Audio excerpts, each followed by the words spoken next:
It was the first day of the last 10-day period of June. At 12:30 in the afternoon in the male dormitory of Qingxing Normal University, Wang Ming returned and slammed the door shut. Dragging his hot and tired body toward his bed, he lifted his hand and pulled off his t-shirt in one motion. The sun was blazing outside. After lunch, the short walk back to the dormitory, less than 100 meters, had left him soaked in sweat, his clothes clinging uncomfortably to his skin. He tossed the t-shirt onto the bed, sat down on the edge, and switched on the small desk fan, aiming it at himself. The breeze brought some relief. He grabbed the bottle of mineral water from the corner of the desk and gulped down 2 big mouthfuls. Daming your back. Did you eat? Fong Xian, the roommate sleeping in the opposite bunk, poked his head out from behind the curtain. Yeah, I ate. Wang Ming wiped the moisture from his lips and nodded. All right, I'll just order takeout then. Seeing Wang Ming's expression, Fong Xian knew it was too hot outside, and he couldn't be bothered to go out either. How's your driving practice going? Leaving right after the exam? Fong Xian asked while ordering food on his phone. Just SOSO. I'm leaving early Tuesday morning. Wang Ming grabbed 2 tissues to wipe the sweat from his forehead, speaking with obvious uncertainty. He had practiced well enough, but taking the exam was another matter. Deep down he had no confidence at all. I'm sure you'll pass this time. Fong Xian put down his phone, lifted the curtain, and sat on the edge of his bed to comfort him. He grabbed the pack of cigarettes from the table and tossed one to Wang Ming. Wang Ming caught it, grabbed the lighter from the table, lit his cigarette, and then tossed the lighter back to Fong Xian. Your faith doesn't count. I don't have any confidence myself. He didn't say that out loud, but instead asked, what about you? When are you leaving? Fong Xian lit his own cigarette, then spoke slowly. I got the notice this morning, saw it when I woke up. I report on the 1st of next month. I've got 7 or 8 days left. Plenty of time. Then you can go home first. Living in the dormitory was never as comfortable as one's own home. It's the same alone at home. My parents are busy working in Longzhou. I've booked a ticket for the 27th. I'll go to Longzhou first to spend 2 days with them, then leave on the 29th to report for duty. Listening to Fong Xian's explanation, Wang Ming nodded, then couldn't help but laugh. So you're the last one to leave the dorm, huh? Remember, you were the first to arrive before school started. That's a fitting end. Hey, you're right. It really has been 4 years, and they've flown by fast. Indeed. From now on, the 5 of us brothers will be scattered across the country. We won't have many chances to all get together again. Yeah, eventually. The two grew more and more melancholy until both fell silent. The only sounds were the cigarettes slowly burning in their hands. Gray ash fell onto the cement floor. The only sounds in the dormitory were the buzzing of the small fan and the endless chirping of cicadas outside the window. Wang Ming scanned the dormitory he had lived in for 4 years. It was all bunk beds. The room could hold 6 people. Fong Xian's upper bunk was empty, used for storing sundries. The other 3 bunks were now completely bare, just wooden planks. Last week, they had graduation photos taken and received their diplomas and certificates. University was truly over. Now only he and Fong Xian remained in the dorm. The other 3 roommates had left one after another over the past few days. Some went home, some went to other cities to find jobs, some started working. Everyone else had a plan. But what about him? He still had to get his driver's license first. He had signed up for driving school in his sophomore year, and now he had graduated, but still hadn't passed. He had used all 5 chances for subject 2. On the last attempt, he was already prepared to re-register, but unexpectedly he passed. His confidence, which had been shattered, was restored. But then he failed subject 3 twice, which sent him back to square one. Thinking about it gave him a headache. This was his 3rd and last chance. His driving school enrollment was valid for 3 years, and it would expire in September. No matter whether he passed or failed, he would have to leave the city after the exam. He had chances, and there was still time, but his top priority was to find a job. Once he started working, when would he have time to come back for the exam? He had also looked into transferring the exam to another province, but the paperwork was quite troublesome. Would he really be able to pass with his last 2 chances for subject 3? A big question mark hung in his mind. The idea of re-registering popped up again. By September he should have found a job. With a salary and the money he had saved, he could just sign up for an automatic transmission class. No need to worry about that damn clutch anymore. He was sure he could get it done in the shortest time. A preliminary idea formed in his mind. Then he thought about work. What kind of job could he find, and how much would his monthly salary be? What if he couldn't find a job? Would he have to work in a factory, deliver food, or drive for a courier service? What would life be like in society? It would definitely be hard. Could he stick with it? In 2 more years, would his family start urging him to get married? What about the car, the house, the bride price that were now essential for marriage? If he got married, could his salary support a family? Would he dare to have children? His mother had no job. She was a full-time housewife and often needed to see doctors and take medicine. His father was getting older and would retire soon. They had worked hard their whole lives. Would he be able to make them proud instead of burdening them? The more he thought, the further he drifted. His future life path was full of unpredictable unknowns. The more he thought, the more lost and confused he felt. When he scrolled through short videos, he saw rich people flaunting luxury cars, mansions, and beautiful women. He felt envious, jealous, and resentful. Unconsciously, he would imagine himself in their shoes. If only he could be rich and live that kind of life. He couldn't change his family background, but maybe he could win the lottery. He had bought lottery tickets many times, but never won. It seemed that windfall luck was not for an ordinary person like him. He had also fantasized about being promoted and getting a raise after graduation, reaching the peak of his life. But after being knocked around by society during his half-year internship, he gave up directly. He had graduated from a mediocre second-tier university with a useless major and had no extraordinary skills. Finding a stable and reliable job would already be considered good. No need to dream of overnight success. Don't even mention living the life of the rich. Some things if you weren't born with them, you'll really have a hard time ever getting them. Wang Ming let out a heavy sigh in his heart. He couldn't keep worrying. Worrying until his hair fell out wouldn't help. When the cart reaches the mountain, there will be a road. Take it one step at a time. Just as he was adjusting his mindset, perhaps sensing the deep longing in his heart, a cold voice suddenly rang out in his mind. Do you want to change your ordinary life path? Do you want to live a wonderful life without any worries? What voice? Wang Ming was startled, nearly dropping his cigarette. He instinctively looked at Fong Xian, who was still looking down at his phone, showing no unusual reaction. Daming, why are you staring at me? Fong Xian noticed Wang Ming's gaze and looked up puzzled. A nothing. Wang Ming shook his head. It couldn't be Fong Xian's prank. He wasn't that boring. Could it be that the pressure from the driver's license and graduation had caused him to hallucinate? Please answer. Just as he started to calm down, the cold voice rang out again, crystal clear. This time Wang Ming was certain it was not his own hallucination and definitely not Fong Xian's. The voice resonated clearly from within his own mind. It wants me to answer. Wang Ming suppressed his surprise and tentatively asked in his mind, who are you? Please answer. The cold mechanical voice repeated the same words without any explanation, urging Wang Ming to respond. Have I encountered some supernatural event? He thought back to the two questions the voice had asked and tentatively answered in his heart, of course I do. You want me to answer? Fine. I want to see what happens if I do. Change my life, no more worries, right? What a useless question. If it could really be true, would I have been stressing about all this just now? After answering, Wang Ming focused his attention, his breathing slowing considerably. After a long while, just as he was growing impatient and doubting whether it was a hallucination again, the familiar voice sounded once more in his mind. Ding, the life counterattack system has arrived. Bind. System. Arrived. Is it the kind of system I've read about in novels? Wang Ming felt his heart skip a beat. He had read novels too, so he was no stranger to systems. But weren't those just fictional cheat powers made up by novelists? But it could actually happen in reality, and it descended upon him wanting to bind with him. His mind was in chaos. In novels, protagonists with systems always ascended to the pinnacle of life. Now he had one too, so then. Wang Ming's heart pounded furiously. It took a long while before he could suppress the surging emotions. Bind. With an excited heart and trembling hands, he hurriedly affirmed in his mind. No matter why it chose him now that it's here, could it leave? Ding, confirmed. System binding initiated. The system's voice rang again. Hiss. Wang Ming had been waiting quietly for the binding to complete when a sudden pain shot through his fingers. He hissed cold air through his teeth. The cigarette, but that had burned to the end, was tossed on the ground, and the stinging burn on his 2 fingers holding the cigarette had not yet faded. Fong Xian heard the sound and looked up, asking curiously, what's wrong? Nothing, nothing, Wang Ming said while lifting his foot to stamp out the cigarette, but he had been so lost in thought that he forgot about the cigarette in his hand, and it had burned all the way down and scorched him. Oh, by the way, Ming, you're going to Hangzhou for work, right? Fong Xian responded and asked curiously. Upon hearing the question about himself, Wang Ming withdrew his gaze and looked up at Fong Xian, nodding. I have that plan. I'll go home for a couple of days, look for good jobs in Langzhou first, and if there aren't any, then I'll go to Hangzhou. The two were both from a city in Hedong province, from 2 neighboring counties, fellow townsmen. Langzhou was the provincial capital. When they had breaks and sometimes traveled together, they would transfer at Langzhou. Wang Ming didn't hold much hope for Langzhou. Over the past half year, he had scrolled through job apps and related short videos endlessly. Good jobs he couldn't reach, and the low-paying ones couldn't even support himself, or were completely unrelated to his major, like sales agencies, debt collection calls, and so on. His family was ordinary, unable to offer help, so he could only venture out to the big cities. A poor family must wander the world. But now with the system, his plans would have to change. Doesn't matter where I go, it's all fine. Langzhou is close to home, and Hangzhou is a first-tier city where you earn more. Bullshit. The Xanadu you're going to is also a first-tier city, not to mention your job is at a bank in Iron Rice Bowl. Wang Ming laughed and cursed back. At the end, there was none of the usual envy in his eyes. Their dorm had 5 people. Fong Xian's family wasn't the best off, but he had a few relatives working at banks. With connections, he had long secured an offer from the Universe Bank through campus recruitment, just waiting to report and start work. The job market hadn't been good in recent years. This year alone, over 10 million college graduates were entering the workforce, and with previous year's graduates on top of that, one could imagine what the employment market looked like. To graduate and step straight into a state-owned enterprise like a bank, both prestigious and incredibly stable, was something countless people dreamed of. How could he not envy it? In the entire dorm, no, in the entire class, only Fong Xian had such good fortune. He remembered the last class meeting when the head teacher handed Fong Xian the signed tripartite agreement and casually mentioned his job. The eyes of everyone in the class were filled with surprise and envy. The dorm mates had known for a long time, but the rest of the class was hearing it for the first time. At this moment, Wang Ming felt no envy at all. With a system, what was there to envy? He didn't know the system's functions yet, but just hearing the name told him it was no simple thing. In the future, he would surely not fare worse than anyone. Hey, Iron Rice Bowl, or not at stable, sure, but I'll just be a small clerk when I get in.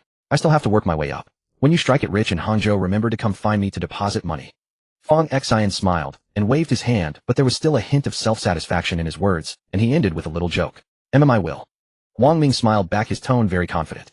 Had he heard this just minutes ago, his response would have been completely different. Getting rich was no easy thing. The chances were slim to none. It's good to have confidence. I'm going to wash up. Fong Xian didn't believe him at all, just took it as bragging. He smiled and said nothing more, took his toiletries from under the bed, and left the dorm. Wang Ming withdrew his gaze and smiled, too, knowing that Fong Xian wouldn't believe him just because he said so. If the roles were reversed, he would probably be the same. Refocusing his mind, he could barely wait to learn the system's functions. Ding, life counterattack system, binding successful. The system's cold voice sounded in his mind once again. System, what functions do you have? Wang Ming, who had been waiting anxiously, asked, eagerly speaking out loud directly. Host, please communicate within your mind, no need to speak aloud. The system kindly reminded him. In fact, Wang Ming had already realized it. Fortunately, Fong Xian had gone to wash up, and he was the only one in the dorm. Otherwise, it would have been troublesome. This system is the life counterattack system, designed to help the host counterattack life and change their original destiny. Do you wish to receive the system function encyclopedia information? This was exactly what he wanted to know most. Wang Ming hurriedly replied in his heart, receive. As soon as the words fell, a bundle of information appeared in his mind. The amount wasn't huge, and he sorted it out quickly. The system had two major functions: counterattack gift packs and quests. The counterattack gift packs contained rewards such as cash, assets, skills, technology, and more. There was a chance to obtain anything. They could be claimed weekly, monthly, and yearly. There was also a special counterattack gift pack claimable on every statutory holiday. There were also rules for claiming times: the first day of each week or month, new year, and holidays available 24 hours throughout the day. If not claimed on that day, once the time passed, it was considered forfeited and simply gone. Wang Ming silently committed these to memory. Missing out would be a huge loss. The task function was indeed just like those in the novels he had read. They were randomly distributed at irregular intervals, and completing them would yield rewards. Fortunately, this system of his did not force him to complete tasks. If he didn't want to do something, he could simply ignore it. Once the next task was distributed, the previous one would automatically expire.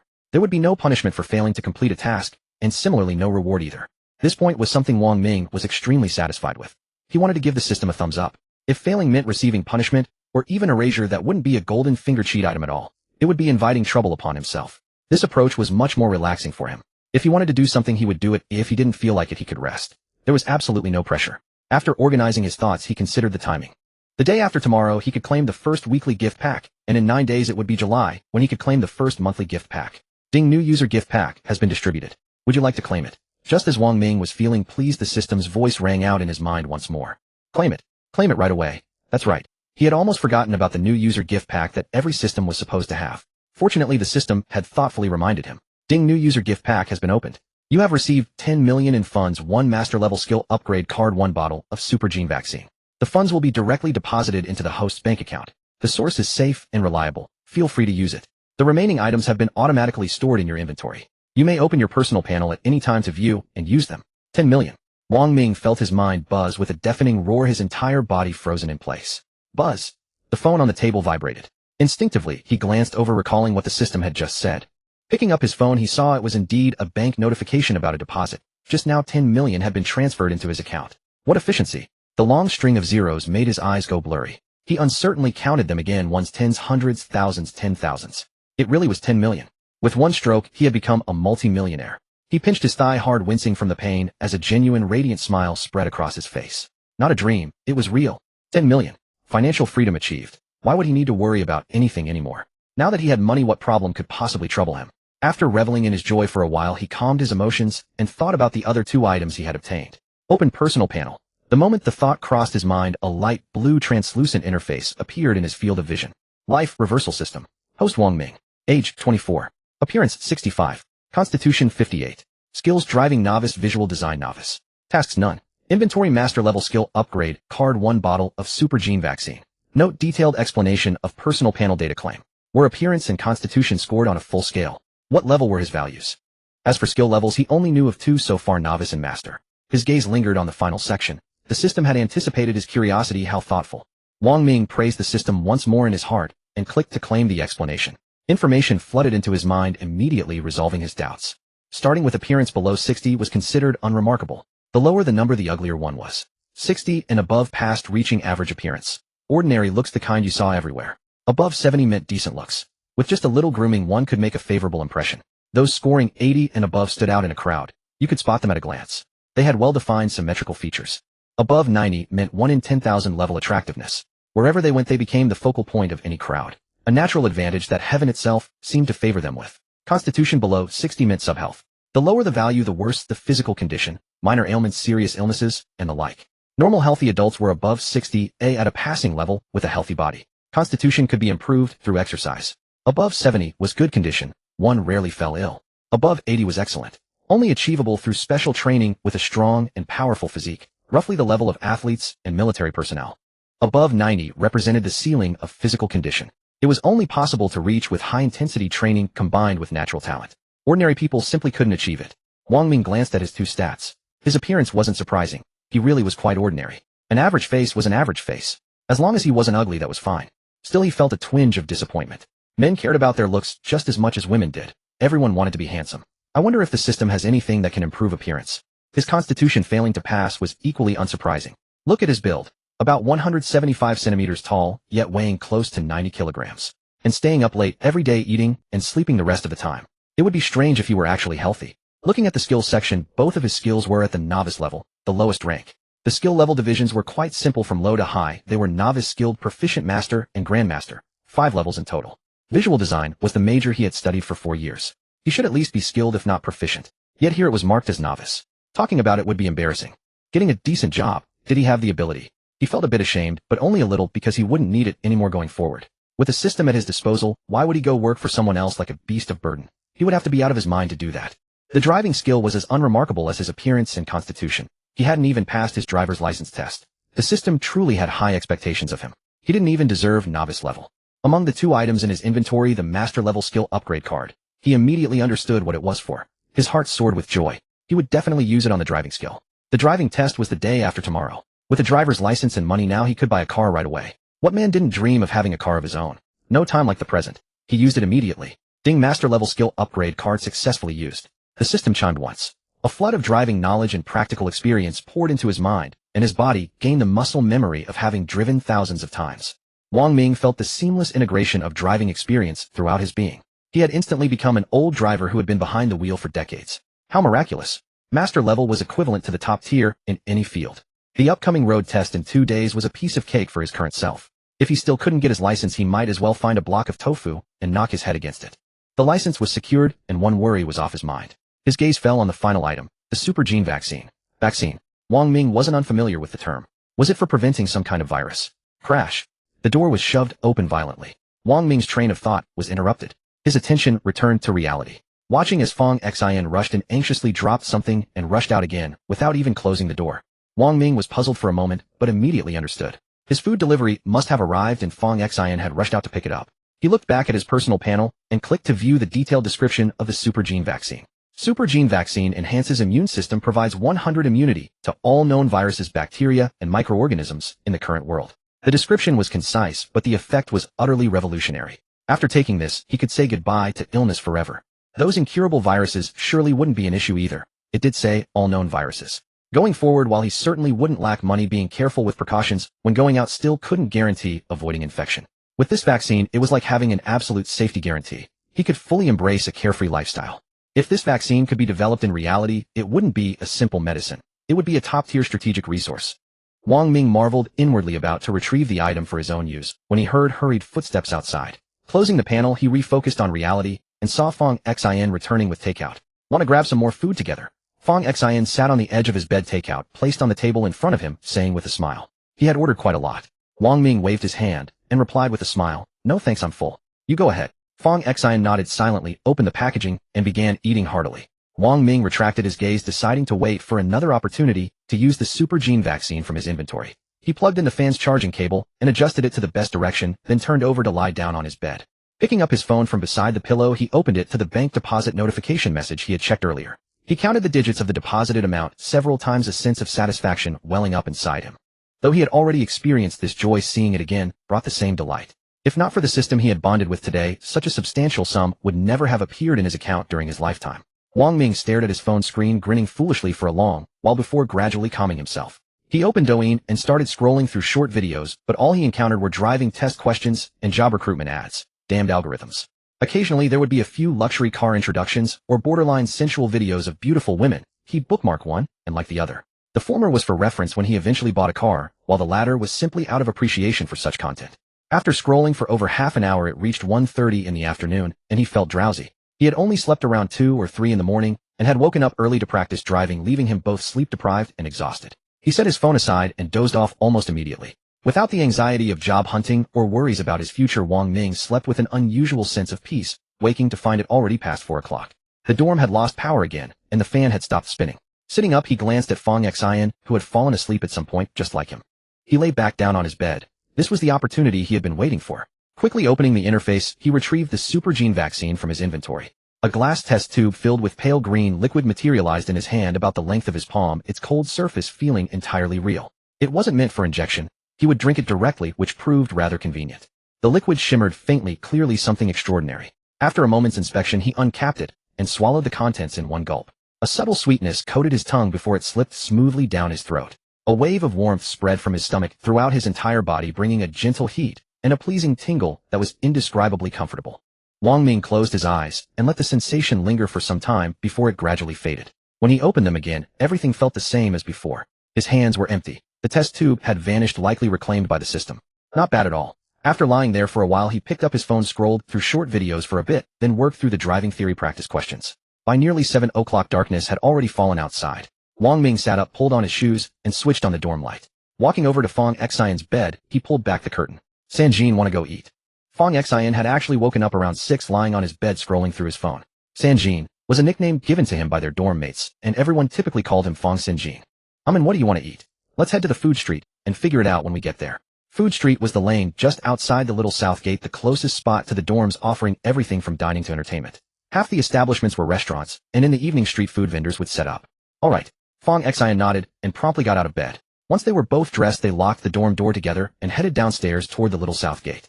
Crossing the overpass just outside campus led them to Food Street, where the evening crowds created a vibrant, bustling atmosphere. This stretch relied entirely on the university's tens of thousands of students coming alive during every meal hour. Most of the girls they passed were from the school, dressed as minimally as possible. After walking for a bit, the two found a Sichuan restaurant called Shu Wei Yuan. They found a corner table, ordered 2 dishes and 2 beers. "Let's toast. It might be a while before we can all eat together like this again." While waiting for their food, Fong Xian lifted his bottle toward Wang Ming. Wang Ming smiled, thinking he still had 3 days left before departing, plenty more meals ahead of them. Rather than correct him, Wang Ming simply picked up his own bottle, and they clinked them together with a sharp ring before downing large gulps. The ice-cold beer sliding down his throat on such a hot day brought a satisfying coolness through his entire body.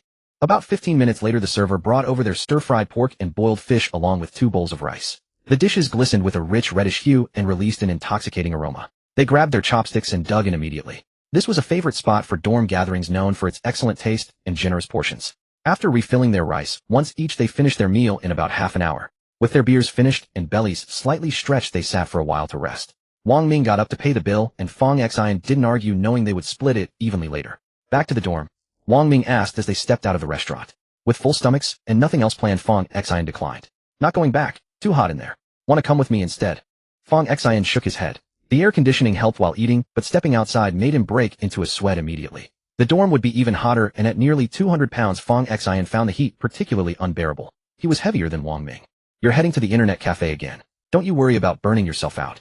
If you want to go by yourself. I've got driving practice tomorrow morning." Wang Ming knew exactly where "together" meant and refused with an exasperated tone. During summer, the dorm became unbearably hot at night, making sleep impossible. These past few days, Fong Xian had been staying at the internet cafe, overnight gaming under the air conditioning all evening. He'd return to the dorm in the morning for a nap, finding it easy to fall asleep despite the exhaustion from staying up all night. After his thesis defense, Wang Ming had accompanied him twice and found the approach effective, though it completely disrupted his schedule. But Wang Ming needed to practice driving the next day and maintained a regular schedule to stay alert. "All right then, I'll head out on my own. Catch you later." Fong Xian tapped his head, nearly forgetting about his friend's plans, and waved goodbye before turning toward the internet cafe. Wang Ming watched his friend's retreating figure with a smile, didn't linger, and turned to head the opposite direction toward the little south gate. Many students were coming and going at the school gate, but in just over a week it would be summer break and the campus would be nearly empty. Once inside campus, Wang Ming chose to wander leisurely along the pathways rather than return straight to the dorm. Since he'd be alone there anyway, he preferred strolling through the campus to catch the evening breeze and help with digestion. The campus came alive at night during summer evenings. On the sports field, a band performed while students worked out on the track and others played badminton on the green lawns. A vivid display of youthful energy. As he continued walking along the campus paths, he passed numerous couples enjoying the evening air together. Wang Ming's gaze swept over them, his eyes reflecting a mixture of envy and regret. Being single his entire life, how could he not feel envious? During high school, strict supervision from both parents and teachers had prevented any romance. Now in university, no one was stopping him, yet his days consisted merely of attending classes, eating, and staying in the dorm. With limited finances and low self-esteem, he lacked the courage to approach girls and remain single. Failing to experience a sweet romance during university was indeed a profound regret. What a pity. He had already graduated and this lifetime held no chance for redemption. Wang Ming shook his head, pushing down those chaotic emotions. It was fine that he hadn't found a girlfriend during college. Once he entered society, as long as he had money, would he still worry about finding a partner? With enough money, he could have someone different every single day without any problem. Thinking about the wonderful life ahead, his heart immediately filled with anticipation, and an involuntary mischievous smile crept onto his lips. The school was not large, just about 600 or 700 mo. A complete walk around took only about 20 minutes. If one walked faster, it could be even shorter, at most 15 minutes. But there was really no need to rush. He had come here just to stroll. Walking along the campus roads, he traversed the entire school with memories of 4 years everywhere. The confusion of dragging his luggage and standing at the school gate 4 years ago when he first enrolled remained vivid in his mind. Time was truly miraculous. In the blink of an eye, 4 years had passed, and now he had graduated. In 3 days he would leave the school and step into society. He had long been prepared for graduation, yet it still came somewhat unexpectedly. Wang Ming felt deeply sentimental as he walked into the dormitory building. Going upstairs to their room, when they had left they hadn't even turned off the lights. After sitting on the edge of the bed and smoking a cigarette, by the time he returned his originally refreshed body was already covered in a thin layer of sweat. The dorm was indeed unbearably stifling. Only when the small fan was turned on did it feel slightly better, just a little bit. Glancing at Fong Xian's bed across the room, that fellow was probably at the internet cafe, now, playing games and comfortably enjoying the air conditioning. Lying on the bed after scrolling through Douyin for a while, he started practicing the questions on the driving test app for Subject 4. But the more he studied, the more agitated he became. Constantly getting questions wrong and never passing the 90-point threshold. He decided to quit studying. Checking the time, it was already 10 p.m. The heat made it difficult to fall asleep. If it weren't for this driver's license issue, he would have gone to the internet cafe with the others and wouldn't be feeling so miserable. Damn it, if I can't go to the internet cafe, can't I just book a hotel room, he suddenly thought. Wang Ming abruptly sat up and slapped his own forehead. Now that he had money, why should he suffer unnecessarily? His circumstances had changed overnight, yet his thinking hadn't caught up. Swiftly getting out of bed, he gathered what he needed and left the dorm. While walking down the stairs, he opened Matewan and searched for a well-rated hotel about a kilometer from the school. A luxury king room cost over 150 yuan per night. He directly booked 3 nights. Looking at the 400-something yuan he was about to spend before noon today, he would never have dared. He had the money, but he absolutely wouldn't have spent it on something like this. He would have continued staying in the dorm, enduring the heat, telling himself to stay calm. Now, without the slightest hesitation, he clicked the payment button. Compared to the 10 million yuan he had just received, this amount was barely even spare change. After confirming the hotel booking, he put away his phone and walked briskly toward the hotel. After about 10 minutes of walking, he arrived at the hotel. The front desk registered his ID for check-in, and he received his room card. Finding his room number, he swiped the card to open the door. The first thing he did upon entering was turn on the air conditioning. Only then did he take a moment to survey the room. It was over 20 square meters, fully equipped with everything needed, and kept spotlessly clean. Setting down his belongings, he directly laid down on the soft 1.8-meter bed. Playing on his phone for a while, the room temperature gradually dropped to a comfortable level. Compared to the stuffy dormitory, this was like being in heaven versus on earth. He felt completely refreshed all over. Having money truly made life wonderful. Lying in bed with the air conditioning blowing, he played on his phone for over an hour. When he felt the time was right, he got up and went to the bathroom to take a comfortable hot shower. Feeling completely refreshed and relaxed, he lay back down on the bed and opened the phone to practice Subject 4 questions again. This time, he easily passed with a score above 90. Indeed, mindset was crucial. When the environment was comfortable, his brain worked much faster. He put down his phone and turned off the lights. The air conditioning temperature was just right and drowsiness came especially quickly. Within a few minutes, Wang Ming had fallen into a deep sleep. June 22nd, Saturday. At 7 in the morning, the alarm clock rang on time, waking Wang Ming. Groggily reaching for his phone, the room fell silent again. After a moment, he finally opened his eyes fully. The unfamiliar hotel ceiling made him freeze for a while before he finally came to his senses. All the events of yesterday came back to him clear and vivid. With a thought, the familiar system panel appeared before his eyes. Life counterattack system, host Wang Ming, age 24, looks 65, physique 58, skills, driving master, visual design, novice, tasks, none, inventory, none. He breathed a long relieved sigh. It wasn't a dream. Everything was real. He feared it was merely a beautiful illusion. Calmly dismissing the panel, he sat up and gave a big stretch. He had slept exceptionally well that night, without any of the sticky feeling or dry mouth he usually experienced upon waking in the dorm. He didn't continue lying in bed. Throwing off the covers, he got up and went to the bathroom to freshen up. At 7:30, Wang Ming grabbed his phone and room card and left the room. He remembered seeing several breakfast shops on the ground floor when he came to the hotel last night. Going downstairs, he found a breakfast shop, ate his meal, and then headed back toward the school. Yesterday he had arranged with the driving school instructor to be picked up at the school gate at 8 a.m. sharp. Over the weekend, he would take the trainees to the exam center to practice on the actual test routes. Upon arriving at the school gate, he spotted the training car with the driving school's name from a distance. Walking over quickly, he greeted the instructor and got into the front passenger seat. He was the first to arrive. Within 2 minutes, the other two trainees arrived one after another. Once everyone was present, the instructor started the car and drove toward the exam center. The whole journey was quiet, with each person absorbed in their own phone. No one spoke much. After about 20 minutes, they arrived at the exam center. There were 3 test routes in total assigned randomly during the actual exam, so each one needed to be practiced. Upon reaching the starting point, the 3 trainees began their practice runs one after another, with the instructor sitting in the front passenger seat correcting details that were prone to errors along the routes. When it was Wang Ming's turn, with the assistance of master-level driving skills, every step was executed seamlessly. From start to finish, not a single mistake was made. Practicing until noon, the instructor drove all 3 back to the school gate. During the trip, the instructor also informed them of tomorrow's schedule. They would depart at the same time to return to the exam center, practicing on-site, just like today. The difference was that they would use the official exam vehicles equipped with the scoring system, which required payment. Each trainee would practice on all 3 routes for 2 hours, costing 300 yuan per person. None of the 3 raised objections. Although Wang Ming felt his current skill level didn't require such practice, he decided not to be overconfident. What if something went wrong during the actual exam? Even with full confidence, he still feared the possibility of unexpected issues. As long as he could successfully obtain his driver's license, this relatively small expense was nothing to him now. He also reminded the 3 to practice subject 4 diligently. Once they passed subject 3, they could immediately take subject 4 and receive their license on the spot. After getting off the car, Wang Ming had lunch at the cafeteria and headed straight for the hotel. With such scorching heat, why would he return to that miserable dorm when he had a comfortable hotel to stay in? Back at the hotel, Wang Ming took a shower to cool off from the morning's driving practice, then lay on the bed and started playing on his phone. Eventually, he dozed off. Upon waking from his afternoon nap, he continued scrolling through Douyin and practicing subject 4 questions. Around 6 or 7 in the evening, he ordered dinner through food delivery. It was past 8 in the evening.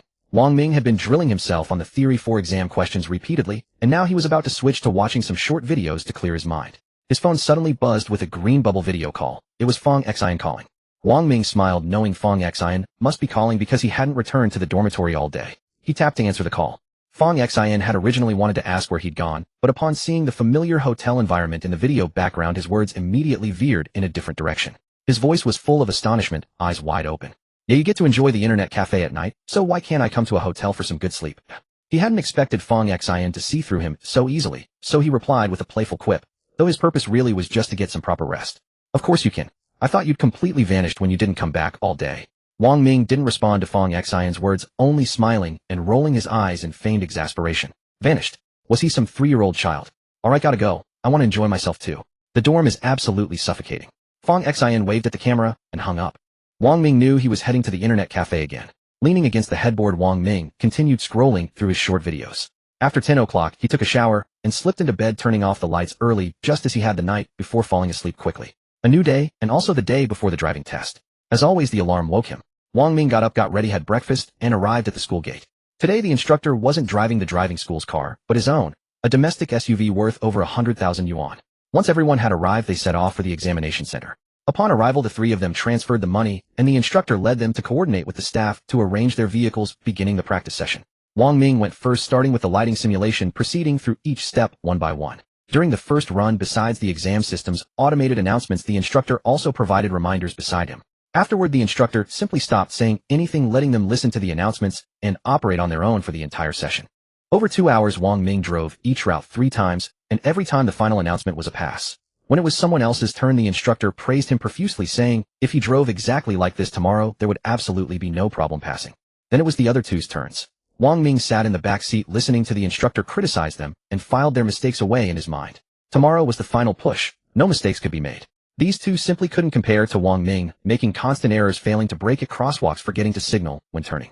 After all the practice was finished and the instructor dropped them back at school, it was already 3 in the afternoon. Before parting, the instructor gave them a detailed briefing on what to watch out for tomorrow and asked that regardless of whether they passed or failed, they text him to let him know. Wang Ming returned to the hotel again. He didn't eat lunch or order takeout to make up for the missed meal. He'd had breakfast that morning, so he wasn't particularly hungry. He decided to just wait for dinner. Lying on the hotel bed scrolling through Theory 4 questions until after 6, he was too lazy to go out to eat and was about to order takeout when Fong Xian coincidentally messaged him asking him to dinner together to wish him luck for tomorrow. Wang Ming smiled and replied agreeing. He got dressed and left the hotel. The two met up at the food street at the same Shuwei Garden restaurant as 2 days ago. While waiting for the food, Fong Xian naturally couldn't resist asking questions, wondering why Wang Ming had suddenly decided to stay at a hotel. Wang Ming casually brushed it off, saying he could rest well this way and finally get his driver's license, and that his family had just sent him some money. He didn't say much more than that. After Fong Xian heard this, it seemed perfectly reasonable, and he didn't press further. After the meal, the two rested for a while before parting ways outside the restaurant. One went to the hotel, the other to the internet cafe for an all-nighter. On the way back to the hotel, Wang Ming thought about how he had deflected Fong Xian's questions. He had money now, but he couldn't suddenly change too drastically or become extravagant, especially around familiar people. They would easily notice something was off.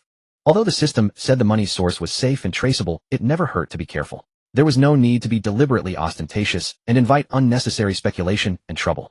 After leaving school and entering a new environment, he could completely let go and not have to be so restrained. Oh right, there was also his family. Should he send them some money? After some thought, he abandoned the idea. If he really did that, he would probably scare them half to death. They would call immediately asking where the money came from. They knew he was still in school and hadn't even found a job yet. It would be easy to come up with excuses, stock trading, winning the lottery, or whatever, but trying to explain it all over the phone would be difficult. His original plan of job hunting would need to change, but he would definitely go home. When he got home, he could explain in person. Having thought it through, Wang Ming walked back to the hotel at a leisurely pace. At 10 o'clock that night, he turned off the lights and went to sleep as usual, his mind gradually relaxing as he drifted into dreams. June 24th, a new week had begun. At 6:30, as soon as the alarm rang, Wang Ming woke up. He washed up and gathered everything he needed, went downstairs for breakfast, and caught a taxi outside. No bus would pick him up for the exam. He arrived at the examination center at 7:30. Finding the waiting room, he saw that the exam started at 8, and there were already quite a few people there. After checking in with his ID, he found a seat and sat down to wait. Last time he took an exam, he had been extremely nervous in the waiting room, unable to sit still. This time the money in his bank account and his master-level driving skills gave him confidence. His state of mind was as steady as could be. Ultimately, this confidence came from the system. Right thinking of the system, Wang Ming suddenly remembered today was Monday. He could claim this week's counterattack package. He had almost forgotten. Darn it, if he had actually forgotten, it would have been too late to remember later. After a moment of self-reproach, he quickly called out to the system in his mind. System, where's my counterattack package for this week? The moment he finished thinking this, the system's voice rang out. Ding, counterattack package claimed successfully. Open it. Yes, open it. Wang Ming quickly replied in his mind, sitting up straighter. This was his first time claiming a package. He wondered what he would get. Counterattack package opened. Obtain funds 500,000. Equipment scanning eye. 5 million again. Wang Ming was overjoyed. It wasn't as much as the novice big gift bag's 10 million, but he was satisfied. 5 million was no small sum. If he could get this much every week, that would be wonderful. Just thinking about it made him happy. Buzz. His phone vibrated, and Wang Ming knew it must be the text message about the money arriving. He picked it up and looked. It was exactly as he expected. Current bank account balance 1500723 yuan. All 15 million had come from the system untouched. The remaining 7,000 some yuan was what he had originally saved. If he hadn't spent these past few days, it would have been close to 8,000 yuan. Over these 4 years, his parents had never been stingy with him, giving him 1,500 to 2,000 yuan in monthly living expenses. In Chongqing, a fifth-tier city, he had no major expenses beyond necessities like food. Every month, he could save a few hundred plus a few months of salary from his junior year internship and gradually accumulated savings. This also confirmed his saying from short videos, not dating really helps save money. If he had a girlfriend, expenses like meals, hotel rooms, and holiday gifts would have emptied his little stash long ago. The money he had saved was already earmarked for a purpose, a few months' rent after finding a job. Now it was no longer needed. Turning off his phone, Wang Ming opened the system panel. Life counterattack system, host Wang Ming, age 24, appearance 65, physique 58, skills driving master, visual design beginner, equipment scanning eye, tasks none, backpack none. A new equipment column appeared above. He tapped on the scanning eye. Scanning eye, mentally recite scan to view real-time detailed information of targets, people, or objects within your line of sight. After learning the details of the scanning eye, Wang Ming was stunned. Isn't this just like the inside art or data eye in novels?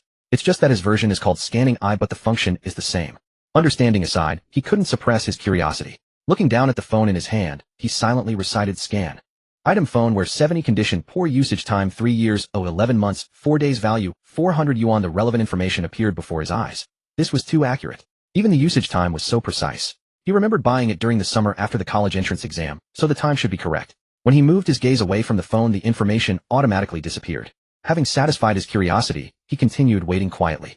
Student no. 039, Wang Ming, please proceed to car no. 06 for the exam. Hearing his name called over the waiting room broadcast, Wang Ming immediately stood up, put his belongings in a locker, and walked toward the exam car with his ID card. After handing his ID card to the safety officer, the exam officially began. Lucky for him, he drew the simplest of the 3 routes. Following the voice prompts, every step went smoothly and naturally. He passed with a perfect score without any mistakes. After signing the confirmation, Wang Ming gathered his things and left the driving test 3 location. With a smile on his lips and light steps, he found the driving test 4 location. After waiting for over 10 minutes, he entered the exam room, swiped his ID card to confirm his identity, found his seat, and began answering the questions. The previous week he had practiced for several hours almost every day, and by yesterday, he could consistently pass every time. It took him over 20 minutes to finish all the questions, and he submitted with a perfect score. Walking out of the exam hall, Wang Ming let out a long sigh of relief. Now there were no more problems. To get the license on the spot, there were still some procedures. First, he went to the designated window to submit documents, then completed the oath as required. Around 11 o'clock, at the card-making window, Wang Ming received his freshly printed driver's license, still warm from the machine. Walking out of the test center, the glaring sunlight hit him, and Wang Ming couldn't help raising his hand to shield his eyes, but his heart was bright and clear. He had been struggling to get his driver's license since his sophomore year, and now he finally had it in hand. At last this matter was settled. He took out his phone and sent a message to the instructor about passing, but didn't wait for a reply. He would be leaving this city tomorrow, and their connection could be considered completely severed. He hailed a taxi, gave the driver the hotel address, leaned back in the seat, looked at the license in his hand a few times, then put it in his pocket. Over 20 minutes later, he returned to the hotel, lay comfortably on the big bed, and played on his phone. Around noon, he ordered takeout lunch on his phone, spending nearly 100 yuan. Since he had gotten his license, he had to eat well to celebrate. After eating and drinking his fill, he continued playing on his phone on the big bed. When he scrolled to a suggestive video, he remembered that the scanning eye could scan not only objects, but also people. He hadn't tried it yet, so he couldn't resist silently reciting scan, but after waiting for a long time, he received nothing. After further research, he discovered that photos and videos alone couldn't be scanned. However, live streams with real-time appearances worked. He found a female streamer in the beauty category and tried it.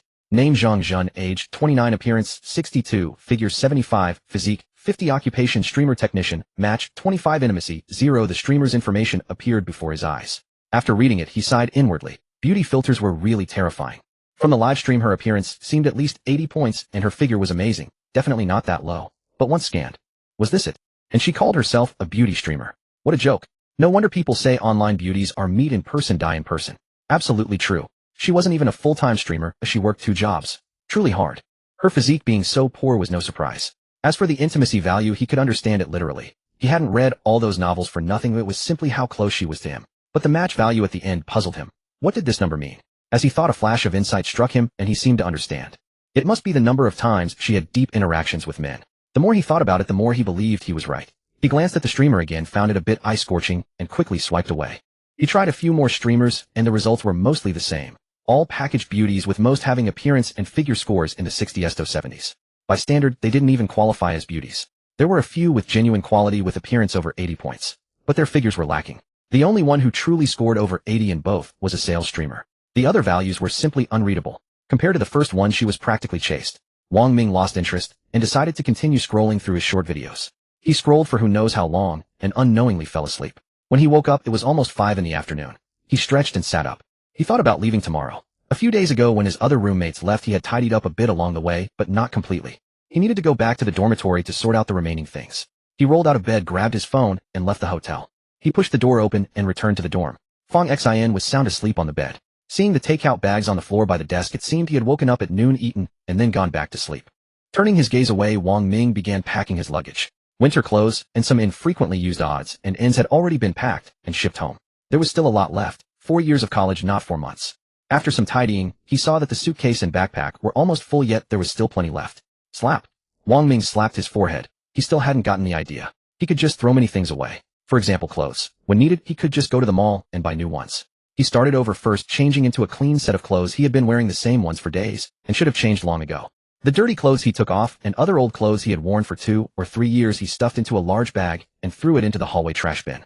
After reducing the load, 1 suitcase was enough. He put the backpack inside it, and it was light to carry. He placed the suitcase by the corner of the door, sat on the edge of the bed, and smoked to rest. All that was left were the bedding on the bed, which he also planned to discard. After finishing his cigarette, the clock struck 6. Fong Xin woke up in a daze. Once fully awake, he noticed Wang Ming back in the dorm and naturally asked how the exam went. Passed it on the first try. Wang Ming, knowing full well he would ask, replied with a smile, sharing the joy with his good buddy. That's great. I knew you'd nail it. Fong Xin perked up at once, springing upright, genuinely happy for Wang Ming. After chatting for a while, Fong Xin noticed his packed suitcase. It was just about dinner time, so he suggested they eat together to celebrate Wang Ming getting his driver's license and to see him off tomorrow. Wang Ming agreed readily. After sitting for half an hour, they prepared to head out for dinner. Just before leaving, Fong Xin went to the restroom while Wang Ming packed up the last of the bedding. When Fong Xin returned, they locked the door and left the dorm. Wang Ming didn't take his suitcase. No need to bring it to the hotel. He'd pick it up after checking out tomorrow morning and head straight to the station. At a chicken pot restaurant on the food street, they ordered a medium-sized chicken pot with a few favorite side dishes. Instead of beer, they got 2 bottles of soft drinks. After the meal, they parted ways. Fong Xin headed to the internet cafe, as usual, and Wang Ming returned to the hotel. On the road, his phone rang. He picked it up to see a video call from his elder sister. He answered, and soon his sister Wang Jing's smiling face appeared on the screen. Are you leaving school tomorrow? Yeah, the bus is at 9 in the morning. Wang Ming nodded with a smile. He had told his family about his plans in a video call last Tuesday. What time will you arrive at the county station? I'll have your brother-in-law pick you up. No need. I'm not coming straight home tomorrow. I'll stay in Longzhou for a few days first, then head back. Are you looking for a job? Take your time. Wang Jing caught on immediately and didn't press further about the pickup. I know, don't worry. Wang Ming paused. He would never work a regular job in this life, but he couldn't tell his sister that. He had to fudge it for now. Wang Jing gave a few more reminders. Be careful, don't rush the job hunt, let them know if money runs low, then hung up. He shook his head with a smile and put his phone away. Walking toward the hotel, he thought about his sister's family. His parents had only 2 children, him and his sister. The siblings were 13 years apart in age, more than a full zodiac cycle. Wang Ming was essentially raised by Wang Jing. Wang Jing finished middle school and decided she wasn't cut out for books, so she dropped out to work. When Wang Ming was in elementary school, 20-year-old Wang Jing became pregnant out of wedlock. Common now, but shameful back then. Their parents were furious, but what was done was done. They had to quickly arrange the marriage. Fortunately, the groom's family didn't back out. They accepted the match and held a wedding before the pregnancy showed too much. A few months later, Wang Jing got the marriage certificate when she reached the legal age. Wang Ming had just graduated from college, but Wang Jing was already the mother of 3. Her first child was a girl in high school about to take the college entrance exam next year. The second was a boy in middle school facing the high school entrance exam next year.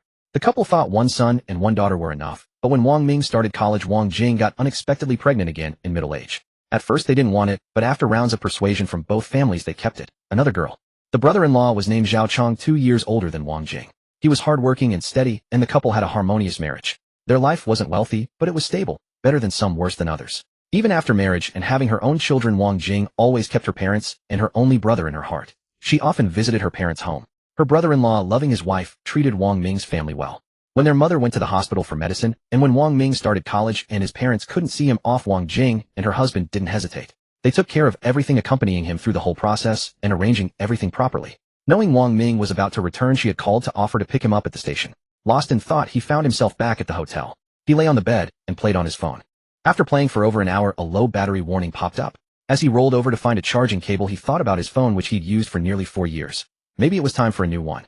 The battery had long been failing, draining fast. Sometimes short videos would stutter and lag. The more he thought about it, the more he felt he had to replace it.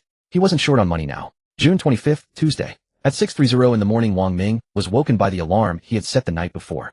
He turned off the alarm, quickly got up to wash up, made sure he hadn't left anything behind, then took the room card downstairs to check out at the front desk. On the way back to the dorm, he had his last breakfast in this city, a bowl of chewy beef noodles with red oil and a tea egg. One of his roommates was from Jincheng. Over the 4 years, he had often dragged them to eat beef noodles in the morning. Wang Ming came from a noodle-loving province, but he had never eaten noodles early in the morning before. After doing it so many times, he got used to it. He even craved it after a few days without. He'd probably never get to eat it again. After finishing, he wiped his mouth and downed a cup of red date tea that had cooled. Back at the dorm, Fong Xin hadn't returned. He thought he'd missed the last chance to see him, but then he ran into him at the school gate while pulling his suitcase. You're leaving now? Yeah, I'll head to the station early. Don't stay up all night like this.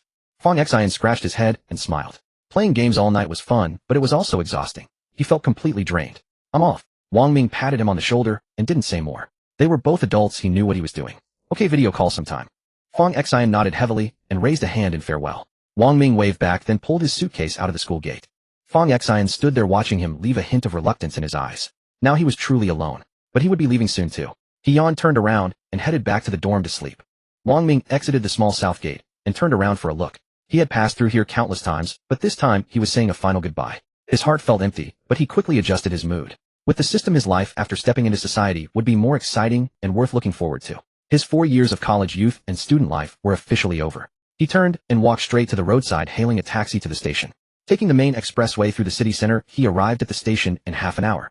It was a little past 8, and he still had 40 minutes before his bus. He queued for security at the entrance, entered the waiting room, found a seat, and sat down to wait. 15 minutes before departure, the boarding announcement echoed through the waiting room. Wang Ming put away his phone, gripped his suitcase handle, and joined the queue at the ticket gate. He followed the crowd, swiped his ID through the turnstile, climbed the stairs to the platform, and found his carriage. After a few minutes of waiting, the train pulled into the station and came to a smooth halt, its doors sliding open. Wang Ming moved with the stream of passengers into the carriage and located his window seat according to his ticket. He stowed his suitcase on the overhead rack, settled in comfortably, and pulled out his phone to kill time.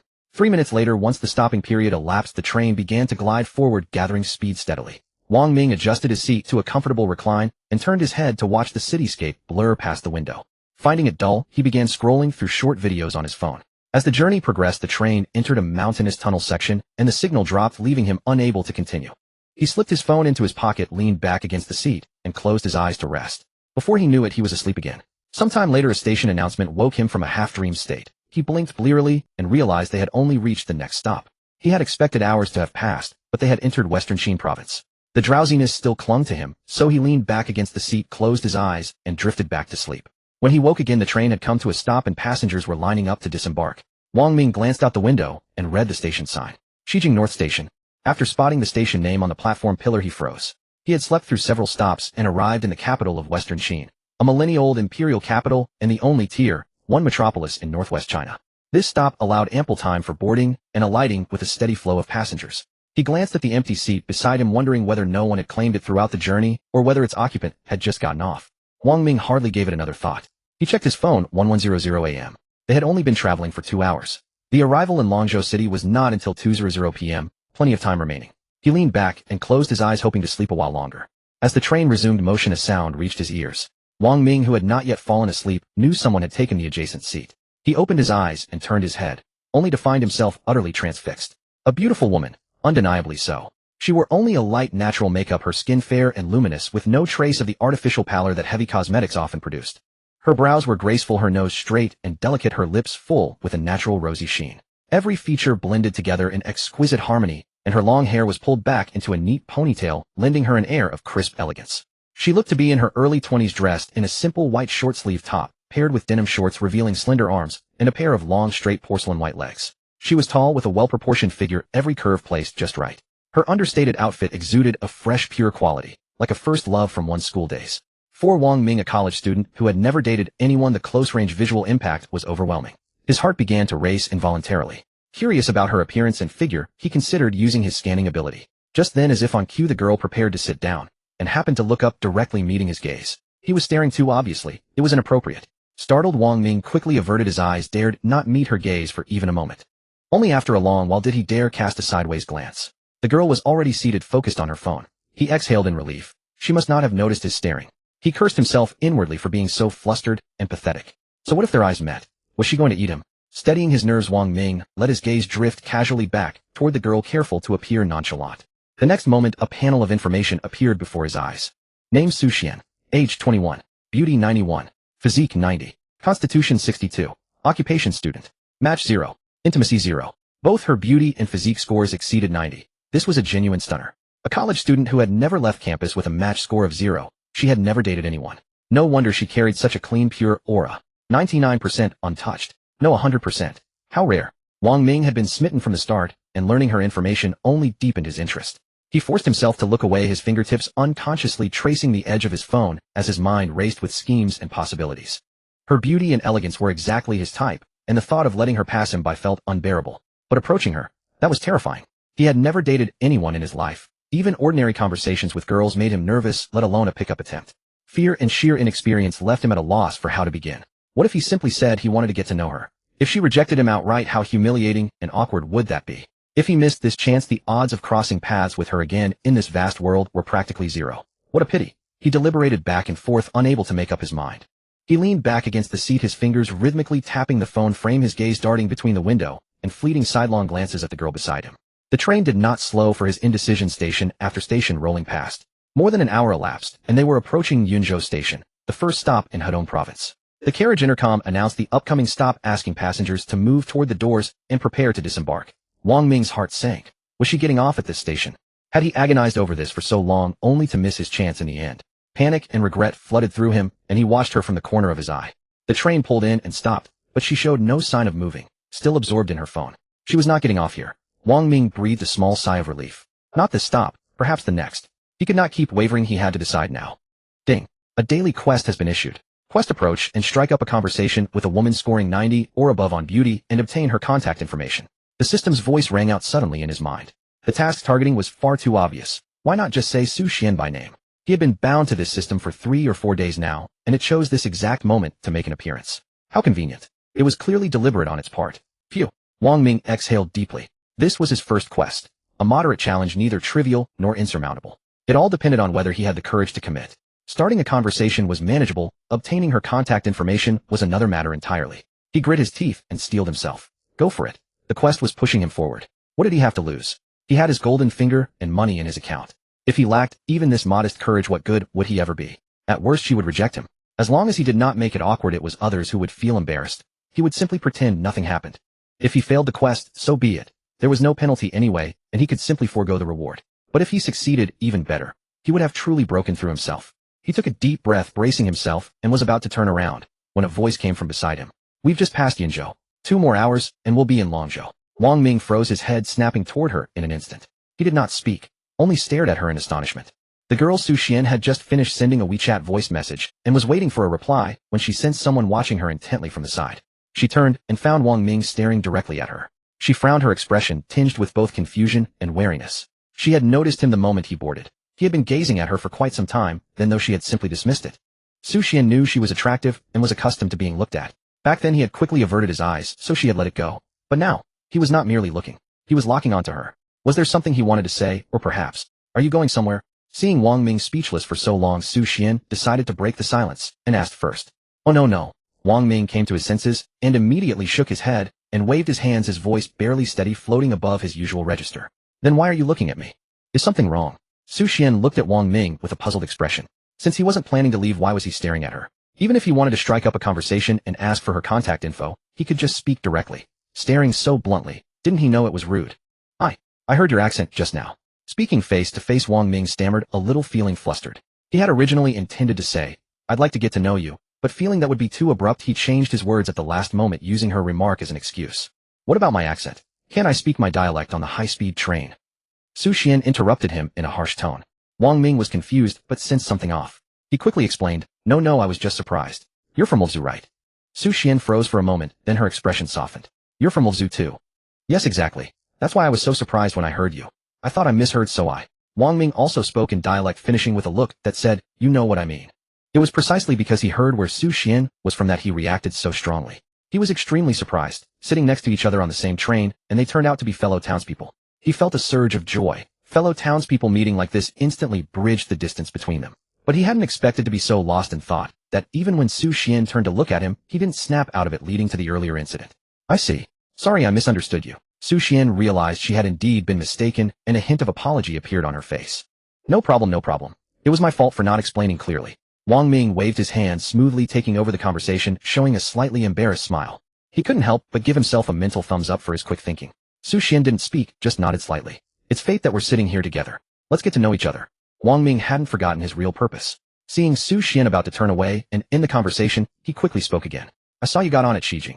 Are you studying at a university there? Su Xian nodded. Fate indeed existed. She took a closer look at Wang Ming. He seemed honest enough, so getting to know him wouldn't hurt. Your school's on summer break, right? Seeing that Su Xian wasn't averse, Wang Ming grew bolder and continued with another topic. Yes. The guard Su Xian had dropped instantly rose again. She didn't lie though. After all, she hadn't revealed which university she attended. Ding dong. Her phone rang with a message. Su Xian picked it up and looked down to reply, temporarily interrupting the chat. Wang Ming tactfully stopped talking, reflecting on the conversation. It wasn't that difficult after all. After a few minutes, he stealthily glanced at Su Xian from the corner of his eye, seeing that she had finished replying and was sitting quietly lost in thought. He thought about his mission. The only remaining task was to exchange contact info. She was also getting off at Longzhou, so there was still time. Recalling his earlier words, the more he thought, the more he felt something was off. Even if they were fellow townspeople, this was their first meeting, and she was a girl traveling alone. He had asked too many questions, suffering from his lack of experience, and being too eager. If he asked for her contact info now, he might scare her off. Better to wait a bit. With that thought, Wang Ming sat quietly and didn't initiate any more conversation. Another hour passed, and it was now 1:30 p.m. Only half an hour remained until they arrived at Longzhou. Seeing Su Xian sitting quietly, he figured the time was right and spoke again. Excuse me, since we've gotten to know each other, how about we exchange contact info? Wang Ming looked at Su Xian expectantly. He needed to complete the mission, and he could tell she didn't want to continue chatting. Once he had her contact, he could send messages occasionally. After getting more familiar, there would always be opportunities. His breathing slowed as he waited for her reply. Su Xian had thought they would make it to the stop without further incident, but unexpectedly he spoke again.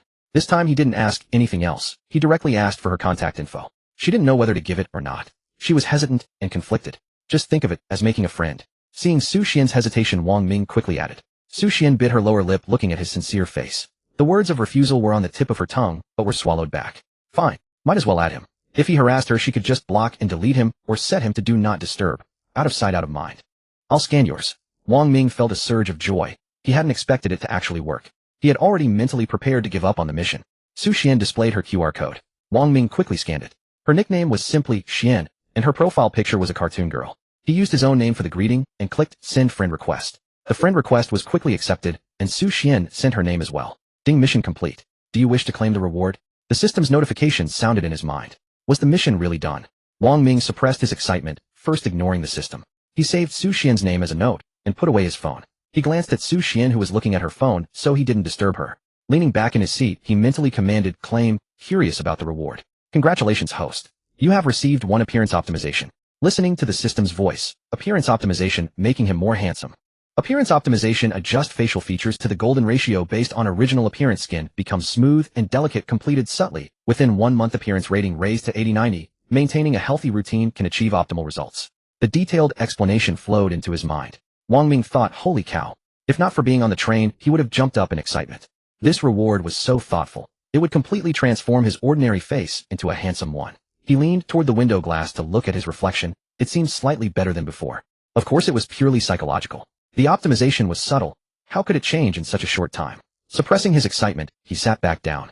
To maximize the effect and get a handsome face, he would have to maintain the same early to bed, early to rise routine for the next month. With about 20 minutes left before arriving at the station, Wang Ming took out his phone and opened Shotuan.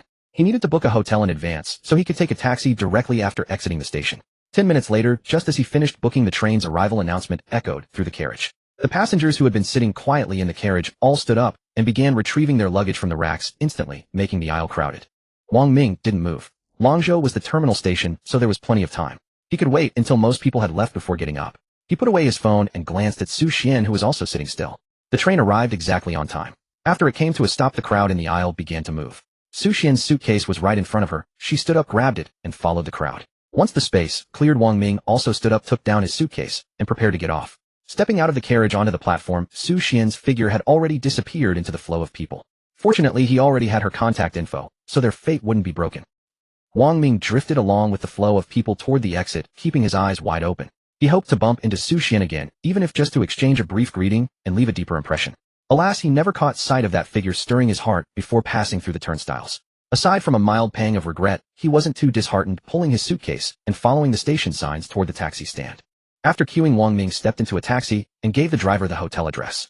Upon hearing the name, the driver glanced at Wang Ming through the rearview mirror with a hint of surprise. Wang Ming paid no mind to the sidelong glances, leaning back against the seat and gazing out the window. The JW Marriott was a luxury brand bearing the founder's name, one of the city's premier 5-star establishments. Online reviews noted the hotel had opened only a few months prior, boasting opulent decor and brand new facilities. Situated right in the commercial district, it offered effortless access to shopping, dining, and transportation. Half an hour later, the car pulled up to the hotel entrance. Wang Ming paid, retrieved his suitcase, and stepped inside, presenting his ID at the front desk. As the front desk clerk handed over the key card, her eyes brimmed with astonishment. Sir, here is your room key. The executive suite is on the 18th floor, straight ahead from the elevators, then turn left. A young man dressed in ordinary clothes had somehow booked 3 nights in an executive suite. At $2,500 per night, that totaled over $7,000, more than her monthly salary. The clerk muttered to herself, but kept her standard professional smile plastered on her face. Wang Ming accepted the key card with a slight nod and departed, pulling his suitcase behind him. He rode the elevator upstairs, located his room, and swiped the card to enter. The suite spanned over 100 square meters, featuring a separate living and bedroom layout, with understated luxury decor. He tossed his suitcase into the corner and made turning on the central air conditioning his first priority, then wandered through the room. The 270-degree panoramic floor-to-ceiling windows framed a breathtaking view of the commercial district, and slanting sunlight flooded the space, bathing everything in warmth. The living area featured an L-shaped sofa, a single lounge chair, a marble coffee table, a large-screen television, an air purifier, a humidifier, and a coffee machine, all thoughtfully provided. In the bedroom, a king-size bed was dressed in plush jacquard linens. Floor-to-ceiling wardrobes lined the wall beside, which stood a spacious vanity. The walk-in closet and split wet and dry bathroom were both airy and comfortable, complete with a standalone soaking tub. The luxurious king room he'd stayed in back in Chin City couldn't compare in any aspect. It was expensive, yes, but absolutely worth every penny. After a full round of exploration, Wang Ming collapsed onto the sofa and checked his phone. It was exactly 3 o'clock.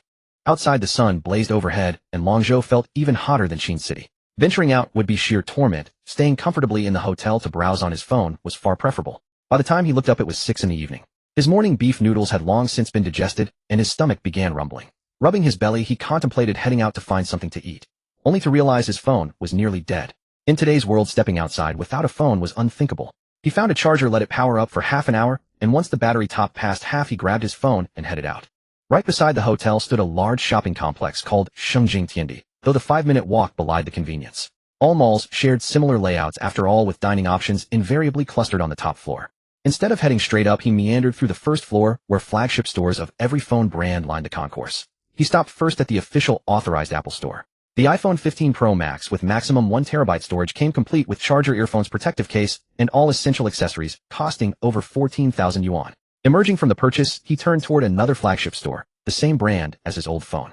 He acquired the latest folding screen model, the Magic V2 Porsche Design Edition, with 16 GB of RAM and 1 TB of storage, priced at 15,999 yuan. Unlike Apple, domestic phone manufacturers weren't so stingy. They included a full set of premium accessories like chargers and earphones at no extra charge. On top of that, a smartwatch was thrown in for free, which alone would have cost over 1,000 yuan. For all its smoothness, the iPhone suffered from significant flaws in signal reception and thermal management during gaming. A second device would allow him to transfer all his data and gaming accounts seamlessly. With his phones purchased, Wang Ming headed straight to the top floor to fill his stomach before continuing his rounds. The 6th floor was lined with restaurants and a cinema. Overwhelmed by indecision, he found himself torn. Hot pot, Korean barbecue, Japanese cuisine, Sichuan dishes. All were calling to him. After much deliberation, he found himself standing outside a Haidaleo hot pot restaurant. Hot pot it was. He hadn't enjoyed it in far too long. He'd eaten there 2 or 3 times before, once at 3 in the morning with his dorm mates during a sketching trip. Back then, 5 people had spent just over 400 yuan after the late-night discount, and student ID were applied. The service had been truly exceptional. Inside, he was seated by a waiter, wiped his hands with a warm towel, and picked up the ordering tablet. Freshly sliced beef ribeye, chuck tripe, shrimp paste, and more were ordered. Once everything arrived, he pushed the broth pot aside and dug in immediately. As soon as his sour plum drink was drained, the waiter promptly refilled it. Impeccable service throughout. Mid-meal, a burst of laughter drifted to his ears. He raised an eyebrow and glanced up. Across the diagonal, 4 young women were seated, seemingly just arriving, chatting and giggling. 2 faces were visible, while the other 2 had their backs turned. The girl seated farther inside made Wang Ming's heart skip a beat. He was smitten once again. A beauty who gave Su Xian a run for her money, easily scoring above a 90. She wore a cream-colored dress with her hair swept up in a neat bun, turning her head with a smile as she listened to her friend speak. When she laughed, her eyes curved into crescent moons and shallow dimples graced her cheeks. Her skin gleamed with a luminous fairness, radiating an effortless, comfortable beauty. His gaze became helplessly entranced, unable to tear himself away. He couldn't help but marvel at his fortune, encountering Su Xian on the train, and now bumping into another stunning beauty over a meal. What a day! Lost in thought, the girl seemed to sense the lingering gaze and turned her head. Their eyes met. For a brief moment, awkwardness fell between them before he instinctively tugged at the corners of his mouth and offered a nod of acknowledgement. The girl hesitated, then returned a polite smile before turning back to continue her conversation with her friends. Wang Ming touched his nose self-consciously and resumed eating. Sister Rui, what's wrong? Her friend seated directly across from her noticed the earlier reaction and asked with curiosity. Someone was completely captivated by little Rui. The friend beside her teased with a grin, having witnessed the entire exchange. Yin Yin, don't talk nonsense. The girl called Xiao Rui chided her, a faint blush coloring her cheeks. Who was it? Where? The first speaker craned her neck, looking left and right in curiosity. Xiao Jing over there. Yin Yin pointed toward Wang Ming's table, and the other 2 girls turned to look with keen interest. Xiao Jing cast a glance at Wang Ming and quickly lost interest, finding him utterly ordinary in both appearance and attire. The other girl, however, paused. Wasn't he familiar somehow? Xinghuan, what's wrong? Pushing down her growing curiosity, she turned around, caught the attentive stares of her 3 friends, shook her head, then nodded. Without answering, she turned her gaze back. At that precise moment, Wang Ming happened to look up, and their eyes met once more. First impression, another beauty. Beautiful people surely kept beautiful company. Second impression, incredibly familiar, as though they'd crossed paths somewhere before. Racking his memory, it suddenly clicked. Lin Xinghuan, his high school classmate. 3 years of high school together. How could he not recognize such a familiar face? A look of sudden recognition flashed across Wang Ming's face.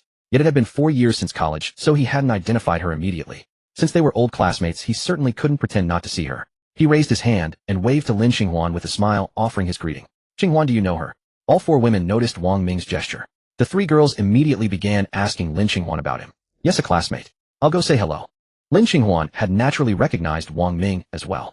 They had spent 3 years of high school together, seeing each other every single day. After explaining to the three women, she stood up and walked toward Wang Ming's table. Wang Ming, it's really you. I thought you looked familiar just now, and after thinking for a while, I finally remembered. When she reached his table, Lin Qinghuan said with a smile. Same here. Long time no see. Wang Ming put down his chopsticks and stood up, replying with a smile. Yes, long time no see.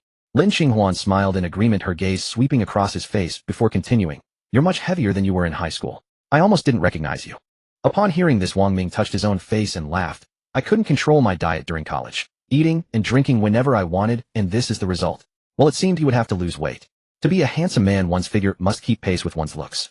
Lin Qinghuan smiled, her eyes briefly pausing on the pile of dishes at the table. When her gaze landed on the mobile phone packaging bag placed on a nearby seat, she hesitated slightly, then her eyes moved unnoticeably toward Wang Ming. How long have you been back in Langzhou? Have you found a job? I just arrived in Langzhou today. No rush on the job. I'll take my time looking. Wang Ming smiled, then made a gesture inviting her to sit. Why don't we sit and chat for a while? No, I'm eating with some colleagues. I won't sit down. Enjoy your meal. Lin Qinghuan waved her hand, pointing toward her own table. All right, you should hurry back to your meal too. Wang Ming nodded. Lin Qinghuan nodded, then turned and returned to her own table. Wang Ming sat back down and continued eating, reminiscing about the Lin Qinghuan he remembered from high school. She had been beautiful then too. Many boys in the class had secretly admired her, and he had been one of them. She had become even more beautiful over the 4 years. Her long black hair cascaded over her shoulders, her face a perfect oval, her skin fair and features stunning. Casual denim wide-leg pants paired with a solid black t-shirt. Simple, yet elegant, poised, and unhurried. Her figure was full where it should be full, and slender where it should be slender. On the other side, Lin Qinghuan returned to her seat. She had attended college in Langzhou and had finished her graduation affairs 2 weeks prior. Since then she had been searching for a job. The 3 girls eating with her were colleagues from the company. They had gotten off work at 6 and decided to dine out together. Is he your college classmate? Lin Qinghuan looked at the woman who had asked. Her name was Su Rui, and she was the earliest hire at the company, having worked there for nearly a year. The woman sitting across from Su Rui was Chun Yin, who had been there for over half a year. The woman beside her was Shun Jing, a newcomer, like Lin Qinghuan, who had joined in the same batch. Like Lin Qinghuan, she had just graduated, and they even shared an apartment together. Their relationship was the closest. The company operated on a mentorship system. Lin Qinghuan was paired with Chun Yin, while Shun Jing was paired with Su Rui. He's a high school classmate. We haven't seen each other for a few years. Lin Qinghuan explained with a smile. I see. He's working in Langzhou too. Why is he eating alone? Shun Jing said with some puzzlement. No colleagues. No friends. Eating hot pot alone. What fun is that? He just got back today. I didn't ask much. I see. The 3 nodded and said no more. Just then their broth began to boil, and they all started eating. Wang Ming's meal stretched on for over an hour. By 9 o'clock he had nearly finished everything on his table, successfully stuffing himself to the point of lethargy, slumping in his seat, with zero desire to move. While resting, he glanced over at Lin Qinghuan's table. They were still eating. Both the beautiful woman he had noticed at first glance and his old classmate Lin Qinghuan. Since they had already run into each other, how could he let this opportunity slip? On the high-speed train, Su Xian had taken the initiative to strike up a conversation with a stranger. These two were connected to him, making it even more convenient. Having made up his mind, he waited another 10 minutes or so before calling the waiter to settle the bill. Picking up his things, he stood and walked toward Lin Qinghuan's table.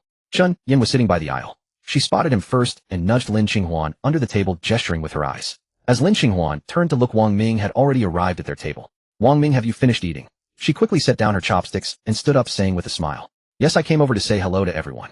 Wang Ming smiled as he looked at the others. He hadn't expected another beauty of equal charm. His gaze lingered briefly when it swept past Shun Jing beside Lin Qinghuan. A different style entirely. Her features were sweetly pretty, her eyes round and bright. A big-eyed cutie, the kind that made people want to protect her. Su Rui and the other 2 had been watching Wang Ming anyway, and upon hearing his words they all nodded. Old classmate, I remember you went to college in Langzhou. I've just returned, and there might be things I'll need your advice on. Let's add each other on WeChat. Wang Ming smiled as he looked at Lin Qinghuan, speaking in a natural tone. The excuse was perfectly reasonable. Back in high school he had added a few dorms' contact information, but most of the girls in class hadn't become WeChat friends. Sure, feel free to ask anything anytime. Lin Qinghuan didn't overthink it, and the 2 scanned each other's codes to become WeChat friends. Then I won't keep you from your meal. I'll take my leave now. Having achieved his goal, Wang Ming smiled and nodded to the group before turning to leave. Let's keep eating. Finish up and head back early to rest. We have work tomorrow. Su Rui smiled and called out to the table. The time was already quite late, and Lin Qinghuan and Shun Jing lived far from here. Chun Yin asked casually while eating. Qinghuan, what does your classmate do for work? Su Rui and Shun Jing looked at her strangely. What did that have to do with them? Work? He doesn't have a job. He just graduated and returned to Langzhou today. He probably hasn't started looking yet. Lin Qinghuan replied casually. Wang Ming adding her contact might have been for this very reason. No job. Maybe he simply doesn't need to work at all. Chun Yin thought to herself and said nothing more. The Wang Ming who had left Haidaleo took the escalator down to the second floor where the boutique and trendy men's clothing stores were located. After browsing several outdoor sports brand stores, he bought several pairs of briefs athletic pants and a few well-fitted pure cotton quick-dry t-shirts, spending nearly 4,000 yuan. In the past, when buying clothes, if it wasn't online shopping for a few dozen yuan, even in stores he would spend at most a few hundred. Now spending several thousand felt almost cheap to him. He had originally wanted to browse luxury brands like LV and Gucci. Longzhou certainly had stores. He would check after returning. This mall at most carried some mainstream mid-range brands. He only had the clothes he was wearing left, so he would buy a few sets for daily rotation first. After finishing his shopping, he had no other errands. Exiting the mall, he walked toward his hotel. Rui, look, isn't that Qinghuan's classmate Wang Ming? On the roadside not far from the hotel, Chun Yen pulled Su Rui's arm. She pointed toward Wang Ming walking toward the hotel in the distance. Su Rui looked in the direction she was pointing. Seems like it. Watching Wang Ming enter the hotel, Su Rui's eyes were full of surprise. Lin Qinghuan had said he had just arrived in Longzhou. Was he staying at this five-star hotel? It's him. This classmate of Qinghuan's truly comes from an extraordinary family. Chun Yen watched Wang Ming disappear from her sight as he entered the hotel. Since her office was nearby, she was naturally familiar with this hotel, which further confirmed her earlier suspicions. You? Just because he stayed at the Marriott. Su Rui felt Chun Yen's guess was too hasty. The Marriott was indeed quite expensive. All room types started at 50 square meters, and the cheapest single bedroom cost 8 or 900 a night. It's a bit pricey, but a normal family staying one night occasionally is nothing. That Wang Ming, neither handsome nor charismatic, dressed in ordinary clothes. Surprising as it was, she didn't think he was anything special. This is just one of the reasons. Let's talk as we walk. Chun Yen watched Su Rui waiting for an explanation, smiled, then pulled her along to continue walking. Come on, tell me what Miss Chen has noticed is wrong. Su Rui teased, genuinely curious about what Chun Yen had spotted that she hadn't. They lived in the same residential complex. Su Rui rented a one-bedroom apartment, while Chun Yen's family home was in the complex where she lived with her parents. Despite working together, their family backgrounds were worlds apart. Su Rui's hometown was Pingzhou, and her parents were ordinary workers. Chun Yen was an only child. Her father was a leader in a state-owned enterprise, and her mother ran several chain beauty salons. The family owned multiple properties. After graduating from university, her family had already prepared a car and house for her. One had to work hard to earn money, relying solely on her own efforts to get what she wanted. The other had nothing to worry about. She worked just to pass the time, finding it boring to stay at home. When she first learned about this, Su Rui was incredibly envious. The only thing she had better than Chun Yen was her appearance and figure. Chun Yen's looks were average, and her figure was the opposite of her family's wealth, not abundant. At dinner, I was sitting next to him and happened to see the 2 phones he was carrying. Together they cost about 30,000, which is more than a few months of our combined salaries. Their monthly salary was nearly 6,000, which was above average in Longzhou. The 2 newcomers, Lin Qinghuan and Xin Jing, only earned over 4,000 a month, barely enough to support themselves. He's staying in a 5-star hotel. Qinghuan said he just graduated and hasn't found a job yet, so it must be from his family. Just because of that, Su Rui looked at Chun Yen speechlessly. It's only a few tens of thousands. These are just a small part of the reason. It's more about intuition. When Wang Ming greeted them, there was no hint of awkwardness or ingratiation in his eyes. Whether standing to talk or leaving, he was completely relaxed and exuded confidence. How could an ordinary person who just graduated without a job have such a demeanor? Intuition. That's too vague. Su Rui shook her head, speechlessly, thinking Chun Yen was overthinking. Rui, please believe me. Chun Yen naturally sensed Su Rui's disbelief, grabbed her arm, and shook it, slightly anxious. Fine, I believe you, but what does it have to do with us? Su Rui was a bit helpless. They were just chance acquaintances. If anything, it was Lin Qinghuan's concern. Who says it doesn't? He was staring at you at first, definitely interested in you. Don't you have any thoughts? Chun Yen winked playfully, teasing Su Rui. No, let's hurry up. I want to go back to sleep. Su Rui said, pulling Chun Yen to quicken their pace. All right. Back at the hotel, Wang Ming casually tossed his clothes onto the table and sat on the sofa with his new phone. After a lot of effort, he followed the prompt step by step to transfer data from his old phone. Once both new phones were set up, Wang Ming stretched lazily, grabbed the foldable phone, and lay down on the sofa. Scrolling through Douyin on the large screen offered a completely different visual experience. Nearing 10 o'clock, he remembered that the appearance optimization required an early bedtime and early rising. Reluctantly, he stood up to take a shower and go to sleep. After showering, he lay comfortably on the soft large bed, turned off the lights, and closed his eyes, ready to sleep. But soon he opened them again. The faces of 4 distinct beauties kept appearing in his mind: Su Xian, Lin Qinghuan, and her 2 attractive colleagues. Lying in the spacious hotel room on a long night, the young and vigorous Wang Ming couldn't help feeling restless and agitated. He turned over, reached for the phone on the nightstand, and opened WeChat. First, he checked Lin Qinghuan's moments. The only new post was from a few hours ago, a picture of hot pot with no person in it. He entered their chat interface, pulled up the keyboard, and sent a message. He asked if she had returned after dinner. After sending the message, he quietly waited for Lin Qinghuan's reply. He waited and waited, but there was no response. He looked closely at the screen. It had been sent. Just wait a bit longer. Maybe she's busy with something else and hasn't checked her phone. 5 minutes. 10 minutes. He grew drowsy from waiting, his eyelids getting heavier and heavier, and he fell asleep, still holding the phone. June 26th, Wednesday. When Wang Ming woke up, it was already past 8 o'clock. He finally saw Lin Xinghuan's reply on his phone. She had replied an hour ago saying she went back after dinner, took a shower, and went to sleep, only seeing his message this morning. So that was it. It seemed he had sent the message at the wrong time last night. He rubbed his eyes, sat up, and replied that it was fine, he had just woken up and seen her message. Leaning against the headboard, he didn't wait for a reply this time, unlike last night's futile wait. Lin Xinghuan might have already arrived at the company, busy with work during office hours. He put down his phone, got out of bed, pulled open the curtains, and stood in front of the floor-to-ceiling window to stretch his limbs. Hotels are nice, but for long-term living, one's own place is more comfortable. He planned to buy a house within the next 2 days. Even if he later had to go to Hangzhou, it wouldn't stop him from buying his own place in Longzhou, so he'd have somewhere to stay when he returned. Besides a house, he also needed a car. He couldn't just take the subway or taxis everywhere. With his own car, he could go anywhere he wanted, very convenient. After a quick wash, he changed into the new clothes he had bought last night and examined himself in the bathroom mirror. The pores on his face were finer, the acne scars from before had faded significantly. His skin condition was visibly much better, and his entire demeanor had changed. The appearance optimization was working. He was sure it wasn't an illusion this time. He specifically opened the personal panel to check, and indeed the appearance attribute had increased slightly. He nodded with satisfaction, closed the panel, and took his room card, in a good mood to go out. Going down to the second floor of the hotel, he verified his room card and entered the restaurant. After asking about the number of guests, the waiter led the way slightly ahead, introducing the locations and types of various food stations. He was taken to a window seat. The waiter proactively pulled out the chair for him and then left. There were Western-style breads, pastries, bacon and sausages, a local Chinese-style steamed buns, siu mai, various porridges and noodles, and freshly made omelets and wontons. A quite comprehensive selection. Wang Ming picked a little bit of everything he wanted to eat, checking information on his phone while eating. He was going to buy a car first, his first car, and he had already decided on it. After finishing breakfast, he left the hotel, hailed a taxi, and gave the address of the Mercedes-Benz 4S dealership. At 10 o'clock in the morning, Wang Ming walked out of the Mercedes-Benz 4S store with a look of displeasure, his expression clearly indicating that his visit had not gone as desired. The first car he had wanted to buy was the Mercedes-Benz AMG G63, his dream car. A boxy-shaped retro hardcore off-road exterior, and the roar of a V8 twin-turbo engine, making it both stylish and exhilarating to drive. Especially the large three-pointed star emblem, which he had always admired whenever he saw it on his phone. Now that he finally had the money to afford it, he naturally wanted to buy it as soon as possible. The 4S store was almost empty early in the morning. As soon as Wang Ming entered, a salesman greeted him. Not an attractive woman, but a man in his 30s, middle-aged. He directly asked for the G63, expecting the salesman to enthusiastically show him the car for a test drive. Instead, he got a curt reply, no. Those two words left Wang Ming stunned for a moment. What did he mean? Did he think I couldn't afford it? The salesman's demeanor didn't suggest that, and fortunately he explained. Their store, as well as another Mercedes-Benz 4S store in the area, had received very few quotas from the manufacturer in the first half of the year, so there were no cars available in all of Longzhou at the moment.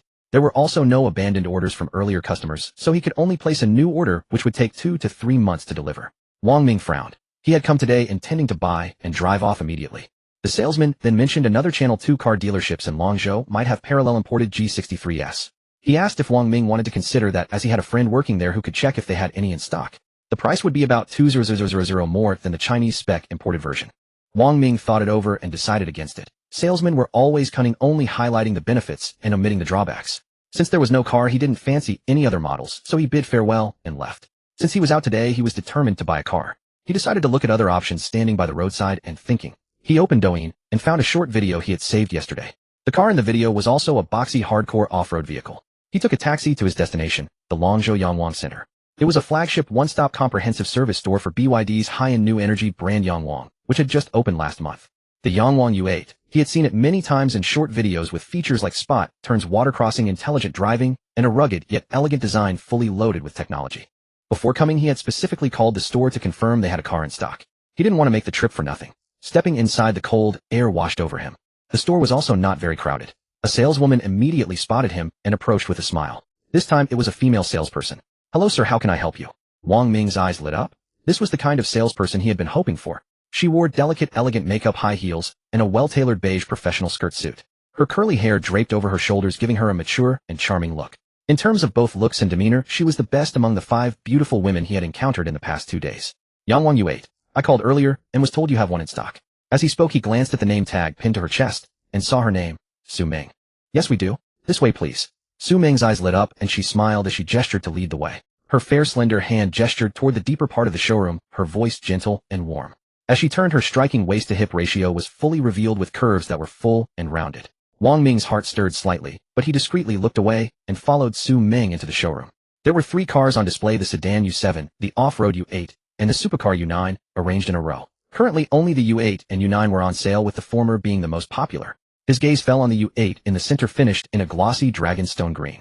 Its rugged angular lines were sharp and straight, shimmering under the showroom lights with a delicate warm pearl luster. It looked even more imposing and solid than the videos and images he had seen, and the more he looked the more it appealed to him. Sir, the U8 is our brand's first million-level new energy hardcore off-road vehicle. It excels in both off-road performance and urban commuting comfort.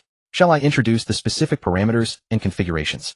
As she spoke, Su Ming opened the passenger door and gestured for Wang Ming to take a seat inside.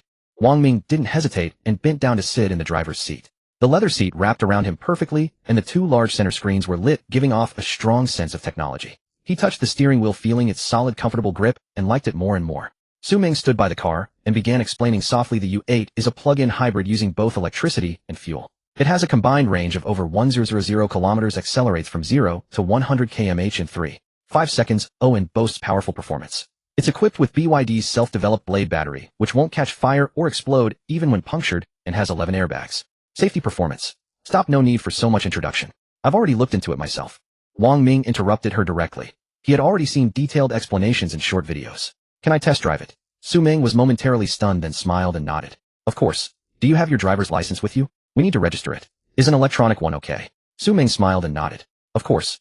Not everyone carries a physical license, and an electronic one works just as well. Wang Ming got out of the car, followed Su Ming to quickly complete the registration and receive the key. The test driver sat in the passenger seat, and after a few laps around the store's small test track, the power response and ride comfort were impeccable. So what do you think?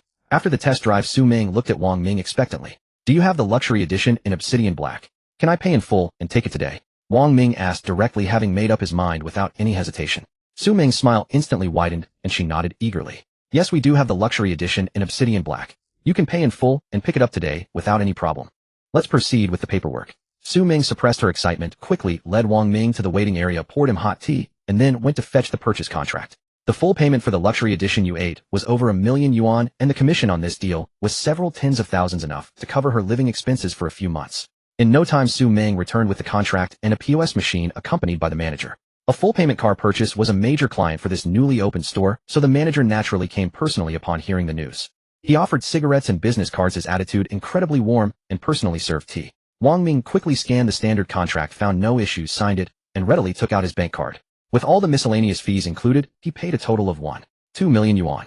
After entering the password, a transaction success notification popped up within seconds. Seeing the full payment, both the manager and Su Ming were delighted.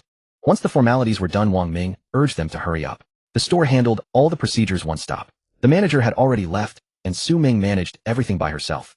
Wang Ming was taken to the VIP lounge on the 2nd floor. After waiting patiently for over half an hour, Su Ming appeared again.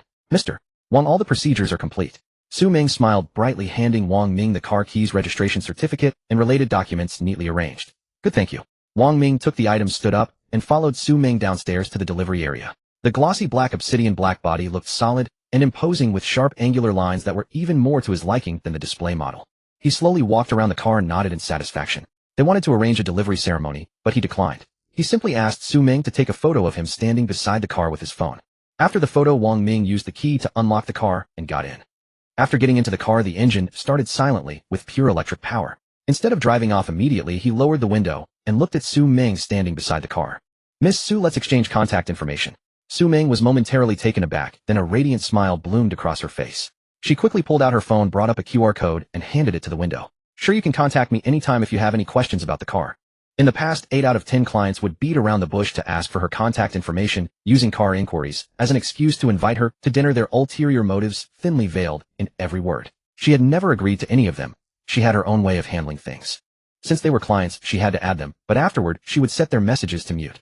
Her replies never came, and after numerous attempts, they would eventually lose interest. She would then block and delete them in one go, periodically cleaning up her contact list. This time, however, was something unusual. A full payment of 1 million without any hesitation, no jokes, and no inappropriate words throughout the entire process. He looked young with an ordinary appearance, yet he spent so lavishly. He was definitely a low-key rich second generation, which instantly piqued Su Ming's interest. He was about to leave without asking for her contact information. As a girl, she couldn't possibly take the initiative, could she? But it was rare to come across such a high-quality man who met her standards. If she let him slip away, she would truly miss out, and finding someone like him again would be difficult. After a moment of inner conflict as he was already in the car and about to leave, she still hadn't made up her mind. Instead, she began to doubt her own appearance and figure. Had she gained weight recently? Fortunately, Wang Ming finally took the initiative to speak, putting her completely at ease. Miss Su, thank you for today. I'll treat you to a meal when I get the chance. Wang Ming scanned the QR code, added her contact, placed his phone on the center console, and smiled at Su Ming. Sure, I'll hold you to that. Drive safe, Mr. Wang. A faint blush crept across Su Ming's cheeks. Holding her phone, the corners of her lips curved even sweeter, and her voice softened. It's a deal then. Wang Ming had been prepared for rejection or a polite decline, but she agreed without hesitation. With a knowing smile, he nodded, put the car in gear, stepped on the accelerator, and drove away from the Yangwang Center. Su Ming stood there watching until the car disappeared from sight before turning and walking back into the store. Around noon, the store was empty. 5 or 6 salespeople were gathered in the break area chatting and killing time until lunch at 12 o'clock. When they saw Su Ming return, all eyes turned to her.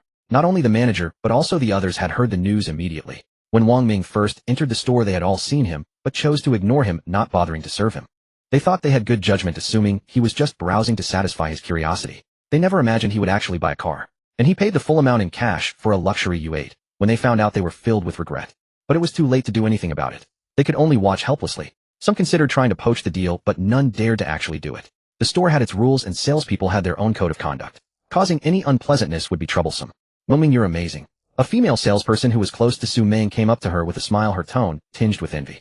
Su Ming, your commission for this deal must be at least 50 or 60,000. You've got your performance for the second half of the year covered.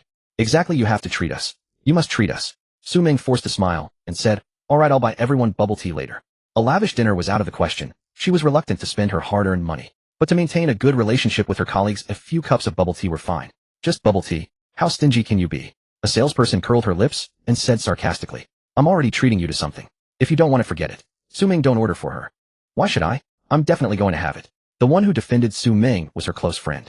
The others remained silent, but they shot disdainful glances at the sarcastic salesperson. Su Ming said nothing. Some were eyeing her commission, while others had their sights set on something else. A saleswoman with big wavy hair and heavy makeup sidled up to Su Ming. Su Ming, did you get his contact info? Can you share it? Based on her understanding of men, he definitely would have asked for Su Ming's contact information. Su Ming was taken aback. This woman was after her client. She tucked her phone behind her back, her smile fading slightly, and politely declined. This is the client's private information. I can't just give it out. Don't get any ideas. The wavy-haired saleswoman didn't take offense. She just teased, look at you already guarding him so closely. He's just a young, wealthy, rich kid. Why are you hiding him so tightly? The others also chimed in with jokes. Su Ming kept her expression neutral, but only she knew what was going on in her mind. Wang Ming drove his new car smoothly along the road. With the steering wheel in his hands, this was his first time on the road. Thanks to his master-level driving skills, his acceleration and overtaking were crisp and clean. After driving around for half an hour to satisfy his curiosity, he calmed down. He set the navigation and drove toward the hotel. It was already noon, time for lunch. The hotel offered free parking, so he parked in the underground garage. He went upstairs to his room and then headed to the hotel restaurant for lunch. The second floor also served a buffet lunch and made-to-order dishes. Wang Ming found a seat by the window and ordered a portion of tomato beef brisket, a stir-fried seasonal vegetable, a bowl of corn and pork rib soup, and a serving of rice. The meal cost was charged to his room and would be settled upon checkout. After lunch, he returned to his room, lay down on the sofa, and browsed property listings in Longzhou on his phone. He had a car now, a house was also essential. He wanted a ready-to-move-in property. He planned to check out of the hotel the day after tomorrow and move into his own place. After some searching, he settled on a development Wudongtang. It was a high-end residential project developed by a state-owned enterprise offering only 3 types of units: fully furnished luxury apartments, duplex villas, and Chinese-style courtyard houses with a minimum area of 175 square meters. Located in the prime commercial area of Longzhou, it was adjacent to Wanxiang City and a park with complete surrounding facilities and convenient transportation. Having decided on the development, Wang Ming planned to visit in the afternoon. If he was satisfied, he would buy it on the spot. The average price was 300 per square meter, and he still had over 13 million in his card. That was more than enough. He took a nap for over 2 hours and woke up at 2:30. He splashed cold water on his face to fully wake up, then went downstairs, got into the car, and headed out. Arriving at the Wudongtang sales office, he got out of the car and glanced up at the sky. The afternoon sun was hidden behind clouds. It wasn't a scorching heat, but a muggy, oppressive one. Was it going to rain? The thought crossed his mind briefly, but didn't bother him. Even if it rained, it wouldn't affect him now that he had a car. Wang Ming straightened his clothes and strode toward the entrance of the sales office. The glass doors slid open automatically. Sir, how may I assist you? A salesperson approached him. A young man in his early 20s, dressed in a neat shirt and trousers with a polite and composed demeanor. He had hoped to meet another saleswoman like Su Ming. But a man would have to do. Show me the large flat. Wang Ming stated his demand directly. The young man quickly smiled and guided, this way, sir. Let's first take a look at the model. Following the young salesperson to the model, he listened to the explanation of the overall planning, greening rate, building spacing, and supporting resources. Wang Ming felt a bit confused, but carefully observed the layout of the model. What is the largest area? Is there a ready-made house? Yes, look at this building No. 9. The salesperson pointed to the central building on the model. Building No. 9 is the crown jewel of our project. The entire building consists of the largest 300 flats with no other unit types mixed in. What is the average price? The average price for building No. 9 is 2,500 per square meter, which is more expensive than other unit types. Wang Ming nodded after hearing this. 300 square meters 7.5 million. If you want to see the interior, I can take you to the showroom, which is exactly the same as the actual decoration. The salesperson was about to lead Wang Ming to the showroom, but Wang Ming waved his hand and asked, I don't need to see the showroom, I want to see the actual property. He didn't say whether he would buy or he would decide after seeing it. That's fine, please wait a moment. I'll get the keys. The salesperson ran off to get the keys and returned, then led Wang Ming out of the sales office and into the community through the main entrance. The greenery in the complex was indeed well done. Lush vegetation, clean and tidy, not even a speck of trash on the roads. In such a high-end community, the property management fees are high, but naturally the service is also excellent. Passing through the path shaded by vegetation, they quickly arrived at building No. 9. Along the way, the salesperson introduced the floors where the ready-made units were located. Many of the mid to high floors were still unsold, while the lower floors were almost all sold. The salesperson swiped the card and led Wang Ming into the building while also providing detailed information. The entire building had 2 elevators serving 2 units per floor, with both facial recognition and card access for the elevators, providing private elevator entry and strong privacy. They first went to the 9th floor. After exiting the elevator, there was a waiting hall with a double-door private elevator. This space was exclusively for the owner's use, equivalent to a bonus area where they could install cabinets for shoe racks and storage. The salesperson swiped the card to open the double-door armored entrance door and entered the room. The foyer, over 10 square meters, was spacious. From the foyer, one could see the expansive living room at a glance. The south-facing balcony had floor-to-ceiling panoramic windows, offering a view of the best central landscape of the community. The overall decoration style was minimalist luxury, with beige-gray wall fabric featuring delicate textures and marble flooring throughout. The layout was 4 bedrooms, 2 living rooms, 4 bathrooms, with an integrated kitchen and dining area, and each of the 4 rooms had its own private bathroom. The kitchen appliances, bathroom fixtures, air conditioning, and fresh air system were all top-tier imported brands, along with a whole house smart panel. Wang Ming looked around while listening to the salesperson's introduction, nodding from time to time. He was satisfied with both the house and the decoration and had already made a decision. The only thing left was to decide which floor. Among the available floors, which is the best? What discounts do I get for paying in full? Upon hearing this, the young salesperson's eyes instantly lit up and his initially polite demeanor became genuinely enthusiastic. Being able to secure a 300 square meter flat and offering to pay in full. This was a truly top-tier big client. His heart couldn't help but leap. Could it be that his luck had finally arrived? The best is naturally the Phoenix floor. If you pay in full, I can offer you a 3% discount within my authority, plus 2 years of property management fees and a 5,000 yuan parking space voucher. He didn't hold anything back and laid out the maximum concessions he could offer, hoping to close this big deal. Phoenix floor. What does that mean? Wang Ming didn't understand and muttered to himself, why can't you just say the floor number? I'm sorry, sir. The Phoenix floor is the second to top floor, which is the 40th floor. It offers the best comprehensive living experience without the issues of sun exposure and leakage on the top floor. There's exactly 1 unit left, the other one was sold last week. If you want it, you'll need to act quickly. The salesperson hurriedly explained, wanting to slap himself for using real estate jargon. As soon as he finished speaking, his hands unconsciously clenched and his eyes fixed on Wang Ming. Let's go up and take a look. Wang Ming nodded in realization. If he was going to buy, he'd buy the best. Please, it's right here. We can go straight up. The two left the room, took the elevator directly to the 40th floor. The entire building was uniformly delivered with the same decoration for every unit. The layout was exactly the same as the one on the 9th floor, but standing in front of the floor-to-ceiling windows, it was completely different. The view from above was much better and more expansive. This is the one. This is the one. I'll pay in full. Let's go back and sign the contract. Wang Ming was immediately certain and turned to the salesperson. The salesperson had hoped to make the sale, but when it actually happened, he couldn't believe it. He stood frozen for several seconds, even subconsciously pinching himself. Not a dream, it was real. Good, please. He was so excited that his voice trembled, and he hurriedly led Wang Ming back, afraid that Wang Ming would change his mind and the big deal would slip away. While going downstairs, Wang Ming asked about parking spaces. All spaces were sold separately, each costing 2,000 yuan. He said he wanted 3, and the salesperson was even more overjoyed, quickly saying no problem. On the way back, the salesperson wished he could grow wings and fly back. Upon returning to the sales office, he directly led Wang Ming into a private negotiation room, poured hot tea, and quickly left to prepare the contracts and other documents. In the time it took to drink a cup of tea, the salesperson returned. First, they selected the parking spaces. VIP clients could choose prime spots directly next to the elevator. Then they signed the subscription letter, the purchase contract process, the online signing, and finally, it was time to pay. Wang Ming took out his bank card and swiped twice for the parking spaces and the house payment. Watching the POS machine successfully print the receipt, the salesperson's hands began to tremble as he held it. Suppressing his excitement, he continued with the subsequent procedures. The house was handed over, the contract was exchanged, the parking space transfer document was signed, and they received the keys, private elevator access card, and had the whole house smart panel permissions set. They signed the property management service agreement and registered the owner's facial recognition permissions. After all the necessary procedures were completed, it was already 5:30 p.m. As for the final property deed, the developer would handle it uniformly, and it would take 1 to 2 months to be issued. At that time, the property management would contact and deliver it to the door in person.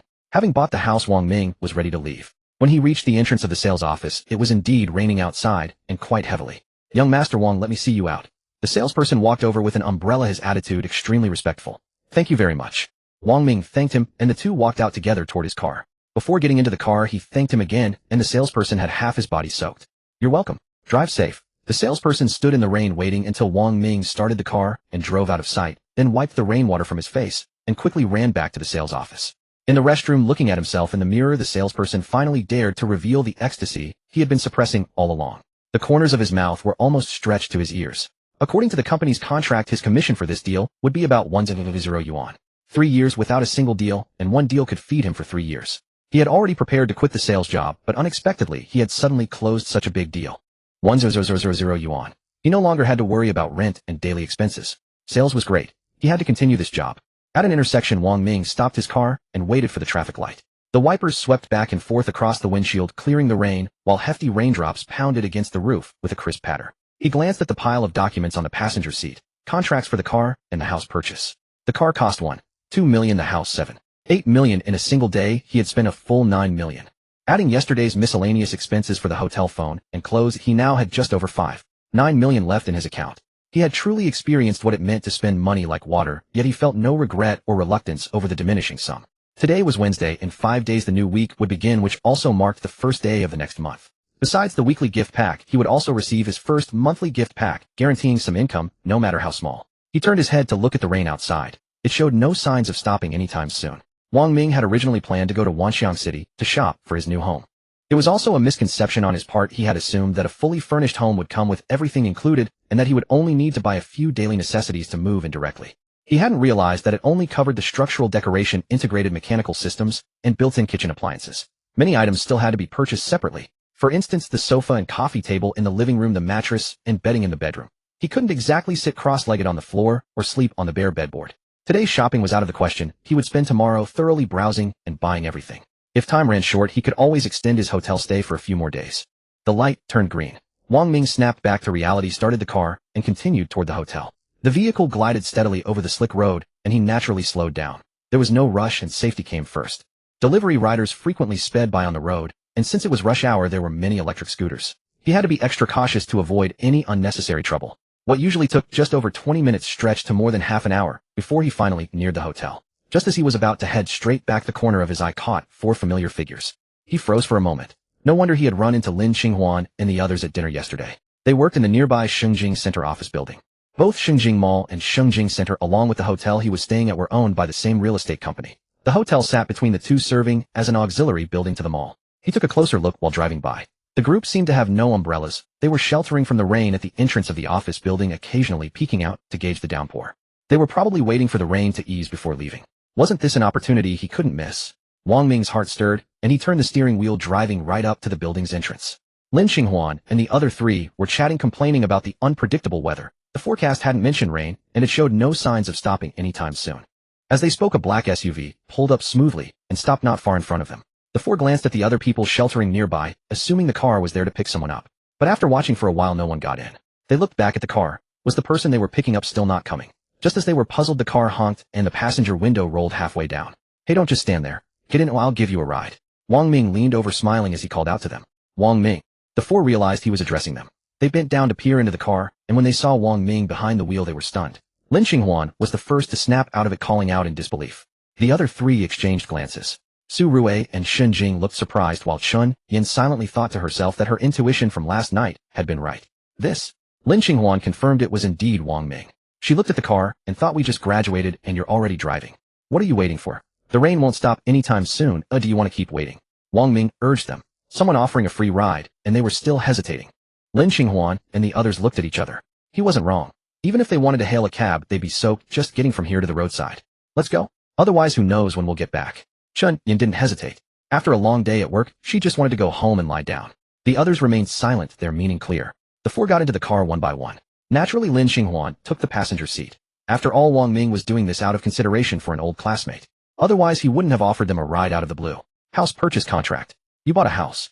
The documents were on the passenger seat. After buckling her seatbelt, Lin Xinghuan held them in her lap and glanced down, catching sight of the words. She couldn't help exclaiming in surprise. The three in the back seat heard her too. Chun Yin in the middle remained unfazed. He had a house too, after all. He had just returned yesterday, and now he was not only driving a car, but also buying a house. His family was definitely wealthy. Su Ruei and Xin Jing on either side were even more astonished than when they had first seen Wang Ming driving. Yeah, I bought it this afternoon. Where do you all live? Who should I drop off first? Wang Ming replied casually as the car started moving. Oh, let's drop off Sister Ruei and Sister Yin first, they live closer. Lin Xinghuan pushed aside her shock and focused on the matter at hand. No need. Drop off Xinghuan and the others first, you can take us on the way back. We're in no rush. Su Ruei, still a bit dazed, quickly spoke up when she heard they were being dropped off first. Xinghuan, tell us where your apartment complex is. Oh, okay. Lin Xinghuan hesitated for a few seconds before giving the address. Wang Ming followed the navigation and drove toward their neighborhood. The car fell silent for a moment, broken only by the sound of raindrops hitting the roof. Lin Xinghuan's thoughts churned with complexity. They had all just graduated from college. She was working as a wage slave, while Wang Ming already owned a car and a house. The gap was immense. She remembered that in high school Wang Ming was an average student, and his family wasn't particularly well off. Had they struck it rich during his college years? She looked down at the purchase contract, curiosity burning within her. Where did he buy the house? How big was it? Wang Ming, can I take a look at your contract? Lin Xinghuan finally couldn't hold back and asked. It would be rude to just flip through it without permission. The contract. It's in your hands, feel free to look. Wang Ming smiled unconcerned. This was exactly what he had been waiting for. He had deliberately left the documents out. Was it just a contract? No, it was money, his stepping stone. Lin Xinghuan nodded carefully, opened the contract, and gasped as she read the contents. 300 square meters, total price, over 7 million.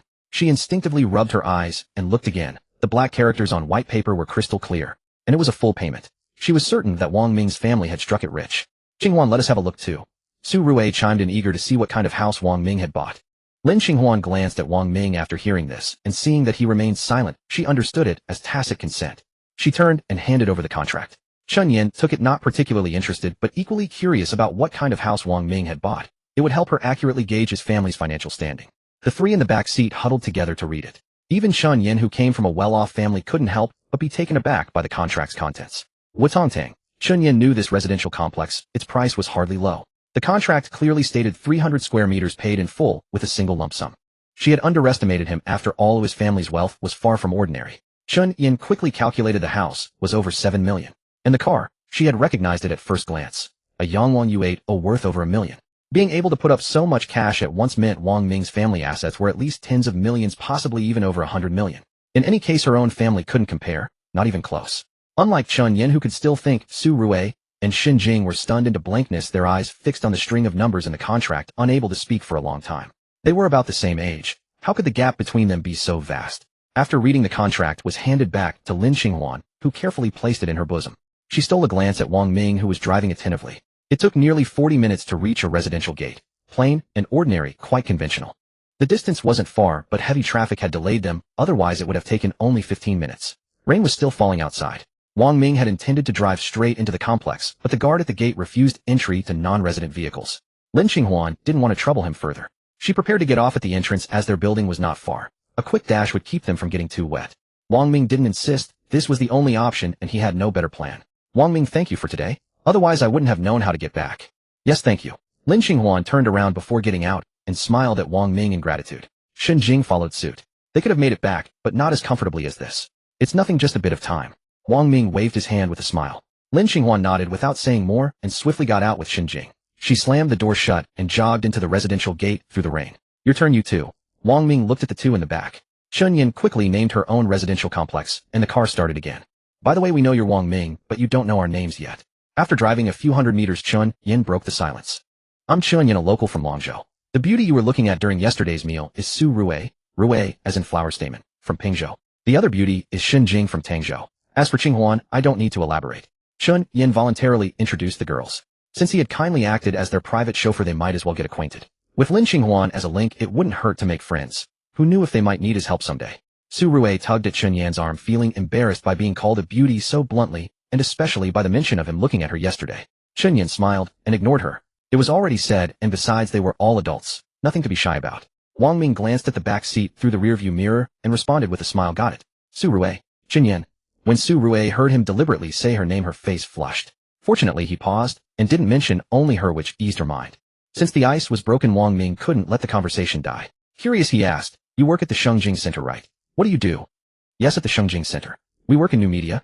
I find topics and edit copy. Rui edits videos. Qinghuan and the other two do the same as us. What about you? Now that you've graduated and come back to Longzhou buying a house and a car, are you planning to settle down and develop here?" Chun Yin asked in return after explaining. "Not necessarily. Buying a car and a house is for convenience. I can't keep staying in hotels and taking taxis forever, right?" Wang Ming truly hadn't decided yet. He was taking it step by step. "Or where did you go to college?" "Shillong." The two chatted casually, one sentence at a time, very relaxed and natural. Su Rui didn't say a word the whole time, just listened to them talk. When they reached the gate of the girls' residential complex, it looked quite decent. Much better than Lin Qinghuan's place. Still, they couldn't drive in. They had to stop at the entrance. The rain had lightened considerably, now just a drizzle. "Stop here, thanks." Chunyan grabbed her bag and pushed open the door to get out. Rui, let's go." "Hold on." Su Rui wasn't as hurried. She turned to Wang Ming and pulled out her phone from her bag. "Let's add each other on WeChat. I'll treat you to a meal sometime." Wang Ming saw no reason to refuse. Even if Su Rui hadn't spoken up, he would have taken the initiative to get her contact info. Chunyan watched Su Rui with a meaningful glance. It was rare for her to voluntarily ask for someone's contact. As far as she could remember, this was the first time. After they scanned the QR code and added each other, Su Rui got out of the car. Wang Ming also put his phone away. "Good grief, I know you've got your eye on Su Rui, but am I invisible?" "Ahem, Wang Ming, are you trying to chase after our Su Rui? Then you're sure you don't want to add me?" Chunyan teased. Didn't he know that to win a girl over, you first had to win over her best friend? "Of course I have to add you. We've been chatting the whole way. How could I not?" Wang Ming gave a sheepish smile, only addressing the second half of her remark, avoiding the first entirely. Some things are better left unsaid. We both knew it in their hearts. Su Rui blushed, and seeing that both had exchanged contacts, she nudged Chun Yin, keeping her head down the whole time and not daring to look at Wang Ming. Chun Yin raised her phone and gestured towards Su Rui, signaling that if she wanted to know anything, she could just message her. Wang Ming understood. This best friend was a good one. He couldn't disappoint her kindness, so he gave an okay gesture. "Let's go." Chun Yin waved linked arms with Su Rui and turned to walk into the residential complex. Wang Ming rolled up the window and checked the time. It was already 7:30. He drove back to the hotel to eat. His stomach was growling. "Change your mind today, eh?" On the path inside the complex, Chun Yin gave a knowing smile. Yesterday Su Rui had denied it, but he hadn't been surprised. Wang Ming's display of strength made it hard not to be tempted. Su Rui playfully slapped her arm. "Don't talk nonsense. I just want to have a meal together sometime to thank him for driving us back today." Chun Yin smiled and didn't press her, knowing she was too shy to admit it. They reached the building where Su Rui lived and had to part ways. A piece of advice: be proactive. Don't forget about Lin Qinghuan. Chun Yin left those words and walked away. Su Rui stood there for a few seconds, then turned and entered the building. As she climbed the stairs, she kept thinking about Chun Yan's final remark. It was only after returning to her rented apartment and collapsing onto the sofa that the weight of the day truly settled. Yesterday, when Chun Yin asked if she had any ideas, she truly had none.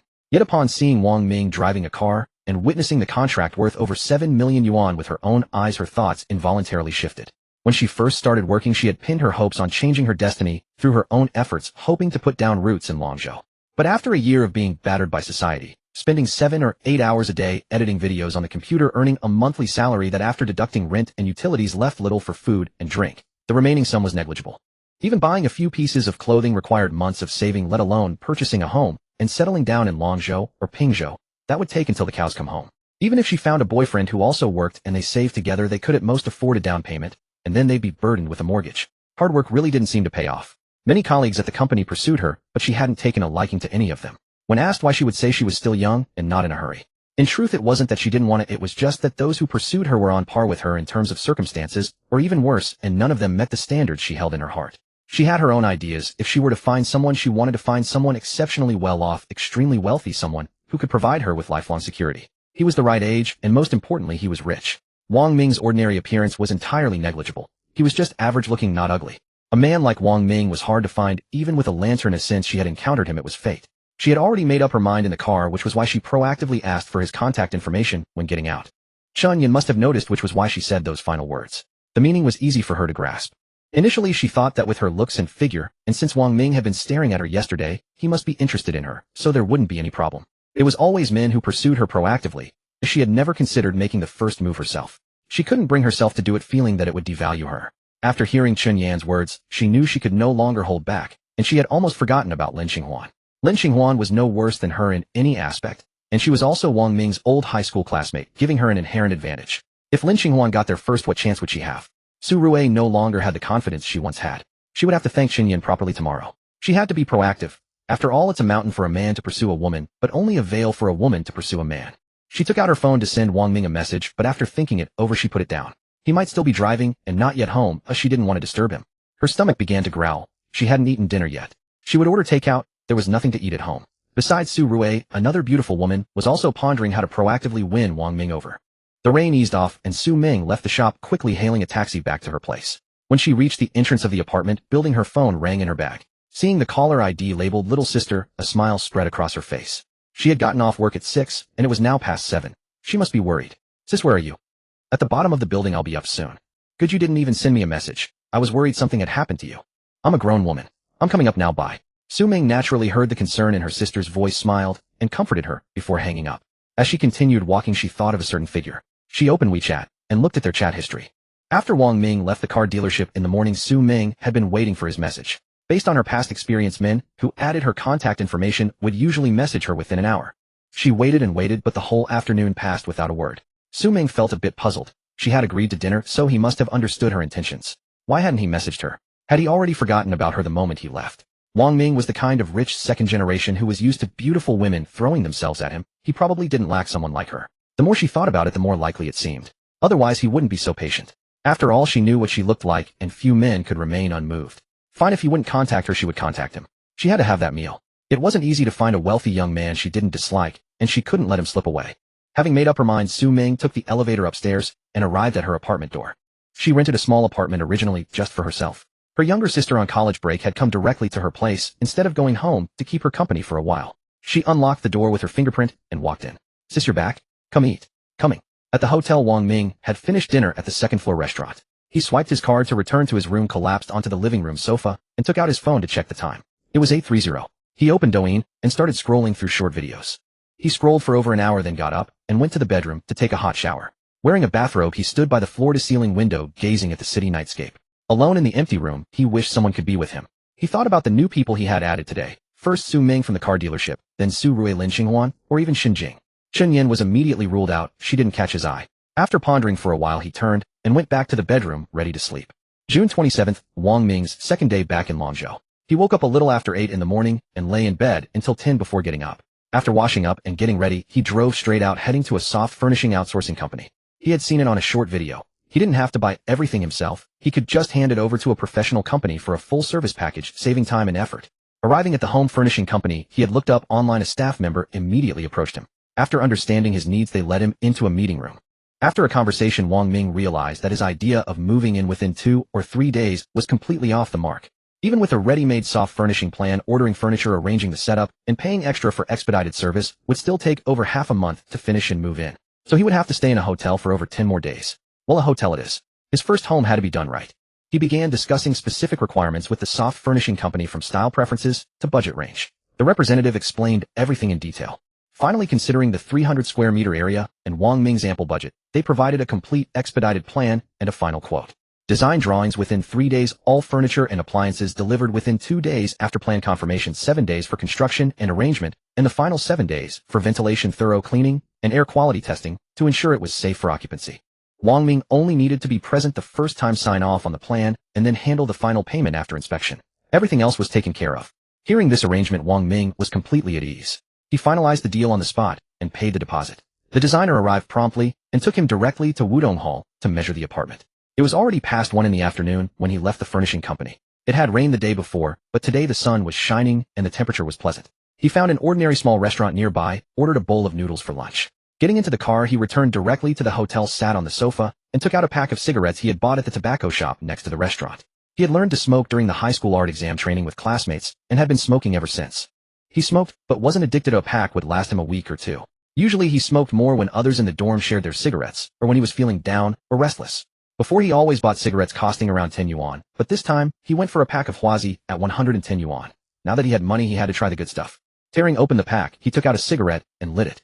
Wang Ming took a slow drag, leaning back on the sofa, and began to ponder his next plans.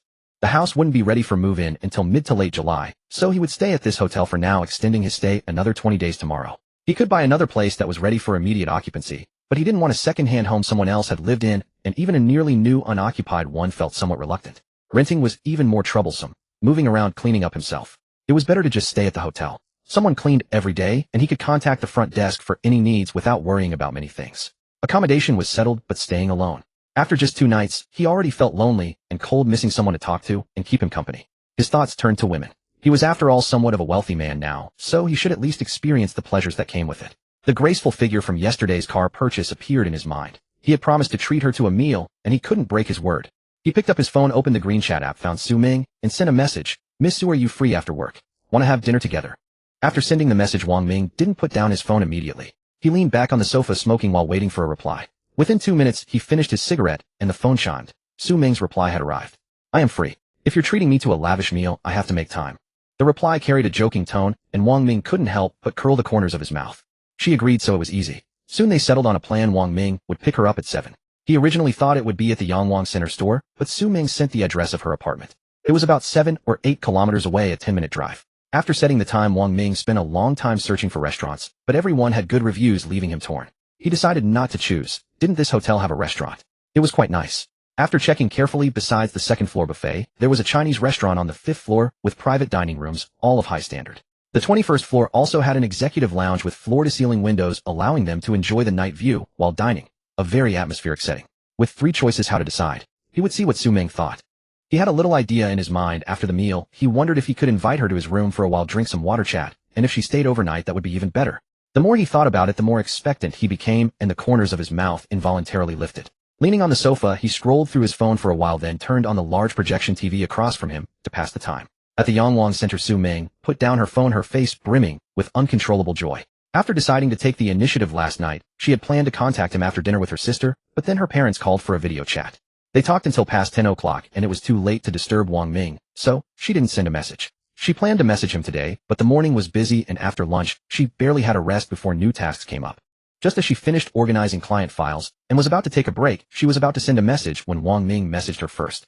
Seeing it, she was overjoyed. It seemed he hadn't forgotten her, and she didn't have to make the first move. Using her phone screen as a mirror, she knew she couldn't go to dinner in her work uniform or with her current makeup. She had to rush back after work, dress up nicely, and change into a beautiful outfit. That was why she didn't want Wang Ming to pick her up at the store.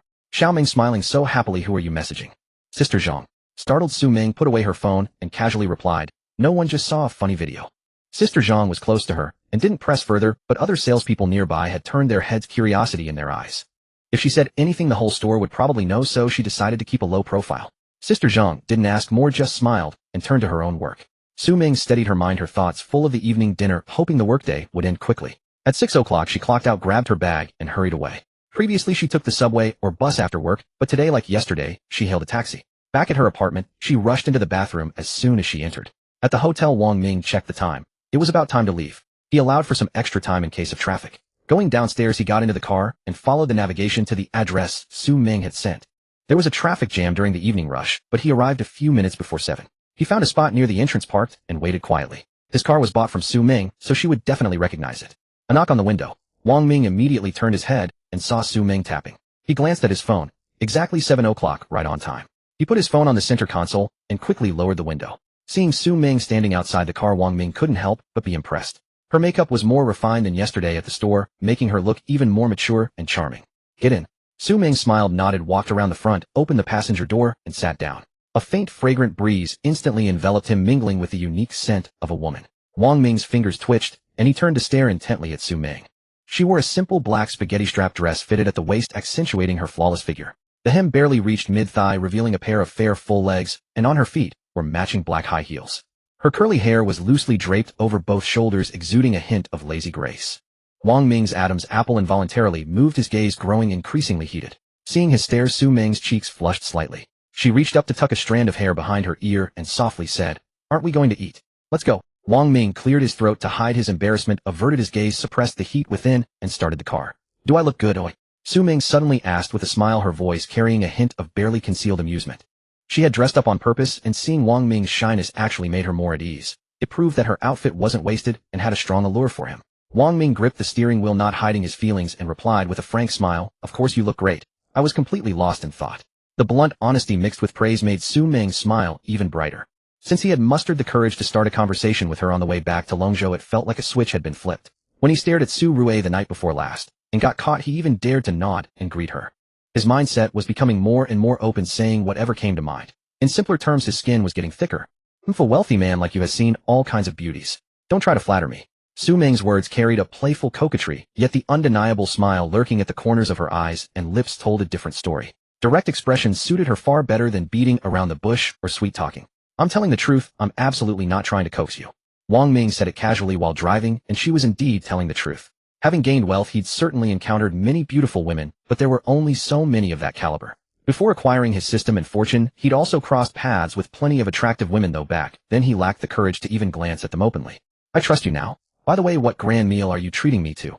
Su Ming didn't dwell on the topic further, instead pivoting directly to inquire about dinner arrangements. "You're treating a stunning beauty like me to dinner.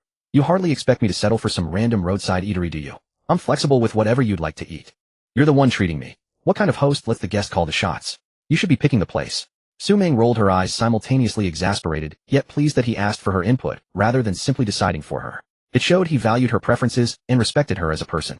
Wang Ming had already decided on the restaurant at the Marriott Hotel, but if Su Ming had other preferences, he was willing to accommodate them. "All right, we'll go with the hotel restaurant where I'm staying," Wang Ming stated directly, though internally, he was thinking, she had her chance to choose, and passed it over, so don't come back regretting it later. The hotel. Su Ming paused, surprised. She had feelings for him, but taking her to a hotel on their first date felt too rushed and forward. A lump formed in her chest, and the warmth on her face faded. Her fingers instinctively gripped the hem of her dress. She thought well of Wang Ming before, but it seemed he wasn't so different from other men after all. "Yeah, I just got back to Longzhou 2 days ago. I don't know the area well, and haven't found any good restaurants yet. The hotel I'm staying at has several dining options, and from what I've heard, the food and atmosphere are quite good." He'd chosen the hotel deliberately, but Wang Ming pretended not to notice her thoughts, maintaining an open and natural tone. "Oh, I see. I actually thought." Hearing his explanation and seeing his completely natural demeanor, Su Ming felt an immediate wave of relief. The slight discomfort from earlier largely dissipated, and she couldn't help but silently chide herself for being overly sensitive. "Thought what? Nothing, just about the hotel you mentioned." How could she admit what she'd been thinking? Su Ming quickly turned her head to watch the passing street scenery outside the car window, pretending to admire the view while her ear tips quietly flushed crimson. Wang Ming glanced at Su Ming's reaction, suppressing a smile, as he chose not to reveal what he'd noticed, continuing to focus on driving. At an intersection, they came to a stop, waiting for the light to change. With the window partially lowered, the evening breeze carried a distinctive fragrance into Wang Ming's nostrils, stirring something restless within him. He turned his head, his gaze inadvertently drifting downward to rest on her smooth, full thighs. When would he finally experience the thrill of handling a Ferrari with one hand? No, wait, controlling a young Wang. This time, he didn't let himself get lost in the moment, turning back to focus on the road before the green light appeared, pressing the accelerator as he continued driving. In the passenger seat, Su Ming appeared to be gazing at the scenery, but she'd long sensed Wang Ming's wandering eyes on her legs. With them sitting so close together, it was impossible not to notice. She felt no revulsion toward his gaze, so she let it continue, without comment, finding comfort in the steadiness it brought her. 10 minutes later, the car pulled smoothly into the hotel parking lot. After exiting the vehicle, they took the elevator to the 5th floor. Near the end of the ride, Wang Ming mentioned 3 dining options and asked which she preferred. She chose the Chinese restaurant on that level. As soon as they entered, a staff member greeted them, and Wang Ming requested a private room with a good location.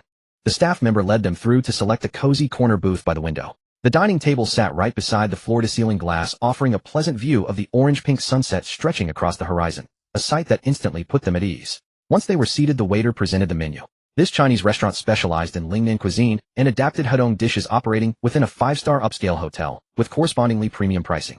Wang Ming, unconcerned about expense, handed the menu directly to Su Ming with a smile, encouraging her to order freely without hesitation.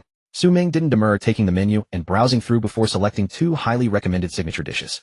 She returned the menu to Wang Ming for him to add more items. He selected a few more substantial dishes, then noticed the wine list further down. "Shall we have some wine?" "I can't hold my liquor." "Well, let's skip it." Su Ming declined with a smile, having spotted the prices listed, each bottle running into the thousands. "Just a glass of red wine won't hurt." After a moment's hesitation, Su Ming gave a slight nod. "Bring a bottle of Chateau Latour from Bordeaux." Wang Ming closed the menu and handed it to the server. The server accepted it with a smile and quietly withdrew, closing the private room door behind her. With only the 2 of them left in the private room, a comfortable silence settled in. Wang Ming initiated conversation, casually asking about her work and daily routine, and Su Ming responded warmly and openly, gradually warming the atmosphere between them. After more than 20 minutes, the dishes and wine arrived in succession. The server efficiently poured the decanted red wine for both of them before quietly excusing herself once more. Wang Ming raised his glass towards Su Ming in a toast, and she smiled, lifting hers to clink against it. This was her first time tasting such an expensive wine.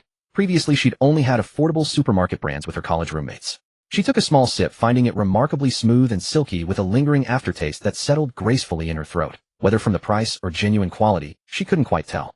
Let's eat. All right. An array of exquisitely presented dishes adorned the table. Braised abalone with runny yolk, Buddha jumps over the wall, golden sand, sea cucumber, crispy squab, and spicy fish-flavored cuttlefish rolls. Steam rose invitingly from each plate, stimulating their appetites as they picked up their chopsticks. The flavors truly justified the price, and Su Ming found her eyes brightening with each bite.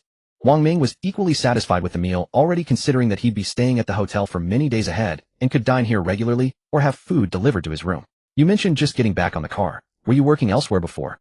Between bites, Su Ming looked up at Wang Ming with curiosity, her interest drawn to those final two characters. Not really working.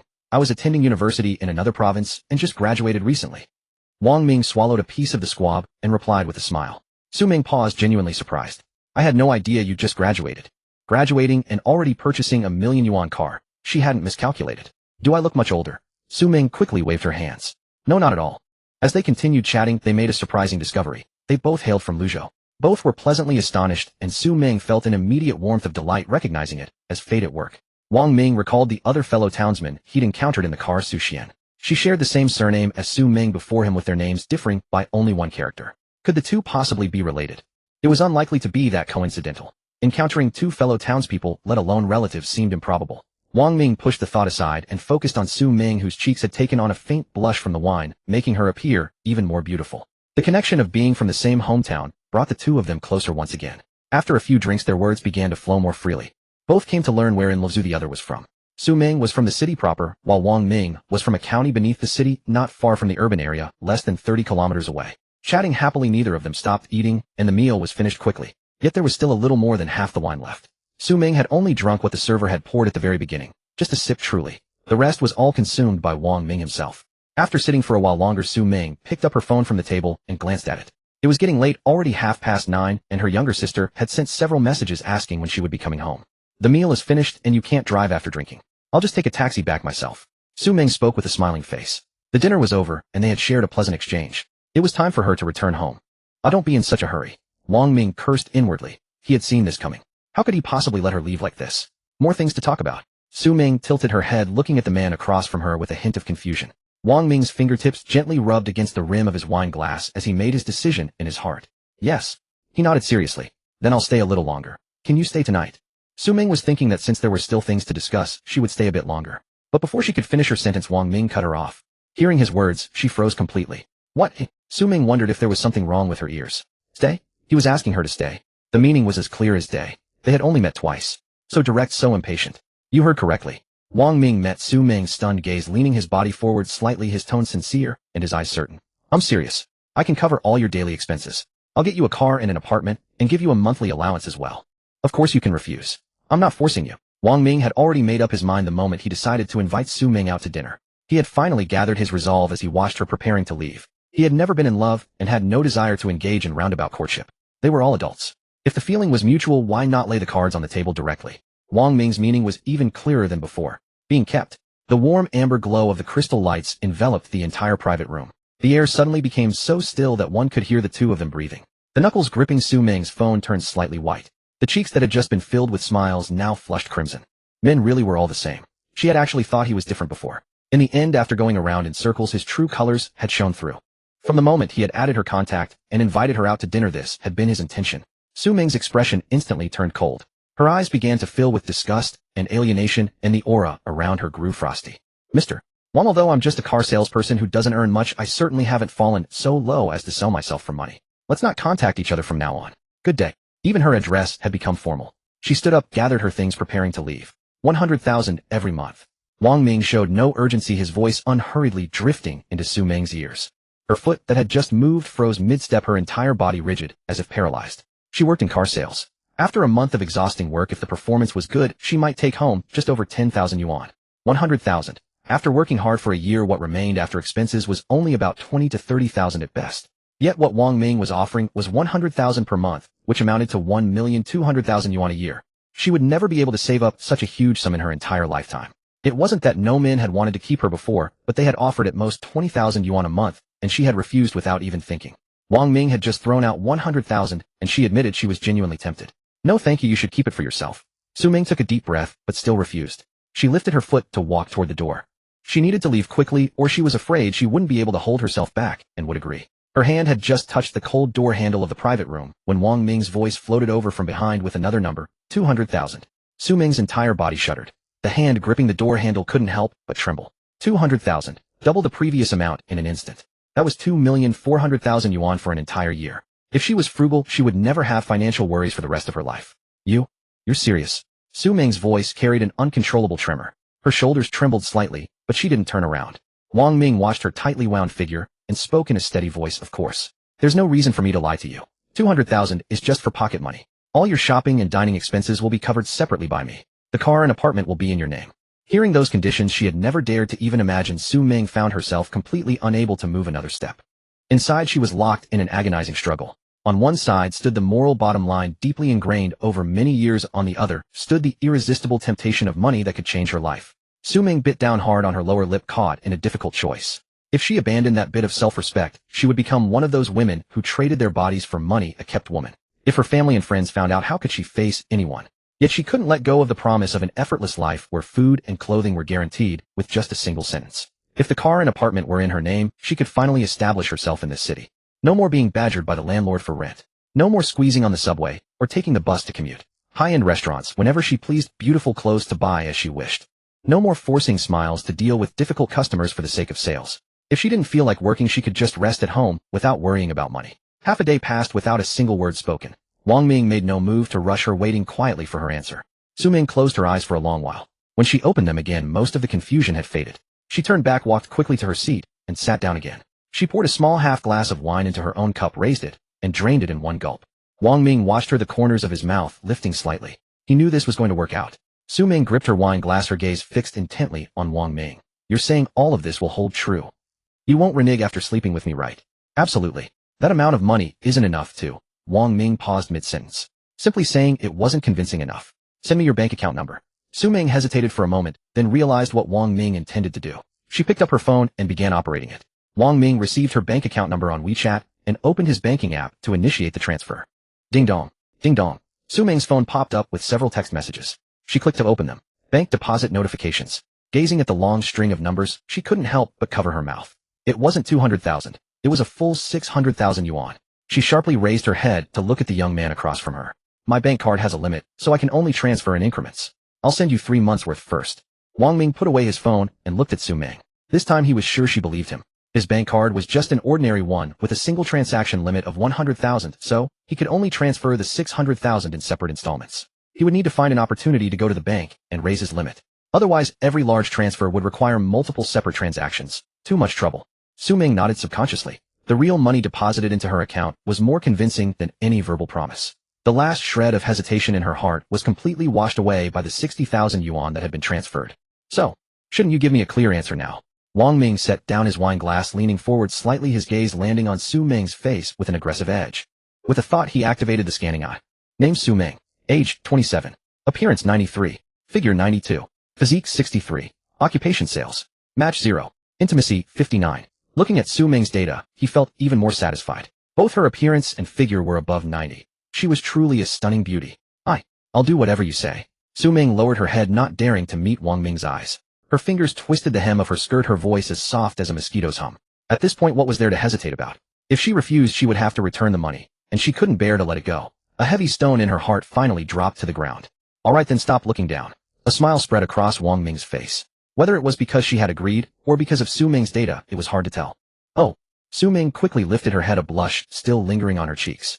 Her eyes carried a mixture of shyness and submission, brushing over Wang Ming before hastily darting away. Her fingers continued to twist the hem of her skirt. Watching her like this, that itch in his heart stirred again.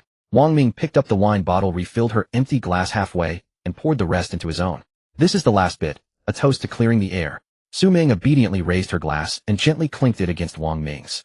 She downed it in one go, and the blush on her cheeks deepened. An unwitting charm radiated from her entire being. A flicker of disbelief crossed her eyes. She had actually become someone's kept woman. Wang Ming finished his drink as well, set down the empty glass, picked up his phone, and stood up, walking over to the dining table. Then let's head back to the room. Su Ming's fingers tightened abruptly, her heart trembling. She knew that once she had agreed, there was no turning back. She gave a slight nod, slipped her phone into her bag, let out a soft mm, and rose to her feet. Wang Ming extended his hand toward her. After a moment of hesitation, Su Ming placed her cool, small hand into his. The moment his warm palm firmly grasped hers, her entire body stiffened. Let's go. Wang Ming pulled her out of the private room.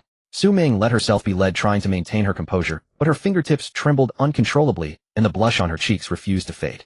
At the front desk, she flashed the room card to charge the bill. They left the restaurant and headed toward the elevator. On the way, they passed a few strangers or staff members who glanced at the ordinary-looking man and the strikingly beautiful woman before looking away. They took the elevator to the 18th floor, swiped the card to open the door, and Wang Ming led Su Ming into the room. Click. The door was locked behind them. It would be a lie to say Su Ming wasn't nervous. Take a look around yourself. I'll be in the bathroom. In the living room, he placed the car keys and phone on the coffee table, released her hand, and turned toward the master bedroom to run the bathwater. Once Wang Ming disappeared from sight, Su Ming let out a sigh of relief.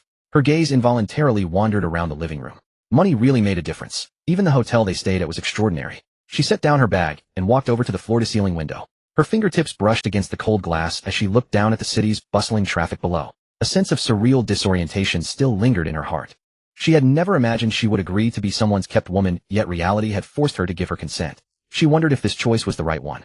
After running the bathwater in the bathroom and closing the curtains in the master bedroom, Wang Ming returned to the living room. His eyes immediately fell on the graceful silhouette standing by the window. He walked over quietly and wrapped his arms around Su Ming from behind. What are you thinking about? It's too late to regret now. Su Ming's body stiffened. A pair of large hands encircled her waist, and the warm breath from his words brushed against the back of her neck, sending a series of fine shivers racing through her. I've already taken your money. What's there to regret? Su Ming tilted her head slightly, her voice carrying a lingering shyness, soft and warm against Wang Ming's ear. There was no turning back now, so she simply let herself go. Her body leaned back, slightly actively pressing closer. Wang Ming tightened his arms, the faint scent of her hair mingling with the fragrance of her perfume, stirring a heat deep within him. He lowered his head and kissed the side of her neck. A soft involuntary whimper escaped her lips. Wang Ming's breathing grew heavier, and his hands began to wander. Su Ming's body grew limp, melting into his embrace. Her delicate moans made his heart tremble. Wang Ming turned her around to face him, meeting her misty eyes. They were so captivating he couldn't look away. He lowered his head and kissed her, their warm lips meeting. Su Ming's eyelids fluttered gently before closing, and she responded to the kiss, clumsily at first. The scent of wine enveloped her, making her head spin. Her consciousness seemed to float on clouds, and she instinctively wrapped her arms around Wang Ming's neck. After a long moment, the passionate kiss ended. Su Ming slumped weakly in Wang Ming's arms, panting heavily, her full chest rising and falling. Her moist lips shimmered with an enticing gleam. This was just the appetizer. Wang Ming couldn't wait for the main course. The next second, Su Ming was lifted into the air, startled. She let out a low cry, instinctively tightening her arms around Wang Ming's neck, pressing her cheek against his shoulder. Wang Ming held her steady, one arm under her knees, and carried her in a bridal hold, striding toward the master bedroom. Let's shower first. Su Ming's voice was hoarse and trembling. Wang Ming paused mid-step, looking down at the beauty in his arms, and let out a low chuckle. No rush. We'll shower together after. Su Ming opened her mouth to say something, but ultimately gave in. In the master bedroom, he laid her down on the large bed, leaning in until his nose touched hers, his warm breath brushing against her face. The main course began. He lowered his head and kissed her again. Su Ming closed her eyes, soft moans spilling from between their intertwined lips. Her fingers clutched the sheets, twisting them into deep wrinkles. The warm yellow light cast an intimate glow. After an unknown stretch of time, the room fell silent save for two slightly hurried breaths. Still want to shower? Su Ming languidly curled up in Wang Ming's arms, her body completely limp, her voice soft and sticky. Yes, but I can't walk. Carry me. Wang Ming let out a low laugh. After resting for a while, he got out of bed, scooped Su Ming up, and carried her toward the bathroom. After bathing, they returned to the bed. Su Ming pulled up the blanket, wrapped her arms around Wang Ming's waist, and rubbed her nose against the hollow of his neck. Sleep now, Wang Ming reached out and turned off the light. He held the woman in his arms, nuzzled the soft top of her head, and gradually slowed his breathing. Su Ming was exhausted, and soon her breaths became deep and even. A new day dawned. Wang Ming woke up, and upon opening his eyes, he saw Su Ming still sleeping soundly beside him. Her hair was scattered across the pillow, one pale shoulder peeking out from beneath the blanket. Her long lashes rested quietly, her sleeping face so serene and peaceful, a stark contrast to her usual charming and flirtatious demeanor. Wang Ming moved gently, carefully sliding his arm out from under her neck. Yet despite his precautions, he still disturbed her. Su Ming let out a soft murmur, stirred, and slowly opened her eyes. Seeing the man staring at her with a smile full of affection, she froze for a few seconds before realizing where she was. The events of last night flooded back into her mind. A faint blush crept across her cheeks as she sank deeper into the covers. What time is it? No idea. My phone is in the living room. Since she was awake, Wang Ming no longer needed to be careful. He threw off the covers and got out of bed. He went to the living room to fetch both their phones. He handed Su Mingher's glanced at the time on his own, then climbed back into bed and slipped under the covers. It's barely 8. Su Ming quickly checked the time upon hearing it, and immediately grew anxious. I'm going to be late for work. As she prepared to throw off the covers and get up, Wang Ming pulled her into an embrace and said with a smile, "Work. Take a day off today. If you don't want to go later, just quit outright." As he spoke, he pulled her back down and held her tightly. Su Ming was momentarily stunned. She had grown accustomed to the daily routine of work and instinctively panicked. Now that she had a man to take care of her, why should she still work? Besides, her body wasn't fit for work. She still felt sore and weak all over. She hadn't noticed it earlier, but now the pain was creeping into her consciousness. If she actually went to work, her awkward gait would surely be noticed by experienced colleagues. Those who weren't on good terms with her would never miss a chance to mock her. All right. Su Ming nestled into his arms, rubbed against him, and relaxed. Her small fingers traced lightly across his chest. I'll call and let them know first. That's more like it. Wang Ming smiled and pinched her soft cheek. Su Ming brushed his hand away, wrapped herself in the blanket, sat up, and searched for her manager's WeChat contact. Wang Ming shifted his position, leaning against the headboard, watching Su Ming's tousled long curls cascade over her delicate, smooth shoulders and back. Hello, manager. I'm not feeling well today. I'd like to take a day off.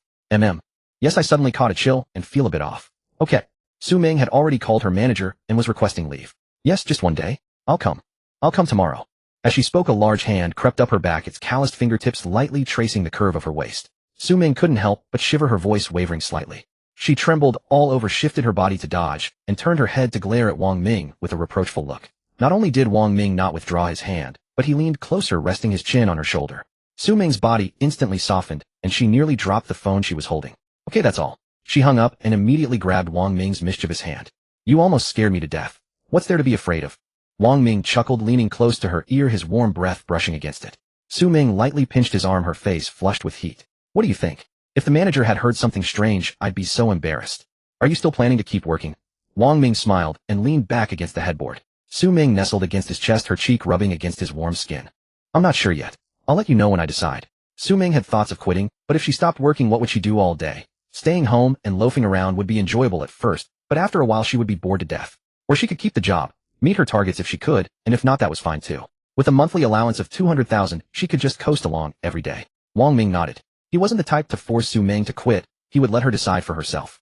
They cuddled for another 10 minutes or so. The morning was a time of heightened energy, so they didn't manage to fall back asleep. The bedsheet still bore a vivid red mark, so despite their burning desire, they showed restraint, though his hands weren't exactly still. They decided to get ready, go to the restaurant for breakfast, and then take Su Ming back to her place to rest properly. Wang Ming wanted her to stay at the hotel to rest, but Su Ming refused without a second thought. She felt more at ease sleeping in her own home. He was afraid of adding new wounds to old ones, and Wang Ming couldn't guarantee he would be able to hold back forever. Shower together. No, you go first. Rejected. Wang Ming could only regretfully enter the bathroom alone. Su Ming sat up and grabbed her phone. She had been so focused on making the call to ask for leave earlier that she hadn't noticed the unread messages. They were all from her younger sister, sent last night asking when she would be back. There were also several missed calls. Damn it. She had forgotten to tell her sister she wasn't coming back last night. She must have been worried sick. She opened the chat window and replied with a message saying she had finished dinner with a girlfriend, had a few drinks, and was staying at her place overnight. The excuse she had given last night was that she was having dinner with a girlfriend, so it shouldn't raise any suspicion. After sending the message, she waited for a long time, but got no reply. Her sister was probably still asleep. Wang Ming came out of the shower and saw Su Ming sitting on the bed, hugging her knees, waiting for him. Your turn. Su Ming responded with a sound. Having already done the most intimate thing between them, she felt no awkwardness. She threw off the covers, got out of bed, slipped on her slippers, and walked into the bathroom. Wang Ming averted his gaze and shook his head, momentarily dazzled by the sight of her ample curves. He dried himself off, got dressed, went to the living room, and sat on the sofa lighting a cigarette. He took a drag and opened his phone. There were a few messages from around 8 o'clock last night. He had been having dinner with Su Ming at the time, and later they were busy with other matters, so he hadn't seen them.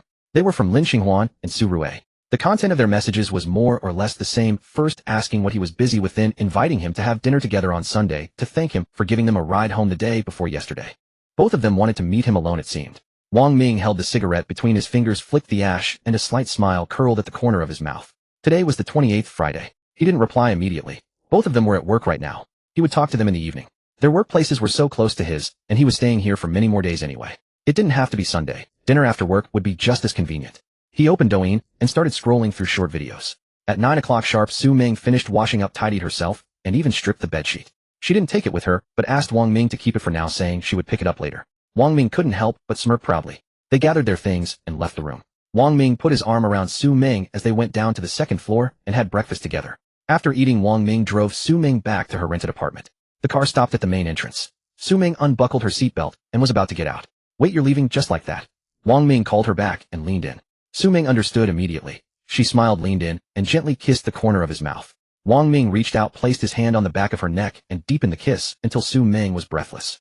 Satisfied now, Su Ming rolled her eyes and gave Wang Ming a light shove. "Not bad. Get some rest when you're back. Contact me anytime if anything comes up," Wang Ming reminded her. Su Ming nodded, pushed open the car door, stepped out, and walked through the gate. Once she was out of sight, he started the car and drove away. Su Ming arrived at her apartment door, took a deep breath, and composed herself. The elevator went upstairs, but from the entrance to the building, she had to walk on her own, and the distance was not short. With a big stride, a sore sensation shot up from her thighs. After returning, she would have to lie in bed all day at home. After adjusting herself, Su Ming opened the door and entered her younger sister, already awake. On the way back, she had replied to Su Ming's messages on the phone, thinking she would be home soon, so she didn't chat. Now her younger sister was sitting on the living room sofa. Seeing her sister, who had been worried all night, return, she immediately got up and ran over. She knew why she hadn't come back, but why hadn't she gone to work? What had happened? Su Ming looked at her sister's puzzled and worried expression, then elaborated on the excuse she had given to the manager, saying she had drunk alcohol last night and had a severe headache upon waking this morning. Of course, she couldn't tell her the truth. Could she say that her sister went out for a meal, got kept by someone, and gave herself away in the process? It was too shameful and embarrassing to say. While explaining, she pretended to be in pain, holding her head and looking unwell. Her younger sister was still a college student, very innocent, and had no suspicion of her elder sister's words. She immediately helped her into the room to rest well. She covered her with a thin blanket, poured hot water, and asked if she needed to go out and buy medicine. Su Ming felt a bit guilty, took her sister's hand, and told her not to bother, saying it was nothing serious, and she would be fine after a nap. She sent her sister out of the room and watched the door close. Lying on her bed, Su Ming finally relaxed completely. Her mind wandered to the events of the previous night, everything happening so fast it felt like a dream. On the other side, Wang Ming drove back to the hotel. Instead of going straight to his room, he first went to the front desk. He spent over 20,000 yuan to extend his stay for another 10 days. He didn't book too many days at once, considering that things might change later. He went upstairs to his room, lay down on the sofa, and played with his phone. The sun was blazing hot outside, and Wang Ming had nothing to do, so he just stayed comfortably in the hotel with the air conditioning on. For lunch, instead of ordering takeout, he decided to go to the second floor buffet. Mainly, he wanted the hotel housekeeping to clean the room and change the sheets. Before leaving the room, he hung a "Please clean" sign. The second floor buffet was open to the public, and there were quite a few people. Some were hotel guests like Wang Ming, but most were nearby customers who came specifically to eat. The chef's skills were good, and the ingredients were fresh, making it a great place to improve a meal. After filling his stomach, Wang Ming went upstairs. The room had already been cleaned, and his belongings were neatly arranged. The bedsheets in the bedroom had been replaced with new ones. He lay down on the big bed with his phone. He sent a message to Su Ming asking if she had eaten. Su Ming quickly replied, saying she had ordered takeout and just finished eating. They chatted for half an hour. Su Ming said she was going to take a nap, so Wang Ming stopped bothering her. He played on his phone until he felt sleepy, then took a nap himself, sleeping until after 4 in the afternoon. At 6:30 p.m., Wang Ming, who had been lying in bed all day, felt weak all over, even laziness seeping into his bones. He got up, put on his clothes, walked to the floor-to-ceiling window, stretched his back, and felt much more energetic. After standing for a while, he sat on the sofa and lit a cigarette. While smoking, he thought about how he couldn't just lie in the hotel every day. He also thought of Su Rui and Lin Xinghuan. With Su Ming, he wasn't as anxious about the other two, but he wouldn't let an opportunity slip by. Men are greedy. They should be off work by now. Maybe he should send a message to ask. Without further ado, he picked up the phone on the table, thought for a moment, and decided to ask Su Rui first. Lin Xinghuan was far away, as she might already be on her way home. He wouldn't bother her. Su Rui lived nearby, so it was convenient. As for inviting both of them out, that wouldn't be appropriate. His fingers slid across the screen, tapped into Su Rui's WeChat, and edited a message to send. He asked if she had eaten after work, and if not, since he was free, they could have dinner together. Within half a minute, his phone vibrated. Su Rui replied quickly. She had just arrived home and hadn't eaten yet. She asked Wang Ming what he wanted to eat. That means she agreed. I'll pick you up and we'll go out to see. Asking what he wanted to eat meant she agreed. This time Wang Ming didn't type a message, but sent a voice message. Su Rui quickly replied with an OK emoji, followed by the location of her apartment complex. She was afraid he had forgotten the address. He had just been there the day before yesterday, and his memory wasn't that bad, but he didn't say much. I'm on my way. He replied, stubbed out his cigarette, grabbed his car keys, and left. Su Rui quickly jumped off the bed, not even wearing slippers, and ran to the dressing mirror. She had been home for less than 5 minutes, and was about to order takeout. If Wang Ming's message had come a few seconds later, she would have already placed the order. Last night, she had taken the initiative to send Wang Ming a message, thinking he would reply immediately. She planned to chat more, and set a time for them to have a meal together. but she fell asleep waiting and got no response. The same thing happened all day today, making Su Rui distracted at work. Was she not pretty enough? Didn't Wang Ming find her attractive? Was she just flattering herself? Had Lin Qinghuan already won him over? In the end, she decided to send another message in the evening. If there was still no reply, she would give up. When she saw Wang Ming's message, she was overjoyed.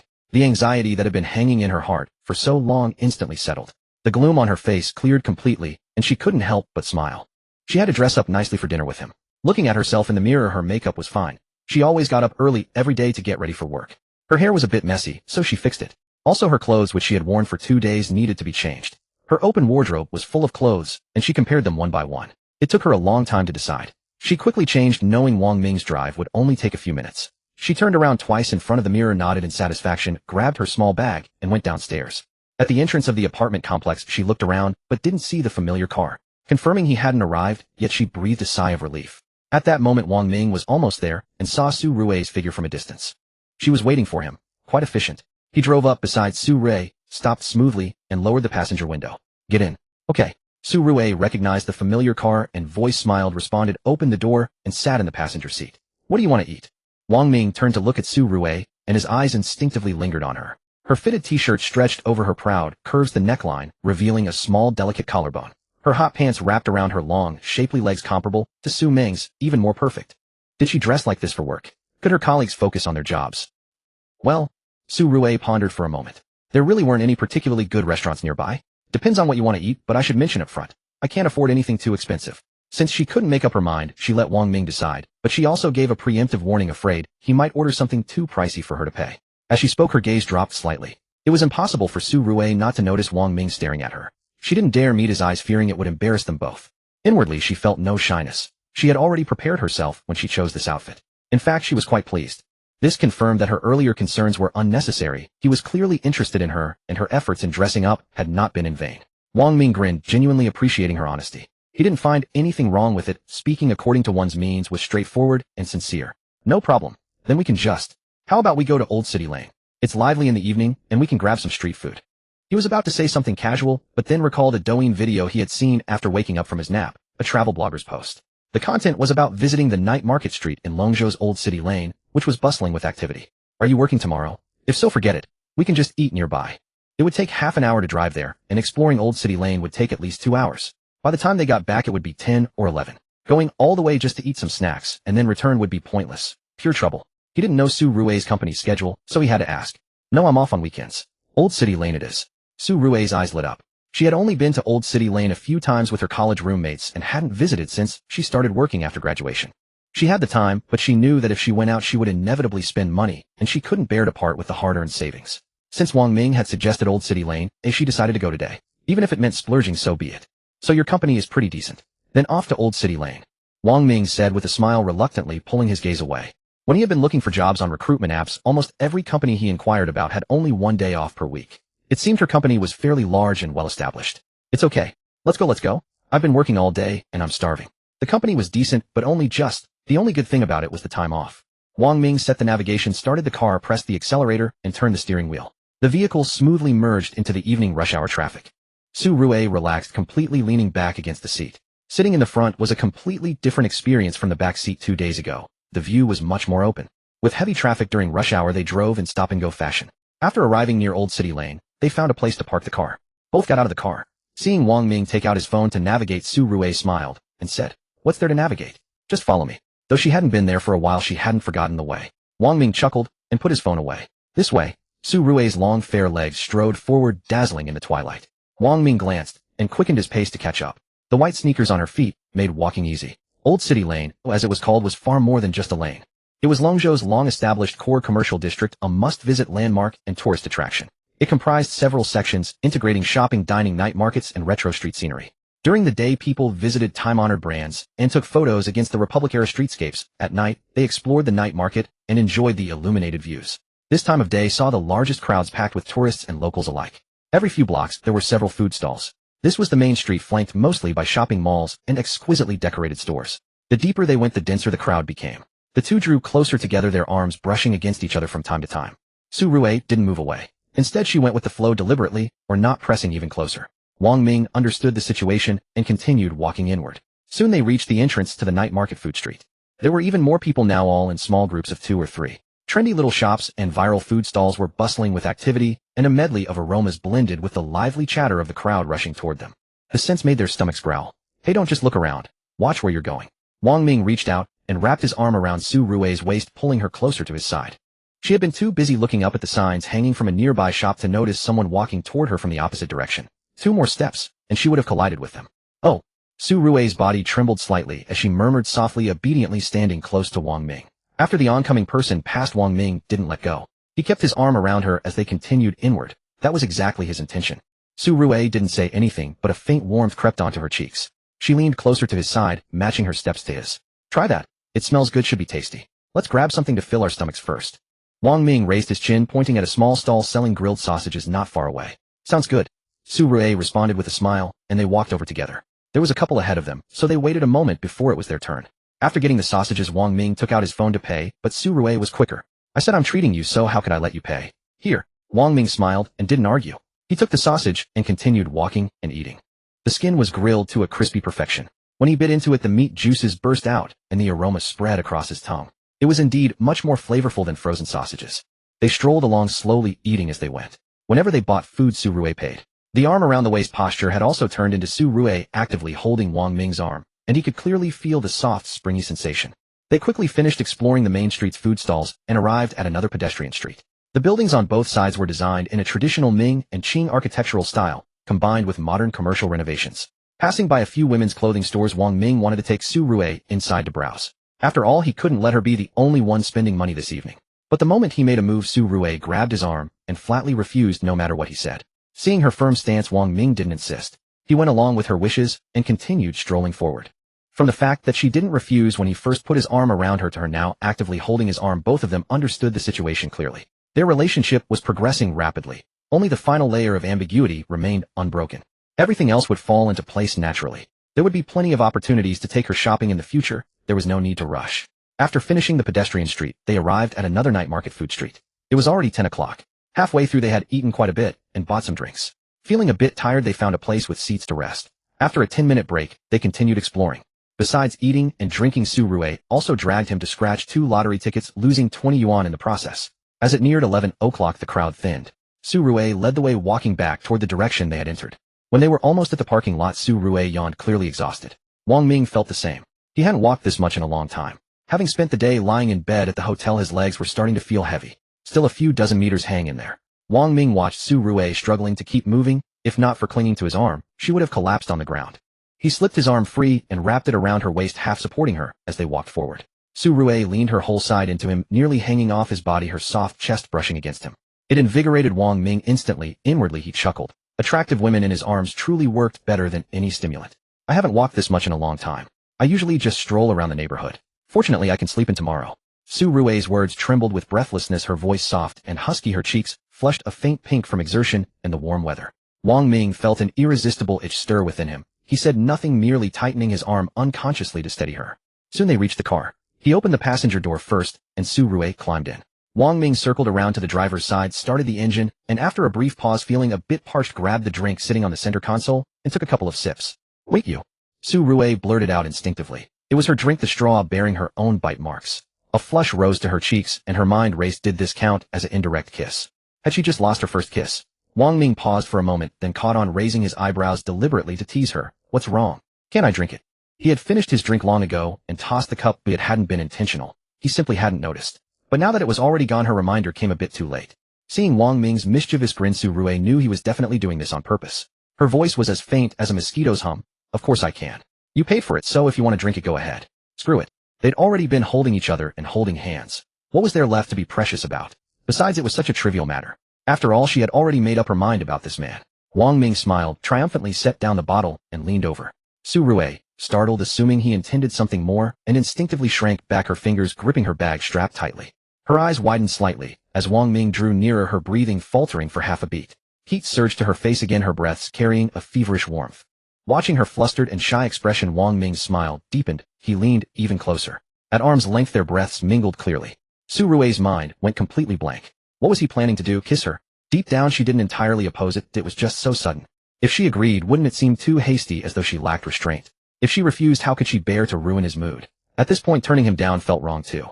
After a flurry of inner deliberation, she made her decision. Direct or indirect kisses were practically the same anyway. With her heart steeled, she closed her eyes and tilted her face upward. After what felt like an eternity, no anticipated touch came. Instead, a soft chuckle drifted past her ear, and Su Rue opened her eyes. "I'm fastening your seatbelt. Why did you close your eyes? You didn't think I was going to." Wang Ming deliberately drawled out the last word, making Su Rue's face burn crimson all the way to her earlobes. She lightly punched his arm and turned her face away, unable to meet his gaze. "You're so wicked, always teasing me." Wang Ming chuckled softly and reached over to click her seatbelt into place. The back of his hand brushed against the curve of her waist, sending another tremor through Su Rue. She shrank back into the seat. After buckling her in, he didn't immediately sit back. Watching Su Rue still turned away, he raised his hand and touched her burning cheek. Her skin was exquisitely smooth and tender like fine warm jade, sending an itch across his palm. Su Rue's body trembled slightly, but she didn't pull away. Wang Ming gently guided her face forward. "Stop fooling around. Let's go. I need to go be MMPH." Before she could finish, Wang Ming had already lowered his head and kissed her, seizing the opportunity he'd been waiting for. Su Rue froze instantly, her mind erupted into white noise, completely blank. Even her breathing forgot its rhythm. All she could feel was the warm, soft pressure on her lips, clarity so vivid it sent trembling waves through her entire body. Wang Ming began with gentle, tentative exploration. Sensing no resistance, he gradually deepened the kiss. Su Rue remained stiff and nervous at first, but soon melted. Slowly she closed her eyes and raised her hands to encircle his neck, beginning to respond with clumsy, yet ardent enthusiasm. After what seemed like an eternity, Wang Ming reluctantly pulled back slightly. Su Rue's lips glistened with moisture, her eyes veiled in a thin mist. She slumped against the seat like melting cotton candy, gasping for air in great drafts. "Can you let me go now, or would you rather continue?" Wang Ming waited a moment, and upon noticing Su Rue's breathing had steadied, he smiled and tapped her arm, which still hadn't loosened its grip. Su Rue's cheeks darkened further, her arms tightened around him. She nuzzled against his jawline, her voice sticky and husky from the kiss. "I won't let go. If you want to continue, then continue." Wang Ming chuckled lowly, leaned down for another peck, and his hands grew less restrained. Somewhere in his heart, he regretted buckling that seatbelt so early. It was such an obstruction. "Then I won't hold back. If this goes on much longer, don't expect to make it home tonight." Su Rue shuddered, her fingertips gently pinched his back, yet she refused to loosen her hold. Pressing her nose against the side of his neck, her breath warm. "Then I won't go home. After all, I don't have work tomorrow." She actually meant it. Good. No backing out now. Wang Ming was absolutely elated. She had said it herself. He had expected it would take several more days. He gently pulled Su Rue's arms away, sat up, neatly fastened his own seatbelt, shifted into gear, stepped on the accelerator, scanned to pay, and drove out of the parking lot toward the hotel. Seeing his eager demeanor, Su Rue realized he had taken her words seriously, and her cheeks turned scalding hot. What had she been thinking, blurting that out so directly? Well, it was done now. Judging by Wang Ming's attitude, even if she wanted to take it back, it would be too late. There was no escaping tonight. Biting her lip, she glanced out the window at the neon lights blurring past, took a quiet, deep breath to calm her flustered heart, and told herself she had already chosen this man. It was only a matter of time. The window rolled down, and the night breeze swept in through the gap, pressing strands of hair gently against her cheeks. Thinking of Chun Yan's advice, she felt she had been more than proactive, almost as if she had delivered herself straight to his door. She hoped her one and only bold move would bring the result she desired. 20 minutes later, they arrived back at the hotel. "Let's go." The engine cut off, and Wang Ming turned to look at Su Rue in the passenger seat. He pushed his door open and stepped out first. Su Rue said nothing and followed closely behind. Inside the elevator, Wang Ming noticed she kept her head down. Knowing she was still a bit nervous, he reached out and took her hand. With a thought, his scanning ability activated. Name: Su Rue, age 23, appearance 91, figure 93, physique 61, occupation video editor, compatibility 0, intimacy 65. Compared to Su Ming, her appearance score was lower, but her figure score higher, and her intimacy value was also greater. There was one thing in common between them two, the consequence being that the bed sheets would need changing again tomorrow. Wang Ming chuckled inwardly, retracting his scanning gaze as he tightened his grip on Su Rue's hand. She looked up at him, her fingers lightly stirring, then interlaced with his, suppressing the flutter of unease within her. The elevator ascended smoothly, and soon they reached the floor and entered the room. Su Rue's eyes swept over the furnishings with curiosity and a hint of nervousness. The unfamiliarity of the place made her heartbeat, which she had just calmed, quicken once more. Wang Ming closed the door behind him, then wrapped his arms around her waist from behind, resting his chin on her shoulder. The warmth of his breath brushed against her earlobe. Su Rue's body tensed instantly, then quickly softened. Leaning back against his chest, she could clearly hear the steady thumping of his heart. Her fingertips lightly grazed the back of his hand that encircled her waist, and her voice became syrupy soft. "Take a shower." Wang Ming gave her waist a gentle squeeze together. "No, I'll go first." Su Rue freed herself from his grasp and hurried into the master bedroom, having already taken in the layout of the room. Wang Ming watched her flustered figure and couldn't help but smile. Su Rue's shy yet proactive demeanor only made her more captivating. He grabbed a cigarette and a lighter from the coffee table, then walked into the master bedroom. She had already entered the bathroom with her bag tossed onto the bed. He drew the floor-to-ceiling curtains leaned against the headboard and started playing with his phone while holding a cigarette. Soon the sound of rushing water came from the bathroom. He couldn't help but turn his head toward it, the sound stirring an itch in his heart. Unfortunately, the system hadn't granted him X-ray vision, so he could see nothing.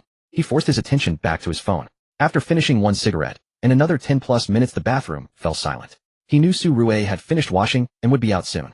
Click! The frosted glass door slid open, and a cloud of steam carrying the sweet scent of body wash billowed out as Su Rue emerged.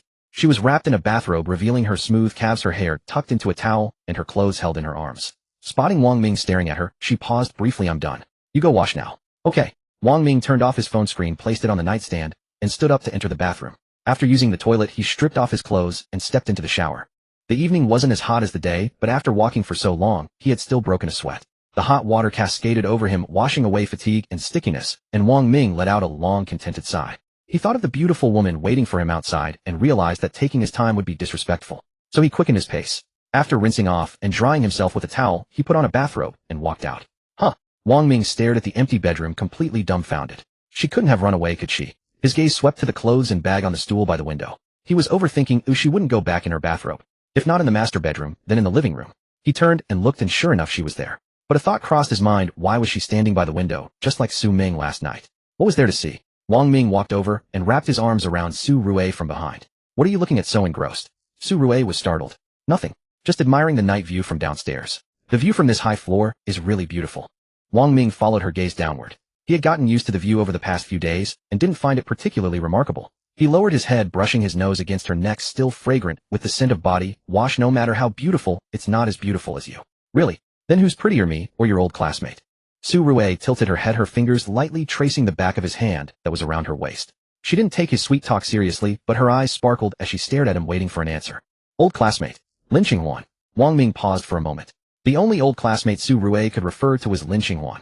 He let out a hoarse laugh. "With your relationship, is it really appropriate to ask me that question?" Su Rue pursed her lips, gently freed herself from his embrace, turned around, and continued to press him with her chin raised. Who else could it be? Seeing her stubborn insistence on getting an answer, Wang Ming reached out and pinched her soft cheek, then traced his fingertips along the line of her jaw, gently pulling her chin toward him. "Why are you suddenly asking about this? You two are together all the time. Don't you know? I'm asking for your opinion. Hurry up and tell me. Don't change the subject." Su Rue pushed against his chest with a coquettish shake, a hint of pleading in her actions. "In my eyes, of course you're prettier." Wang Ming silently added, not really. In his mind, it was hard to say who was actually more beautiful between the two. He had never used his scanning ability on Lin Qinghuan, but from his impression, they were about the same. In front of Su Rue, he knew the correct answer, whether it was true or false. Satisfied with the answer, Su Rue's eyes curved into beautiful crescents. She stood on tiptoe and planted a kiss on his chin, then burrowed deeper into his arms. "That's more like it." Wang Ming laughed, holding the warm, soft, fragrant bundle in his arms. He nibbled her earlobe and said, "Then let's get down to business." With that, he scooped her up and strode toward the bedroom. Thunder met lightning. Bathrobes were discarded on the floor. The intimate details need not be elaborated. After the storm had passed, Su Rue, already exhausted from their shopping trip, was further drained by their exertions. She was so sleepy she could barely keep her eyes open, and within 2 minutes had fallen into a deep slumber. Wang Ming straightened the covers and reached over to turn off the light. He was tired too, and holding her warm, soft body, drowsiness quickly overcame him, pulling him into a dreamless sleep. The night passed without incident. The next day, Wang Ming woke up first. He reached for his phone on the table and glanced at it just past 8. His eyes were still heavy with sleep. He looked at Su Rue, who was still sound asleep, pressed against him. He closed his eyes and went back to sleep. His waking was merely due to his biological clock. When he opened his eyes again, it was because he felt something tickling his nose. Su Rue was teasing him with her hair. Wang Ming grabbed her mischievous hand, pulled her closer, and with a voice husky from sleep chuckled against her hair. "What time is it? Why don't you sleep a little longer?"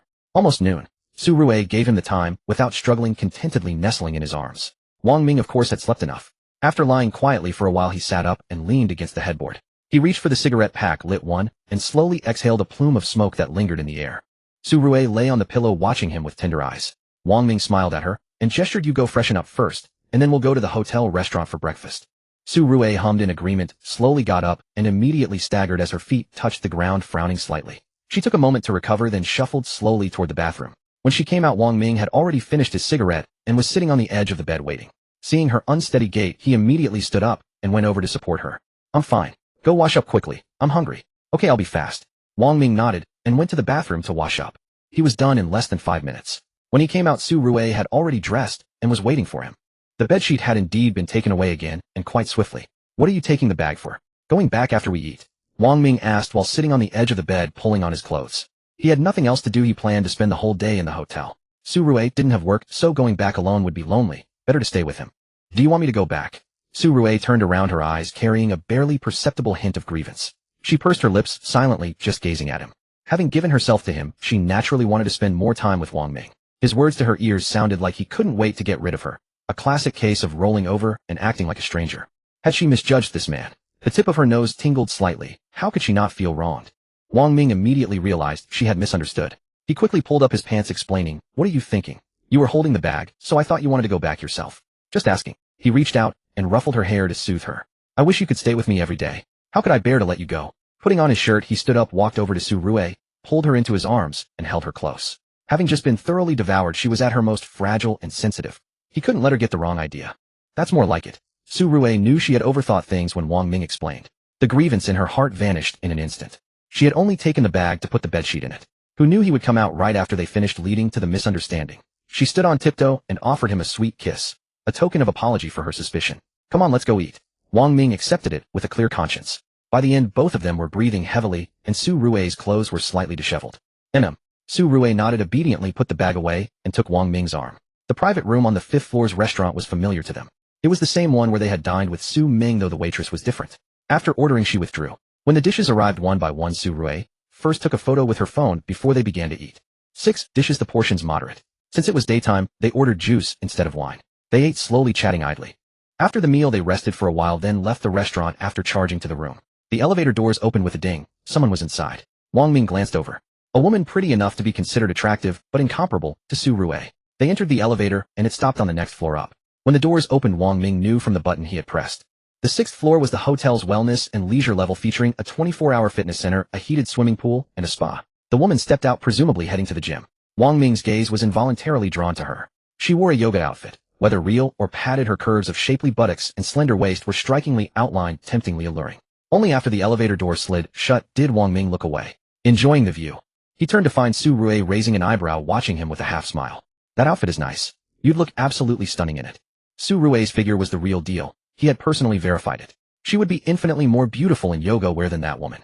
Su Rui's cheeks flushed instantly. She gently punched his arm and gave him a mock glare. "I'm not wearing that." But in her heart, she was already thinking of buying a few sets, just for him to see. The elevator continued upward, and they returned to the room. The housekeeper had already cleaned it, and fresh bedsheets were in place. Su Rui nestled into Wang Ming's arms on the sofa. After a long silence, she softly asked, "Brother Ming, what shall we do this afternoon?" "Just stay in the room." Wang Ming looked down at her, playing with her small hand. "Otherwise, it's scorching outside. Why suffer? If there's a place you want to go, we can take a stroll."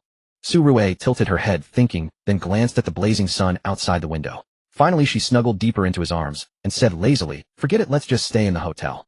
Wang Ming chuckled at her words. "All right, we'll stay put. We can go out when it cools down tonight, if you feel like it." Su Rui hummed softly, shifting to a more comfortable position. "Brother Ming, will you look down on me?" Her voice was barely a whisper, laced with anxious trepidation. Wang Ming looked down at her. Su Rui didn't lift her head. Her face was buried in his chest, her fingers unconsciously clutching his clothes. She curled up in his arms like a guilty kitten waiting to be scolded. He paused for 2 seconds, not rushing to answer. He cupped her chin and made her look into his eyes. Su Rui's gaze flickered before she finally met his. Wang Ming knew she was overthinking again. His heart softened, and he tapped her nose lightly, his tone serious. "Don't talk nonsense. You're my woman. Ooh, I only cherish you. How could I ever look down on you? Really? We've only met twice, and I've given myself to you. Don't you think I'm too easy?" This was the fear that had been gnawing at Su Rui since last night. That Wang Ming might consider her lacking in self-respect and self-love. Worse still, she feared that once he had her, he wouldn't treasure her and would think lightly of her. Now that she had voiced it, half the weight lifted from her heart. She waited quietly for his answer, her eyes fixed on his face, tense with anticipation. "What does it matter if it's only twice? I fell for you the moment I first saw you. And I know exactly why you were willing to be with me so quickly. It's because I have money, isn't it?" Wang Ming smiled with certainty. His own circumstances were clear. It couldn't be that she had fallen in love with him after just 2 meetings and couldn't wait to offer herself. He was clear-sighted. Whether it was Su Ming or Su Rui, it was because of money. He felt no resentment or contempt. In today's society, who doesn't love money? His words were blunt and piercing to Su Rui, but undeniably true. "Then what are we to each other now? We're both adults. Apart from marriage, I can give you everything else." Wang Ming spoke frankly. She simply wanted a comfortable, dignified life. The relationship could be called girlfriend or lover, but marriage was out of the question, at least not for now. Su Rui was stunned for a moment. Then again, it was fine. She hadn't dared to hope for much anyway. She was no naive young girl. She had long outgrown her days of idle dreams. Compared to those insincere sweet nothings and deceptive love talk, this straightforward clarity actually made her feel more at ease. I don't think any less of you. Don't overthink it. Just stay by my side and feel secure. Su Rui pressed her cheek back against his chest and whispered, I understand. Wang Ming kissed the top of her head. Everything that needed to be said had been said. The two of them simply remained in quiet silence for a while, the room filled only with their steady rhythmic breathing. After a long while, Su Rui suddenly stirred, gently lifting her head from his embrace. Her expression returned to normal, any trace of unease vanished from her eyes, leaving only calm. You'll surely have other women in the future, won't you? Her tone was neither questioning nor accusatory. It was stating a fact she was entirely certain of. What do you think? Wang Ming countered, feeling that he had made his meaning clear enough with everything he had said beforehand. Su Rui smiled faintly, as if mocking herself or finding peace with an answer she had long known. Then I suppose I am the first one. No. Wang Ming shook his head and held up 2 fingers indicating she was actually the second. Su Ming had come a day earlier than her. Strictly speaking, if counting women who had been connected to him, they might need to shift back one more position. The first one? Well, that is another story entirely, and not one worth recounting. It is full of tears. And second, you don't mean Lin Xinghuan, do you? Wang Ming raised his eyebrows and shook his head in denial. What did Lin Xinghuan have to do with any of this? Besides being old classmates, there was nothing between them now, though who knew about the future? Then who is she? Did you meet her in university? Is she prettier than me? No, I met her in Longzhou after I met you. Tell me about her. Su Rui grew curious. Wang Ming had only been back a few days, yet he had someone he met even later than her. She had thought her own pace was already quick, but there was someone faster still. Whose subordinate was she? You will surely have the chance to meet her someday. Ask her yourself then. As for who was prettier? About the same, I suppose. Wang Ming declined without a moment's hesitation. They were all his women. Speaking of one to another always felt strange, as though he were gossiping behind someone's back. Su Rui pursed her lips, clearly unsatisfied with that answer, but seeing Wang Ming did not wish to elaborate, she did not press further. Fine then, but you must promise me one thing. No matter how many women you have in the future, I want to keep my place in your heart. And if you ever grow weary of me, do not keep it from me. Simply tell me openly. I will not throw a fit, nor will I cling to you. I will pack my own things and leave. Just make sure you give me what is rightfully mine. We part on good terms, whether together or apart. She delivered all of this in a calm, measured tone, her face betraying no sense of grievance, as though discussing what to have for dinner that evening, laying out her boundaries and expectations with crystal clarity. Wang Ming knew she had clearly thought this through carefully before speaking, and he felt deep admiration and respect for her. Rest assured, you are all the same in my heart. I will not favor one over another or mistreat anyone. Just follow me with a peaceful mind. They were all his women, he would not play favorites. As for leaving him, that was not even an option. I believe you. Su Rui believed him, or rather she had no choice but to. She reached out and wrapped her arms around his waist, burying her entire face into his warm chest, feeling the steady, powerful rhythm of his heartbeat. Wang Ming said nothing further. He would let his future actions speak for themselves. He picked up his phone and checked the time. Almost 2 o'clock. With nothing to do sitting idle, he grabbed the TV remote from the coffee table and turned on the television. The two of them simply nestled into the sofa together, killing time by binge-watching shows. Around 7 o'clock, they went downstairs to the 6th floor of the neighboring Shengjing Mall for Copperpot Hot Pot. After eating their fill, Wang Ming wanted to take Su Rui around the mall, to help her digest, and also to treat her to some shopping. But Su Rui refused, insisting firmly on going to watch a movie instead. Wang Ming naturally gave in, purchasing tickets for the nearest showing, a romantic film adapted from a novel. Su Rui was deeply absorbed, holding a bucket of popcorn, her eyes never blinking as she stared at the screen. Wang Ming was not really watching, so he took out his phone and lowered the screen brightness. Su Ming had messaged him in the afternoon. She had rested all day yesterday and was back at work today. Salespeople did not have weekends. She also mentioned she was planning to resign, had submitted her resignation application at noon, and discussed it with her manager and store supervisor, and was now expediting the procedures. All formalities would be completed within a week. Wang Ming had no objection. He could support her however she chose. After chatting for half an hour, he put away his phone and glanced sideways at Su Rui, still watching intently. The cinema was quite crowded on a Sunday, with people seated on both sides of them. Wang Ming found it inconvenient to make any moves, so he simply leaned back quietly and watched the film.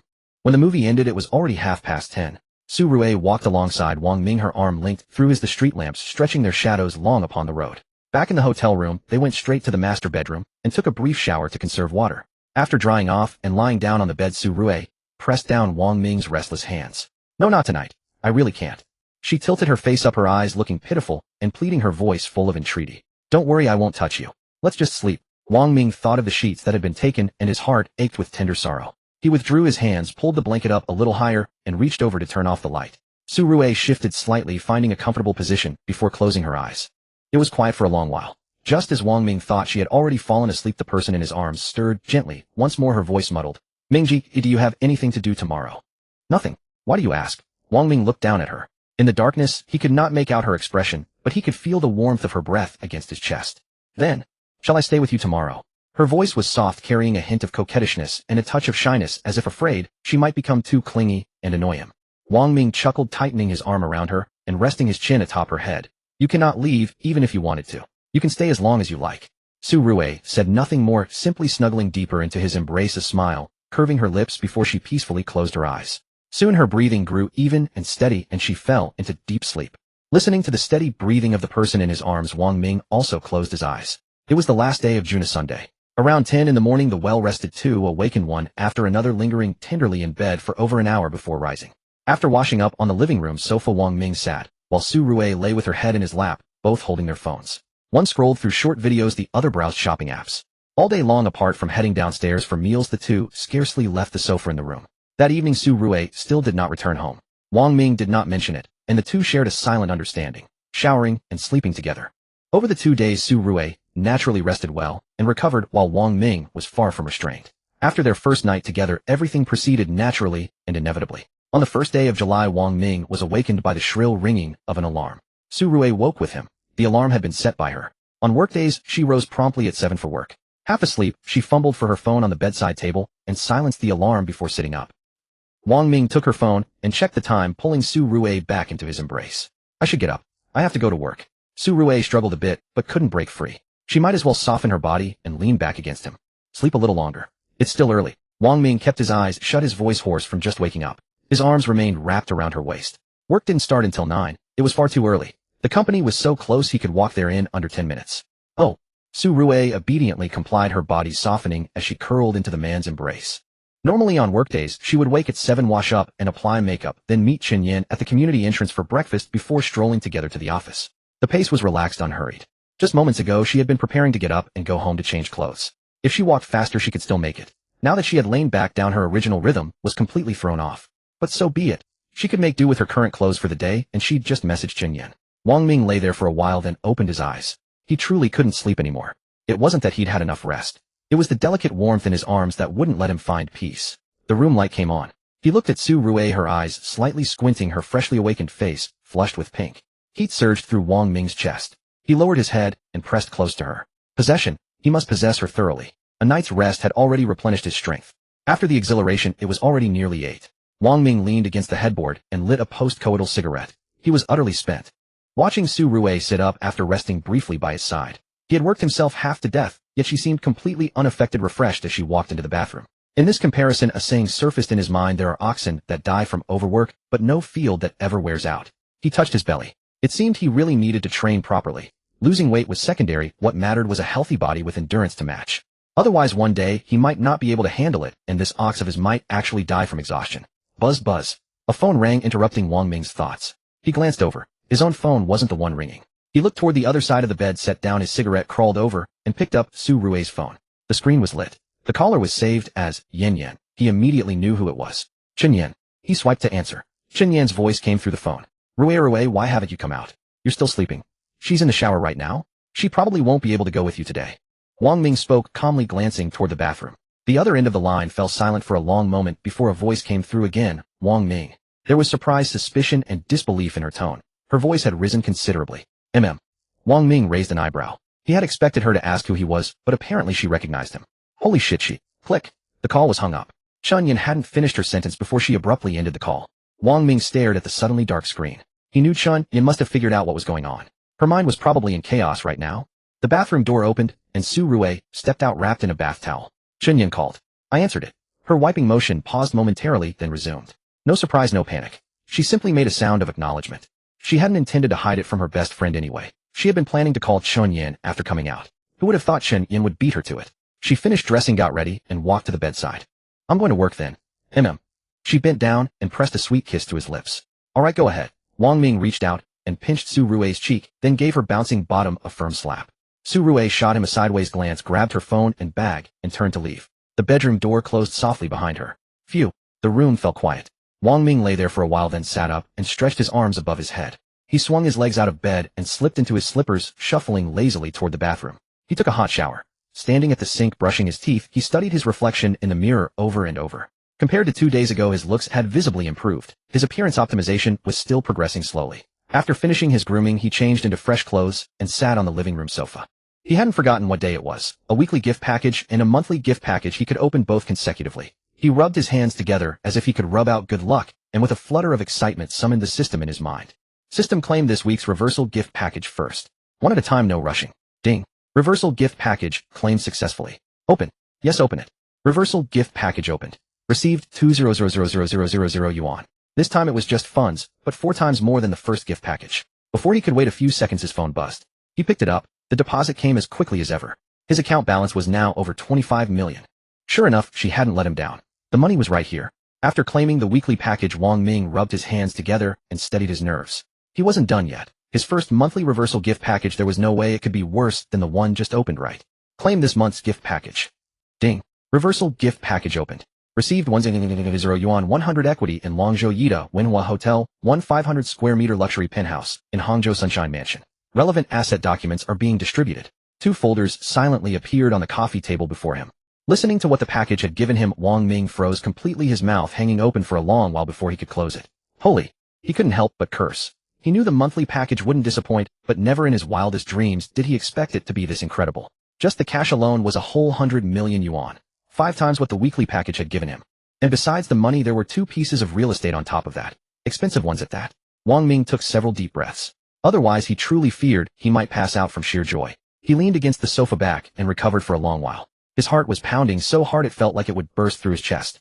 This feeling of an enormous surprise dropping from the sky only rivaled the moment he had first obtained the system. He steadied himself. His gaze fell on the items that hadn't been there before on the coffee table. He knew immediately what they were. With an excited heart and trembling hands, he picked them up. The 100 million in cash would have to take a back seat to these. Yida Wenhua was the second-tier luxury 5-star independent sub-brand under the Yida Hotel brand. The entire hotel was immensely valuable. Definitely over 100 million, though exactly how many 100 millions he couldn't say. And then there was the 500 square meter penthouse, and it was in Hangzhou, a first-tier metropolis. Housing prices there were far higher than in Longzhou, a second-tier city. Its value depended on the location and development. He opened one of the folders and took out the documents, the hotel ones. Acquisition contracts, equity transfer agreements, entrustment management contracts. They were all complete. All procedures had already been finalized. No further running around for him. He examined the contract details carefully. The purchase price was listed inside, a full 500 million. He was now the legitimate sole owner of the Yida Wenhua Hotel. Not counting the cash, just this hotel alone made him a billionaire. After finishing all the hotel documents, Wang Ming had a thorough understanding of the establishment's details. As the owner, he had no need to involve himself in daily operations, nor would it be appropriate to do so. The management contract was crystal clear. The original Yida brand team would continue handling operations. He only needed to conduct an annual financial audit to ensure his dividends remained intact, along with signing off on major decisions, such as hotel renovations, management changes, or asset disposals. Everything else was none of his concern. Being a hands-off owner suited him perfectly. If he were forced to personally manage and operate the place with his complete lack of knowledge, the hotel would likely be shuttered within a month. He examined the contract signatory. It was indeed his handwriting, dated 3 days prior. Truly, he marveled at how the system had managed to accomplish this. Remarkable. He carefully returned the documents to their folder and reached for the other file containing information about the Hangzhou penthouse. Inside, everything was complete: the property deed, purchase contract, property service agreement, along with keys and access cards, all nestled within the folder. Sunshine Residence occupied a prime position along the Qiantang River in Hangzhou, offering unobstructed river vistas. The duplex sky villa on the top floor came complete with 3 parking spaces. The contract showed a price of 72 million yuan, averaging an astonishing 140 yuan per square meter. His Wudong Hall property couldn't hold a candle to this. 1 unit here could rival 3 or 4 of those. Once again, his heart swelled with amazement at the system's grand generosity. He methodically organized and returned all documents to the folder. Though he was currently in Longzhou, the property was in Hangzhou. It seemed he would have to make a trip there after all. He tucked both folders into his suitcase, settled onto the sofa to collect himself, and reached for his phone. Another bank notification had arrived. Another 100 million yuan had been deposited into his account. His liquid funds now totaled over 125 million yuan. An amount so vast it seemed impossible to spend. After the hotel, those endless strings of digits no longer carried quite the same impact. In high spirits, he stood by the floor-to-ceiling window, lit a cigarette, and gazed at the bustling street below. The lingering sense of unreality in his mind gradually began to fade. From a recent graduate anxiously fretting about his future to a wealthy man worth nearly 700 million yuan in a mere 2 weeks, such explosive fortune one would need a rocket to match. Who would believe such a story if he told it? Yet this was undeniably his reality. At Xingjing Center's main entrance, Su Rue had arrived, but didn't go inside. Instead, she waited by the door glancing at her phone intermittently while scanning the distance.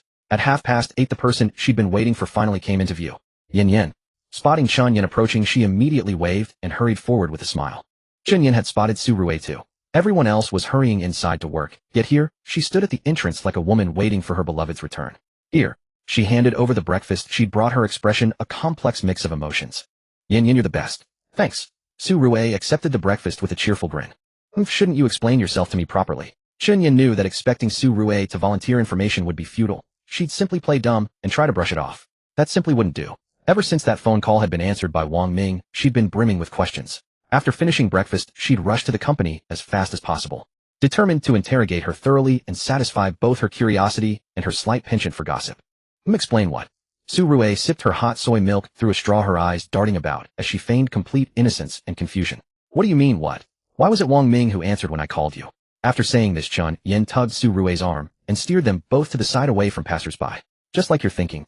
Su Rui mumbled through a mouthful of bun. You already know, so why ask me? Don't give me the runaround. Spill the details. How long have you even known him? Chun Yin planted her hands on her hips, clearly prepared to press the matter until she got answers. What's wrong with it being fast? Didn't you tell me something on that rainy day? Su Rui continued eating as she smiled, reminding Chun Yin that she deserved some credit for this development. But this is way too fast. Did you even get to know him properly? Wait, what I said? Chun Yan's brow furrowed as she thought back, then her eyes widened in sudden realization. You didn't throw yourself at him, did you? What was the meaning she'd intended? Well, more or less. Su Rui considered briefly. It was indeed her who had agreed not to leave. The gist was the same, and the outcome was what mattered anyway. Chun Yin finished listening, drew a deep breath, and slapped her own forehead heavily. She was utterly speechless. If only she'd been clearer back then. The person was already thoroughly claimed, so whatever she said now was too late. Chun Yin took a steadying breath, lowered her hand, and stared at Su Rui for several long seconds before finally shaking her head in resignation. I just hope that guy isn't playing around. Su Rui pressed her lips together but didn't respond. It wasn't exactly playing around, but the truth was impossible to explain. She knew Chun Yan's temperament. If she found out, she'd probably drag Su Rui to confront Wang Ming on the spot. Hey Yin Jia Rui, Jia, what are you two standing there for? A voice reached their ears and both turned to see Shen Jing with Lin Xinghuan standing beside her. It's getting late. Let's head up. All right. The two walked over and the four of them gathered together. Yin Jia, why didn't you go up when you arrived? Shen Jing linked arms with Chun Yin, curious. She'd spotted them from quite a distance away. Nothing much. Just waiting for her to finish breakfast and discussing what to do this Sunday. Chun Yin glanced at Lin Xinghuan without changing expression, inventing an excuse on the spot. I see. Shen Jing nodded without suspicion, and the four entered the building together, taking the elevator up to the company. After clocking in, they settled into their 4 workstations. At 9 o'clock, work began. At the hotel, Wang Ming hung up the phone. Having finished his cigarette, he received another call, this time from an unfamiliar local number. Upon answering, it was his bank's client manager informing him that the balance in his account had reached the threshold for elite banking status and inviting him to a major branch to apply for a private banking card. The manager extolled numerous benefits of the card: cross-bank, transfer fee, waivers, airport VIP lounges, complimentary health checkups, and a range of other exclusive services. After listening to the pitch, Wang Ming considered briefly. He had intended to visit the bank anyway due to transfer limits, so he agreed and scheduled an appointment for that afternoon. A friend request notification appeared on WeChat. It was from the client manager who had just called. He accepted it, and after exchanging pleasantries, she sent him the branch address and reconfirmed the time: 3:30 in the afternoon. After finishing the conversation, he opened Douyin and began scrolling through videos. Not 10 minutes later, another call came. This time from a home decoration company, asking him to finalize the soft furnishing plan. He mentioned he'd be there shortly, then hung up, grabbed his car keys, and departed from the hotel. At the home decor company, the manager respectfully led the designer to escort him into the consultation room. 3 soft decoration proposals were prepared, complete with paper drawings and rendered visuals displayed on a large screen, allowing for intuitive comparison of how each design would materialize. A staff member served hot tea as the designer methodically presented each of the 3 proposals, patiently addressing Wang Ming's various questions. Each proposal carried its own merits and drawbacks. After careful deliberation, he settled on the second option. The rendered design harmonized beautifully with the apartment's hard finishes, and the overall style perfectly suited his taste. With the proposal finalized and contract confirmed, Wang Ming swiped his card to pay the 3,000 yuan mid-stage payment. The remaining 1,500 yuan would be settled upon completion, formal handover, and satisfactory inspection. Having completed all the formalities, the manager escorted Wang Ming to the company entrance. Back in his car, he tossed the contract casually onto the passenger seat and checked his phone. Already 11:30. The morning had slipped away so quickly. He would arrive around noon, perfect timing for lunch followed by a nap before heading to the bank at 3. He started the engine and drove toward the hotel. After parking, he got out with his phone and took the elevator to the second-floor restaurant. The restaurant was nearly empty, so he took his usual window seat eating while scrolling through his WeChat moments. Fong Xin had posted a photo of a bank building on his moments at just past 8 in the morning. He had arrived in Xanadu long ago and was reporting to the bank today. Many classmates had liked the post, and Wang Ming followed suit, though he left no comment. As he continued scrolling, one particular post made him pause. A contact labeled Defei had posted a second-hand property sale contract for an apartment near Longzhou railway station, accompanied by a video of the interior. When did this guy get into real estate sales? Defei. His full name was Li Fei, a year older than Wang Ming and his childhood friend from the same hometown. They had been classmates from elementary through middle school, practically inseparable, only parting ways when high school began. Though they attended different high schools, they were not far apart and frequently met on weekends. Their friendship endured. Li Fei was an average student who fell short of the university entrance cutoff and ended up at a provincial vocational college with a rather useless major. Wang Ming went to a university in another province. They did not keep in touch during the school term, but every winter and summer vacation they would inevitably gather, sharing meals and talking about their respective college lives. Li Fei graduated last year and found work in cafeteria logistics at Longzhou University Town. Around the same time, he also found a girlfriend. Less than half a year later, in early November of last year, they got married. He had specifically notified Wang Ming in advance, insisting he attend the wedding and be his best man. Wang Ming was utterly astonished when he heard the news, but immediately agreed, taking 3 days off from work to make a special trip back to Longzhou. A close friend's wedding. With such a personal invitation, how could he possibly miss it? Watching a brother he had grown up with start a family and build a career filled his heart with genuine happiness for him. The original job at the University Town cafeteria apparently paid quite well. Why did he quit? Wang Ming grew puzzled and clicked into their chat window. He was about to send a message when he reconsidered. Better to wait until after his bank visit in the afternoon. He would ask Li Fei to dinner and get the full story then. He pocketed his phone and continued his meal. The bill was charged to his room as usual. Exiting the restaurant, he walked to the elevator. As the doors opened, he froze. How did he run into her again? Inside the elevator stood the woman in yoga pants he had encountered 2 days ago with Su Rue. She was a regular at the hotel's fitness center. She too spotted Wang Ming's surprise flickering in her eyes. This man had left quite an impression on her. Ordinarily dressed yet accompanied by an extraordinarily beautiful girl. He must have something extraordinary about him. How could she not remember? They exchanged a glance. Wang Ming entered the elevator, pressed his floor, and stood quietly to the side. When they reached the 6th floor, the yoga-clad girl stepped out. As the elevator doors closed, she glanced back. 18th floor. Wang Ming unlocked his room with his card, sat down on the sofa. The encounter reminded him of his desire to exercise. He had thought about it this morning, but only thought about it. During his 4 years of university, he had thought countless times about exercising to lose weight. Every time it was a case of starting strong, then giving up after a few days, ultimately fizzling out. He had the intention to exercise, but the real challenge was sticking with it. Fundamentally, his lazy nature prevented him from making a firm commitment. If he had to describe it in one word, lazy. Ding. Daily quest released. Please check quest details. The familiar voice of the system rang out in his mind. Wang Ming sat frozen for several seconds. Ever since completing the first quest in the car on his return, there had been silence. Now the second quest had arrived. He focused his mind and opened his personal status panel. Life reversal system. Host Wang Ming. Age 24. Appearance 69. Constitution 58. Skills driving master, visual design novice. Equipment scanning eye. Quest exercise 1 hour per day continuously for 1 week 07. Inventory empty. Reading the quest details, Wang Ming could not help but raise an eyebrow. He had just been thinking about exercising and the quest appeared. Exactly like the first interaction quest. The system was definitely doing this on purpose, forcing him to take action. You could also say it was tempting him with quest rewards. For the sake of those rewards, he had no choice but to complete the quests. After grumbling internally, his gaze returned to the quest panel, carefully studying the requirements. Exercising 1 hour per day. Keeping it up was not difficult. The hard part was that once started, he could not skip a single day within the 7 days. If he missed one day, he would have to start all over again. His eyes shifted to the appearance stat. Just shy of 70. Appearance optimization had been the reward from the first quest, and it really could make him more handsome. He was quite looking forward to seeing what the exercise quest reward would be. He closed the panel, picked up his phone, and scrolled through Douyin for half an hour. When the time reached 1 o'clock, he went to the bedroom for an afternoon nap. At 3 in the afternoon, an alarm he had set in advance to avoid oversleeping woke Wang Ming.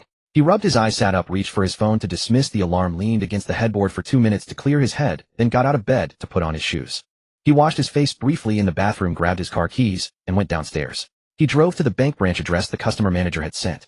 The roads were clear, and he arrived early, with more than 10 minutes to spare before the scheduled time. He did not get out of the car, instead reclining the seat and playing on his phone. When it was still a few minutes until 3:30, just as he was about to send a message, the customer manager called. The experienced woman's charm was palpable, exuding a rich allure, though her hairstyle was a letdown. A cascade of big waves should not have been pinned up into a tight bun at the nape of her neck, it should have been left loose over her shoulders. She wore a standard work uniform, but her figure was exceptionally striking, outlining mature and full curves. She could stand anywhere and naturally exude an attractive aura. The feeling she gave him was entirely different from what Su Rue and Su Ming had. When she extended her hand, Wang Ming naturally couldn't pretend not to see it and reached out to shake hers. Soft, smooth, and warm. 3 sensations blended yet distinct. They didn't linger long before each withdrew. This way, please. The VIP room is on the 2nd floor. Zhang Lin turned sideways, gesturing the way her smile proper and poised, every movement radiating professional expertise. Wang Ming nodded and followed behind her. As they ascended the stairs, it was impossible not to notice. Her silhouette was alluring, more impressive than he had imagined. He quickly averted his gaze, focusing his attention on the stairs, afraid of losing composure if he looked any longer. On the 2nd floor, they entered a VIP room. Mr. Wang, I presume. Hello, I am Li Qixing, the sub-branch manager of this outlet. A middle-aged man with a portly build was already waiting inside. As they entered, he immediately stood up, bypassing Zhang Lin to greet Wang Ming with great enthusiasm. Hello. Wang Ming shook hands with Li Qixing and responded with a smile. A sub-branch manager. This was no ordinary position, the kind of person many company bosses would seek to curry favor with. Please have a seat. Zhang Lin, go make some tea. Li Qixing gestured for a seat and noticed Zhang Lin standing idly by. What a lack of awareness. Yes. Zhang Lin acknowledged and turned to brew tea. The VIP room had all the tea utensils prepared in advance, making it very convenient. Wang Ming glanced around and walked toward the sofa. After he sat down, Li Qixing followed suit and took a seat opposite him. Mr. Wang, to have amassed a fortune of over 100 million at such a young age is truly remarkable. Li Qixing complimented with a smile, his eyes full of curiosity. He had seen Wang Ming's information within 3 minutes of the money being deposited into his card, and at first glance, he thought his eyes were playing tricks on him.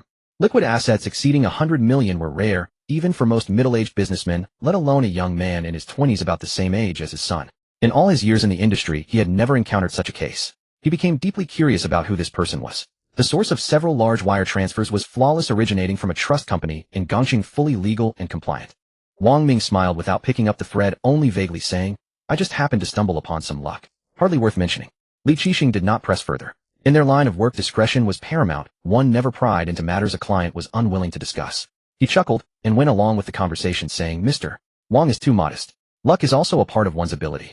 As they spoke, Zhang Lin had already brought over the freshly brewed tea. She served not only Wang Ming, but also Li Qixing. After all, he was her superior's superior.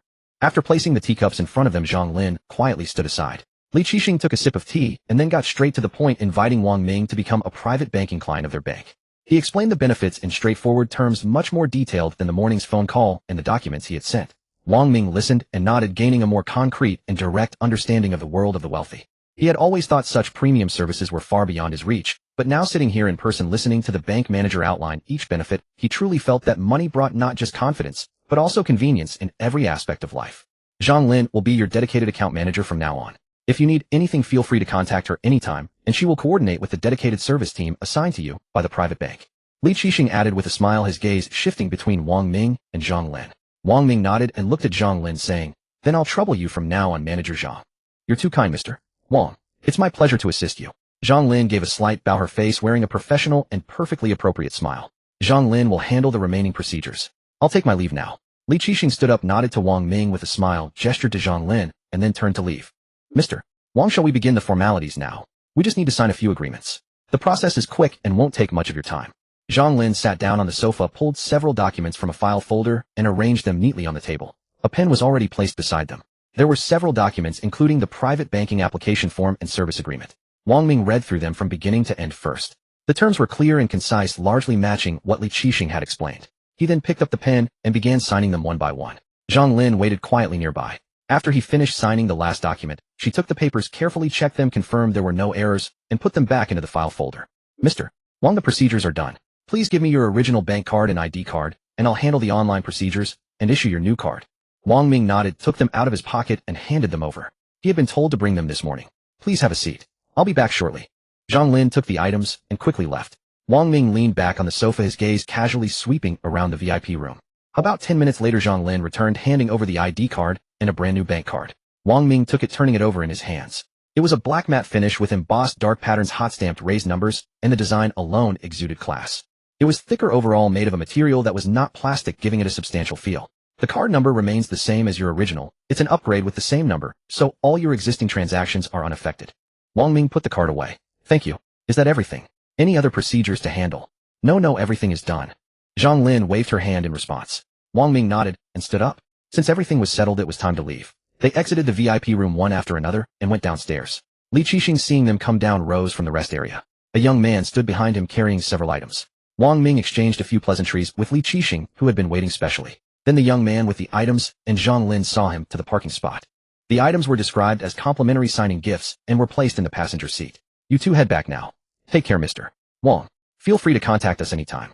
Wang Ming waved his hand, started the car, and drove out of the bank parking lot. Sister Lin, who is he? The manager even came out in person. A big shot, a major client. Let's get back inside, it's scorching out here. Anyway, he's someone we can't afford to mess with. Why bother being so curious? Oh.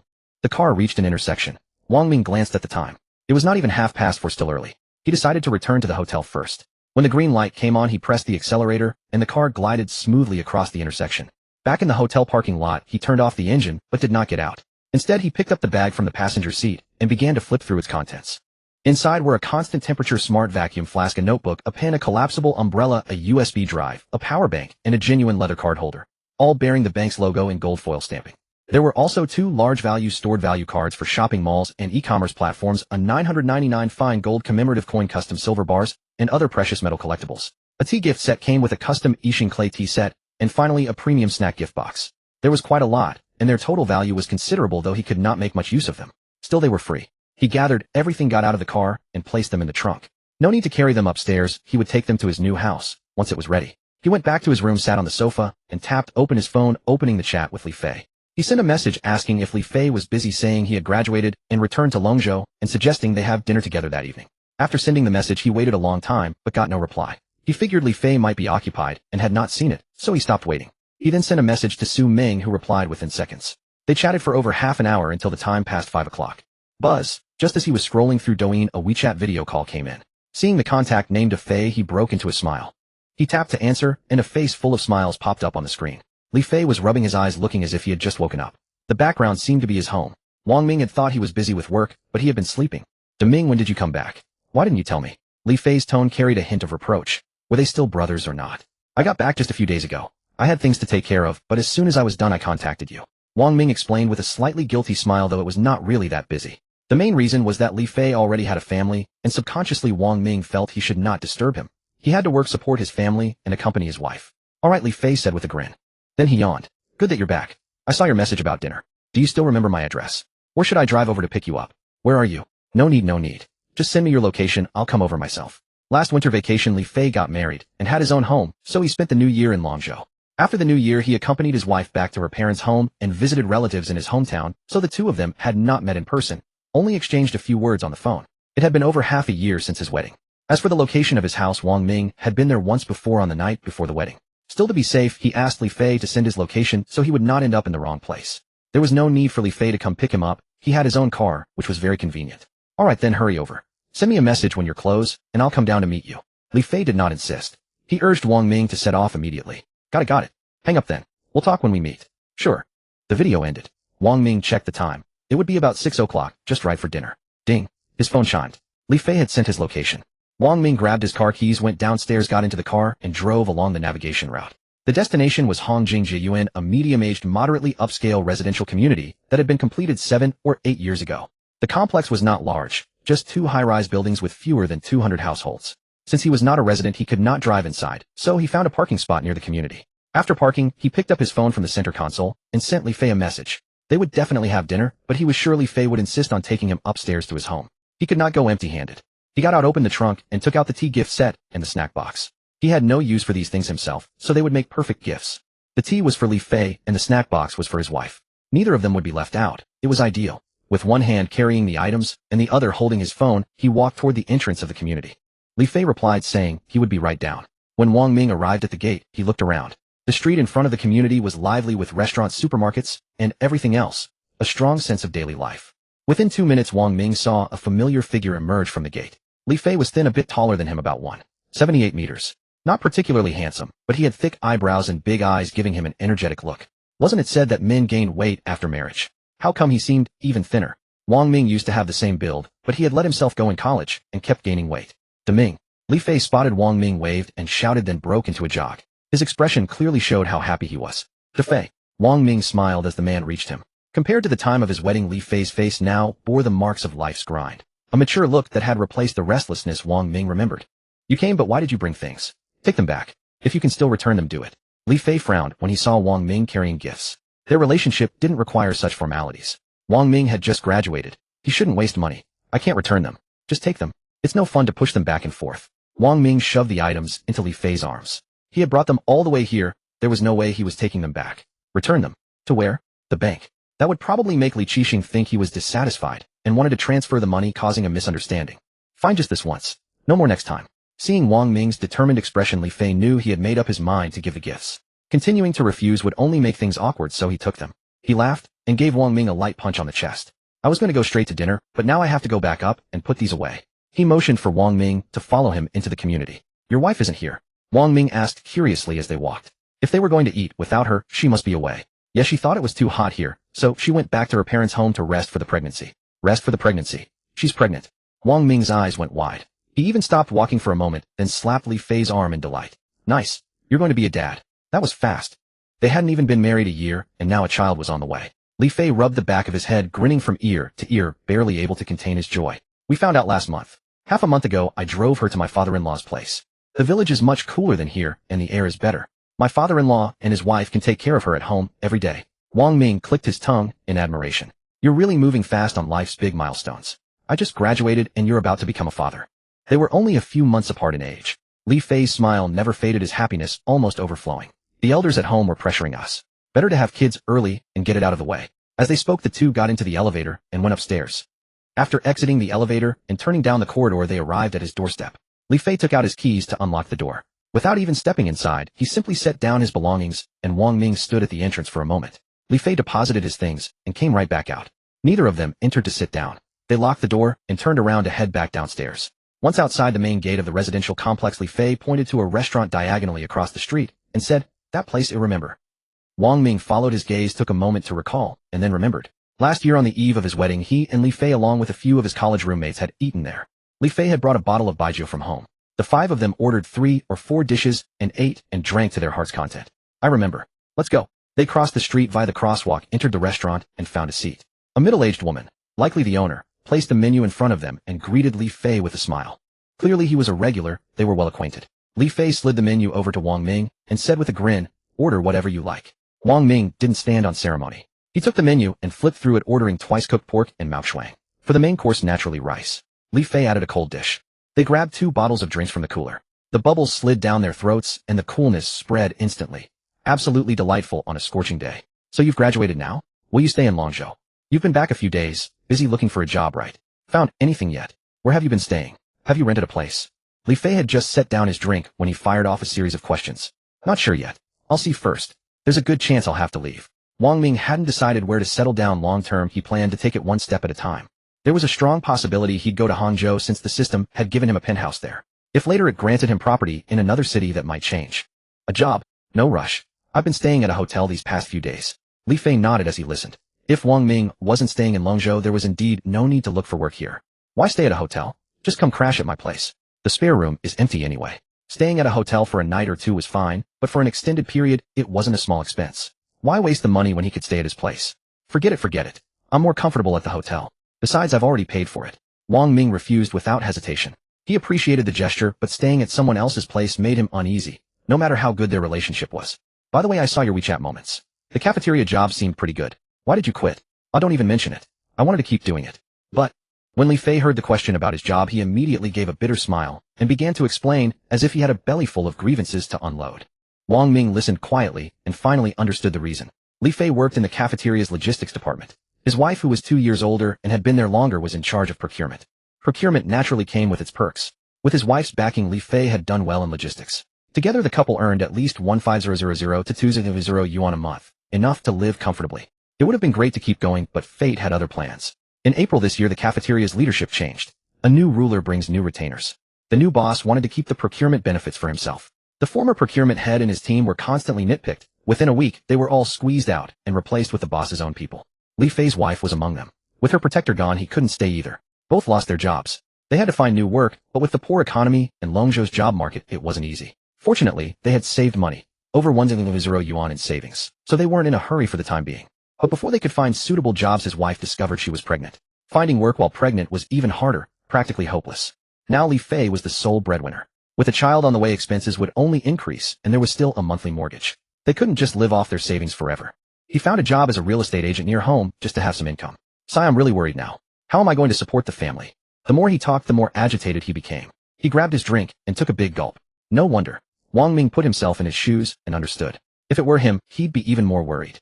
Li Fei's wife wouldn't be able to work until the child started kindergarten. That meant for the next 3 years the entire burden of the family would fall on Li Fei's shoulders.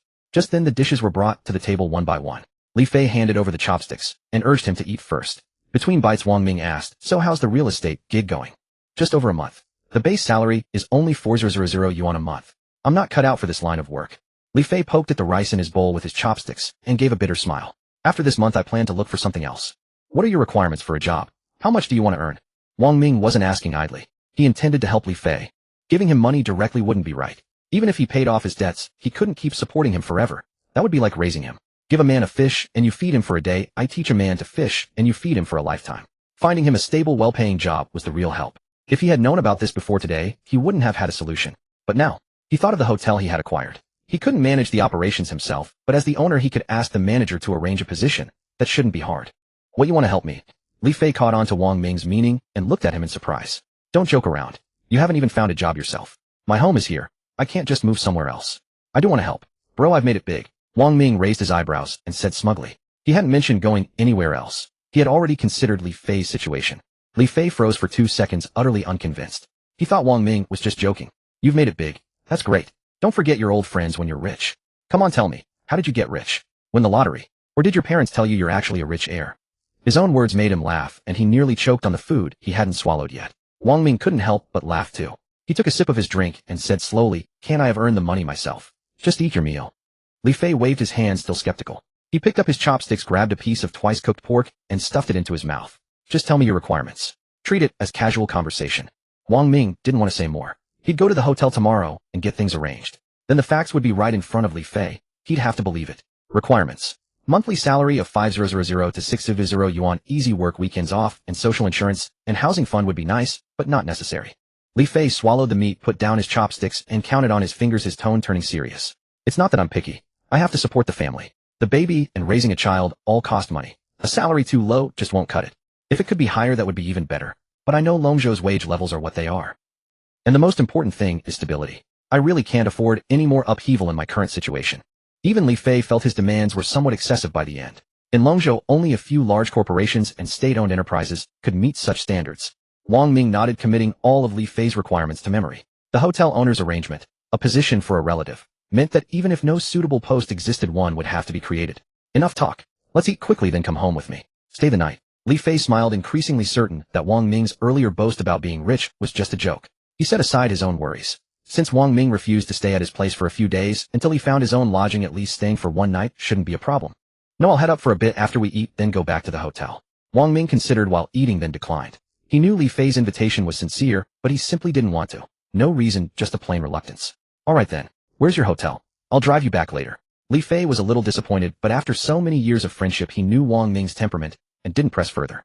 From the hotel to this place, there was no subway nearby and no need to call a taxi. Driving him back himself wouldn't be any trouble. "I drove myself here." "Drove? You bought a car?" Wang Ming's lips curled into a smirk as he watched Li Fei's astonished expression. He nodded with a smile. "Yeah, just picked it up a few days ago." "You? What you said earlier, was it true?" Li Fei stared at Wang Ming, disbelief written all over his face. His own car was a dowry from his wife's side. A slightly over 1,000 RMB Volkswagen SUV paid in full. Wang Ming, on the other hand, had bought a car right after graduation.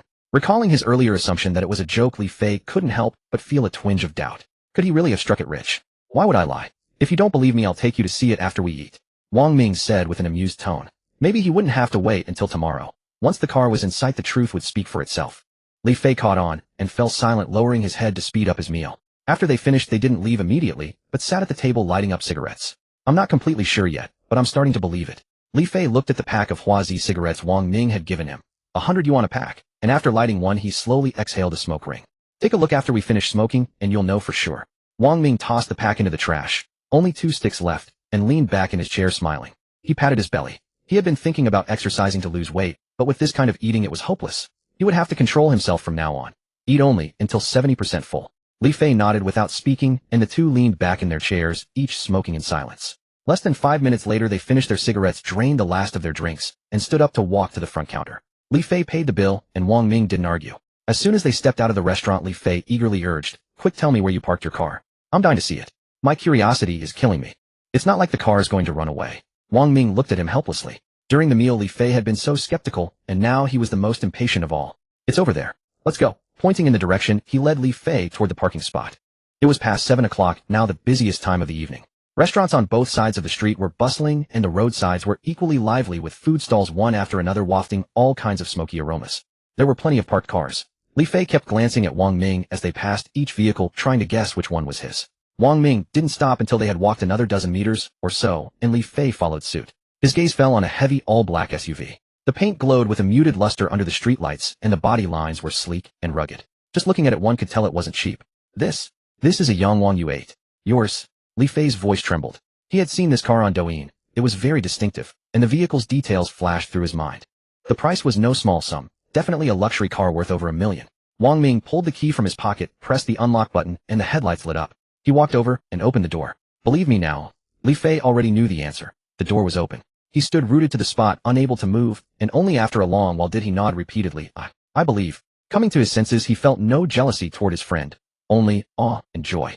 He walked to the open door, sat inside, and reached out to touch the body. My goodness, a car worth over $1 million really is something else. The feel of it is on a completely different level from my $10,000 car. Wang Ming stood by, a smile on his lips as he watched Li Fei's movements. After inspecting the interior, Li Fei got out and walked around the entire vehicle, studying it from every angle, clicking his tongue in admiration. He muttered about the car's features, mentioning its ability to turn on the spot and to float on water, his tone saturated with envy. Bang! Wang Ming closed the door and strode over to throw an arm around Li Fei's shoulders. Staring at it won't make flowers bloom. Let's go. As they walked away, Li Fei's eyes still lingered longingly on the car. Once they were far enough, he finally withdrew his gaze, turned, and patted Wang Ming's arm. You really pulled off something big without a word. Not bad, not bad. Excessive modesty is just showing off. At the convenience store near the entrance, Wang Ming bought 2 packs of cigarettes and gave one to Li Fei. Li Fei didn't refuse. Since his friend was driving a $1 million car, a pack of cigarettes was nothing. They went upstairs and returned to Li Fei's apartment. When the lights came on, the place looked cleaner and cozier than when he got married. The layout was an elongated 2-bedroom with the living and dining rooms combined as soon as you entered. On one side were the master bedroom and bathroom, on the other the second bedroom and kitchen. The decoration was simple but had everything needed. Li Fei took slippers from the shoe cabinet and Wang Ming put them on. They sat down on the sofa. There was a kettle on the coffee table, so they took out some tea leaves, boiled water, and made tea. How did you get rich? It's not really from your family, is it? Li Fei sat across from Wang Ming, his fingers unconsciously tracing the rim of his teacup. He couldn't help but ask. Curious about his friend's path to wealth, he also wanted to make big money. Futures and cryptocurrency. I got lucky with a huge market swing and made a profit. Wang Ming rested his fingers on the teacup rim, took a sip of warm tea, and offered the prepared explanation. He would never tell anyone, not even his parents, about the system, let alone anyone else. I just got incredibly lucky. I've stopped playing now. Don't even think about it. That stuff is way too risky, like gambling. One wrong move, and you lose everything. Seeing the look in Li Fei's eyes, Wang Ming knew he was tempted and quickly warned him. He regretted using that excuse. He should have said he won the lottery instead. If Li Fei ended up messing with futures or something, it would be his fault. I've already helped you find a job. You'll hear something tomorrow. Don't do anything reckless, got it? Li Fei had a house, a car, a wife and child, and a monthly mortgage of just over $1,000. Easy to manage. With a decent job arranged for him, his life would be comfortable. I understand. Don't worry, I'll never touch it. Looking at Wang Ming's serious expression as he stared at him, Li Fei knew he was being earnest and quickly assured him, I'm just asking, I don't understand any of that either. He was genuinely tempted, hoping Wang Ming could bring him along. Not for great fortune, just to have some scraps to share. But when he heard what followed, he was startled, recalling all those news stories about stock market losers who jumped from buildings. Worried as he was, he remained quite satisfied with his current life. Running his small household steadily was what mattered most. If he lost his head and gambled away all his savings, that would be truly counterproductive, leaving him with nowhere to turn for regret. Besides, he had never studied finance. Diving into something he knew nothing about would only mean sending money to others, becoming a lamb ready to be sheared. Those were part of the reasons, but Wang Ming's words carried most of the weight. They had grown up together with years of deep friendship between them. He knew Wang Ming's warnings came from genuine concern. He would never harm him. An opportunity to get rich would certainly not forget him. Not to mention Wang Ming offering to find him a job. Thinking back to what he had said at dinner, if such a good position could really be arranged, that would be more than enough. Good. Wang Ming felt relieved. Even if Li Fei truly fell into trouble with the system in hand, he could handle it. But if things truly came to that, it would bring unnecessary trouble, and Li Fei's small family might suffer. That was not the outcome he wanted. What kind of job are you going to find me at? Li Fei nodded, leaning closer to ask. Better to understand things beforehand, so he wouldn't be caught off guard. You'll know tomorrow. Absolutely leisurely, all your requirements will be met. Wang Ming wouldn't say more at this point. He didn't know himself. Alright then, don't force yourself. If it doesn't work out, I can certainly find a good job with some effort. Seeing Wang Ming unwilling to say more, Li Fei didn't press further. He'd find out tomorrow anyway. He trusted his brother, but didn't want Wang Ming to trouble himself on his account. Rest assured, I know what I'm doing. I won't take on anything recklessly. Wang Ming understood his meaning and felt warmth in his heart. This was a brother worth having. Hearing Wang Ming's words, Li Fei felt much more at ease. Leaning back on the sofa, he picked up his teacup and blew gently on the steam before taking a small sip. All right then, I won't stand on ceremony with you. I'll wait for your good news tomorrow. Just don't be like today, when I sent you messages you were sleeping like a log. The two chatted and laughed together. At one point, Li Fei received a call from his wife, leaving him in sweet conversation for over 10 minutes. Wang Ming felt most uncomfortable listening to it. If he hadn't eaten dinner, he could have been filled to bursting with dog food right then. Fortunately, learning there was a guest at home, from Li Fei, his wife knew when to show restraint. After reminding him to entertain properly, she hung up. After another half hour of chatting, Wang Ming checked the time. It was past 9. When he mentioned he was leaving, Li Fei immediately refused, saying they hadn't seen each other in so long. What was the rush? His wife had gone back to her parents' home, leaving him alone in the house. Cold and desolate, he had finally found someone to keep him company now that Wang Ming had come. He stubbornly refused to let him leave. Only after 10 o'clock, when Wang Ming insisted he really had to go, did Li Fei reluctantly rise to see him out. I'm off. Take your time on the road. I'll await your call tomorrow. Rest assured, I won't forget. Wang Ming waved and stepped into the elevator. Having seen his brother off, Li Fei closed the door. Looking around at the house with only himself in it again, he felt hollow. Settling back on the sofa, he took out the cigarettes Wang Ming had given him, opened the pack, and lit one. After finishing one cigarette, he had originally planned to video call his wife. Remembering she was pregnant and probably already asleep, he dismissed the idea. His gaze swept to the items on the cabinet by the door. Curious about what gift Wang Ming had brought, he rose and placed it on the coffee table. Seeing the bank's logo on the packaging, he was full of question marks. Bought from a bank. The puzzled Li Fei didn't bother racking his brains over it. He opened the items to take a look. This tea packaging clearly wasn't cheap, and it was floral tea, exactly his favorite type. He had no interest in the other thing. He wasn't into snacks, but his wife would absolutely love them if she were here. He'd set it aside for now. Wang Ming drove back to the hotel, and after taking a shower lay on the bed. Looking at his phone, he saw Su Rui had messaged him on the way back. They chatted for half an hour, but checking the time. The appearance optimization required early sleep. Ending the chat, he turned off the lights and went to sleep. The next day, Wang Ming woke around 9, but lay in bed playing on his phone until nearly noon before getting up to wash and dress. Having lunch on the second floor, he returned to his room and sat on the sofa thinking about the call he received at 10 this morning. The caller ID showed a local number. Thinking it was a sales call, he didn't expect the person on the other end to be the general manager of Yida Wenhua Hotel. The person spoke with exceptional courtesy on the phone, first introducing himself and saying a whole lot, in essence just coming to greet the new owner. After all, Wang Ming couldn't manage his operations, but he could apply to Yida Hotel headquarters to replace the operations manager. The person also invited Wang Ming to inspect the hotel, which suited him perfectly. He had planned to go anyway today, so he readily agreed, saying he would arrive at the hotel around 2 in the afternoon. It was still before 1 o'clock, so he simply leaned on the sofa playing on his phone. At 10 minutes to 2, Wang Ming went downstairs, got in his car, and headed to the hotel. Upon arriving at the hotel entrance, it was exactly 2 o'clock. The moment he stepped out of the car, a doorman approached. Though Wang Ming had never eaten pork, he had seen a pig run. He handed over the car keys. Both this hotel and the one he was staying at were 5-star establishments. It was his first time experiencing valet parking. Previously, he had only seen it on television. Walking into the hotel, he spotted the people waiting to greet him immediately. A group of formally dressed individuals stood out, conspicuously impossible to miss. The middle-aged man leading them must be the person who had called him. What was his name again? Yes, Zhang Bin. Wang Ming repeated the name in his mind as he walked toward the group. Zhang Bin had also seen Wang Ming. The moment the new owner's information arrived yesterday, he had memorized the photo. They should have called yesterday, but the person delivering the materials said the new owner was already in Longzhou. Afraid that if they called, the boss might want to inspect immediately, and their side wouldn't be adequately prepared, making them seem insufficiently attentive. Therefore, they had deliberately waited until today to call. Yesterday, all employees had mobilized, thoroughly inspecting and maintaining every aspect of the hotel. This morning's call informing them of an afternoon arrival made him grateful for yesterday's wise choice. An hour ago, he had gathered the heads of all hotel departments, conducted a brief meeting to give instructions, and come down to the lobby half an hour early to wait. Seeing the person finally arrive, Zhang Bin straightened his tie, arranged a perfectly measured smile on his face, and walked briskly forward. The others behind him, seeing their manager move, perked up and followed. Zhang Bin had not been given information about the boss's details, so they could only follow him. As he approached, Zhang Bin halted and extended his hand first. President Wang, I am Zhang Bin, general manager of Yida Wenhua Hotel. I have been awaiting your arrival. I called you this morning. Manager Zhang, you are too kind. Wang Ming smiled and extended his hand, shaking Zhang Bin's. The other's tone was even more respectful and courteous than on the phone, and the pressure of his handshake was perfectly controlled. The department heads behind Zhang Bin were all taken aback seeing their direct superior greeting a young man. They had heard that the new owner was coming for an inspection, but, exchanging glances with each other, they all arrived at the same conclusion.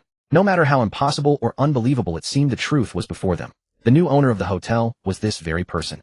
Though they accepted it, their expressions still betrayed surprise. The owner appeared to be at most in his early 20s, dressed plainly with a hint of youthful immaturity on his face. He simply didn't look the part. They all knew how the hotel had been acquired. A full cash purchase of $500 million at once. Fortunately, these were seasoned veterans of the workplace, and they quickly composed themselves, resuming their professional smiles.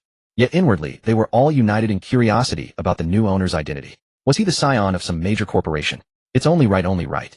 Zhang Bin waved his hand and gestured with a please motion. President Wang, this way please. Let me show you around the hotel. The smile on his face deepened. His initial impression was that the new boss was quite amiable, not the type to put on airs, so he wouldn't need to serve him with extreme caution. This brought him considerable relief. However, this was only the beginning of their interaction. For now, he had to remain fully alert until he understood more before forming a final judgment. Wang Ming nodded.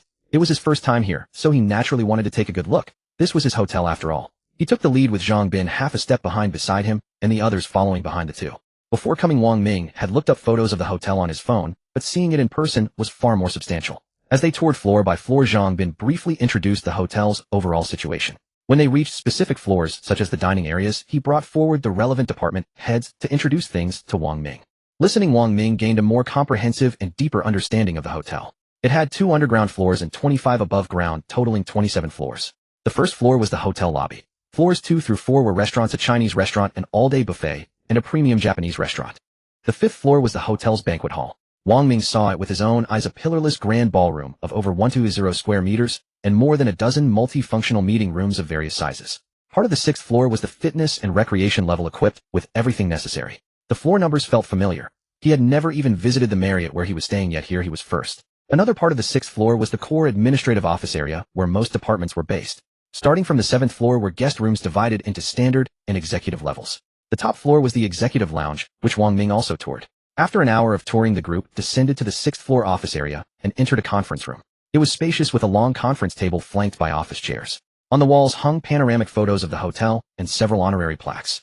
Zhang Bin stepped forward quickly and pulled out the seat at the head of the table. Wang Ming sat down without ceremony. Seeing the boss seated, Zhang Bin took a seat beside him, and the others also sat down in their respective positions, each department having its designated spot. Zhang Bin cleared his throat, his gaze sweeping over the attendees before settling on Wang Ming. President Wang, you've now learned about the hotel situation. Is there anything else you'd like to know, or any instructions? Please feel free to speak. Wang Ming's gaze swept the room, and he spoke in a calm tone. Everyone, since you chose the Yida brand, that means you trust the professionalism of your management team.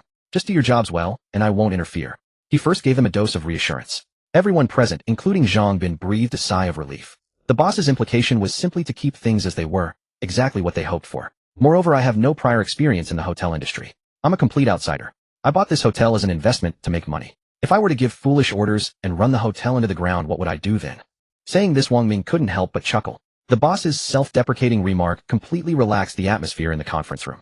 Several department heads also let out faint smiles. President Wang, you flatter me. Your trust in our team is the greatest support you can give. Rest assured, our team will give our all to run the hotel well and not let you down. Zhang Bin quickly took the lead, his tone carrying a hint of solemnity. He hadn't spent all these years in the industry for nothing. Since he took over this hotel, it had been profitable every year. The sale was due to the overall financial issues of the former owner, the Fully Group, not because of any problems with the hotel itself. Good, then let's agree on that in advance. Wang Ming leaned forward slightly, his gaze passing over everyone present. I am an investor, and ultimately I look for returns. Not a single cent of the due profit can be missing, and not a single rule to be followed can be broken. If everyone performs well besides the usual benefits, I will personally take money from the profits at the end of the year and give everyone big bonuses. At these words, the conference room fell silent for a moment, then smiles spread across the faces of several department heads. Zhang Bin was even more satisfied, his eyes brightening, and he quickly began to applaud. The boss is generous. After all, they were all employees. What was more real than money? The others immediately followed suit, and the conference room erupted in applause. Wang Ming raised his hand to signal for quiet, and the applause gradually died down.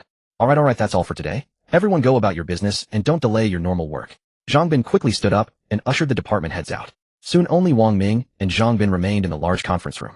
Boss, let's go check out your office, see how it's arranged. If you're not satisfied, I'll have it adjusted. Sure, but I won't be here often, so it just needs to be passable. Wang Ming stood up and followed Zhang Bin out of the conference room to an office at the end of the corridor. Next to it was another office, the general manager's office. Entering the office, it wasn't particularly large, but it was tastefully decorated. A broad solid wood desk was positioned by the floor-to-ceiling windows, spotless, with a computer and a pen holder on it. Nearby was a black leather sofa and a wooden coffee table. Wang Ming glanced around the office and nodded. Not bad, quite refreshing. Leave it as is. Zhang Bin breathed a sigh of relief and smiled. I'm glad you're satisfied.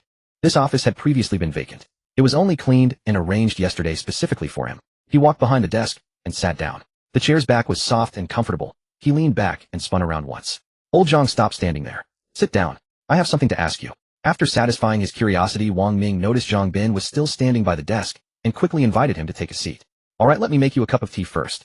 Zhang Bin acknowledged, but didn't immediately sit down, walking toward the tea table instead. He didn't mind his boss calling him by that familiar nickname. In fact, he was rather pleased. It was an intimate term, much better than the formal manager Zhang. He was simply curious about what the boss wanted to ask. Shortly after, a steaming cup of tea was placed before Wang Ming, its fragrance slowly permeating through the office. Boss, please try this. It's the Longjing I drink daily. My friend brought it back from Hangzhou. It's not top tier, but it's quite good. Thanks. Zhang Bin sat down in the chair opposite, spine straight, hands properly placed on his knees. You're too kind, boss. Feel free to ask whatever you want. I'll tell you everything I know.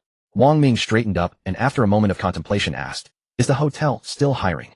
Hiring? Zhang Bin paused, his mind racing through possibilities. What could the boss possibly want to ask about hiring?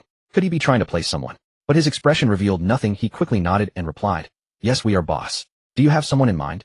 The hotel's frontline departments, housekeeping, reception, and restaurant, had relatively high turnover, so there was always a constant need for recruitment. If the boss wanted to arrange someone, it certainly wouldn't be for those ordinary positions. The comfortable, lucrative jobs were never vacant.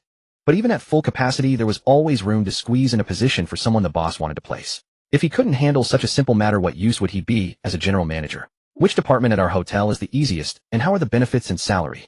The easiest would definitely be the back office administrative departments like human resources and finance.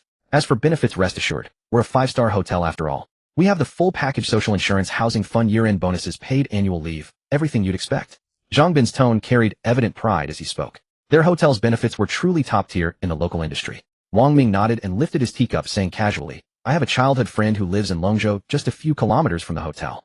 His wife is pregnant, and he's looking for a job with decent pay, good benefits, stability, and an easy workload. I wonder if we have a suitable opening here. After listening, Zhang Bin immediately understood the situation. The boss's childhood friend, and he brought it up personally. This relationship must be extraordinary. An opening. There must be one. An arrangement. It must be made.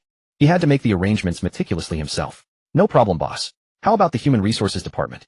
After a moment's thought, he offered the best department and continued, the human resources department is the ideal choice. Standard day shifts with fixed working hours. While it's rotating days off, there are at least 8 rest days per month, which works out to double weekends. Every workday is in the office, sheltered from wind and rain. He finished explaining the reasons, but there was still one question in his mind. May I ask what salary range you're looking for? The human resources department was good, but the salary wasn't particularly high. At least 7,000. Wang Ming listened to all the benefits Zhang Bin mentioned. It was a perfect match. Human resources it was. As for salary, 7,000 after taxes and insurance would also match exactly what Li Fei wanted to earn. 7,000. A troubled expression appeared on Zhang Bin's face. Only the HR director level could reach that salary. Other positions maxed out at 4,000 to 5,000. It was impossible to arrange someone as HR director right off the bat. If other positions offered 7,000, the regional HR approval wouldn't pass.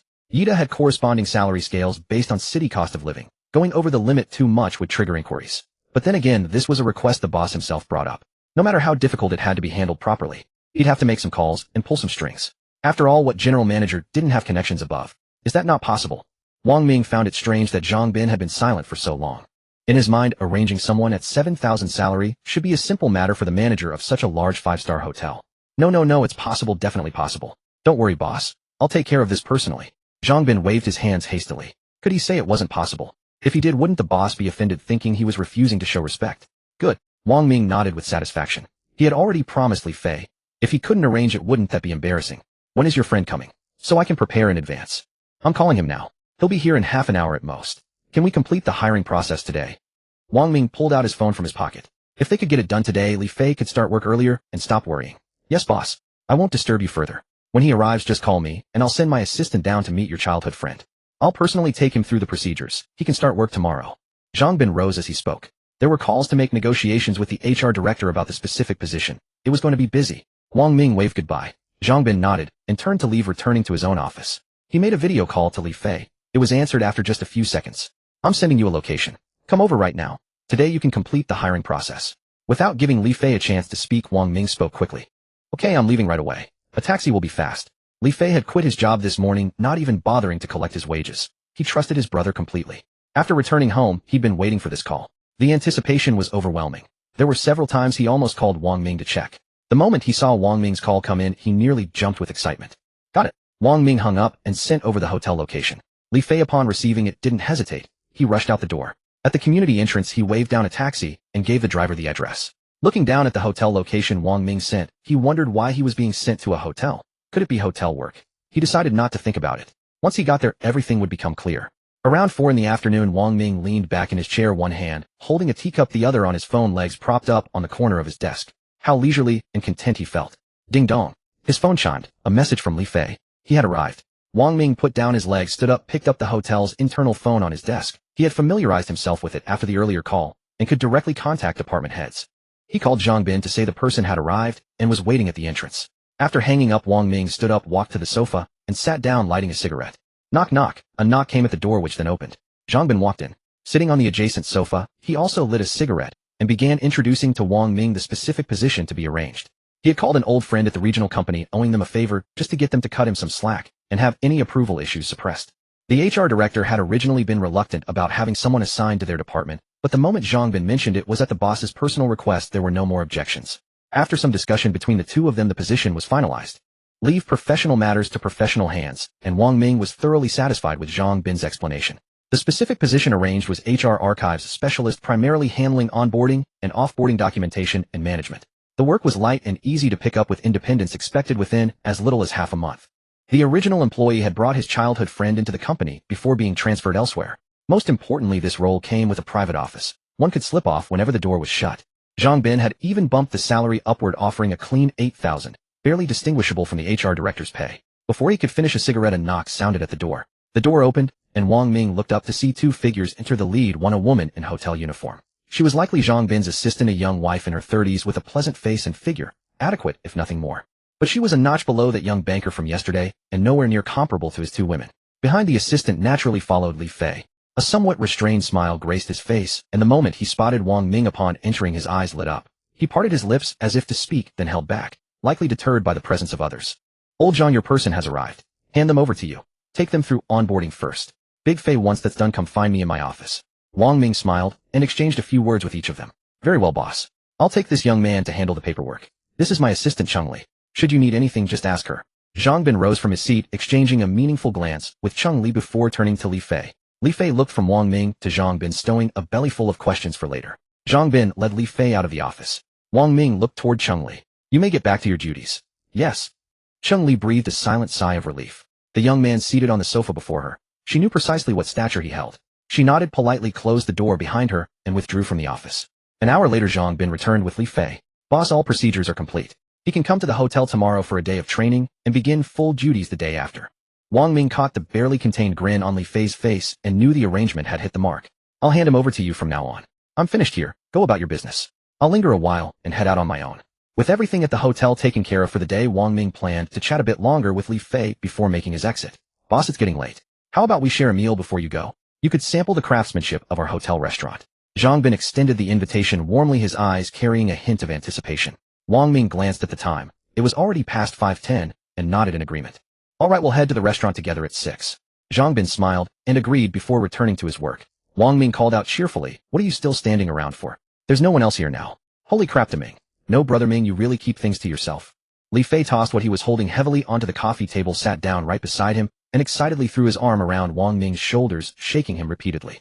Manager Zhang calls you boss. This hotel doesn't belong to you, does it? This revelation shocked him even more than seeing Wang Ming's Yangwan U8. The man had struck it massively rich. Yes, satisfied with the work. More than satisfied. It's just, the salary seems too high, doesn't it? All right, I'll make a note to have it reduced. Wang Ming rolled his eyes, complaining about too much money. No, I was just saying it off the cuff. Li Fei immediately grew flustered, his face breaking into an ingratiating smile. His good brother had truly come through. I've got you sorted with work, so put your head down and do well. When your wife is able to work again, I'll find her a suitable light-duty position too. Brother Ming, I have no words. How can I ever repay you? If you don't disdain me, I could. Cut it out, or I'll dock your pay. Wang Ming shoved him away. What absurd nonsense was this? He had no such inclination. My bad. Li Fei quickly backpedaled, shrinking back with a grinning apology as he produced cigarettes and lit one for Wang Ming. He got up and prowled around the office like a curious child sitting in the boss chair and spinning around, muttering appreciations about what it must feel like to be the boss. Wang Ming leaned back on the sofa, smoking and quietly smiling at his friend's antics. Right on time at 6 o'clock, Zhang Bin arrived. The three of them headed down to the Chinese restaurant on the third floor where Assistant Cheng Li had been waiting at the private dining room entrance for an all. Inside the private room, Zhang Bin warmly guided Wang Ming to the seat of honor, seated Li Fei beside him, and took his place at the lower position. Cheng Li assumed the role of server distributing tableware before settling quietly nearby to refill tea and clear dishes. Dishes kept arriving one after another. All signature creations from the hotel restaurant: black pepper potato baked Boston lobster, black pepper abalone shiitake snowflake beef, salt and pepper jumbo tiger prawns, filling the entire table. They had planned to drink, but Wang Ming declined on the grounds that he was driving. Zhang Bin had no objections and dared not voice any, so they substituted fresh squeezed juice from the hotel. After dining for over an hour, they stepped out of the hotel. You should head off for the day too. No need to see me out. Wang Ming waved to Zhang Bin. The doorman had already pulled the car to the entrance. He took the keys and led Li Fei into the vehicle. Zhang Bin and Cheng Li stood at the doorway until the car disappeared from view, then turned and headed back to the hotel with quickened steps. Inside the elevator, Cheng Li could not resist whispering, "Director Zhang, is the boss simply helping a friend find work, or is he posting someone to keep an eye on the hotel?" Zhang Bin glanced back at her. "Who knows? But either way, we simply follow the rules and do our jobs properly." "I understand. Starting now, keep a closer watch on Li Fei when he comes to work. Ensure he is not slighted in any way. If anything arises you cannot resolve, let me know." Cheng Li hurriedly nodded in agreement, committing the matter to heart. Outside the Hongjing Jiyuan residential complex, Wang Ming parked the car. Li Fei unbuckled his seatbelt and turned with a solemn expression. "Deming, thank you.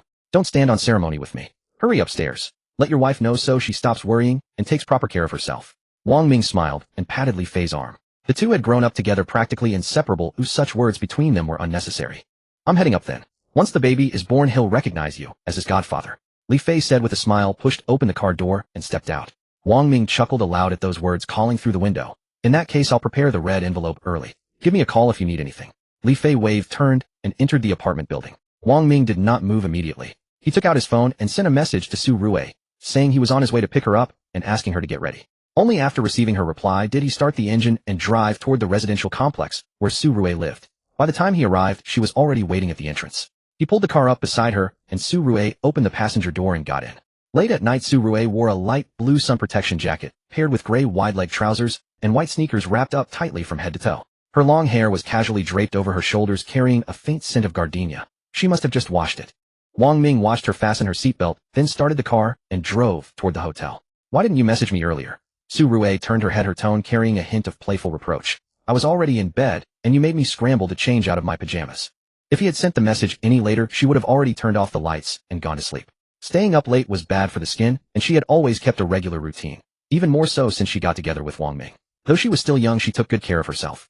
Wang Ming smiled as he turned the steering wheel, freeing one hand to ruffle the top of her head. "Had some things to take care of today, just finished up now." "Oh." Su Rui cooperatively shifted her head closer to his touch. He drove back to the hotel, and they linked arms as they went upstairs to their room. Wang Ming plopped down on the living room sofa, while Su Rui carried her bag into the bedroom first. When she came out, she had changed into slippers and taken off her sun protection jacket. Underneath, she wore a simple white camisole that bared her midriff with a hint of soft curves around her waist and belly, yet it didn't detract from her overall slender figure. Wang Ming's eyes went wide at the sight. He patted his thigh and said, "Come here." Su Rui had long since moved past the stage of coyness. She obediently stepped closer. She sat sideways on Wang Ming's thigh, her arms naturally looping around his neck. His large hand pressed against her soft, slender waist, the warmth of his palm, making Su Rui shrink back slightly. His nose brushed against the tender skin of her neck, the scent of gardenia, mingling with her faint natural fragrance, seeping into his nostrils with every breath, and stirring a deep, irresistible urge within Wang Ming. Su Rui tilted her head back with a soft giggle, reaching out to push Wang Ming's head away, her delicate fingers grazing his jawline with a cool touch that only fueled the fire in his heart. The more she dodged, the more persistent Wang Ming became. One hand cupped the back of her neck, gently pulling her closer. He bit down on her small, exposed earlobe, feeling her tremble violently as her fingertips curled slightly. Su Rui gasped softly, turning her face away. Her fingers slid gently down Wang Ming's back, the warm tips brushing against his shirt, tickling his skin, and making his breathing grow heavier. Wang Ming released her earlobe and trailed kisses down her neck, his lips grazing her delicate collarbone, coaxing a soft moan from Su Rui. Her arms tightened around his neck, pressing her entire body against his. The warm yellow light of the living room wrapped around their intertwined figures, the air thick with a sweet, intoxicating scent. Wang Ming's other hand wandered caressing along the curve of her waist. They began a passionate kiss, lips and tongues entwined. "Huff. Let's go to the bedroom." Su Rui's voice was unsteady as she pushed against Wang Ming, her fingers too weak to exert any force. Wang Ming scooped her up in his arms and carried her into the bedroom, kicking the door shut behind them. On July 3rd, Wang Ming was once again awakened by Su Rui's alarm. Su Rui, nestled in his arms, also stirred. The alarm was set for 8 o'clock today. Wang Ming groggily watched Su Rui sit up as the jarring noise ceased. You go back to sleep. I'm off to work. Her soft nasal voice reached his ears, and Wang Ming, still drowsy, closed his eyes and drifted back into a deep sleep. Fully awake now, Su Rui quietly threw off the covers and got out of bed, tiptoeing into the bathroom to wash up. After freshening up, she dressed and tied her hair. She walked to the bedside, bent down to plant a gentle kiss on Wang Ming's forehead, then grabbed her bag and left the bedroom. When Wang Ming woke again, he rolled over to reach for her, but only touched the cold sheets. It took him a few seconds to realize that Su Rui had already gone to work. He rolled over to grab his phone. It was already 10 o'clock. He sat up in bed, ran his fingers through his messy hair, and got up to wash his face. At noon, he had lunch in the restaurant. After the meal, instead of returning to his room as usual, he went to the 6th floor and swiped his card to enter the gym. There weren't many people around, just a scattered few. The gym was located at the far end of the floor with a long, narrow layout and professional-looking equipment that stretched the sense of space. Along the window side, 7 or 8 treadmills stood in a row, offering a view of the scenery below while running. There were also elliptical machines and upright exercise bikes. Against the wall was the strength training area with a cable crossover machine, seated chest press, lat pull down, and other equipment neatly arranged. Chrome-plated dumbbells increased progressively from the lightest weight, stacked neatly on racks. Overall, it was hardly inferior to a professional gym, and the equipment clearly received regular maintenance. Wang Ming took a quick tour, then left the gym to check out the swimming pool. After seeing everything he wanted, he went back upstairs to his room. He had gone, but that didn't mean he intended to start working out right away. It wasn't good to exercise right after lunch. The task had been assigned 2 days ago, and for the sake of the reward, he had to grit his teeth and see it through. At 4 in the afternoon, Wang Ming changed into quick dry workout clothes and headed straight to the gym. There were 1 or 2 more people than at noon, but he paid them no mind. He found an unused treadmill, opened the timer on his phone, adjusted the speed, and started with a brisk walk. Having been inactive for a long time, he needed to warm up to avoid injury. He had never succeeded in losing weight, but he had picked up quite a bit of exercise knowledge. After a few minutes of brisk walking, he gradually increased the speed, maintaining a steady breathing rhythm as he began to jog. After running for over 20 minutes, barely 2 kilometers, sweat soaked through his quick dry shirt, clinging uncomfortably to his skin. His legs ached and felt heavy. Every step was a struggle. His breathing grew rough and rapid, his chest heaving with each gasp. He couldn't stop immediately after running, so he walked slowly for another 10 minutes to recover. When he stepped off the treadmill, his legs gave way, and he nearly stumbled, only managing to steady himself by gripping the handrails. He shuffled over to the counter, grabbed a bottle of electrolyte water, complimentary, and twisted off the cap to drink deeply. He had sweated so much that his throat felt like it was burning. With still some time left before the required hour was up, he took the water and spent 10 minutes on the elliptical machine. Next came the upright spinning bike, which he treated like cycling. He kept an eye on the timer, pushing through until a full hour had passed. He then checked the system panel. Task: exercise for 1 hour daily uninterrupted for 1 week, 17. Confirming that he had completed the day's task, he let out a long breath and found a bench near the cable crossover machine to sit and rest. His gaze occasionally drifted to the stretching area in the corner where some people were practicing yoga. Though he was dead tired, the usual male thoughts lingered in his mind. After resting for over 10 minutes, he grabbed his water and dragged his legs, which no longer felt like his own, back upstairs. He took a hot shower in his room, then collapsed onto the sofa in his bathrobe. He had known the task would be tough, but he hadn't expected it to be this agonizing. He pounded his thighs with his fists, knowing tomorrow would be even sorer, making it hard to even get up. Thinking that he still had to endure 6 more days, a flicker of doubt crossed his mind. Sighed, but then he thought of the unknown reward. He had already made it through the first day. Having started, he couldn't give up halfway. He steeled himself, determined to persevere, to keep going. System, you better not let me down, or all this suffering will have been for nothing. Wang Ming, barely able to walk, had no desire to move, and just played on his phone while lounging on the sofa. At 7 o'clock, as dusk fell, he ordered takeout on his phone, stood up, sucking in a few sharp breaths, and hobbled to the door to retrieve it himself. Eating at the coffee table, he glanced at his phone and sent Su Ming a message asking where she was. Several tens of minutes earlier, Su Ming had proactively messaged him saying she wanted to visit him after work. Wang Ming naturally didn't refuse, as he hadn't seen Su Ming for several days. It had been an hour since she got off work, and the taxi ride wasn't far. If Su Ming had been here just now, he could have just lain down and let her help him. He preferred lying down over sitting whenever possible. After a few minutes, Su Ming replied saying she was in a taxi and almost there. Wang Ming sent her the room number, afraid she might forget and not find it. He sped up his meal, and just as he finished tidying up the takeout containers, a knock came at the door. Dong dong, he knew Su Ming had arrived. Leaning on the sofa for support, he stood up and opened the door. What happened to your leg? Su Ming entered the room, closing the door behind her, and immediately noticed something was wrong with Wang Ming. She felt a pang of concern and quickly stepped forward to support him. Wang Ming casually draped his arm over her shoulder and leaned against her. Don't even mention it. I thought I was too fat and wanted to exercise to lose weight. And now look at me. My legs won't obey me. I was supposed to drive to pick you up. In his current pathetic state, even walking was difficult, let alone driving. Su Ming felt relieved upon hearing the reason, having feared it was something more serious.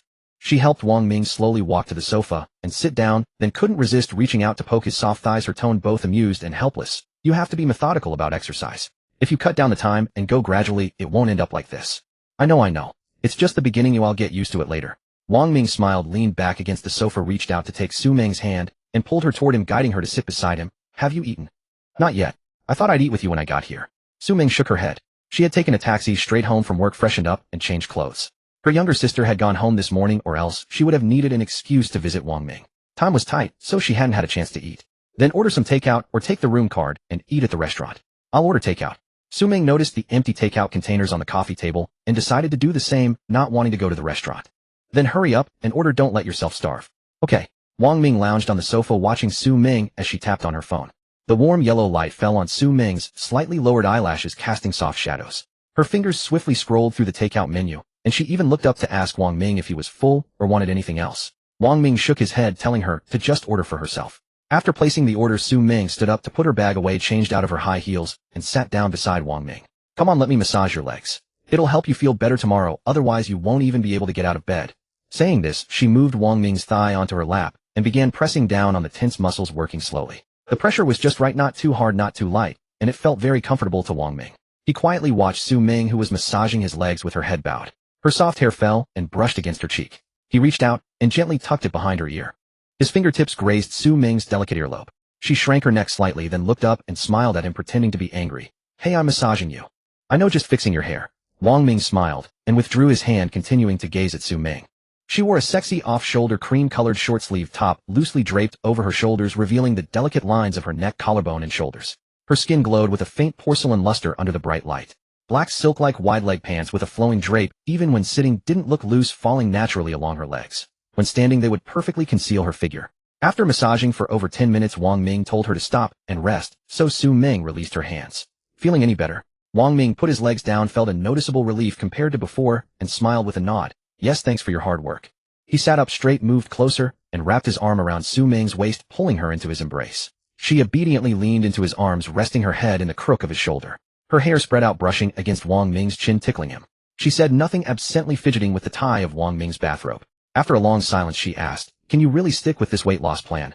She lifted her head, her chin resting on his chest, and looked at him with sparkling eyes. Of course I can. Why wouldn't I? Wang Ming looked down at her, his tone carrying a hint of stubborn determination. His main motivation for exercising was to complete a task. Whether he could keep it up afterward was uncertain. But in front of his woman, a man always wants to save face. Don't be all talk. Su Ming clearly didn't believe him, raising an eyebrow. I've heard that many people start with great ambition but give up after a few days.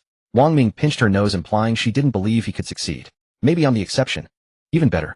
After you lose the weight, you'll definitely look more energetic, more handsome, and be healthier. Su Ming said, pulling open the collar of his bathrobe and tracing a finger along his chest. I know. If you see me giving up later, you can remind me. Su Ming giggled. Of course I'd love to remind you, but I'm afraid you'll think I'm nagging or overstepping. Absolutely not. Wang Ming held her small hand with his left, playing with it, while his right hand moved from her waist to her delicate shoulder, gently caressing the smooth, soft skin. They sat embraced for a while until Su Ming's takeout arrived. She stood up from his arms, adjusted her top strap, retrieved the food, and began to eat. Wang Ming, sitting nearby, was tempted by the aroma and took a few bites. After eating, they cleaned up, frolicked, and played in the living room for a while, then headed to the bedroom. The bathtub finally got some use. It was spacious, and the hot bath truly relaxed Wang Ming, easing the soreness in his legs somewhat. But the relief didn't last long, the pain returned. Back in the big bed, Wang Ming lay spread-eagled. Manual transmission was beyond his strength, so he could instead experience the automatic version with smart driving features. After the experience, he gave it a 5-star rating and even added a generous tip, several hundred million if you will. The next morning, when Wang Ming woke up, Su Ming was no longer beside him. This, as he turned over, his legs ached even more intensely than the day before. He stretched out his hand to support himself, slowly sat up, and couldn't help wincing. It was already 11 o'clock. He pounded his legs for a long time to ease the pain, then slowly got out of bed, supporting himself against the wall as he went to the bathroom to wash up. At 4 in the afternoon, after much hesitation, Wang Ming still didn't give up on the task. He went down to the gym, gritting his teeth and repeating yesterday's routine. Several times he wanted to quit, but the thought of the unknown reward for completing the task pushed him to persist through the pain. Task: exercise for 1 hour daily, unbroken for a week. 27. Another day done at last. Wang Ming let out a long sigh, picked up the half-empty bottle of electrolyte drink, and drained it.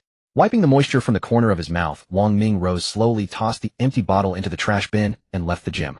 He went upstairs to take a shower, changed into his last set of clean clothes, packed the dirty ones, and called for room service. He handed the laundry to the attendant for washing. It would be returned tomorrow. After finishing all this, he collapsed back onto the sofa in the living room. His arms felt too heavy to lift. Earlier that day, he had even tried a dozen reps of dumbbell chest presses in the strength area. The soreness in his arms was worse than in his legs. Rash decision, he should have trained legs instead. Hiss. It was partly due to his first time exerting those muscles and partly because his form was off. For the next 5 days he swore off strength training entirely and would stick to the 3 exercises he had done on his first day. He couldn't even rub his own legs. Every time he tried, his biceps ached from the effort. If he couldn't rub them himself, then he could have someone else do it. Wang Ming recalled the SBA and hydrotherapy shop he had seen after leaving the gym on the 6th floor. Neither his own hands nor Su Ming's could compare to the comfort of a professional massage. He stood up, left the room, and went back down to the 6th floor. Pushing open the door, he stepped into the elegantly decorated reception hall where a front desk young lady in a black cheapao uniform immediately stood up and greeted him with a smile. "Hello, how may I help you? Which treatment is for post-workout muscle soreness?" Wang Ming had never been to such a place before, so it was a novel experience for him. He had no idea what specific services were offered, so he simply described his condition and asked for a recommendation. The front desk young lady understood immediately and smilingly introduced 2 suitable treatments. One was a deep relaxation massage, targeting the whole body to relieve muscle tension, and the other was a meridian soothing session with hot compresses. Wang Ming listened to the introduction and agreed to both, totaling 150 minutes, 2.5 hours. "Are you a hotel guest?" Hearing the front desk's inquiry, Wang Ming nodded instinctively. "Please show your room card and you'll get a 15% discount. Wang Ming took out his room card from his pocket and handed it to her. Besides the discount, he hadn't expected that like the restaurant the charges could be billed to the room. After registering the order, the front desk immediately called for an attendant in light-colored uniform who led Wang Ming inside. The floor was covered with light-colored wool carpet absorbing every footstep completely. They entered a narrow corridor with dimmed lighting and a faint soothing aroma of calming incense. On both sides were closed doors of private rooms, each with a small pot of fragrant green plant beside it, muffling the outside noise and creating a quiet, intimate atmosphere. The attendant walked with light steps, led Wang Ming to the last empty room, swiped the key card, pushed the door open, and stepped aside with a gesture of invitation. "You can take a hot bath first, change into the bathrobe, and the therapist will be here within 10 minutes. The room is already prepared with disposable bathware and slippers. There are complimentary drinks and a fruit platter in the corner. If you need anything, just press the call button by the door." Wang Ming thanked her and entered the room. The attendant gently closed the door. The curtains were drawn, the lights were on, and the space was small, decorated in a light wood tone. In the center stood a wide massage bed surrounded by soft plush foot pads. In the corner was a separate shower stall and a soaking area. Against the wall sat a single soft sofa and a small wooden side table. Wang Ming had just taken a hot shower less than half an hour ago, so he directly changed into the disposable bathrobe. He lay down on the massage bed, which had already been preheated. A knock came and the door opened. "Hello, I am your therapist number 36. Wang Ming glanced over. He hadn't chosen anyone specifically. The therapist was randomly assigned. He was lucky. It was a young woman in her 20s, about 1.6 meters tall. A round face with a bun hairstyle, she looked rather cute, yet her attire was somewhat seductive: a camisole top, a pencil skirt, and black stockings with high heels. With makeup, her looks and figure were both above the passing line of Wang Ming's personal standards, over 80 points. Her voice was soft and delicate, soothing to the ear. Carrying a tool kit, she closed the door and walked in, her heels clicking crisply and melodiously. "Your treatments are deep relaxation and hot compress meridian soothing, totaling 2.5 hours. Let's begin. Please take off your bathrobe and lie face down first." "All right." Wang Ming paused for a moment, then did as instructed, trying to relax his body. She placed her toolkit on a nearby shelf and took out the items she needed. Cool essential oil dripped into her palm. She rubbed her hands together to warm it, then firmly placed them on his back, slowly pushing downward along the stiff trapezius muscles. Her pressure was steady and controlled. Not simple pressing. Her palms followed the spine from top to bottom, kneading and pushing gradually. The sore tight muscles were worked open, every inch relaxing in turn. A professional indeed. Pushing, pressing, pinching, and kneading progressed step by step. How did Wang Ming feel? 1 word: bliss. 2 words: pure comfort. "Sir, please turn over." He grunted in response, turned over as told, and his arms felt much lighter. The front massage began from the top of the head, moving down along the neck, shoulders, chest, and all the way. Her fingers traced the outer contour of his pectoral muscles, slowly spreading them, then pressed inch by inch along the rib gaps, transitioning from palm base to fingertips, not missing a single tight muscle. Wang Ming closed his eyes. The herbal scent of the essential oil filled his nostrils. He felt as if he were soaking in warm water, his consciousness drifting away little by little. The therapist announced the start of the hot compress soothing session. His drowsy consciousness slightly returned, but his limbs were already too weak to muster any strength. After an unknown time, he felt nothing on his body anymore, and a gentle voice sounded in his ear. "Sir, the session is over. How do you feel?" Wang Ming hummed drowsily, his consciousness slowly rising as if from beneath the water's surface. He opened his eyes slightly. The warm, soft yellow light fell gently on his face, and his gaze fell on the light wood ceiling. "You don't need to rush. Just lie down and rest for a while." Wang Ming said nothing. A sound of high heels retreated and the door opened and closed softly. The therapist had left. He blinked, lay there for over 10 minutes, then slowly sat up. His thighs and shoulders were no longer as uncomfortable as before. Why hadn't he thought of getting a massage yesterday? He slipped on his slippers, got off the bed, and walked into the bathroom to rinse off the residual essential oil. After dressing in his own clothes, he stood at the elevator. It was already past 8 o'clock. He ate dinner at the restaurant, returned to the room, and lay directly on the bed. The lingering relaxation from the massage hadn't fully dissipated. He fell asleep as he lay there. He slept soundly through the night, feeling exceptionally rested. When he woke up, sunlight streamed into the room. The bedroom curtains were only the blackout ones, and the light had been on all night. It was only 7 in the morning. He tossed his phone aside and sat up. He stretched his arms wide and moved them a few times. Only a slight feeling of soreness remained. Truly, a professional massage made a world of difference. He got out of bed, put on his slippers, and walked a bit softly, but at least he didn't have to hold onto the wall like he did yesterday. July 8th, a new week arrived. When Wang Ming woke up, he was alone in the large bed once again. After washing up, he sat on the sofa and rubbed his hands together. Today was the day to claim his weekly rebirth package. Ding. The rebirth package has been opened, granting 5 million in funds and a bottle of rejuvenation pills. This time is good. There are other nice items. Rejuvenation pills, 10 pellets per bottle, capable of curing all known illnesses and old injuries. For the healthy, it strengthens the foundation, enhances physical fitness, and slows aging. Each person can take it a maximum of 3 times in their lifetime. After reading the introduction, he instantly shuddered and sat up straight. His first thought was unbelievable, a true divine elixir. With a thought, a white porcelain bottle about the size of his palm appeared in his hand. Uncorking it, a faint medicinal fragrance immediately wafted out, refreshing the senses just by smelling it. He poured out 1 pellet the size of a soybean, completely black in color. He wouldn't need it for himself, but perhaps for his parents. As they were getting older, their bodies inevitably had various problems. He stored the medicine safely back into the system inventory, absolutely secure. With the package claimed, he picked up his phone to check. The 5 million had already been deposited into his account. It was just past 9 when he opened his personal interface. Life Rebirth System. Host Wang Ming. Age 24. Appearance 77. Physique 57. Skills Driving Master, Visual Design Novice. Equipment Scanning Eye. Task 1 hour of exercise daily continuous for a week 57. Inventory Rejuvenation Pills 1 bottle. His appearance score had already reached 77 points, and it had only been about 10 days. Once fully optimized, surpassing 90 should be no problem. There was still the task. Over the past 3 days, he had been going to the hotel's gym at 4 in the afternoon every day. After exercising, he would go straight to the adjacent spa center for an hour and a half of full-body massage. Feeling more relaxed each day, he had gotten used to the rhythm. On Friday, Su Ming still came to the hotel after work to accompany him. For the 2 days on the weekend, it was Su Rui who came, though she had gone to work early this morning. Exhausted from exercise and the recent nights of revelry, his physique had decreased slightly. His face had become more handsome, but his expression was haggard, his spirit unable to keep up with the consumption, and his kidneys were suffering. He had truly overindulged. No, he couldn't continue like this. Starting today, abstinence. He was still young with a long life ahead. He couldn't joke around with his health. Wang Ming touched the few whiskers growing on his chin, making up his mind. He needed to practice abstinence for a few days to properly recover. Closing the interface, he went downstairs to the second-floor restaurant for breakfast. At 4 in the afternoon, Wang Ming arrived at the gym on time. Only 2 days remained for the task. After exercising tomorrow, he could claim the task reward. How exciting. After completing an hour of exercise, he went to the spa center as usual. No wonder so many people liked massage therapy. Wang Ming liked it now too. In the private room, after a hot bath, just as he lay down on the massage bed, technician number 36 arrived, dressed in the same attire as always. Perhaps this was her uniform. He had been requesting her service these past few days, too lazy to switch to someone else.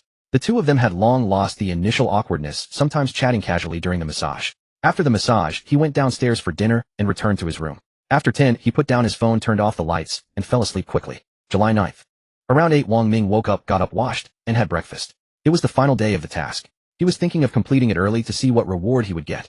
Around 10, feeling that breakfast had mostly digested, he went to the gym. Skillfully getting on the treadmill, he started his warm-up and exercised for an hour. Ding. Task completed. Claim the reward. The system's voice rang in his mind, but Wang Ming didn't answer immediately. First, going upstairs to his room after showering and changing clothes, he mentally whispered to claim it. Ding. Task completed. Obtaining gene tempering liquid. Listening to the reward, it should be something to enhance his physique. Gene tempering liquid, tempering bodily functions and cellular activity, elevating physique and lifespan to human limits. Refining completes within 3 months of taking it. Combined with high-intensity exercise, the process is faster and more effective. Wang Ming was overjoyed. Indeed, it was a treasure for enhancing his physique. He immediately focused his intention, and a glass vial resembling an oral liquid appeared in his palm. The liquid was pale gold, shimmering with delicate lustrous light, looking like melted gold. The bottle had no label, just sealed tightly at the mouth with a natural wood-colored cork. Oral administration, very convenient. Pulling out the cork, a crisp herbal fragrance immediately spread out. Just smelling it refreshed one's spirits. He tilted his head back and drank it in one gulp. The liquid slid down his throat, tasting like water with no flavor whatsoever. In novels, after taking something to enhance the physique, one would experience tumultuous pain and agony. He had prepared himself mentally. Unexpectedly, he felt no reaction at all. After carefully sensing for a while, indeed nothing. Thinking about the introduction, it said the refining would complete within 3 months. It was probably like the appearance optimization, a gradual change as subtle as rain soaking into the soil. The 7 days of effort were not in vain. The empty glass bottle automatically disappeared, probably recycled by the system. A phone notification sounded on the table. Wang Ming picked it up and saw it was a message from Su Ming saying she had completed her work resignation procedures and had now returned to her residence. He made a video call and Su Ming answered in less than 2 seconds. From now on, I'll depend on you to provide for me. Su Ming looked at the man on the video, smiling, her eyes sparkling. I can afford to provide for you for a lifetime. Wang Ming looked at the beautiful Su Ming on the screen, his lips unconsciously lifting. Have you eaten? If not, I'll drive over to pick you up. Let's find a nice place for a proper meal. This week, to complete the task, he had been staying at the hotel. It was time to go out for a change. Su Ming shook her head, saying with a hint of anticipation, no, I've bought groceries and was about to cook myself. Why don't you come to my place and try my cooking? Upon hearing this, Wang Ming immediately nodded in agreement. Sure, I'll head over right now. Gotta go. The video call ended. He went downstairs, got in his car, and drove toward the residential area where Su Ming lived. On the other end, Su Ming was overjoyed upon hearing Wang Ming agree. She stood up and happily spun around. She hurried into the kitchen, took out the groceries she bought, and began preparing them. The hotel was close to her place, so she needed to speed up. She was confident in her cooking skills, but she was still giving it her full attention. Wang Ming parked his car, went upstairs to the door, following the detailed address Su Ming sent, and knocked. Shortly after the door opened, Su Ming stepped aside. Come in quickly, the food is just ready. Entering the room, Wang Ming looked around. It was meticulously clean with a beige fabric sofa and a small natural wood coffee table. The overall orientation of the apartment wasn't great. Upon entering, he felt the heat. You can sit on the sofa. Su Ming placed slippers at his feet. Wang Ming lowered his head and froze, smiling at Su Ming pink slippers. Was this the color a big man like him should wear? Su Ming stuck out her tongue, quite embarrassed. I don't have other slippers at home. There was no time to buy them. Forget it, I won't change. Wang Ming shook his head, unable to get past his pride, and sat down on the sofa. Su Ming had no objection and hurried to the kitchen. The food was brought to the coffee table. 3 dishes and 1 soup were neatly arranged: shredded potatoes, braised pork ribs, scrambled eggs with tomatoes, and seaweed egg soup. They looked appetizing, but the taste remained to be seen. Here, try this quickly. Su Ming handed over the chopsticks and rice, sitting on a small stool at the side, urging him on. She still wore her apron tied around her waist, looking every bit the homely cook. Wang Ming took them, picking up a forkful of shredded potatoes first and putting it into his mouth. How is it? Su Ming's eyes sparkled brightly, her fingertips unconsciously twisting the apron strings, her breathing growing lighter, her face brimming with anticipation. Wang Ming sampled the spare ribs next, giving Su Ming a thumbs up. Not bad. I didn't know you could cook like this. He genuinely admired her. Nowadays, most people who left home for work just bought their meals. Few bothered shopping for ingredients and cooking themselves. Part of it was the hassle. Shopping, cooking, and then cleaning up the kitchen. It was too much trouble, so people chose convenience. The other reason was more significant: most young people simply couldn't cook. They couldn't even distinguish between seasonings, let alone create something as delicious as what was before them. He certainly couldn't. Meals were always prepared for him at home, and there was no way he'd cook at school. I just picked it up from the internet. I don't cook often. Su Ming breathed a sigh of relief, a bright smile spreading across her face. She picked up her chopsticks and placed a large piece of spare rib in Wang Ming's bowl. Eat more? If you're still hungry, I'll make more. Do you want me to lose weight or not? You eat too. Just exercise more and burn it off. Let's both eat. Both picked up their chopsticks, glancing at each other as they ate. The room was already warm and they were eating, but the air conditioning was in the master bedroom. There was a fan beside the sofa whirring away, but it blew hot air, hardly useful. After eating for a while, Wang Ming simply took off his short-sleeved shirt and went bare-chested. After the meal, Su Ming began clearing the dishes, but Wang Ming's offer to help was refused. Go to the bedroom. It's cooler in there. Oh. Wang Ming nodded and got up, walking into Su Ming's bedroom. A large bed dominated most of the space, and along the wall stood a meter-wide wardrobe. With all her clothes, it was certainly too small. At the foot of the bed was a clothing rack hung full to bursting, bearing weight it was never meant to hold. The air conditioning unit was mounted above the head of the bed near the window. He picked up the remote from the bed and turned it on. He walked to the window and closed the open one, then flopped onto the bed. The faint fragrance from the pillow mingled with Su Ming's familiar scent. Cool air from the AC washed over him. His body still felt warm from the meal, but the cool breeze made him feel utterly relaxed. Near the wardrobe was a bedside table cluttered with a power strip, chargers, tissues, and other odds and ends. After finishing in the kitchen, Su Ming entered the bedroom and saw him sprawled out, laughing softly. Be careful you don't catch a cold. She walked over, adjusted the airflow, and draped a lightweight summer quilt over his stomach. Are you treating me like a child? Wang Ming said this, but didn't push away her concern. Looking at Su Ming, she had removed her apron and was wearing her work outfit. Her jacket was off, leaving her in just a white short-sleeved shirt. It was hot while eating too, so she'd unbuttoned 2 buttons, the collar falling open to reveal her collarbone and a glimpse of fair skin. When she bent forward, the neckline dipped lower, lace trim barely visible beneath. As she tried to rise, Wang Ming reached out and caught her wrist. Su Ming was caught off guard, stumbling sideways and falling back onto the bed, landing on his chest. Hey! Her palm pressed against his bare chest. What are you doing? I just finished eating, and I'm all sweaty. Su Ming protested half-heartedly, but didn't struggle for real, only twisting her shoulders weakly. Do you dislike me? I wouldn't dare. Su Ming let out a muffled laugh, her fingers tracing idle circles on his chest. Wang Ming didn't let go, pulling her closer until their faces were inches apart and their breaths mingled. Su Ming's breathing hitched noticeably, her eyelashes fluttering, her gaze settling on Wang Ming's face. He kissed her directly, all restraint forgotten. The curtains. The bedroom curtains were drawn shut. By 4 in the afternoon, Wang Ming emerged from the bathroom, first dressed and leaning against the headboard with a cigarette. Afterward, they had napped for over an hour. He felt stronger, and it wasn't his imagination. Thinking about the quenching fluid he'd taken combined with the intense exercise, it must have started working. This seemed to be the only explanation. He smiled triumphantly. Who doesn't want good stamina? In the time it took to finish one cigarette, Su Ming came out wrapped in a bath towel. Let's go. Everything was packed and ready. She spoke to Wang Ming, who was lounging on the sofa scrolling through his phone. Let's go. Wang Ming rose and led Su Ming out and downstairs.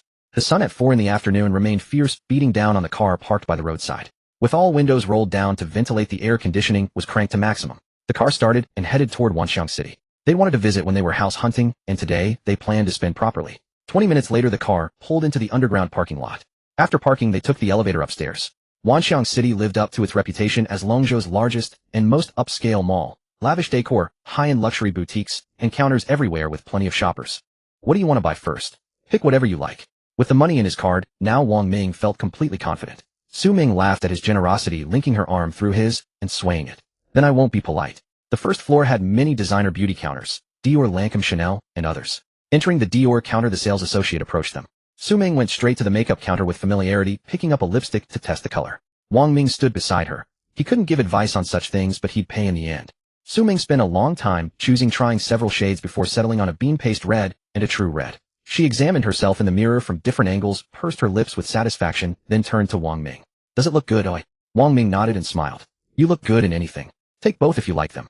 The sales associate nearby cast an envious glance at Su Ming. If only she had such a generous boyfriend. Su Ming grinned and handed the 2 lipsticks to the attendant, then selected a complete makeup gift set. Wang Ming pulled out his phone to scan the code, then carrying the bags they visited a few other stores, spending over 20,000. Going upstairs, they continued browsing women's clothing, shoes, and bag stores, entering LV. The sales associate immediately greeted them with a professional smile, her eyes casually sweeping over the shopping bags in Wang Ming's hands, her warmth intensifying slightly. What would you two like to look at? We've received quite a few new arrivals that would perfectly complement this young lady's elegance. Get that outfit. Wang Ming let Su Ming choose on her own. She tried garment after garment, naturally gifted at modeling clothes. After trying each piece and checking herself in the mirror, she turned to Wang Ming for his opinion, only ever hearing, looks good, or nice. After trying several more outfits, she selected a few figure-hugging dresses and 2 pairs of high heels, plus a bag, spending over 100,000. After packing, Wang Ming swiped his card to pay. Carrying bags and parcels, he left LV with the sales assistant beaming at the entrance, saying, please take your time, and welcome back anytime. Leaving LV, they then visited Gucci, Valentino, and Chanel. Su Ming enjoyed herself immensely, while Wang Ming transformed into a relentless credit card machine. Whatever Su Ming fancied, Wang Ming paid without a second thought. After several stores, they had spent 600,000 to 700,000 on clothing, bags, and jewelry, their hands full, and followed by 2 assistants carrying the rest. They stopped browsing and went down to the parking lot to store the items. Fortunately, the U8 had ample space, easily accommodating everything. Each assistant received a tip of 2,000 yuan, and they left with grateful smiles. After storing the goods, they took a brief rest before heading back up. The earlier purchases were all for Su Ming. Wang Ming hadn't bought anything for himself yet. He needed to buy for himself and also pick out gifts for his family. Last Saturday, his sister and parents had video called him, asking about his situation, how his job search was going, whether he would stay in Longzhou or go elsewhere, and why he hadn't returned home as promised. Wang Ming naturally said everything was fine and that he would go back in a few days, sending a message the day before confirming the time. Reaching the first floor, he stopped at a jewelry store. I'm going home in a few days. I need to buy some gifts for the family. Help me pick them out, and if you see anything you like, we'll get it together. Wang Ming put his arm around Su Ming's shoulders, turning toward the jewelry store with a smile.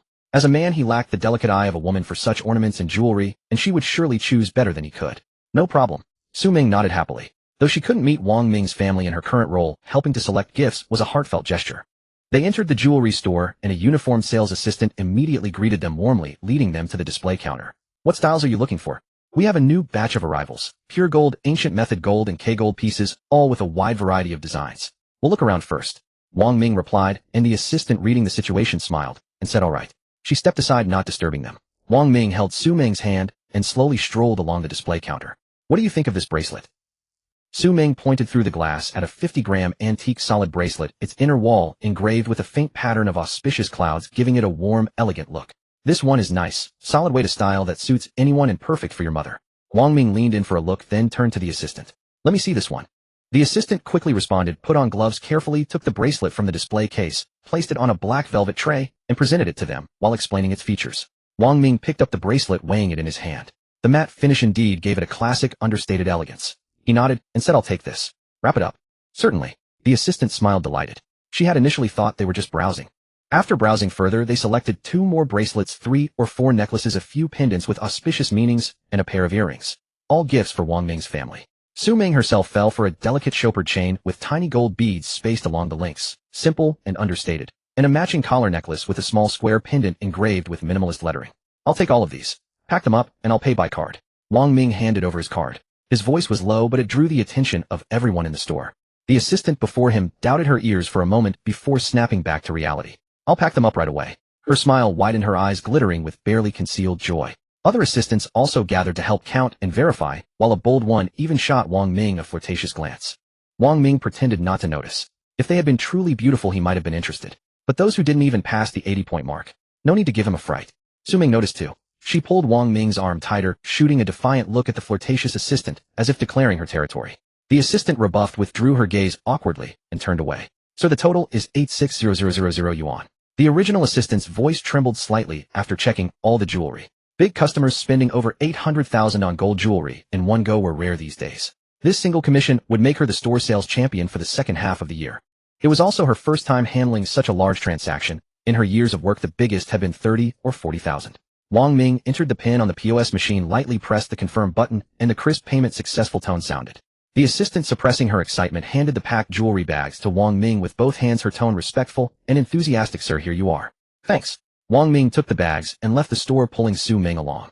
After leaving the jewelry store, they went to a phone shop and bought 6 flagship phones, 4 for his parents' sister and brother-in-law, and 2 for Su Ming and Su Rue. Both of them had been using their phones for a long time, so it was a good opportunity to upgrade. They went upstairs to continue shopping, visiting several luxury stores, this time for men's clothing. The sales assistants recognized familiar customers and immediately greeted them warmly, inviting them inside. Wang Ming usually dressed casually without much thought. Comfort and fit were enough. This time, with Su Ming's help in selecting outfits, she led him to the fitting room to try on piece after piece. Wang Ming looked in the mirror and admitted her eye was spot on. Every outfit fit perfectly, a vast improvement over his previous choices. After several rounds, they chose 7 or 8 sets of clothes, spending nearly 200,000 yuan. They went down to store everything again. It was already 7 o'clock, dinner time. They took the elevator to the 6th floor, chose a seafood restaurant, and sat by the window. The restaurant displayed live seafood in open tanks. They selected their dishes and returned to their seats. The server quickly brought out complimentary appetizers, pastries, and pure coconut water. Before long, dishes arrived one after another: steamed Australian lobster, king crab, clay pot, baked prawns, deep sea flatfish, head conch, a brimming seafood rice bowl, baked abalone, and more. The table was laden with food, irresistibly tempting. They chatted and laughed as they ate with shelled items pre-prepared for easy consumption. After a satisfying meal, they paid the bill, left the restaurant, and headed down to the parking lot to get into the car. Wang Ming started the engine and drove straight to his hotel. Arriving, he parked, turned off the engine, unbuckled his seatbelt, and got out. Aren't you taking the stuff up? Su Ming asked curiously as she was led to the elevator. Let's keep them in the car for now. I'll move everything once my place is ready. Oh, by the way, have you found a house and a car? She had many belongings too, and taking them to her place would be impossible to store. Wang Ming had promised Su Ming a car and a house, and now that he had sufficient funds, he wanted to buy them quickly. Su Ming paused in her steps, recalling the words Wang Ming had spoken to her in this very hotel more than 10 days ago. Since that conversation, he had not mentioned it once in the following days. She had not brought it up either, fearing that doing so would make Wang Ming think less of her, as if she valued material things too much. Su Ming did like money. Otherwise, she wouldn't have agreed to be Wang Ming's kept woman. At first, that was indeed the case. But Wang Ming was her first man and her only one to date, which made him inherently special. Moreover, after spending so many days together, she had long ceased to view their relationship as merely a transaction. Her heart had unknowingly been drawn in. Even if Wang Ming broke his promise, she would not blame him, nor would she ask. If Wang Ming hadn't brought it up now, she would have long forgotten about it. What, haven't you looked? Don't tell me you thought I was just talking. Wang Ming said, puzzled by her long silence. Not yet. I believe you, it's my own fault. Su Ming came to her senses, shaking her head, awkwardly feeling like a student who hadn't done homework being called out by the teacher. We'll look at it once we're upstairs. You don't have to work tomorrow, so we'll go by it tomorrow. Wang Ming said, reaching out to ruffle her hair. I never go back on my word when it comes to things I've promised you. I understand. Su Ming wanted to say she could do without the car and house, but the words died on her lips for she didn't know what Wang Ming was thinking. She didn't dare ask directly what he thought of her. Wang Ming nodded and the elevator arrived with a ding. The two walked and went upstairs and returned to the room. Wang Ming plopped down on the sofa, took out his phone, and saw that Su Rue had sent a message around 6 or 7 wanting to come to the hotel to keep him company. He replied to Su Rue expressing regret that tonight was already booked by Su Ming. Su Rue quickly responded with, okay, and added a cute emoji, being sensible enough not to ask further. Wang Ming locked his phone and tossed it onto the coffee table, leaning back with a sigh of relief. Su Ming emerged from the bedroom having changed from her high heels into slippers, and she also brought Wang Ming's slippers to his feet.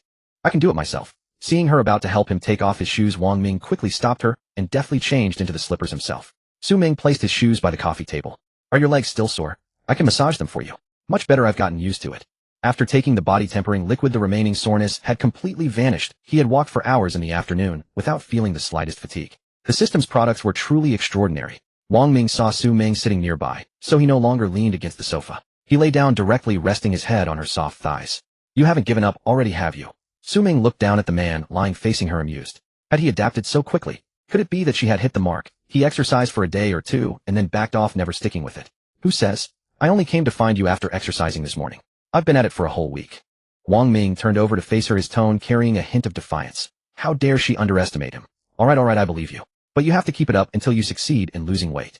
Su Ming, seeing the indignation on Wang Ming's face, was amused and brushed the stray hair from his forehead with her fingers. You just don't believe me. Just wait. In 3 months my appearance will knock your socks off. No, maybe less than 3 months. 1 or 2 months. Wang Ming looked at her with certainty, a confident smile curling at the corners of his mouth. After all, he had a system to cheat with. Losing weight was a piece of cake, and no trouble at all. He could even succeed by eating and drinking extravagantly while lying around for 3 months. Oh, then I'll be waiting with keen anticipation. Su Ming looked at his confident demeanor, but still didn't believe him, though she said nothing. If mere words could make one lose weight, there wouldn't be so many overweight people in the world.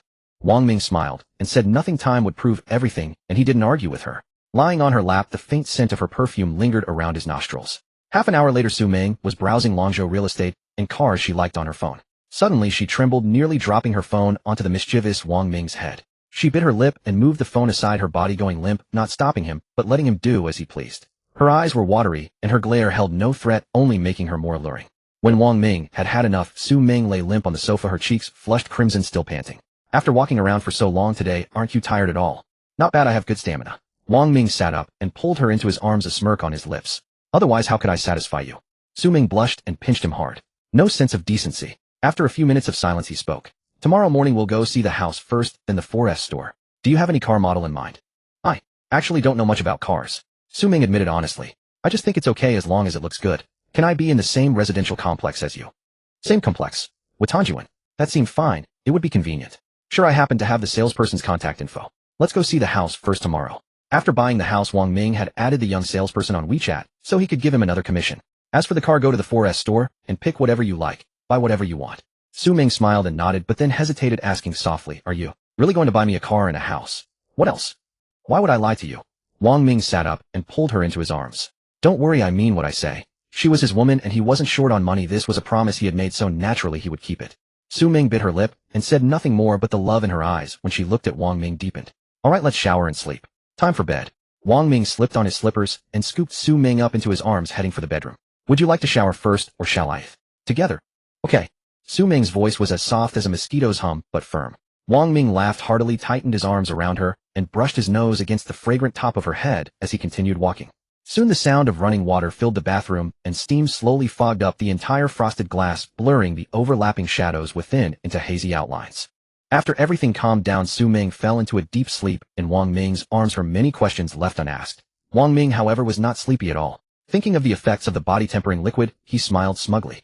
This was only the initial intake. Once fully absorbed, the thought alone was exhilarating. At that time he would have to say, who else? July 10th. The alarm clock jolted the sleeping pair awake. Forgot to turn off the alarm last night. Su Ming scrambled up to grab her phone from the nightstand, and the room fell silent once more. It was the alarm she used to set for work every day, but now that she had quit her job, she could bid farewell to the dreaded alarm forever. She hadn't remembered to turn it off last night, so this morning's rude awakening was the last time. What time is it? Wang Ming asked absent-mindedly, his gaze fixed on the two glaring headlights in the dimness. Just past 7. Su Ming yawned, set down the phone, and lay back down, pulling the blanket over herself. Still early. Wang Ming drew closer, wrapping his arms tightly around Su Ming, his nose brushing against the warm curve of her neck, his breath carrying the lazy, yet heavy air of just waking up. Su Ming thought he simply wanted to continue holding her and sleep, so she didn't think much of it, snuggling deeper into his arms and closing her eyes. But moments later she snapped her eyes open and grabbed his wandering hands. "Don't I want to sleep a bit more? Behave yourself." Su Ming's voice was soft and drowsy, not so much a refusal as a seductive invitation. Wang Ming chuckled lowly, his warm breath sweeping across her delicate cheek, sending a shiver through her. "Since we're awake anyway, might as well get some exercise." Su Ming's tense body relaxed, and she let go of his hands without a word, her meaning clear. Outside, the sky grew brighter, rays of sunlight slipping through the curtain gap and casting patterns on the floor. The commotion in the room went on for a long time before finally subsiding. Su Ming lay limp as water, utterly drained, sprawled motionless on top of Wang Ming. Her damp hair clung to her smooth, full forehead, rising and falling gently with each breath. After lying still for about 10 minutes, Su Ming finally recovered enough to move her fingers, her voice hoarse and muffled. "Did you take some kind of pill, eh?" After so many days together, they knew each other well. The Wang Ming from before had never had such stamina. She had noticed something off last night, but had been too tired to ask. "What pill, eh?" Wang Ming asked. Then it hit him, and he couldn't help but laugh. He gave her a sharp slap on her rear, and Su Ming let out a soft grunt, but instead of flinching, she pressed closer into his arms, looking up at him with glistening eyes. "I'm worried about you. Taking medicine is bad for your health." "Who said I took anything? I just worked out this week. Can't I show results?" Wang Ming said, pinching her soft cheek with a hint of helplessness. He couldn't tell her about the gene-tempering liquid, so he had to blame it on exercise. "Really?" Su Ming was half doubtful, for she had never heard of exercise producing such effects. But the frank look on Wang Ming's face didn't seem like a lie, yet the doubt lingered in her heart. Her fingers absently traced the skin on his chest as she hesitated. "Then after you work out, don't you feel any discomfort at all? Does anything feel off in your body? Do I look like I'm uncomfortable right now?" "No." "Then it's settled. Your man doesn't mess around with his health." Su Ming bit her lip, her fingertips gently stroking the small mole on Wang Ming's collarbone, but in the end she swallowed the remaining doubts. "I believe you. That's my good girl." Wang Ming patted her back, then slid his hand down her waist, giving her bottom a playful squeeze, drawing a soft moan from Su Ming. They lazed in bed for another half hour until it was 10 o'clock, then got up one after another. Wang Ming washed up, quickly dressed, and leaned against the headboard. After more than 10 minutes, Su Ming emerged wrapped in a towel, walked over to the bed, and sat down, making the mattress dip slightly. She rubbed her wet hair with a towel. Ding dong, ding dong. The hotel phone on the bedside table rang. Wang Ming, who had been staring at Su Ming, looked away and picked up the receiver. It was the front desk, reminding him that his room was due to expire today and asking if he wanted to extend his stay. Wang Ming paused. The 10 days were already up, time had flown. He hung up. "What's up?" Su Ming stopped and turned to ask curiously. Wang Ming explained with a smile that Wudong Tang wouldn't be ready for a few more days, so he'd have to stay at the hotel. "Then how many more days will you extend?" 10 more days. Wang Ming had considered checking out and moving to the Yido Wenhua Hotel, his own hotel. But he decided against it. If he went there, the hotel management would inevitably get wind of it and come to greet him, causing too much trouble. Better to stay here. He was used to the environment. Most importantly, Su Rui's workplace and home were close by, and Su Ming's apartment wasn't far either, convenient. Once Wudong Tang was fully renovated, he would move directly from here to the new home. No need to make a fuss. Su Ming nodded, trusting her man's arrangements, and turned back to her own tasks. After drying herself off, she dressed, went into the bathroom to blow dry her hair, and styled it neatly. When everything was ready, Wang Ming messaged the young saleswoman who had handled the purchase, then took Su Ming out and downstairs. Su Ming thought they could have lunch first, and then go in the afternoon, but Wang Ming refused, saying they could buy the house, and then grab lunch right after. Instead of going straight to the underground parking, they stopped at the front desk to extend the room for another 10 days. Then they drove towards Su Ming's apartment to pick up her ID card. At the gate, Wang Ming waited in the car, while Su Ming ran upstairs to get it. She hurried back down, and they drove off toward Wudong Tang. When they arrived at the sales center, the saleswoman was already waiting at the entrance. Seeing Wang Ming, her esteemed client, she immediately greeted him warmly. Wang Ming got straight to the point, asking if Building 9 still had units available. Since he was buying, he wanted the best. It was the same neighborhood anyway, so another building wouldn't matter. The saleswoman was thrilled. She had already earned a handsome commission from his last purchase, and now he seemed intent on buying another. She hurriedly ushered them inside, her gaze falling on Su Ming beside Wang Ming, her eyes filled with amazement and envy. But she quickly averted her eyes, led them to the reception area, and deftly brewed hot tea for them. She laid out the brochure for Building 9 neatly in front of them, rubbed her hands together, and smiled as she introduced the units. There were still apartments available, and she explained the specific floors and orientations. Since they had already seen the property once, there was no need to revisit. Wang Ming carefully studied the floor plans and asked Su Ming which floor she preferred. She said she wanted to be close to Wang Ming's place. He was on the 40th floor, and on the same side, the nearest available unit below was on the 36th floor. One unit on the 40th floor, the other on the 36th. The elevator ride between them took less than 2 minutes, extremely convenient. Wang Ming found it quite satisfactory himself, but he still asked for Su Ming's opinion. After all, he was buying it for her. Su Ming had no particular attachment to the floor itself. She was content as long as it was close to Wang Ming, so she naturally nodded in agreement upon hearing him say that. Then let's go with this one. The layout and size are the same as mine. 300 square meters. 300 square meters. That's way too big. She was about to nod when she heard the area figure and froze in surprise. She had only expected to get something roughly comparable. A smaller unit would have been fine, and she would have been equally pleased. She never imagined he would outright buy her a 300 square meter luxury apartment, so how could she not be startled? Her heart swelled with both joy and unease. A property of this size had once been beyond her wildest dreams. A unit like this would cost several million, and she felt deeply embarrassed asking Wang Ming to spend so much money at once. This isn't anything impressive. Let's take it. Watching her astonished and flustered expression, Wang Ming smiled and made the decision right away. He could certainly afford it. Turning toward the salesperson, he continued, "Go fetch the contract. Full payment, and add a parking space, preferably one close to my 3 spaces. Right away, boss. I'll be right back." The salesperson also understood this time he was buying for this beautiful lady. Looking presentable certainly helps. He couldn't help but think to himself, when would he meet a wealthy woman who could do the same for him? But such thoughts were merely daydreams. Shaking off those idle musings, he reminded himself that earning money was what mattered. Turning on his heel, he hurried off to fetch the contract. Now it was just Wang Ming and Su Ming in the lounge. Su Ming still felt restless, creeping closer to Wang Ming and tugging lightly at his sleeve. Her voice dropped to a whisper, "Do you really need to buy such a large place for me? Trust me, just don't worry about it." Wang Ming smiled, slipped his hand free, and gently reversed the grip, wrapping his fingers around her soft, slender hand. His thumb brushed soothingly across her back as his tone grew tender, yet carried an undeniable firmness. Su Ming fell silent, but the affection in her eyes seemed ready to spill over. She recalled a line she had once seen online: "A man who won't spend money on you surely doesn't love you. Only the one willing to spend freely has truly placed you at the center of his heart." She found that sentiment quite reasonable, and the man before her clearly fit the latter description. Yet a question lingered in her mind: just how wealthy was Wang Ming exactly? Several million spent as casually as a few yuan. A few minutes later the salesperson returned, and the contract was laid out before them. Wang Ming asked Su Ming for her ID card and handed it to the salesperson, asking him to input the information. After confirming that everything in the contract was correct, Wang Ming left the rest entirely to the salesperson. The online signing and purchase agreement were of course both signed by Su Ming. Half an hour later all the procedures were completed, and Su Ming officially became a homeowner. The salesperson smiled as he organized all the paperwork into a custom document bag and handed it to Su Ming with deep respect. "All set. Shall we head out?" Wang Ming stood up, took Su Ming's hand, and headed toward the exit. The salesperson followed close behind, holding the door open for them. "Mr. Wang, if you need anything else in the future, feel free to contact me anytime. I'm available 24 hours a day." The salesperson bowed slightly, his face split with a warm smile as he saw the pair off. Wang Ming waved dismissively and walked straight toward his car without looking back. Seated in the car, Su Ming still felt as though she were dreaming, until she looked down at the document bag resting on her lap, reminding her that all of this was real. Only her name appeared on it, a magnificent property entirely and exclusively hers. "Want to go inside and see your new home? We can take a look around before heading back." Wang Ming glanced over at Su Ming, whose dazed expression made him chuckle fondly. Su Ming snapped back to reality and nodded vigorously, her eyes shining brilliantly. "Yes, I want to see it with my own eyes." "Let's go then." Wang Ming's vehicle was already registered with the property management, so he drove directly into the underground garage of Wudong Hall. The entrance sat right beside the sales center. No U-turn required. "Is this really a parking garage?" Su Ming let out an involuntary gasp, staring out the window in disbelief.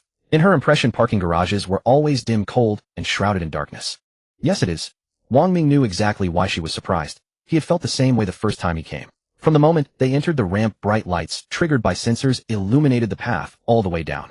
Instead of cheap, unfinished concrete walls, the sides were lined with sleek matte silver-gray aluminum panels, clean and orderly, embedded with continuous warm white LED strips, making it feel like driving through a private tunnel of starlight.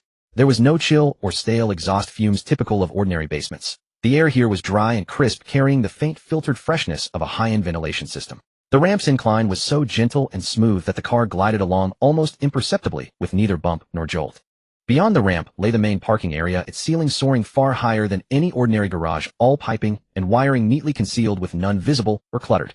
The uniform ceiling was fitted with soft glowing fixtures, neither harsh nor cold, that bathed the entire space in warmth, stripping away the commercial sterility of typical garages and leaving only a serene, refined dignity. The floor was seamless inorganic terrazzo, its deep gray base pure and clean, finely textured and hard.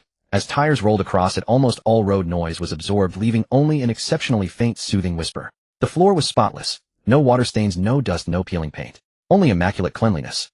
The support pillars were arranged in neat rows, each wrapped in finely textured matte stone with precise metallic trim. The waterproof baseboards were immaculate, and every pillar featured a low-level wall sconce, its soft glow banishing shadows and eliminating any sense of gloom throughout the space. There were no cheap adhesive decals anywhere. Every parking space number and exclusive marking was etched directly into the stone with exquisite precision, understated yet radiating quality at every turn. Wang Ming pulled into his designated spot. The space was remarkably spacious, far exceeding standard garage specifications. Even a vehicle larger than his own U8 could park comfortably here without the doors clipping against neighboring cars. I want to take a closer look at the car. Wang Ming shut off the engine, unbuckled his seatbelt, and pushed the door open. Oh, right away. Su Ming hurried to follow. After stepping out, her eyes darted around curiously. So there truly were differences between garages. Wang Ming locked the car and watched Su Ming approach, still glancing about with fascination. Smiling, he took her hand. Come on. You'll have plenty of time to explore from now on. Su Ming murmured an acknowledgement and naturally draped her arm over his, her fingers curling snugly around his wrist as she followed him forward. Right beside them was the exclusive underground entrance lobby for Building 9, the crowning jewel of the entire parking facility. As soon as they arrived at the doorway, the sensor doors slid open automatically. The floor was paved with large slabs of beige travertine polished to a mirror shine. The ceiling featured a recessed design adorned with a ring of warm yellow downlights. In the corners stood several lush potted plants with glossy, vibrant leaves, and even the trash bin in the corner was crafted from refined metal, completely free of any visible stains. Both their identities had been registered in the property management system, and facial recognition worked flawlessly. They stepped into the elevator and ascended to the 36th floor. The elevator doors glided to a smooth halt, and as they opened, they stepped into a private elevator lobby. Su Ming, who had never been here before, let go of Wang Ming's arm and spun around to take in the space. Even this area alone was larger than the bedroom of her apartment, and the decor was exquisitely refined. The walls were adorned with warm gray fabric wallpaper, its texture delicate under the touch. Recessed lights cast a soft layered glow across the surface, accentuating the patterns. Beneath their feet, light-colored marble formed a mosaic of interlocking geometric patterns spreading outward in concentric circles. If this was already so impressive, she dared not imagine what the interior looked like. What are you standing there dumbfounded for? Go ahead and take a look inside. Coming. Su Ming took a deep breath to suppress the surge of emotions within her, and with a soft click, the fingerprint lock released the door, unlocking. Wang Ming pushed the heavy entrance door open with force. The door was thick and solid, and as it swung open, it emitted a low metallic creak from the hinges, as if opening a portal imbued with a sense of ceremony. Su Ming subconsciously held her breath and followed him inside. A spacious expanse of vista unfolded before her eyes, leaving her frozen in the foyer, motionless. Wang Ming watched Su Ming standing there in a daze, the amusement in his eyes deepening. He waved a hand in front of her face. What are you standing there for? Go take a look around. Su Ming snapped back to reality and turned to look at Wang Ming, her voice tinged with undisguised delight. This is so huge. Wang Ming chuckled. If this was already big, she would have had her jaw drop at the 500 square meter apartment in Hangzhou. Su Ming stepped onto the mirror-like marble floor and began to wander through the house. From the living room to the dining room, from the dining room into the master bedroom, she pushed open several secondary bedrooms and inspected each one thoroughly. Soft exclamations escaped her lips from time to time as her fingertips couldn't help but glide over the smooth walls, the exquisitely crafted solid wood trim around the archways, and even the smart mirror cabinet and the monolithic stone basin in the bathroom drew her lingering gaze. So are you satisfied? Wang Ming stood by the floor-to-ceiling window, watching Su Ming finish her tour, and asked with a smile. Satisfied, more than satisfied. Su Ming nodded emphatically. If she weren't satisfied with this, then what else could she possibly want? Glad to hear it. Let's go to the interior design company and check out the soft furnishings. You can have whatever style you like. Wang Ming walked up behind her, gently wrapped his arms around her waist, rested his chin on the top of her head, and spoke with a smile. Whatever you say. Su Ming nestled in his embrace. She was now very grateful that she had agreed to Wang Ming that day. If she had missed that opportunity, how could she ever live in such a grand house? Her entire body softened against his, the crisp, clean scent of him filling her nostrils, and a sweet, unconscious smile tugged at the corners of her lips. Seen enough. Let's go then, Wang Ming said, releasing his hold around her waist, ruffling her hair, and taking her hand to lead her toward the door. Su Ming hugged the document folder, turning back every few steps to gaze at the bright living room, her pace slow and reluctant. You'll have plenty of time to look later. You can look as long as you want. I know, but I just want to see. The two left the apartment, went downstairs, got into the car, and drove off toward the interior design company. On the way, Wang Ming made a phone call. By the time they arrived, it was already past noon. The design company should have been on their lunch break, but when they got there, the person in charge was still waiting at the entrance. After all, the visitor was a major client of the company, someone who was there to bring them money. Eating a little later wouldn't hurt. The two apartments had identical layouts. Since Wang Ming's unit had been designed before the plans were already available. If Su Ming wasn't satisfied, she could opt for a completely new design. The person in charge led them to the reception area, brought out the design proposal book, and flipped through the pages, explaining the material, styles, and layout concepts one by one. As it turned out, Su Ming found everything appealing and fell into a dilemma. One moment she was captivated by a certain style, and the next another design caught her fancy. She couldn't make up her mind for a long time. Seeing this, Wang Ming directly suggested his own design plan and asked if she would like to just go with the same one. Su Ming immediately nodded in agreement, and after that everything was easy. She directly confirmed with the person in charge that everything would follow Wang Ming's plan and asked him to prepare the contract. By the time all the paperwork was completed, it was nearly 1 in the afternoon. Wang Ming paid 60 of the total amount, leaving everything else to the interior design company. In the end, it would be the same as with Wang Ming's own apartment. They would inspect and pay the balance upon completion. Su Ming's unit would even save a few days on the timeline. The person in charge held the payment receipt, his eyes narrowed into slits from smiling.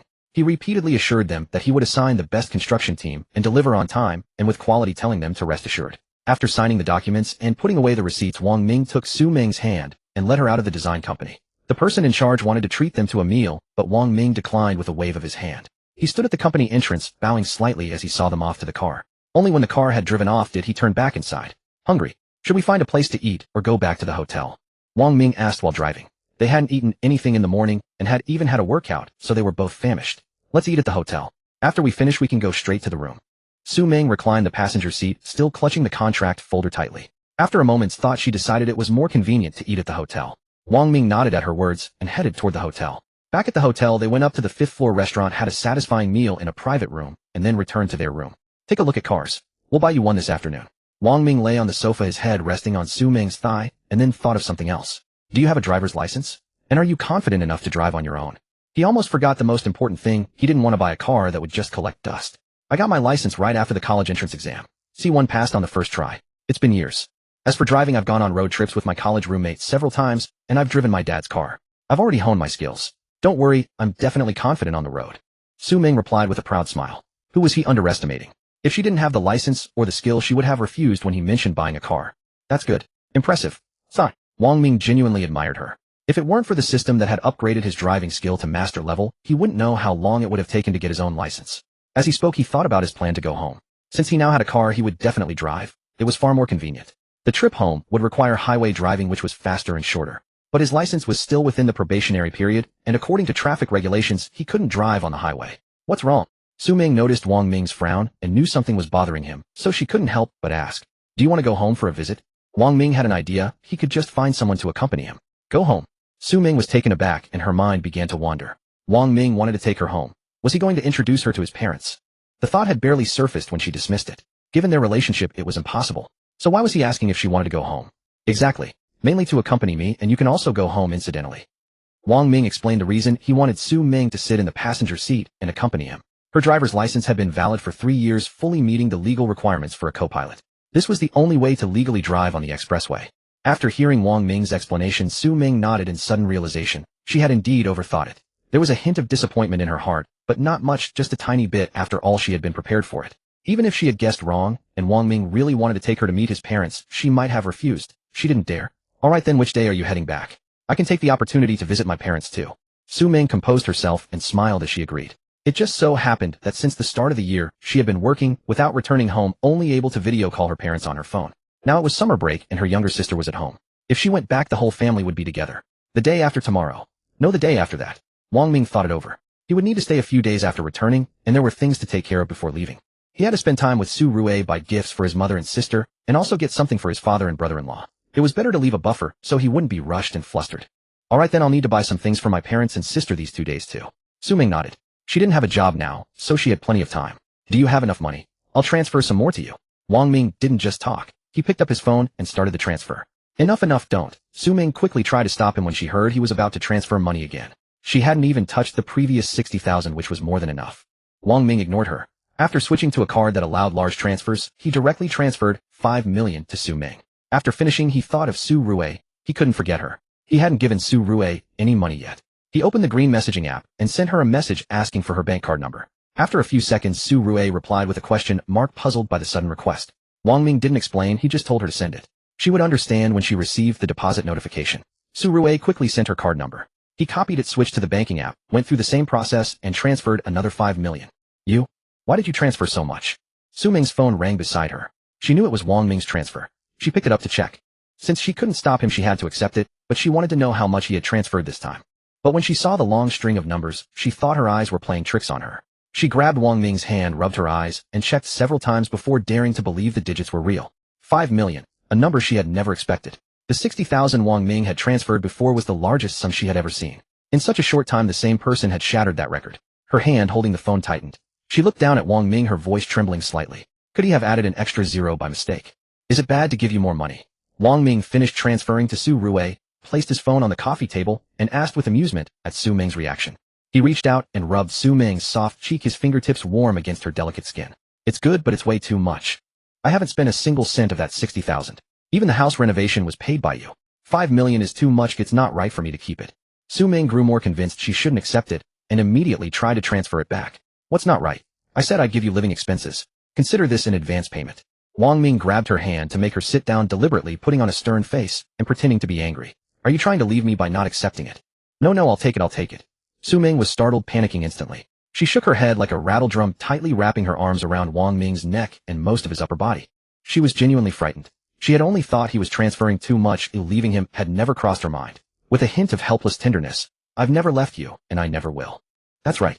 If I give it to you, keep it well. When you've spent it all, just tell me. Wang Ming couldn't help but laugh softly as he watched her flusteredly cling to him. He patted her back gently to soothe her. Then it's settled. The day after tomorrow we'll go back to Luzhou together, each to our own home, and come back together too. No problem, whatever you say. Then hurry up and look at the car you want. Su Ming picked up her phone and opened a car website to browse.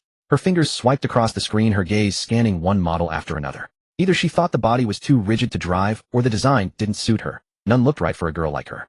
Wang Ming picked up his own phone. Since Su Ming had reacted so strongly, Su Rui must have seen the transfer too. In the green messaging app, there were indeed messages from her. She had sent several shocked emojis asking if he had typed the wrong number. Wang Ming's lips curved into a smile as he replied, no mistake, it's for you. He had checked several times when transferring. He was afraid he might have sent too little. Su Rui didn't reply for a long time after seeing the message. Wang Ming placed his phone on his stomach and asked Su Ming how her search was going, helping her look through the options. Su Ming selected a few cars. Wang Ming sat up and leaned in to look together. At Shengjing Center inside a company. Xiao Rui, what are you grinning about? Su Rui was sitting at her desk smiling foolishly. Shen Yin, who was slacking off at the neighboring desk, caught the uncontainable joy on her friend's face and leaned over to tease her. Su Rui snapped back to reality, quickly pressing the lock button on her phone and placing it on the desk. Her ears were warm. She waved at Shen Yin. Nothing, just thought of a good idea. Lin Xinghuan and Xin Jing, who were nearby, also heard and looked up curiously at Su Rui. After hearing her words, they didn't think much and went back to their work. Shen Yin noticed Su Rui's hurried phone-locking movement and raised an eyebrow, clearly not convinced. Probably chatting with Wang Ming on the phone, right? The flame of gossip burned fiercely. She was about to slide her chair over to tease her friend when she saw the manager approaching. Quickly she straightened up, spread out the documents on her desk, and pretended to be busy. She would have to find another chance. Su Rui also pretended to be working. As soon as the manager left, she picked up her phone again to check the incoming transfer message. When she first received it, she was startled, thinking it might be a scam. She opened the banking app, checked every single transaction, and confirmed that the string of numbers was truly deposited in her account. It took her a long time to recover from the shock. 5 million. A fortune large enough to live comfortably for the rest of her life. After the shock, she sensed something was off. Scammers wouldn't transfer that much, would they? Then she remembered that Wang Ming had just asked for her bank card number, and the money arrived right after. It couldn't be a coincidence. She sent him a message to confirm, and sure enough, it was from him. Her heart settled immediately. Su Ming stared at the concrete numbers in her account, her fingertips trembling slightly as they glided across the screen, an irrepressible ripple stirring within her heart.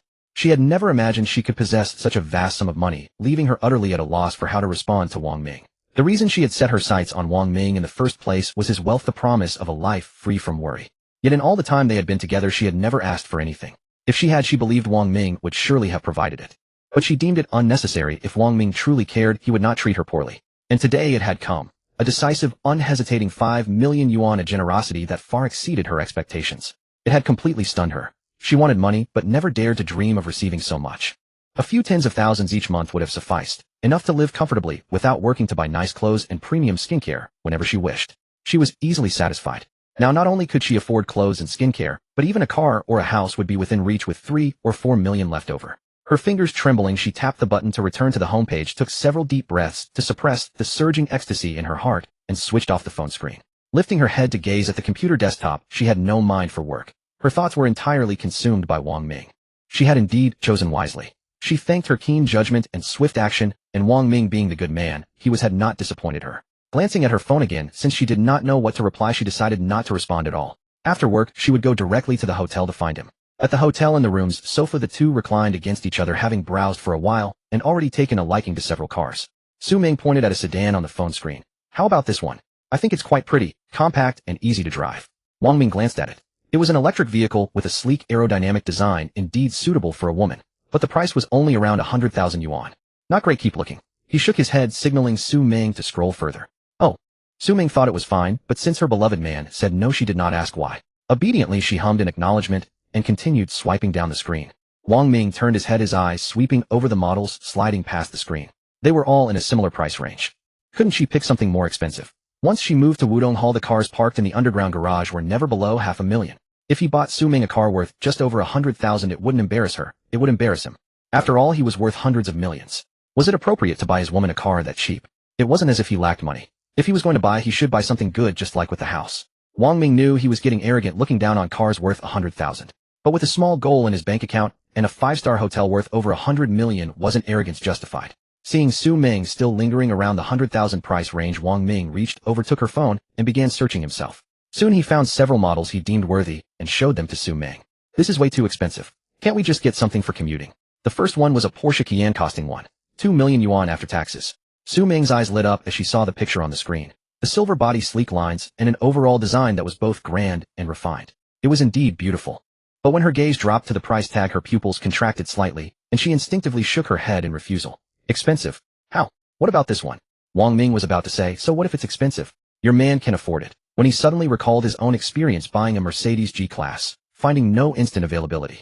Luxury cars weren't always in stock, if not you had to wait. There was a Porsche 4S dealership in Longzhou. He'd go this afternoon and ask. If they had one, he'd buy it, even if Su Ming disagreed. He'd treat it as a backup and keep looking at other options. The second one was also a Porsche, a Panamera, also priced over 1 million. Wang Ming swiped past it before Su Ming could speak. Then came a Bentley Continental GT, a Maserati, and others, each more expensive than the last. Unfortunately, none had direct 4S dealerships, only authorized dealers, and they would take time to arrive. He skipped them all. Oh, this one's nice too. This one's not expensive. Wang Ming swiped to another car. Surely this one would be in stock. Su Ming looked at him with utter disbelief. Every car he'd just shown cost over 1 million, and he called them not expensive.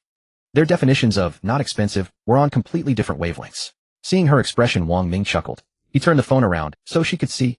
Take a look for yourself. It's really not expensive. Honestly, he was buying her a car, as shouldn't she prefer the more expensive ones? Oh, Su Ming's eyes fell on the screen. The car was beautiful. She fell in love with it at first sight. But the price? As she had suspected, it was over 500,000. How could that be called not expensive? She would never argue about prices with Wang Ming again. What do you think? Cheaper than the previous ones, right? Wang Ming saw her silent after looking. Still not good enough. This time it was a BMW Z4 with a long hood and sleek lines reminiscent of a sports car. The picture showed it in purple, clearly a woman's car, with a convertible top. Su Ming bit her lip as she stared at the price on the screen. Her heart still felt it was too expensive, but compared to the previous million-level cars, it was indeed half the price. She hesitated, then said softly, then let's go with this one. He had already accommodated her, as she couldn't push further. If she complained again, she feared it might truly upset him. Alright, it's settled then. Wang Ming nodded, referring to this car, but he still planned to visit the Porsche dealership. If they didn't have a Cayenne or Panamera in stock, the BMW Z4 would be the choice. The manufacturer's suggested retail price was 490,000. Fully loaded with options, it should come to around 6 or 700,000. Su Ming nodded firmly, looking at the picture of the car again. She would be driving it herself this afternoon. Wang Ming handed the phone back to Su Ming and lay back down on her lap. It was just past 2 o'clock, still early. Around 3 in the afternoon, Wang Ming sat up from the sofa, stretched, and used the remote to turn off the TV. Come on, let's go buy the car. Su Ming quickly nodded, adjusted the hem of her skirt that had ridden up to mid-thigh, stood up, gathered her belongings, walked over to Wang Ming, and linked her arm through his. Let's go. Wang Ming grabbed the car keys and led Su Ming out of the room. Downstairs they got into the car, and he navigated to the Porsche 4S dealership. Upon arrival, he stepped out of the car with Su Ming and walked toward the dealership entrance. Are we at the wrong place? Su Ming clutched Wang Ming's arm, her steps faltering as she looked up at the entrance of the Porsche 4S store. The glass facade reflected dazzling sunlight, and through the massive floor-to-ceiling windows, she could see several sleek luxury cars displayed in the showroom. Weren't they supposed to go to the BMW dealership? No, just follow me. You don't think I'd sell you, do you? Wang Ming didn't explain, afraid she might refuse to enter if he did. He led Su Ming directly through the door. Su Ming could say nothing. She couldn't sell herself for 5 million, so she had to follow along. Thinking of the big house they had bought that morning, she began to suspect something. She sighed inwardly. Could she refuse? No, she couldn't. She somewhat accepted it. As soon as the two entered the store, a sales consultant quickly approached with a smile. A young lady. Sir, madam, welcome to the Porsche 4S dealership. Which model would you like to see? Do you have a Cayenne or Panamera in stock? Wang Ming looked at the enthusiastic saleswoman, a doubt arising in his mind. Do salespeople at 4S dealerships make a lot of money? Why do all the pretty girls come to sell cars? The first time he bought a car, he met Su Ming. The second time he encountered a beautiful saleswoman. Her looks were comparable to Su Ming's, and her figure was also nice. Yes, we have both. The beautiful saleswoman was delighted to hear that. Since the customer asked about specific models right away, there was a high chance of closing the deal. Please follow me. I'll show you the available cars, and you can sit inside to get a feel for them. She extended her hand in a guiding gesture and walked lightly ahead, leading the way. Wang Ming and Su Ming followed. Su Ming walked beside Wang Ming, instinctively tightening her grip on his arm as she leaned closer and whispered, "Didn't we settle on a BMW Z4? Wang Ming turned his head and smiled at her, whispering reassuringly, "Let's just take a look." He hadn't said they would only buy one. If they had it here, they'd buy it, and the promised BMW Z4 could also be bought together. As they spoke, they had already arrived at the exhibition area. A brand new Kian was parked in the most prominent spot, its silver gray body gleaming with a delicate luster. The design was grand and steady, and the interior was spacious enough. The beautiful saleswoman smiled and began to introduce the model's configuration and promotion policies, her tone professional and enthusiastic. Finally, she invited the two to sit inside and experience the interior. "Go ahead." Wang Ming gently pushed Su Ming forward. It was for her, not for himself, so she definitely needed to try it out herself. Pushed by him, Su Ming had no choice but to step forward. The saleswoman had already opened the door. Standing by the door, the beautiful saleswoman saw that the woman was the one who was it for her. She discreetly glanced at Wang Ming and roughly understood the situation. This gentleman had brought his girlfriend to buy a car. The woman was the user, and the man was paying. He seemed to be wealthy. "Do you have a top-tier version?" Seeing Su Ming sit inside, Wang Ming asked the saleswoman. "No, we don't. The cars in stock come with basic practical optional packages. The top-tier version you want can be customized at the store, but it will take about 3 months after ordering to pick up the car." The beautiful saleswoman had been about to introduce some details of the car, but upon hearing Wang Ming's direct question, her heart skipped a beat. She might have been too optimistic. "What about the Panamera?" Same. Top-tier cars in stock at the 4S dealership were rare. They were those released after customers canceled orders. It depended on luck, and this store simply didn't have any. "I see." Wang Ming was a bit disappointed. As he always said when buying, buy it all at once. Su Ming sat in the driver's seat and thoroughly experienced it. She was satisfied with everything. She grasped the steering wheel and adjusted it, finding it perfectly matched her height, and the visibility was comfortable. Turning her head, she surveyed the interior space. The leather seats felt delicate, and the interior design was simple yet elegant. It was expensive, but you get what you pay for. After experiencing it, she got out of the car and walked back to Wang Ming's side. "How was it? Want to go take a look at the other one?" "Sure." Hearing their conversation, the beautiful saleswoman immediately put on a standard professional smile and led them to the other side of the showroom. "The Panamera in stock is over there." The Panamera was parked by the window. Its ice crystal blue body glittered with fine, translucent luster under the sunlight. The sleek fastback lines were as smooth as a meticulously crafted piece of art, more appealing to a girl's taste than the photos on a phone. Su Ming couldn't help but take several more glances. The Kian was a family SUV, relatively large, and certainly not as eye-catching to a girl as a sedan. "Go ahead and try it." She didn't immediately get in. Instead, she walked to the side and gently touched the body. The cool paint felt very smooth, and the more she looked, the more she liked it. The beautiful saleswoman took the opportunity to open the door and smiled as she invited Su Ming to experience the space and interior. Wang Ming stood by, watching Su Ming sit inside and adjust the seat and rearview mirror. He didn't rush. Standing aside, he leisurely listened as the saleswoman explained the car's performance to Su Ming. A few minutes later, Su Ming got out, and Wang Ming asked a question. "Which one do you think is better?" Su Ming blinked. She knew this wasn't a casual question. She thought carefully. The Kian, I guess." The Panamera looked great and she liked it, but the Kian had more space. Whether for daily driving or future trips, it was convenient for carrying things. Practicality mattered. "All right, then the Kian it is." Wang Ming nodded. He himself quite liked the Kian. As for a sedan, buying a Panamera was not as good as an Audi A8. The beautiful saleswoman heard this, and her smile grew even brighter. This meant they were going to buy right. "I want to customize."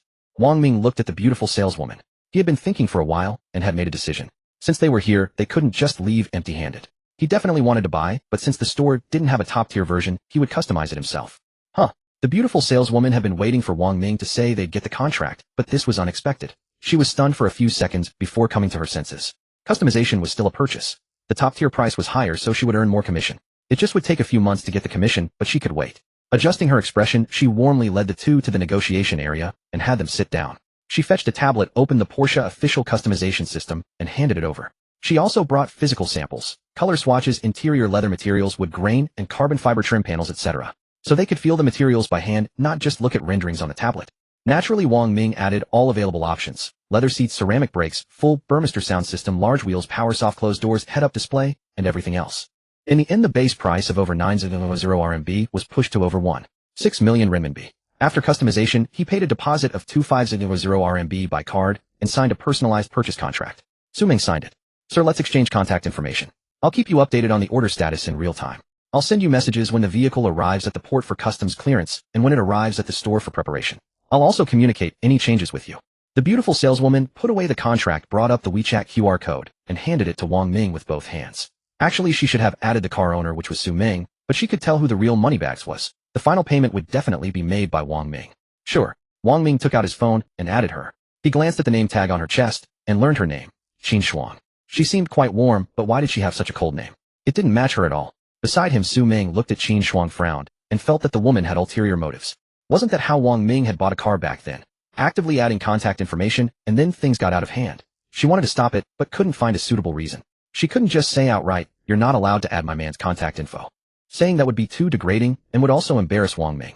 Forget it, she wouldn't bother. After all, she couldn't control Wang Ming anyway. After exchanging contact information, Qin Shuang neatly organized the issued invoice and contract copy into a document bag and handed it to Wang Ming with both hands. Wang Ming took the bag and casually passed it to Su Ming beside him. Su Ming quickly took it and hugged it to her chest, forcing a polite smile at Qin Shuang. It was not sincere, merely out of courtesy. With everything settled, Wang Ming prepared to leave with Su Ming. Qin Shuang accompanied them all the way to the main entrance of the 4S store, maintaining a standard professional smile. She watched them walk toward the parking lot before turning back into the store. Glancing at the newly added contact on her phone, only she knew what thoughts were running through her mind. Back to the hotel. Back in the car, Su Ming fastened her seatbelt and turned to Wang Ming. "What hotel? We haven't bought the car yet." Wang Ming started the engine and navigated to the BMW 4S store. "Not far, at most 10 minutes away. Haven't bought it. But just now." Su Ming's eyes widened in shock, words spilling out. "What's this contract in my hand? Are you talking nonsense with your eyes open? Didn't we agree to buy that convertible BMW? Let's go." Wang Ming started the car, driving with one hand while using the other to ruffle her hair, explaining with a smile, "The Kian will take 3 months to deliver. You can't just wait that long, can you? Let's buy another one to drive in the meantime. I'll buy you 2 cars, is that okay?" Su Ming was caught between laughter and tears. She had been fine without a car before. 3 months wasn't 3 years. She could wait. But seeing the nonchalant smile on Wang Ming's face, the refusal died on her lips. She obediently fastened her seatbelt and softly replied, "Fine, whatever you say. You're the one with money. You're right about that. Your man may not have much else, but he's got plenty of money." Wang Ming raised his chin smugly. 2 cars were nothing when he had a small goal in his pocket. "Oh, you." Su Ming shook her head with a smile, but her heart felt sweet. 2 cars, one to drive now, the other to pick up in 3 months. She said nothing more. Who could blame her for choosing a man with such means? The car came to a smooth stop at the entrance of the BMW 4S store. Wang Ming pushed open the door and got out. Su Ming tossed the documents into the back seat and followed. Inside the store, the sales consultant was another young woman around 80 in looks, not quite reaching Qin Shuang's 90. "What model are you 2 interested in? Let me introduce some options." Wang Ming went straight to the point. "Do you have a BMW Z4 in stock? The top trim?" "Yes, we do." The female salesperson's eyes lit up instantly. This was likely a serious buyer. She nodded repeatedly. "Show us." "This way, please." The saleswoman led them to the car and provided information. The store had 2 top-trim BMW Z4 M40iM performance models in alpine white and frozen gray. "No purple?" Su Ming asked, remembering the purple one she had seen in online pictures. It had caught her eye instantly. Any other color just didn't feel right. The saleswoman apologized. "Purple is very popular and in high demand. Our store didn't get an allocation." "All right." Su Ming looked disappointed, but Wang Ming patted her shoulder. As they talked, the saleswoman showed them the actual cars, both gleaming clean. Alpine white was bright and refreshing, while frozen gray was understated and classy. Su Ming walked around both cars. The white one looked nice, but she immediately dismissed the gray as too old-fashioned. She sat in both to experience them, then Wang Ming arranged a test drive for Su Ming. After the test drive, seeing no objections from Su Ming, he turned to the saleswoman. "White one, full payment. Can we drive it away today?" The saleswoman, who had been nervously wondering if the deal would go through, beamed at Wang Ming's words and promptly replied, "Of course. Full payment procedures are quick. You can drive it away in at most half an hour. Then let's handle the paperwork." "Certainly. Please have a seat in the waiting area." The saleswoman led them to the lounge and went to prepare the documents. Half an hour later, just before 5 o'clock, all procedures were completed. Wang Ming paid the full 710 yuan by card. The license plate was attached, and the keys were handed to Su Ming. A delivery ceremony was held. Wang Ming personally took a photo of Su Ming standing beside the car, holding a bouquet of flowers that the saleswoman had somehow found. "You drive your car. Let's meet at the entrance of your apartment complex." "Okay." Su Ming was puzzled, but by now obeyed Wang Ming's every word without question. Wang Ming watched Su Ming get into her car and drive out of the 4S store, then he turned and left. After bidding farewell to the saleswoman, he walked out of the store, got into his own car, and drove away. At the entrance of Su Ming's apartment complex, Wang Ming parked his car. Su Ming hadn't arrived yet. After a few minutes, he saw the familiar white BMW Z4, got out, and waved for her to stop beside him. Su Ming's driving skills were indeed impressive. She parked the car in one smooth, clean motion. "Not bad, huh?" Su Ming got out, a hint of pride on her face, her eyes sparkling as she looked at Wang Ming and jingled the car keys. Seeing her like a little girl seeking praise, Wang Ming couldn't help but smile. He reached out and ruffled her hair really good. Much steadier than my first time driving. Pleased by the compliment, Su Ming smiled even brighter. She stepped closer to Wang Ming, gently tracing the edge of the keychain with her fingertips, gazing at the shiny new white convertible before her. She had never imagined she would own a luxury car so soon. All thanks to the man beside her. Come on, let me help you take your things upstairs. Then I'll head back to the hotel. Wang Ming walked to the back of his car and opened the trunk. He took as much as he could carry, leaving the rest to Su Ming. Even so, it took 2 trips to finish, proof of how much they had bought yesterday. After carrying everything upstairs, Wang Ming prepared to leave. Su Ming wanted to go back to the hotel with him, but he refused. He had promised to spend the day with Su Rui.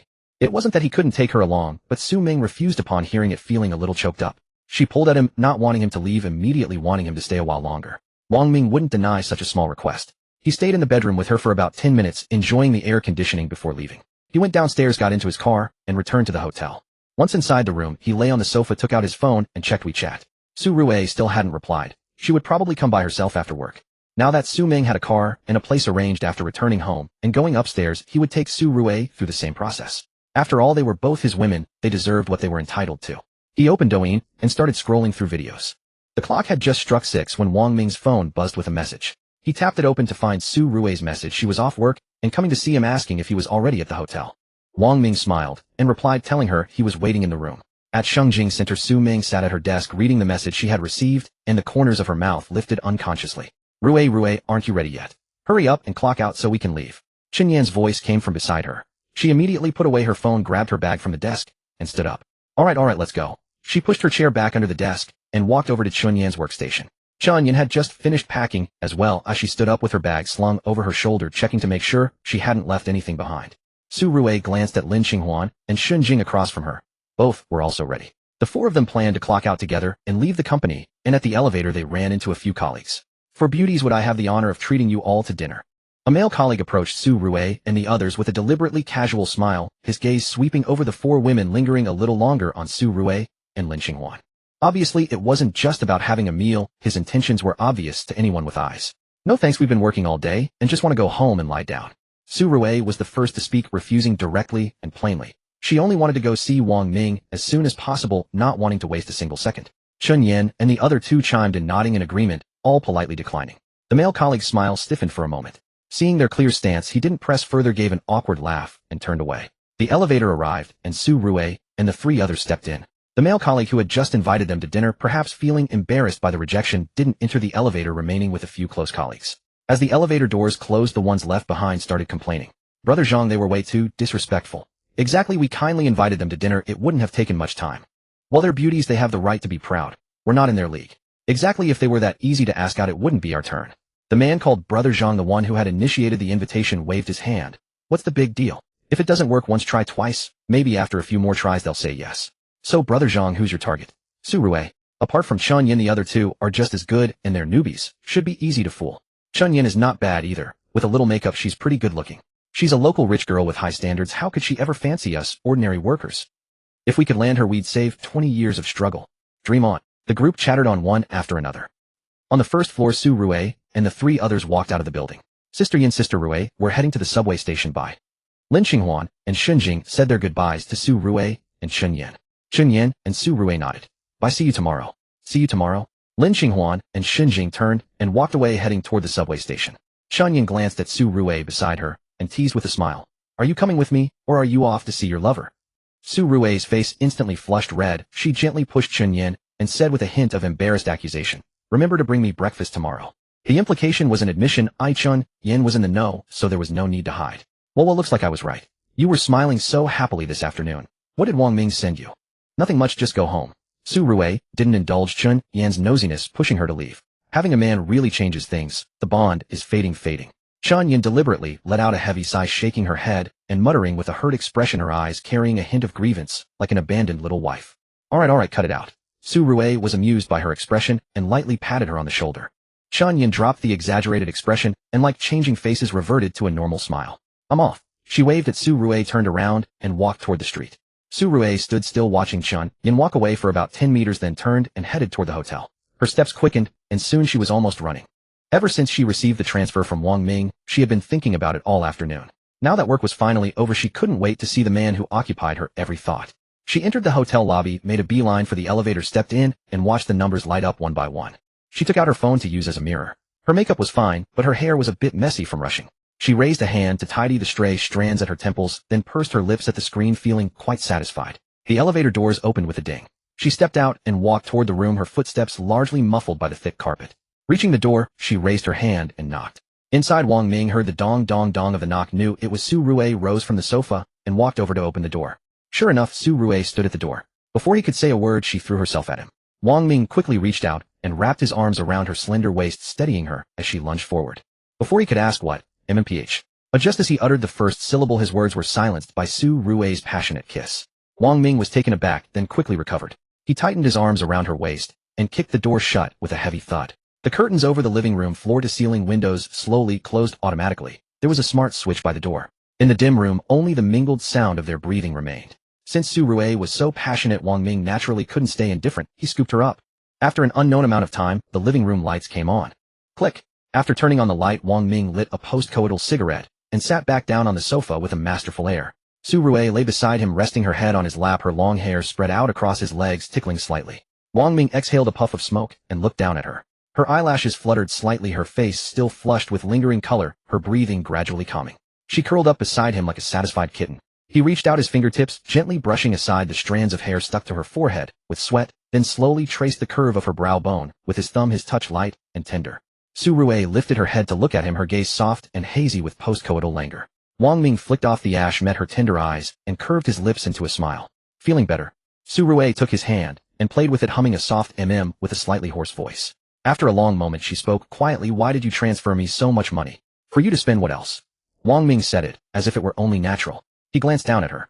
Buy whatever you like, don't hold back. When you spend it all, I'll transfer you more. Su Rue pursed her lips, her heart sweet, but she muttered, that's 5 million. Aren't you afraid I'll take the money and run? Her tone carried a hint of playful teasing, and it was no idle remark. With 5 million in hand, as long as it wasn't a first-tier city, moving to any other city would be enough to live a stable life indefinitely. In the afternoon, while Su Rue was slacking off at work, she had let her mind wander. A country this vast with over 1 billion people. If someone truly vanished with the money without a word, finding them would be harder than fishing a needle out of the ocean. So you're thinking of taking the money and running? Wang Ming pinched Su Rue's soft cheek, letting out a low chuckle, his tone laced with amusement. Since she had voiced it outright, it meant she had no such intention. If she truly wanted to leave, who would be foolish enough to say it right in front of the person concerned? No, I was just asking casually. Su Rue regretted bringing it up, worried that Wang Ming might overthink it. She had merely pondered the idea, but had never considered leaving this man. Then it settled. If you really want to go, just tell me. I won't stop you. The money is yours to keep. Take it as compensation. Wang Ming said it casually, with a carefree seriousness. Theirs was a fair exchange, and he meant every word. It had always been a fair deal between them. He had given the money willingly, and with the system at his command, wealth was never an issue. Still, a trace of displeasure lingered in his heart, and he would be more cautious in the future. Su Rue's heart clenched at his words. Ignoring her lingering weakness, she forced herself up and hugged Wang Ming tightly, her eyes filled with panic. I really just asked casually. I'm not leaving. As long as you don't drive me away, I'll stay with you forever. I've made up my mind. She was genuinely afraid of being abandoned. She wasn't stupid. 5 million was a lot, but it could be exhausted over time. Wang Ming had given her 5 million at the very beginning. Who knew how much more there would be in the future? With Wang Ming, she had nothing to worry about, no need to pinch pennies or fret over expenses. A man so thoughtful and generous was a rare find, something you couldn't find even with a lantern. What madness would possess her to leave? Alright, I was just saying. Since you're not leaving, I won't force you away. Wang Ming smiled and tightened his arms, patting her back gently to soothe her anxious nerves. Don't scare her too much. Su Rue finally felt at ease after hearing that. She burrowed deeper into his arms like a kitten finding its nest, her entire body relaxing.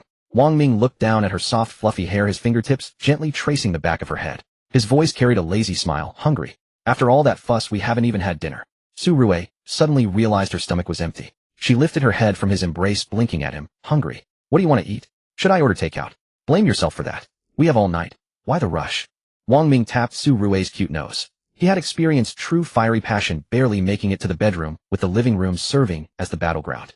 Su Rue's face flushed. She lightly punched his chest and mumbled something unintelligible. The impact of 5 million drove her to repay him as best she could, leaving no room for modesty. Hurry up and order. I don't feel like going out either. Wang Ming stubbed out his cigarette, patted Su Rue's shapely rear, and urged her to act instead of just talking. After a good meal, there would be another battle tonight. Got it. What do you want? Su Rue picked up her phone and hugged a throw pillow to her chest, shielding her bare figure. You decide. Throw in some barbecue and chilled drinks. Barbecue? Aren't you trying to lose weight? Yes, but I need to eat first to have the energy to lose it. Hearing Wang Ming's words, Su Rui couldn't help but laugh. That logic would only make it harder to shed pounds. Her fingers moved quickly, and soon the order was placed. Seeing her finish, Wang Ming scooped her up from the sofa and carried her to the master bathroom to freshen up. After washing up, they put on bathrobes and sat on the couch chatting. Wang Ming mentioned that he would be going home the day after tomorrow to spend a few days with his parents. Su Rui talked about work and then asked a question that Su Ming had also posed, which made Wang Ming roll his eyes. He gave her rear a few sharp smacks, warning that she'd pay for it tonight. Why did everyone suspect he was on some drug? Could the difference before and after using the gene-refining liquid really be that dramatic? He had been pretty impressive before, hadn't he? He used the exercise excuse again, brushing Su Rui off as well. Half an hour later, the takeout arrived. The two sat in the living room, turned on the projector, and opened the food containers. Su Rui had ordered 4 or 5 stir-fried dishes with rice, plus a good amount of barbecue, and 2 cups of iced mango pomelo sago. Barbecue would have been better with beer, but both felt fine with drinks, so neither mentioned alcohol.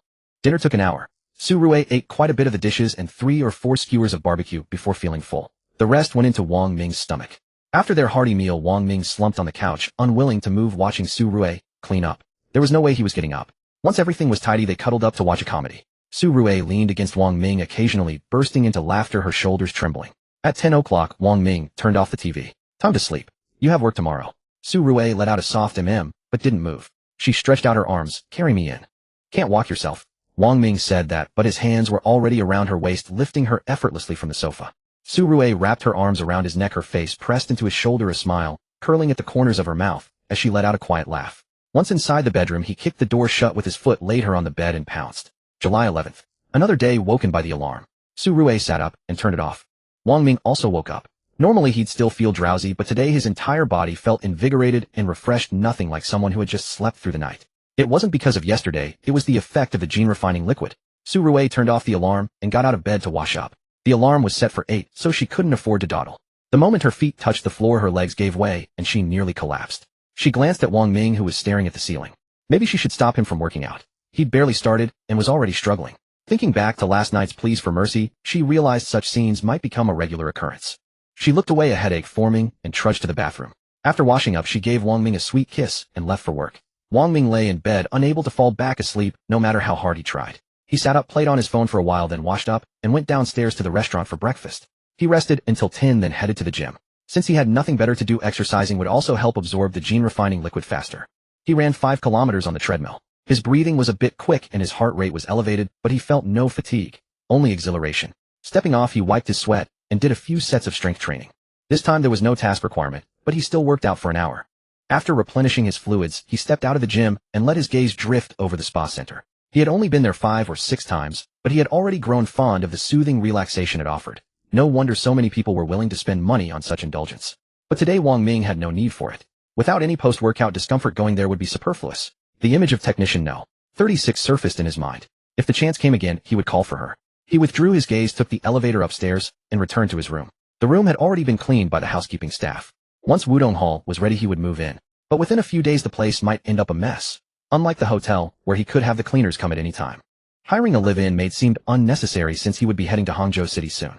Oh right, there was Su Ming. She lived downstairs. He could call her up to help tidy the place, cook a meal, and then engage in some adult games. Besides Su Ming, he could also bring Su Rui to live with him. Living together would be more convenient, and the large house would feel empty if he lived alone. He would ask her when he went back home. As for her long commute to work, she could quit her job, like Su Ming. He could afford to support both of them. Sitting on the sofa, he thought about his trip to Hangzhou City. It was only mid-July now, and he had to go by the latest in August. As for what to do after that, he would figure it out once he got there. He would take it step by step. No matter how much he planned now, there might be other things to deal with when the time came. He picked up his phone. It was past 11 now. Su Ming had messaged him while he was working out. Something about waking up naturally and being bored. She had also sent a few tantalizing photos. Wearing a lace-cut nightgown, her body languidly posed on the sofa, utterly alluring.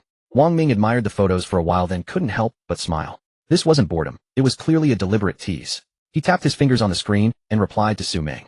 He got up, went into the room, took a shower, changed clothes, grabbed the car keys, and headed downstairs. He didn't ask Su Ming to come to the hotel. Instead, he went to her. Since she was bored, he would come to keep her company. It was also a perfect chance to personally test the quality of that nightgown. It shouldn't just be seductive, it should be well made too.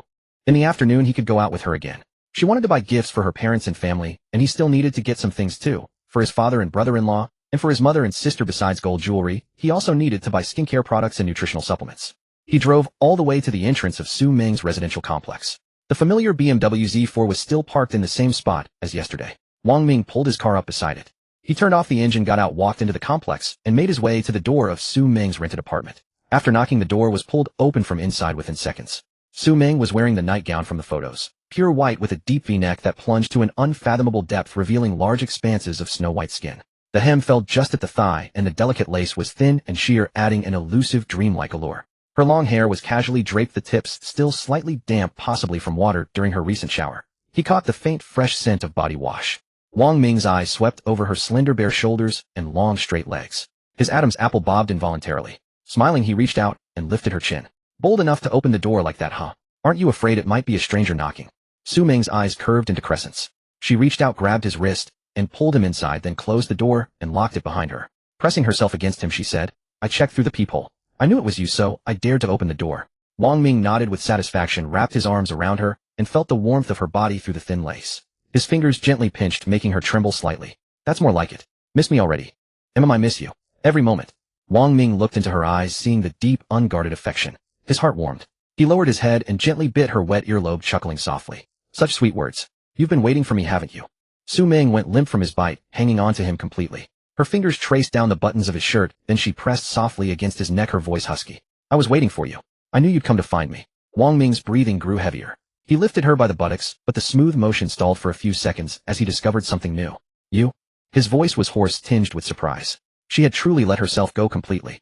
Su Ming sensed what he was about to say. She rubbed her nose against his Adam's apple, her breath warm and moist. Anyway, I'm the only one at home. How convenient. With that, she nestled deeper into his arms, as soft as a cloud. Wang Ming could no longer hold back. His breathing grew ragged, and he leaned in to kiss her soft lips. Without stopping, he moved toward the sofa. The plush cushions sank under their weight as he placed her down. Let's go to the bedroom. No, right here. Wang Ming rejected her request with a domineering tone, his hand already hooking the strap of her nightgown. A soft moan escaped her, and Su Ming's nails dug deep into the fabric of his t-shirt. After a long while, the battlefield eventually migrated to the bedroom. The living room here was different from the hotels. No central air conditioning to cool it down. It was unbearably hot. After showering together, they returned to the big bed. Wang Ming leaned against the headboard, phone in hand, ordering takeout. Neither of them had eaten lunch. Su Ming had thought about cooking, but she couldn't muster the energy and gave up. Wang Ming scrolled through the list of takeout options on his phone, then turned to the woman in his arms. What do you feel like eating? Anything, I'm fine with whatever, Su Ming murmured, lying on his stomach, her eyes half closed, her voice lazy and hoarse. Easy enough. He ordered 3 or 4 stir-fry dishes, confirmed the order, and tossed the phone onto the nightstand. The takeout took over 40 minutes to arrive. Wang Ming wrapped himself in Su Ming's bathrobe to go get it. Their lunch didn't start until 2:30. After eating in the living room, Wang Ming went back to the bedroom to cool off, while Su Ming cleaned up and joined him. At 4 in the afternoon, they finally got ready and headed out. When it came time to drive, Wang Ming naturally intended to take his U8. But Su Ming said she would be the driver today and take her new car. He smiled, didn't argue, opened the passenger door of the BMW and got in. Before they left, they had already planned what to buy and where to go. Su Ming drove straight to the destination. First, they stopped at a high-end tobacco and liquor store, buying several cases of Moutai and premium cigarettes. After the alcohol and cigarettes, they headed to the mixed mall to buy skincare products and nutritional supplements. They picked up high-end skincare and anti-aging sets, then went to the health supplement counters to buy several well-regarded tonics. Su Ming also bought a few pieces of jewelry for her mother and sister.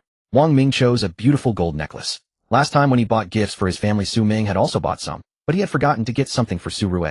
He would give it to her tonight. On the way back from the mix, they stopped by an old established pharmacy. They bought some certified health supplements suitable for their parents' respective conditions. The trunk was packed to the brim. When they returned to the entrance of the residential complex, the two of them tidied up the trunk of Wang Ming's U8, separating their belongings so they wouldn't need to organize again before heading home the day after tomorrow. After tidying up, Wang Ming prepared to return to the hotel. He had promised Su Rue the night before that he would spend both this evening and tomorrow evening with her. He could not break his word. Su Ming was naturally displeased upon hearing this. You spent last night with her, shouldn't it be my turn today? She tugged at Wang Ming's arm, pressing herself close against him and swaying gently. Her large watery eyes fixed on him pitifully, her lips slightly downturned, brimming with grievance. Wang Ming found her easy to placate. He explained that tonight simply would not work and suggested she come straight to the hotel tomorrow morning. The entire day would be hers. After considerable coaxing, Su Ming reluctantly agreed and released his arm. Be good, listen to me. Wang Ming held Su Ming close and kissed her, his fingertips trailing gently down her hair as he soothed her in a warm voice. When we return home, Wutongtang will be mostly ready. You will move in then, and we will be together every day. All right then. Su Ming nodded, her eyes lighting up, the grievance in her heart dispersing by more than half. She took his words to heart, envisioning that after moving into Wutongtang, they would live one floor above the other and see each other daily. There would be no need to run around like they did now. Wang Ming smiled in satisfaction, dipping his head for a long, passionate kiss before pulling back. Let's go, you should head up soon. I know, Su Ming answered, but did not move, standing in place, watching Wang Ming get into his car. Only when his car had disappeared around a distant bend did she slowly turn and stroll into the residential complex. Wang Ming drove back to the hotel room and checked the time. It was already 6:30. Half an hour ago, Su Rui had messaged him saying she would not come directly to the hotel after work. She wanted to return home first to change before joining him. He glanced at the message, replied with a brief acknowledgement, and settled onto the sofa to scroll through short videos. He came across several Douyin posts from college classmates, mostly selfies. One female classmate was located in Pengcheng. He remembered her hometown was in Shillong province. She had traveled quite far. The others were all posted from Xijing. About a third of his classmates had ended up there. After all, it was a Tier 1 city with abundant opportunities and proximity to home. Some, like Wang Ming, were from out of province and had returned to their home provinces such as Zhongyuan to build their careers. Others had gone to other major cities like Jiangxing and Beijing. None of his classmates seemed to have stayed in Qinghai, where they had attended university. That was hardly surprising. After graduation, everyone naturally scattered to the four winds. Wang Ming liked all their posts as he scrolled by and continued browsing his own feed. After nearly 20 minutes, just as 7 o'clock approached, a knock sounded at the door. Wang Ming rose and opened it. Seeing Su Rui at the door, he was not surprised at all. He had been expecting her. She should have arrived by now. She had changed into a pale blue waist-cinching dress that made her skin appear even fairer and more luminous. The hem fell just past her knees, swaying gently with each step, and she wore white sneakers. Su Rui walked into the room. Wang Ming closed the door, wrapped his arm around her, and led her toward the living room. What did you do today? I worked out in the morning, and this afternoon I went out to buy some gifts for my family. Wang Ming offered an explanation, sitting on the sofa and pulling her to sit on his lap. By the way, there is a box on the coffee table, something I got specially for you. When he had gone upstairs earlier, he had specifically brought down the gold necklace he had purchased for Su Rui. It had been bought as a gift he could not forget. But now he was holding her and could not reach it. What is it? Su Rui glanced over and immediately spotted it. The packaging looked like a ring box. Was he going to propose? She shook her head, thinking it impossible. Stop dreaming, it was probably just an ordinary gift. She looped one arm around his neck and reached out with the other to grab the box. Open it and see, Wang Ming said with a smile. The joy of unwrapping your own gift is unmatched. Su Rui looked at him with a fond smile, slowly untied the ribbon bow on the box, and lifted the lid. A delicate rose gold necklace lay on the velvet lining. Its pendant was a tiny 4-leaf clover, the crushed diamonds catching the light with a soft, sparkling glow. It's beautiful. Su Rui's eyes lit up instantly. She gently touched the pendant with her fingertips and looked up at Wang Ming, her eyes bright and sparkling. Did you buy this just for me? Who else would I buy it for? Help me put it on. Su Rui pressed the necklace into Wang Ming's hand, rose to sit beside him, turned her body sideways, and swept her raven black hair over her shoulders, baring the delicate fair skin of her neck and collarbone as a light fragrance slowly diffused. She must have showered after changing too. Wang Ming took out the necklace, tossed the packaging box onto the coffee table, and carefully began fastening it around her neck. His warm fingertips accidentally brushed against the smooth skin of Su Rui's nape, causing her to instinctively shrink her neck slightly, a delicate ticklishness spreading inward toward her heart. Don't move, it's almost done. Wang Ming chuckled softly and reminded her, his fingers quickly securing the clasp. He pulled his hand back, rested his chin on her shoulder, and smiled. All done. Does it suit me? Su Rui raised her hand to touch it, feeling the cool, smooth texture, then turned and threw herself into Wang Ming's arms. She looked up and kissed him. It's perfect. I love everything you buy me. Thank you, my dear. Wang Ming embraced her soft frame, his fingertips sliding upward along the hem of her dress, feeling the warm, silky skin beneath. He teased her playfully. Just a simple thank you. No other reward planned. A glisten of moisture appeared in Su Rui's eyes. She bit her lip, reached out to hook her arms around his neck, and leaned in, pressing her soft lips against his. Her sweet breath flowed freely into Wang Ming as their lips met. Wang Ming deepened the kiss, and they shared an affectionate moment. Haven't eaten yet, shall we go out for dinner? Let's head to Shengjing Tiandi. Afterward, we can take a walk around. Su Rui nodded with a smile. Okay, I'll follow your lead. Linking her arm through Wang Ming's, she stood up and smoothed her dress. Together they headed out and down the stairs. After a satisfying meal, they strolled through the mall for an hour, arm in arm. Wang Ming bought several outfits for Su Rui, spending over 10,000 yuan. Once they returned home, he planned to take her to Mixi to browse the luxury stores and pick out clothes, bags, and jewelry she would like. As they left the mall, Su Rui rested her head against Wang Ming's shoulder and began sharing some stories from work. Wang Ming took the opportunity to suggest that she quit her job if she did not want to work anymore. The apartment would be ready soon, and they could move in together. Su Rui's steps faltered. She looked up at Wang Ming, her eyes carrying a hint of surprise and undeniable emotion. Should I really move in with you? Is that appropriate? She knew Wang Ming had another woman. Would she be expected to share? As for working, she had never cared much anyway. She could quit whenever she wanted. They were not short of money now, and in the future this man would provide for her. It is perfectly appropriate. I live alone anyway. Of course, if you prefer not to live with me, I can buy you an apartment in the same building. That way we would be close by, almost like living together. We could see each other anytime. and you would still have your own private space. What do you think? Wang Ming added with a smile, gently twisting the fingers of her hand resting at his side waiting for her reply. When he had helped Su Ming purchase her apartment, he remembered the salesperson had mentioned there were still several units available in the same building. He would simply buy one more. What? Of course I want to live with you. Su Rui was both surprised and delighted upon hearing Wang Ming's words. What surprised her was that he said he lived alone, meaning the other woman was not staying. If it was just the two of them, he naturally had no problem. The joy came from Wang Ming saying he would buy her a house, and in the same residential complex, the same building. She had seen Wang Ming's property purchase contract and knew the unit price of Wutongtang, and they were all 300 square meter luxury apartments, each costing several million. He had transferred 5 million to her yesterday, and today, he was talking about buying her a house. How could this not make her happy? Her eyebrows curved, and the smile at the corners of her mouth was almost overflowing. There's no need to buy another house. We'll talk about it later. I'm content living with you. After the initial joy, Su Ming thought for a moment and rejected Wang Ming's offer to buy her a house. Of course she wanted the house, but she forcefully suppressed her desire, wanting to maintain proper boundaries to avoid appearing too greedy. Moreover, she felt that living together with Wang Ming would be better. Spending every day together would surely deepen their relationship. Don't want a house. No, really, Su Ming. That is, she has one right below mine bought for her yesterday. Wang Ming chuckled inwardly. I don't believe you can hold out after I've said that. Oh well. Su Rui was momentarily speechless. Her steps halted in place, and the smile on her face faded a bit. Her hand holding Wang Ming's arm unconsciously tightened. So that woman was called Su Ming. Wang Ming had never mentioned her name before, and she hadn't asked. Now she knew. Both were with the same man. If she had a house, why couldn't she? The woman's competitive spirit rose. Su Rui quickly turned this thought over in her mind, but having just said she didn't want it to change her mind, immediately felt somewhat embarrassing. She didn't know what to say. Haha, stop with the hesitation. It's settled. When I come back from home, I'll take you to buy one also right below mine. Wang Ming looked at her expression, reached out, and pinched her slightly tense cheek, coaxing with a smile. Don't be polite with me, and don't feel embarrassed. You are all equal in my eyes. What you deserve you will have. I won't treat anyone unfairly. Su Rui looked up at Wang Ming, seeing his open and honest expression without any reluctance. Her hanging heart immediately relaxed, and a sweet smile bloomed again on her lips. She reached out and lightly punched his chest. Oh, you're just making fun of me. You're so bad. Wang Ming laughed softly and grabbed her hand. This is bad. There's worse when we get back. The same arrangement for everyone. None of you need to overthink, and it saves you from secretly thinking I'm biased. No, I wouldn't. As they spoke, they reached the hotel, entered the lobby, and arrived at the elevator. The house is in Wutongtang. The car you pick. Once you've decided, we'll go out and handle it all in one day. Got it. I'll look. The car must be over 500,000. Don't go too cheap. Thinking about how Su Ming had chosen a car, Wang Ming gave her an advance warning to prevent her from always thinking of picking a cheaper one. Okay. Su Rui held his arm and swayed it. She didn't know much about cars and would need to find a chance to discuss with Chun Yin, asking her for advice. The two took the elevator upstairs, returned to the room, and it was already past 9 o'clock. They changed into slippers and sat on the sofa embracing each other. Su Rui curled up in Wang Ming's arms, playing with his big hand, thinking about how soon he would buy her a house and a car.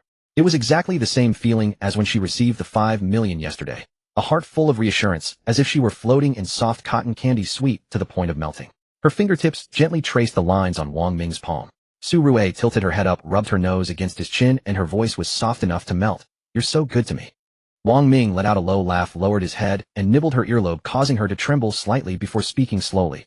You're my woman. If I'm not good to you, who should I be good to? Su Rui shrank further into his arms, feeling an indescribable sweetness. Wang Ming's fingers slid down the seam of her dress on her back, brushing against the delicate fabric, feeling the warm and soft body beneath him, and his breathing gradually grew hot. Su Rui sensed his change, the tips of her ears turning red, but she didn't pull away. Instead, she reached up and hooked her arms around his neck, tilting her head back. Kiss me. A beauty's request must be fulfilled. Wang Ming lowered his head and captured her soft, moist red lips. His fingertips, slightly calloused, gently brushed aside the stray hair by her ear, his palm pressed against the delicate nape of her neck, deepening the sweet kiss. Su Rui closed her eyes, leaning softly against him, her arms tightly wrapped around his waist, pressing her whole body against him. Their sweet breaths intertwined. The temperature in the room seemed to rise slowly, the air conditioner useless. It was like a thunderbolt igniting a wildfire, unstoppable. After a long time, Su Rui begged for mercy repeatedly before being released. Exhausted, she curled up in Wang Ming's arms and fell into a deep sleep. Her hair was damply plastered to her neck, and her cheeks still bore a lingering flush. Wang Ming took a clean towel and wiped her sweat. Looking down at the satisfied, sleeping face of the girl in his arms, he couldn't help but lean down and kiss the top of her head, then gently tucked in the corner of the blanket. He turned off the bedroom light, hugged the large human-shaped pillow, slowed his breathing, and gradually fell asleep. July 12th. At exactly 8 o'clock, the alarm rang, and both of them woke up. Su Rui groggily reached out and turned off the alarm. She sat up, cleared her head for a moment, then got out of bed. After washing up in the bathroom, she tidied herself, gave Wang Ming a sweet kiss, and went to work. Wang Ming played on his phone in bed for half an hour then got up to wash up. Around 9 o'clock, there was a knock on the door. Su Ming had arrived. She was carrying specially bought breakfast. Wang Ming originally hadn't planned to eat breakfast. Since Su Ming had brought it, he had to eat some. It was millet and pumpkin porridge and pan-fried buns. After breakfast, the two didn't feel like going out. They stayed in the room lying on the sofa with the air conditioner on, chatting, playing on their phones, binge-watching shows, and also played adult games for 2 hours. For lunch, they ordered takeout, directly too lazy to go out. At around 3 in the afternoon, Wang Ming, who had nothing to do, wanted to go to the gym to work out. Su Ming became interested upon hearing this, and insisted on going along under the pretext of supervising him to prevent him from slacking off. At the gym, Wang Ming exercised while Su Ming sat on the side playing on her phone. Wearing a dress and high heels, she couldn't even join in the exercise. Still, it was an hour session. It was nice to have company and someone to help get water. They went upstairs back to the room, and Wang Ming pulled Su Ming to soak in a hot bath together. Near 6 o'clock, he sent her off as the rest of the time belonged to Su Rue. He also didn't forget about going home tomorrow. He told Su Rue to park her car somewhere or directly at Wutong Tang. He would pick her up around 10 o'clock tomorrow, and then they would go home together. Well, I'll park at Wutong Hall then. Su Rue thought for a moment. Since she couldn't get into her own residential complex, she was worried about parking elsewhere. It was a brand new car she had bought just 3 days ago. If it got scratched or scraped, it would be trouble, and she would be heartbroken. Wutong Hall had its own dedicated parking spaces, making it convenient and safe. I'm off. Wait for me to pick you up tomorrow morning. She stood up, grabbed her bag, stepped forward to give him a fragrant goodbye kiss, then turned and walked toward the door. Drive slowly on the road. Wang Ming turned his head to watch Su Rue's retreating figure and reminded her, as there were many cars during rush hour. Got it. The door opened and then slammed shut with a bang. He withdrew his gaze, stood up, and walked to the floor-to-ceiling window. Tomorrow he would return home to see his parents. After standing for a while, he went back to the sofa, lit a cigarette, and pondered the situations he might encounter when he got home. A few minutes later, a dong dong dong knock on the door interrupted Wang Ming's thoughts. He raised an eyebrow, knowing it was Su Rue. If Su Ming had left a little later, the two would have run into each other. He got up and opened the door. What's wrong? Wang Ming looked at Su Rue, standing at the door with a strange smile on her face, unsure of what was going on. Nothing, I'm just happy to see you. Su Rue shook her head, walked into the room with light steps, and closed the door behind her.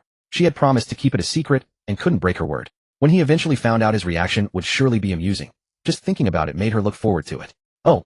Wang Ming nodded, not probing further, and reached out to put his arm around her waist as they walked toward the living room. What time are you leaving tomorrow? Su Rue set her bag aside, hugged his arm, and asked with a hint of dejection.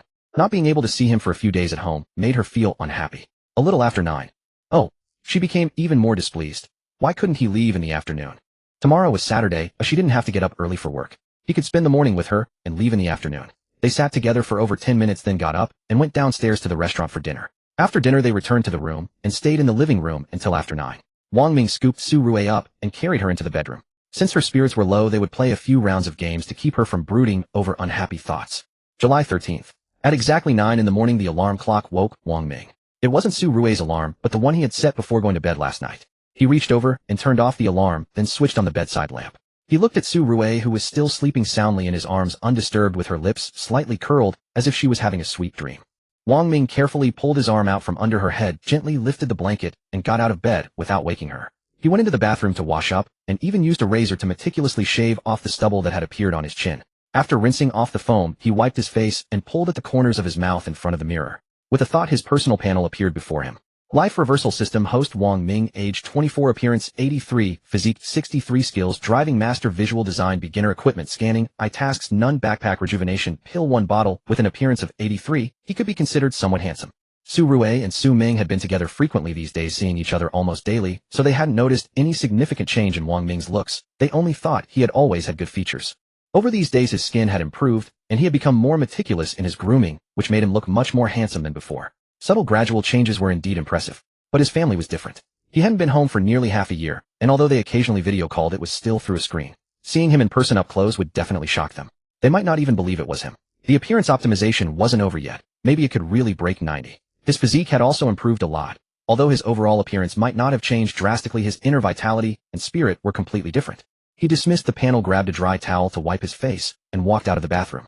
He found a clean set of clothes and put them on, then walked to the bedside to look at Su Rue, who was still sleeping. Perhaps because they wouldn't see each other for a few days, the girl had been frighteningly passionate last night, and Wang Ming, as a man, couldn't back down.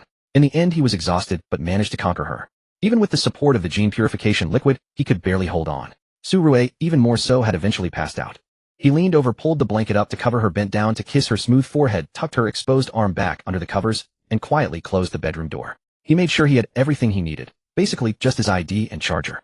If he needed anything else when he got home, he could just buy it. He grabbed his car keys and went downstairs. Once in the car, he sent Su Ming a message saying he was leaving the hotel and for her to get ready. After sending the message, Wang Ming started the car, drove out of the hotel parking lot, and followed the navigation towards Su Ming's residential complex. The morning rush hour was almost over, so there weren't many cars on the road.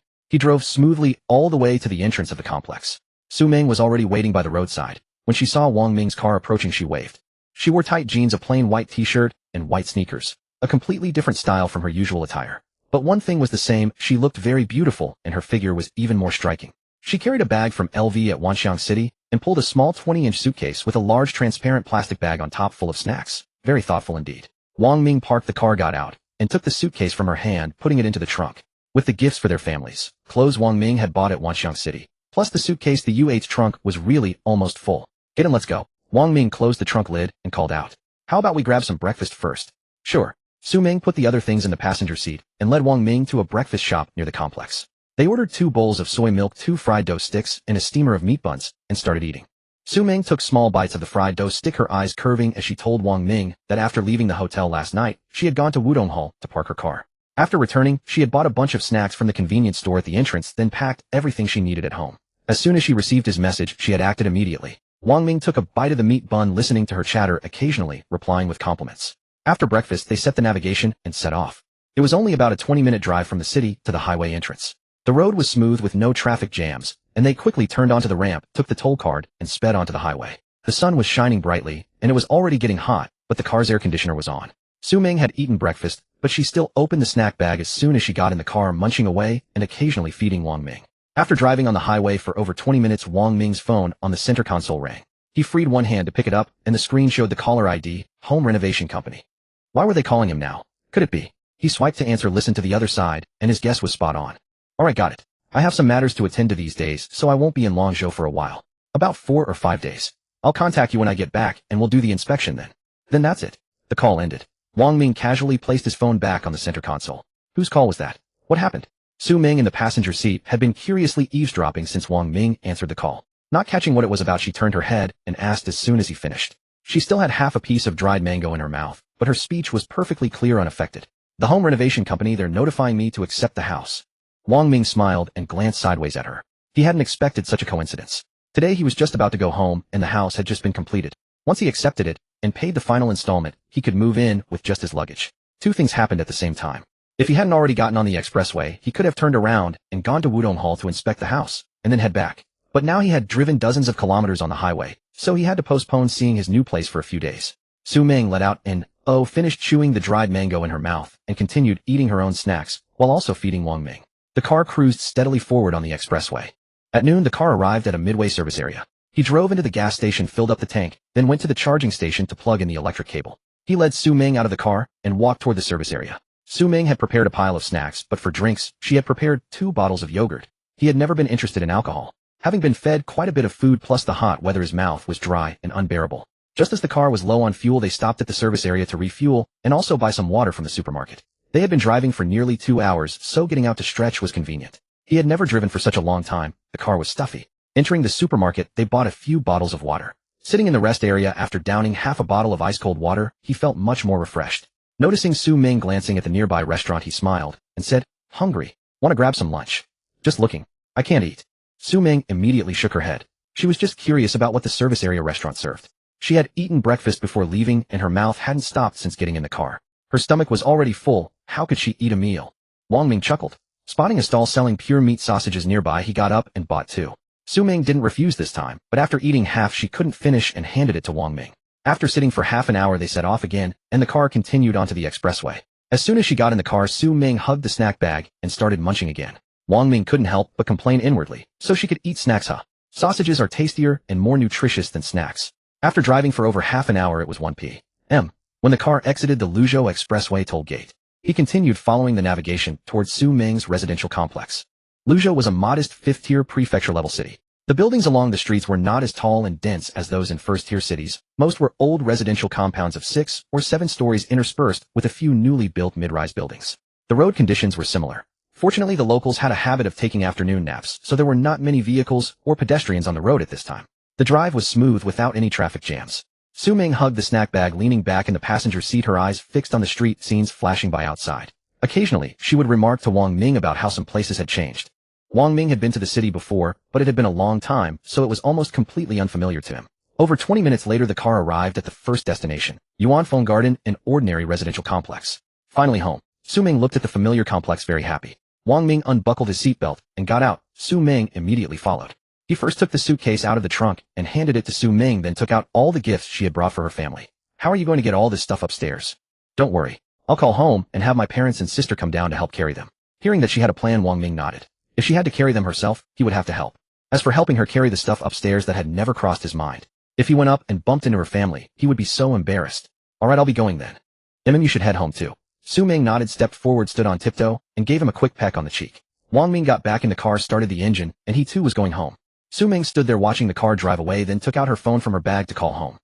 Wang Ming followed the navigation and drove for another 40 to 50 minutes, arriving at Chongping County under Luzhou City. Without Su Ming in the passenger seat, he naturally couldn't take the expressway, otherwise it would have taken at most 20 minutes. The national highway would have been over half an hour, but there were many large trucks coming and going, so he couldn't pick up speed, and it took longer. Entering the county town, it was very familiar. After all, it was the place where he grew up. His mood involuntarily brightened. The streets hadn't changed much. They still looked familiar, though there were some differences. Some places had been renovated. While waiting at a traffic light, his gaze kept looking out the window. Wang Ming's home was in a village on the edge of the county town. Although it was called a village, it was actually part of the core area of the county. More accurately, it should be called an urban-rural fringe. It was less than 3 kilometers from the bustling area. After all, the county town was that small, a few minutes by electric scooter. Last year, the village had been reorganized into a community, but habits passed down through generations weren't so easy to change. The people still called it a village verbally. There was only one main road in the village with shops on both sides. The shops had awnings extending outward, and there were pedestrians. Wang Ming slowed down even more. A few minutes later, he could already see his home. He found a spot and parked. In the urban village, there were no designated parking spaces. You could park anywhere as long as you didn't block the entrance or exit. He turned off the engine, grabbed his car keys and phone, pushed the door open, and stepped out, stretching his arms with a big yawn. After straightening his clothes, he walked briskly toward home. His mom was definitely at home at this hour, but his dad was very likely not. Regardless of his shift, it wasn't time to get off work yet. About 50 meters away, just a few steps brought him to the entrance of a large courtyard. The houses in the yard were all 2 stories, housing nearly 10 families. A true mixed courtyard. Wang Ming's home was on the second floor at the far end, and the stairs were also at the far end right at his doorstep. The yard was empty now. Some were at home, some at work. In summer, it only got lively in the evening and around mealtime. Just as he reached the staircase, he heard familiar voices coming from his home on the second floor. Wang Ming paused for a moment. His older sister was also here. He quickened his pace. The higher he climbed, the clearer the voices became. At the top of the stairs, the outdoor unit of their air conditioner was blowing out hot air with a whir. He was 100% sure his sister was there. Otherwise, his mom would never be willing to turn on the air conditioner. He quickly walked to the door and pushed it open, stepping inside. He immediately saw 2 figures sitting on the sofa by the window. His mom Chun Guilan was trimming vegetables, and his older sister Wang Jing was helping beside her. The people in the room heard the door open and all turned their heads to look at the entrance. Chun Guilan and Wang Jing were both stunned. So familiar. It seemed to be their son brother. Uncle. As the 2 stood stunned, a boy of about 10 years old on the bed exclaimed in surprise. Wang Ming smiled and looked at his nephew who had spoken, then turned his gaze to his mother and elder sister. This situation was to be expected. Mom, sis, I'm back. Chun Guilan dropped the half-picked beans into the basket, rising to her feet with excitement. She wiped her hands on her apron and walked over to her son. Ming'er, why didn't you tell us you were coming? Have you eaten? Let me make you something. A mother's greatest fear is her child going hungry. Without waiting for an answer, she headed for the kitchen. No need, I've already eaten. Wang Ming quickly pulled his mother back. Mom, he's an adult now, he won't starve himself. Wang Jing also stood up, walking over to her younger brother, looking him up and down. You've gotten so handsome, I almost didn't recognize you. It was as if he'd had plastic surgery. Hearing her children's words, Chun Guilan thought it over and agreed.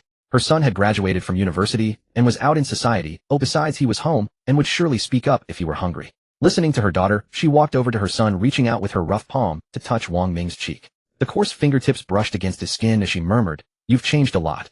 Thinner than when you left, but your spirits are good. There is a kind of love called parents think you've lost weight. I've been exercising and dieting, so this is the result." Wang Ming smiled and scratched the back of his head, offering no further explanation, still using fitness and weight loss as an excuse. That's good. It'll be easier to find a partner now. Don't be like your brother-in-law who acts like dieting is a death sentence. Wang Jing nodded in agreement. She had always worried about her brother's weight. One fat person in the family was enough. Nonsense. Xiangzi is just sturdy. Chen Guilan, hearing her daughter speak of her son-in-law like that, lightly tapped Wang Jing's arm. Was that any way to talk about her own husband? Fine, whatever you say. I'm your own daughter, remember. Wang Jing pursed her lips. Was she wrong? Go go go. There's watermelon in the fridge. Cut some for your brother. Chen Guilin rolled her eyes and sent Wang Jing off to work while she herself sat down with her son on the sofa. Once the son returns, the daughter is just a foundling. Wang Jing dragged out her words deliberately as she walked toward the fridge. You and your cheeky tongue. Chen Guilin shot her daughter a mock glare, then turned to Wang Ming with a beaming smile, taking his hand, and sitting beside him, peppering him with questions. Was the journey tiring? Why didn't you tell us you were coming? It's fine. I wanted to surprise you all. Wang Ming smiled as he held his mother's hand, his fingertips touching the thick calluses on her palm. His heart ached slightly, then warmed with tenderness. Chen Guilin smiled.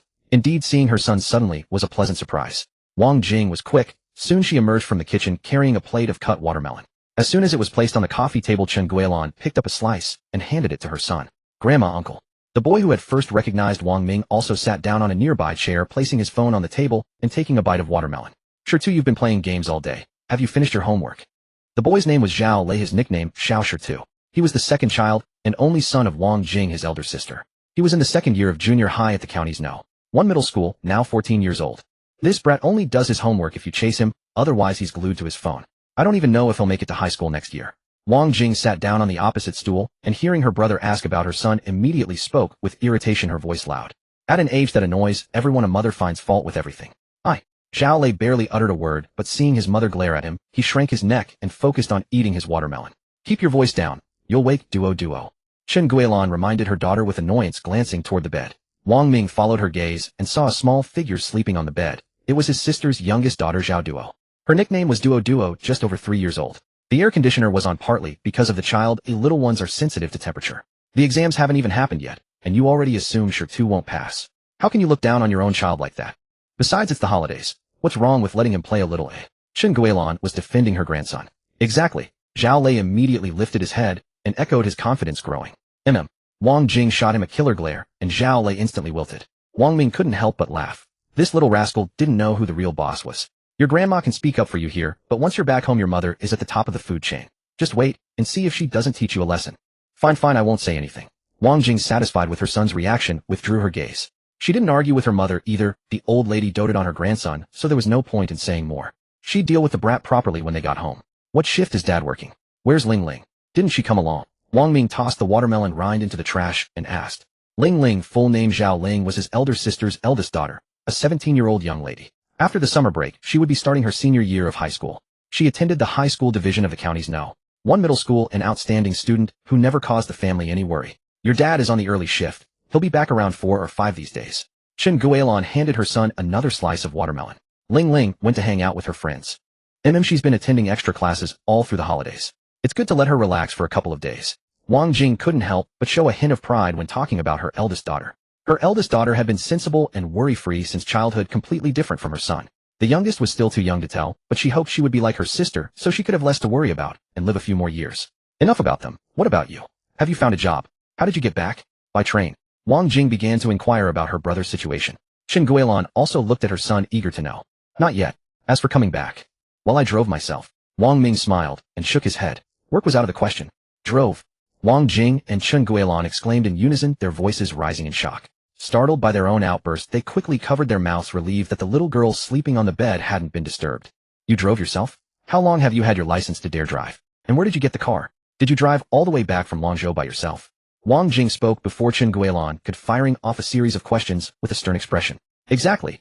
How could you be so reckless? What if something happened? Chen Guilin followed closely, her voice full of worry. As she spoke, she reached out and slapped Wang Ming's arm, scolding him for his daring. I made it back safely, didn't I? I've been confident on the road for a while now. Wang Ming quickly smiled to reassure his mother. First, answer my questions. Wang Jing stared intently at Wang Ming, her expression showing she wouldn't let up until everything was explained. Exactly how dare you borrow a car? If it gets scratched or bumped, how can we afford to pay for it? Chen Guilin echoed her daughter's words again, her face unable to hide her worry. In her heart, she had already decided that the car was borrowed. After all, her son had just graduated and hadn't even started earning money. Even if he did earn money, it would take years before he could afford a car. Wang Ming, seeing the anxious expressions of his mother and sister, didn't know whether to laugh or cry. He quickly explained, Mom, sis, don't rush. Listen to my explanation before you worry, okay? Hurry up, we're waiting. Wang Jing frowned, her heart still hanging in suspense, unable to relax. First, I got my driver's license long ago and have practiced specifically. There's no need to worry about driving. And the car, it's not borrowed. I bought it myself. It's our own car. Wang Ming met their gazes and explained word by word. Noticing that his nephew Zhao Lei had also looked up and was listening intently, he found it amusing and reached out to ruffle his hair. Bought it yourself. Where did you get the money? Wang Jing immediately caught the key point. She had only been worried about her brother driving back alone, but since his driving skills were good, there was nothing more to say. But the fact that the car was bought by himself completely caught her off guard. She had never even considered this possibility because it seemed utterly impossible. Ming, are you? Shun Guilan grabbed her son's arm, her eyes full of anxiety, even more frightened than before, her breath catching. Even the cheapest car costs tens of thousands. Could her son have taken a wrong path to earn dirty money? Mom, rest assured the money is clean. I absolutely haven't done anything illegal. Wang Ming saw his mother's face tense up, so he quickly held her hand and said, really? Shun Guilan's throat tightened, her voice trembling. Her son spoke, well, but who knew if he was deceiving her? It wasn't easy to be reassured. It couldn't be more true. If the money was problematic, I would have been caught long ago. Wang Ming said very seriously. The system had specifically stated this. Over 100 million was deposited into the card. The bank would have certainly verified the source long ago. If there were any issues, the card would have been frozen. But so much time had passed, and nothing had happened. Oh, everything was stable. Pa, don't say such unlucky things. Shen Guilan quickly raised her hand to cover Wang Ming's mouth and lightly patted him with the other hand. That kind of talk shouldn't be said carelessly. She only had this one son. Peace and safety were her greatest wish. Wang Jing listened, her expression softening. What her brother said wasn't pleasant to hear, but it did make sense. Then how did you get the money? She spoke again. Even if the money was clean, she had to ask about the source clearly, or else she wouldn't feel at ease. Wang Ming removed his mother's hand from his mouth, took out his phone, opened the bank app to show the balance, and handed it to his sister. Wang Jing took the phone, suspiciously looked down, and saw a series of dizzying numbers on the screen. She was instantly stunned, frozen in place. This. It took her a long time to come to her senses, stammering, unable to speak fluently. Jinger, what's wrong? Mom, see for yourself. Your son has struck it rich. Wang Jing handed the phone to her mother, her eyes fixed on her brother, as if trying to discern something. Shen Guilan was a bit bewildered. She took the phone, squinted, and brought it close to her eyes. After seeing clearly, she seemed frozen, unable to speak for a long time. This money was earned during my college years through stocks, futures, and digital currency markets. It's absolutely legal. Wang Ming brought out the excuse he had prepared long ago. I learned from a friend in finance. At first it was just small scale, but later I gradually gained some experience and dared to increase my investment step by step. The risks were high, but the returns were correspondingly large. I was lucky to catch the market trend and stopped in time, which is how I made this money. Shen Guilan and Wang Jing listened in a daze, completely not understanding what Wang Ming was saying. They only understood the issue they cared most about. This huge sum of money was legitimately earned. That was enough. Zhao Lei was also curious about what his mother and grandmother had seen. He stood up and leaned over, wanting to see the phone. Go play your game. Adults are talking. What are you butting in for? Wang Jing pulled her son aside. You little kid, what are you meddling for?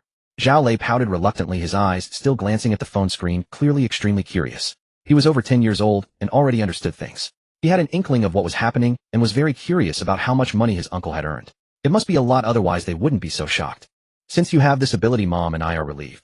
Wang Jing took the phone from her mother and handed it back to her brother, letting out a long sigh. The tension and unease in her heart finally dissipated, completely replaced by a joyful smile. You little rascal, you really keep quiet and do big things.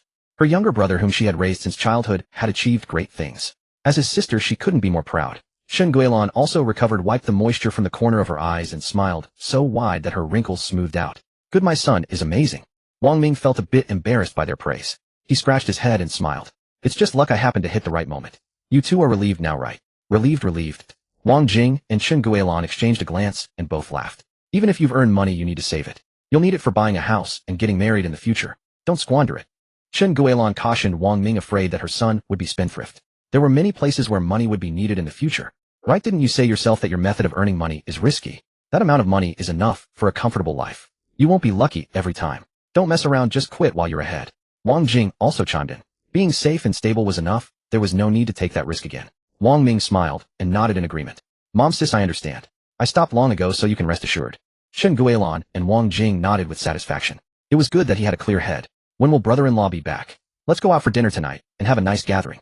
Wang Ming smiled and changed the subject. It was a family reunion, and a lively meal together would be nice. Just now I told you not to waste money. Eating out is so expensive. Eating at home is good, cleaner, and more hygienic than outside. Shen Guilan immediately waved her hand. Her son had money, but she was used to frugality all her life and couldn't bear to spend. Well, eating at home is fine. I'll call your brother-in-law and ask him to come back early to cook. Wang Jing wanted to say it was fine. Spending money on food and drink wasn't a loss, and it was rare for the whole family to gather. But since her mother had spoken, it wasn't easy to change her mind. Once she set her mind on something, 10 oxen couldn't pull her back. So Wang Jing went along and changed her words. Wang Ming nodded. His brother-in-law had worked in a restaurant when he was young, and his cooking skills were no worse than those of a restaurant. I'm going to lie down on the bed for a while. He stood up, stretched, walked to the bed, and ruffled the head of his nephew who was absorbed in playing a game. Then he leaned over to look at his little niece who was sleeping soundly, her little mouth slightly open. A soft, chubby little face, glowing with a rosy, healthy flush, plump and delicate. Wang Ming reached out and gently poked it, bouncy and springy. Thick, long lashes lay quietly, casting a soft, gentle shadow beneath the eyes. The eyelids were closed, peacefully stripped of their usual liveliness, quiet and docile. The delicate upturned nose was slightly plump with breaths light and even. The tiny nostrils rose and fell gently with each breath, and the cherry-pink lips were softly pressed together. Fluffy, soft black hair spread messily across the pillow with fine bangs clinging to the smooth forehead. A summer blanket covered the little belly, while two chubby arms lay outside the blanket. The round little hands were curled into tiny fists, clutching the ear of a small plush toy, unwilling to let go even in sleep. Leaning closer, one could still smell the faint milky scent unique to a child. The body was round and sturdy, clearly well cared for by the sister and brother-in-law. Wang Ming couldn't help but curl the corners of his mouth, his heart melting at the sight of the soft, adorable little dumpling. After watching for a while, he pulled a pillow from the headboard, moved to the side, took out his phone to check the time. It was still just before 3. He placed the phone by the pillow, originally intending just to lie down without sleeping. But perhaps because he had returned home, or maybe because driving had drained his energy as he lay there, drowsiness surged over him like a tide. His eyes grew heavy, his breathing gradually evened out, and he fell asleep. In a daze, he felt something being added over him and his shoes being removed. He wanted to open his eyes, but his eyelids were as heavy as lead and his consciousness slipped back into deeper sleep. When he woke again, familiar voices of conversation reached his ears. "Are you kidding me? Jing and I saw it with our own eyes. Believe it or not. Dad, it's true, your son made a fortune, even bought a car himself." The first voice was probably Dad's, followed by Mom's and Sis's, along with the sound of a cartoon playing on a phone. Wang Ming was completely awake. He slowly opened his eyes and rubbed his bleary eyes.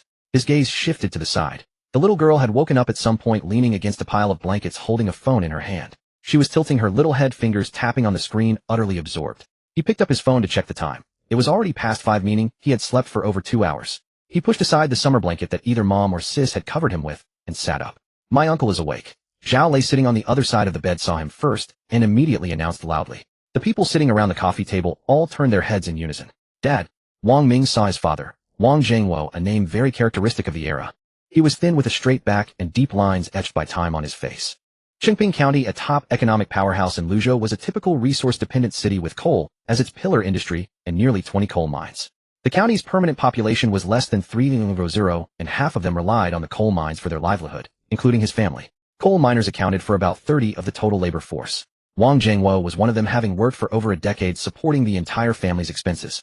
"Your mom and sister said you earned money yourself, and even bought a car without a word?"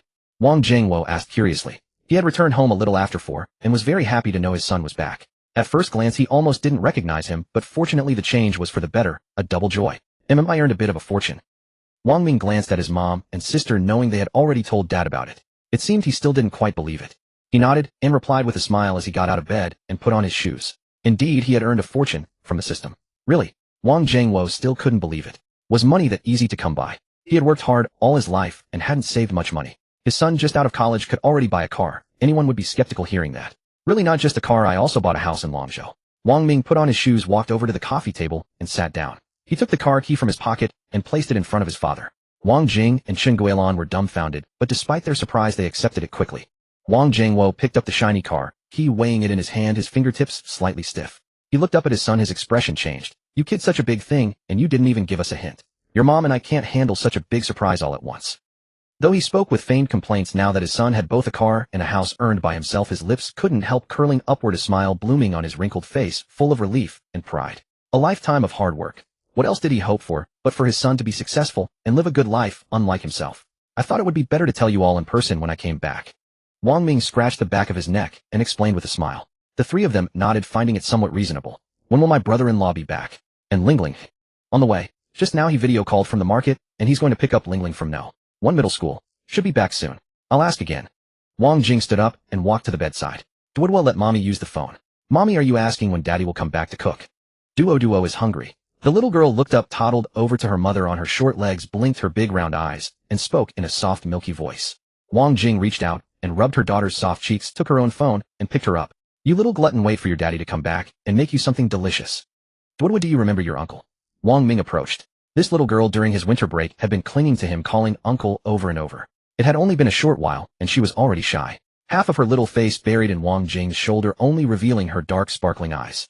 Her small mouth was tightly pursed, not uttering a word, only showing a hint of timid curiosity. Let your uncle hold you, mommy will hurry your dad. Wang Jing directly handed the child to Wang Ming and went to the side to make a video call. Duo instinctively reached out her little arms and hooked them around Wang Ming's neck, nestling her small body into his chest. Her soft little chin rested on his shoulder, her nose brushing against his neck. Then she curiously lifted her head and turned her little head to look around. Wang Ming, afraid she might be uncomfortable, reached out and firmly supported her round little bottom, adjusting his hold. How come you don't recognize your uncle? Last time who was it that chased after the strawberry milk pudding your uncle bought? Wang Zhangwo and Shun Guilin, watching the interaction between the big and small, couldn't help but laugh. Uncle, a soft milky voice called out. Her little head snuggled into Wang Ming's neck, and soon she became familiar again, her small hands clutching his shoulder. Oh, that's better. Wang Ming gently tapped her soft little nose. Now you recognize me, right? How about uncle buys you something delicious? Okay. On hearing that, her eyes immediately lit up, and she shook her little legs, replying crisply. Dwood will let Grandpa hold you. Grandpa will also buy you something delicious. Wang Zhangwo reached out, his face beaming with a kind smile. On hearing that, the little girl immediately abandoned her uncle, twisting her little body towards Grandpa, both little arms reaching out. Wang Ming chuckled as he handed the little girl to Wang Zhangwo's arms, teasing. This girl, she's always close to whoever gives her good food. Wang Zhangwo laughed heartily, hugging the soft little bundle, closed, gently poking her chubby cheeks with his fingertip. Shen Guilin also leaned in to play with her. The little girl giggled, uncontrollably delighted by her parents' antics. Wang Ming watched, thinking that ever since he could remember, the family had always been huddled together like this, lively and warm. Even if life wasn't particularly affluent, it was more reassuring than anything else. Coming back soon. Seeing his sister Wang Jing finish her call, Wang Ming turned and asked. Yeah, they're at the railway bridge, just a few minutes away. Wang Jing nodded and looked at her mother. Mom, Xiangzi will be here soon. Let's go prepare the vegetables we have. Shen Guilin smiled in agreement and got up to follow Wang Jing to the kitchen at the back of the house. Wang Ming stood up and walked around the house, everything still so familiar. The house was a long open plan room. The northernmost end was divided into two parts, one side a kitchen, the other a separate bathroom, with a wet and dry area. The rest of the space was a huge wall-less open area. After moving in, they had arranged it nicely, using 2 rows of solid wood wardrobes to divide the middle into 2 sections. The southern side, which was the front part after entering, became a combined living and sleeping area. In the corner were several beds, enough for 3 people. Wang Ming used to sleep here when he was in school and during university breaks. Beside the beds, in the middle of the windows, they placed a coffee table, a long sofa, and a water dispenser. Opposite the wardrobes, there was no TV cabinet or the like. Against the other wall stood a row of shoe racks and some everyday odds and ends. The space separated in the middle held a double bed and 2 nightstands purely for sleeping, which was where Wang Ming's parents stayed. Near the kitchen entrance in the corner was the refrigerator. The entire house was a solid, nearly 100 square meters. After the arrangement, every area had its purpose and the space felt spacious. The walls were painted white and the floor was covered with large white ceramic tiles, making cleaning easy. The family had lived here for over 10 years.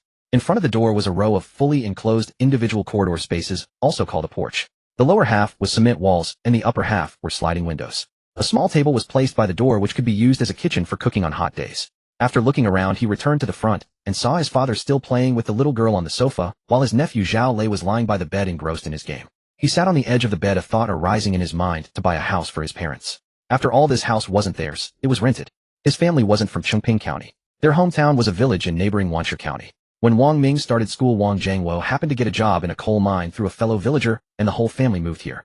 They had been here for over a decade, only returning to their hometown during festivals or when there were village affairs. After working all these years, Wang Zhangwo could have afforded a down payment for a house, if not the full price. But Shun Guilin frequently needed medical treatment and medication, and they had to save for their son's education, marriage, and future expenses. Buying a house was postponed again and again until now the couple no longer had the heart for it. They planned to help their son a bit after retiring, then go back to their hometown. In their hometown, they had a few old houses and a resettlement apartment inherited from the older generation. They would have a pension and a plot of land to grow vegetables, enough for a comfortable retirement. Their parents had never hidden their thoughts from Wang Ming. He knew they had toiled all their lives for their children, and as they aged, didn't want to burden them further, content to just get by. In the past, Wang Ming couldn't change anything.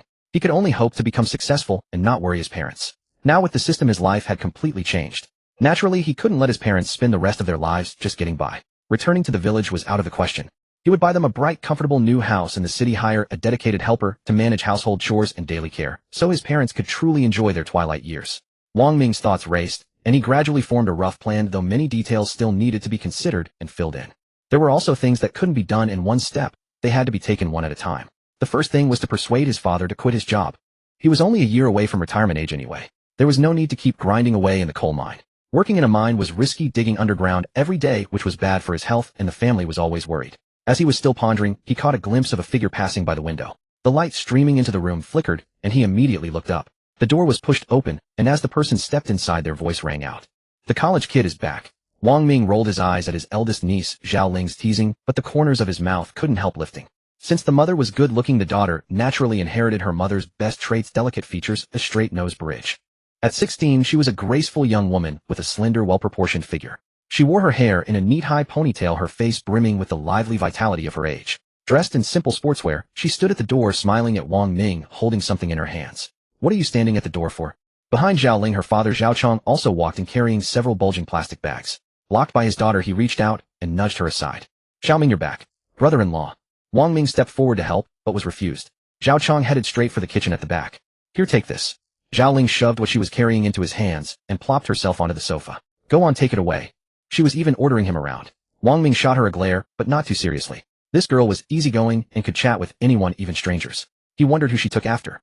Wang Ming took the things to the kitchen. His mother and sister were chopping vegetables and preparing ingredients while his brother-in-law was washing his hands ready to start cooking. He couldn't help much, so he didn't linger. He put the things down and went back to the front. As soon as he leaned against the bed, Zhao Ling immediately came over and started firing questions at him, whether he had found a job, if he was going to work in Longqing, how many days he was staying, and so on. "You just focus on your studies. Why are you worrying about me?" Wang Ming ruffled her hair. Zhao Ling slapped his hand away and straightened her disheveled high ponytail. "I'm just concerned about you." "Hey, what use is your concern?" Zhao Lei finished a game round and also came over, retorting to Zhao Ling. Wang Ming shot him an approving look. Exactly what he wanted to say, perfect mouthpiece. "Zhao Rock, I think you're asking for a beating." Zhao Ling reached out to twist Zhao Lei's ear, but he dashed away, dodging her. "Was I wrong? You?" The siblings chased each other in a playful scuffle. The youngest one nestled in her grandfather's arms, clapped her little hands, and laughed, babbling, "Go, sister, go." Wang Ming paid them no heed, sitting on the edge of the bed with a cheerful grin, watching the show.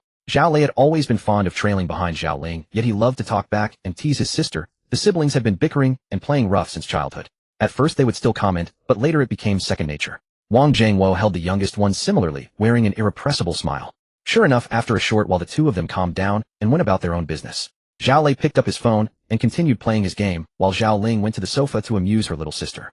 Wang Jiangwo took the opportunity to hand the little girl over to Zhao Ling and got up to go to the kitchen in the back. Wang Ming pulled out his phone. Su Ming had sent him a message asking if he had arrived home. She had been sleeping when she sent it.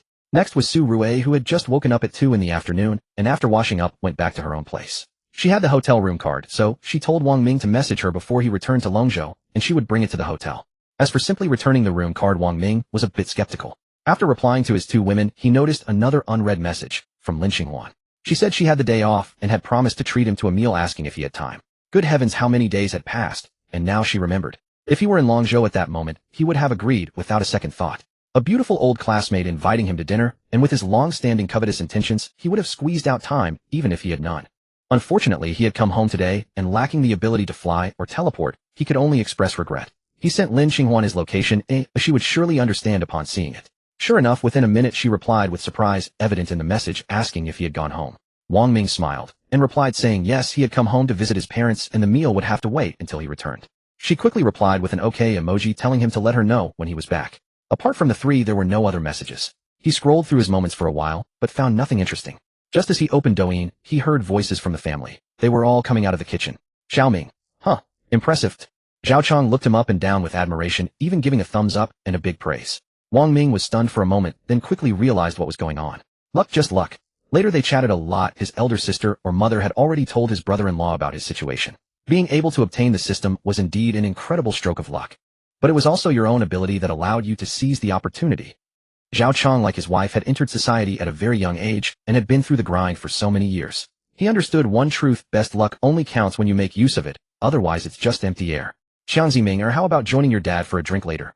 Wang Jiangwo pulled out a bottle of liquor from somewhere. Today his son had returned and achieved great success, and the family was reunited. They must celebrate properly. What drinking? Where did you hide that liquor? Shen Guilin said as she stepped forward to take the bottle away. Wang Jiangwo quickly hid it behind his back, laughing and saying, I'm happy, just 2 cups, just 2 cups. Dad, you and Xiaoming go ahead, I still have to drive. Zhao Chong was quite tempted by his father-in-law's words and was about to say no problem, but when he noticed the murderous look in his wife's eyes, he could only suppress his reluctance and force a smile to decline. Wang Jing nodded with satisfaction and chimed in, exactly. If you drink and drive, getting caught would be serious. Dad, you shouldn't drink either. What's so good about alcohol? Wang Jiangwo was displeased at this and stiffened his neck to argue. Just 2 cups, absolutely no more. He had only 2 hobbies in his life: smoking and occasionally having a few sips of wine. After a tiring day at the mine, a drink would dispel most of the fatigue from his body. Today was a good day, and not letting him have a sip would make him feel like a cat scratching his heart, unbearably itchy. This? Chun Guilin and Wang Jing exchanged a glance, both seeing the helplessness in each other's eyes. Zhao Chong wanted to persuade his wife and mother-in-law, but the words stuck in his throat. He only cleared his throat and stepped aside. Wang Ming smiled and played the peacemaker. Mom says the whole family is here today. Let Dad have a little, just not too much. Chun Guilin glared at the smiling Wang Jingwo, but finally relented. She tapped Wang Ming's forehead and said, "You're always taking your father's side. Fine, let it be as he says, but not a single sip more. I'll do as you say. I promise not to drink too much." Upon hearing this, Wang Jingwo immediately beamed, raising both hands in a pledge, his wrinkles crinkling into a flower-like smile. Wang Ming glanced at the cheap liquor his father was holding, costing only a few dozen yuan, and thought of the fine cigarettes and quality wine in his car trunk. "I brought gifts for all of you when I came back. They're still in the car. Just go get them yourself." Wang Jingwo waved his hand. He was only thinking of starting the meal soon. His son-in-law had bought plenty of good things perfect to go with the drink. Wang Ming was speechless. "Shouldn't you say you'll come with me to get them? I just spoke up for you, and now you're kicking me aside. There are a lot of things, including fine cigarettes and liquor. I can't carry them all by myself. Better leave them in the car." Wang Jingwo and Zhao Chong's eyes lit up at once. The father-in-law and son-in-law shared the same tastes. "Is there a gift for me?" Zhao Ling also joined in the fun. The little girl had put on her shoes and ran off to find her mother. "Yes, come with me to get it." "All right." Wang Ming looked at his brother-in-law and father. "Aren't you too tempted? Come on, let's go together." Wang Jingwo and his son, along with Zhao Chong and his daughter, immediately sprang into action. "Honey, keep an eye on the pot. When it boils, skim off the foam with a ladle." Zhao Chong didn't forget the important matter and gave his wife a word. "Mom, why don't we go take a look too? Just to see what kind of car my brother bought. The pot is still on the stove." "But there's..." Wang Jing looked at her eldest son. The little girl would definitely have to be taken along. "Mom, Grandma, I'm going too to help my uncle carry things." Zhao Lei's eyes rolled, and he abandoned his game, throwing it down and running off. Wang Jing, Chun Guilin. The boy had run off. They could only find another chance. Downstairs, Zhao Lei caught up with the four. Wang Ming led the way, and they soon reached the parking spot. "This car. Dad, what brand is my uncle's car? How much does it cost?" "Ask your uncle yourself." Zhao Chong found it familiar, but couldn't recall at the moment. Unable to answer, he could only send his daughter to ask. "Let's get the stuff first." Wang Ming opened the trunk, and before Zhao Ling could speak, shoved things into her arms. Zhao Lei took even more, leaving only the whole cases of cigarettes and liquor. "Brother-in-law, where is your car parked? Let's put some of the cigarettes and liquor in your car. We don't have to take it all back." "Okay, my car is over there." The cigarettes and liquor were bought in double portions, easy to split. One case each, and they quickly moved Zhao Chong's share to his car parked nearby. Then came the items to take home. Zhao Ling and her brother had already taken theirs and gone ahead. The three of them carried their purchases and soon returned home. Up ahead, they spotted Zhao Ling and her brother along with Chun Guilin holding the little one. Wang Jing was nowhere to be seen. She must have gone to the kitchen to check on the pot. They set the items down on the coffee table, piling them up until it could barely hold any more. "You child, why buy so many things? We don't lack anything at home. What a waste of money." Chun Guilin's words were scolding, but the smile on her face was impossible to hide. After all these years of raising him, her son had not only made something of himself, but had also become considerate. Wang Ming didn't respond. He just chuckled in reply. His father and brother-in-law bent over the 3 boxes they had brought back and had already started tearing into them. 1 case of liquor, 15-year-aged Moutai, 6 bottles costing over 20,000. There were no whole cases of older vintages, only individual bottles. 2 cases of cigarettes, He Tianxia Zhongji Zunpin and Huazi Jin Zhongji. The same things were placed in the brother-in-law's car. The two of them wouldn't need to buy cigarettes or liquor for a long time. "You're back. Hurry up and get dinner ready." Wang Jing came out as well. The first half of her remark was directed at her younger brother, the second half at her own husband. She even gave him a heavy smack on the back. "This right away, I'll take it upstairs." Zhao Chong, holding a carton of Huazi, could only grimace reluctantly as he set it down, turning back every few steps as he walked toward the kitchen at the rear. "Dad, stop looking. Pull out the dining table." Wang Jing then turned to her father. Usually when there were few people, they ate at the coffee table, but when more came, they had to use the foldable round dining table against the wall. Wang Jingwo quickly replied, setting down the bottle he had been fondling for a while. He had drunk Moutai before. His son-in-law had given him a bottle last New Year's, simple red and white cardboard packaging, milky white bottle.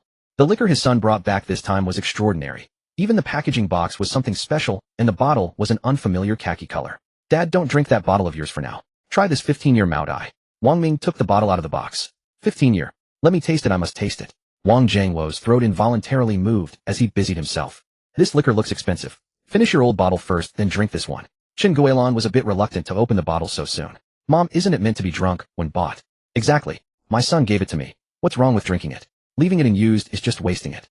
After setting the table, Wang Jingwo sat down by the coffee table, took the bottle in hand, and pulled out a cigarette from his pocket, intending to light it. But then he remembered something and put the pack back. His little granddaughter was still around. "Dad, have this one." Wang Ming handed him a carton of Jin Zhongji. Wang Jingwo instinctively reached out and took it. His fingertip traced the smooth packaging, then he opened it, took out a cigarette, brought it to his nose and sniffed. The corners of his mouth couldn't help curling up. Wow, this cigarette really smells different. This is the first time I've smoked such a fine one. 2 cases, from now on smoke this. Oh. Wang Jingwo nodded with a broad smile. Mom says these are for you, nutritional supplements. Wang Ming pointed to the nourishing gift boxes on the table such as bird's nest and donkey hide gelatin. And these. He brought out the gold jewelry, opening the red velvet boxes one by one. The dazzling golden ornaments sparkled. There were pieces for his mother, his elder sister, and his niece. Divide them among yourselves. Ling Ling, this is for you, a good omen. It was a persimmon calyx pattern Rui antique necklace and persimmon-shaped luck beads, symbolizing may everything go as you wish. Sis, this is for Duo. For the little one, there was a hollowed-out piece year after year lock, meant to lock in good fortune and let her grow up safely. How thoughtful. Wang Jing received it, her fingertip tracing the gleaming surface of the lock. And these cosmetics, 1 set for each of you. Wang Ming finished distributing everything he had brought back. Uncle, what about me? Zhao Lei came closer, having heard nothing about a gift for him. Yes, there is. Here, your phone is ready for retirement.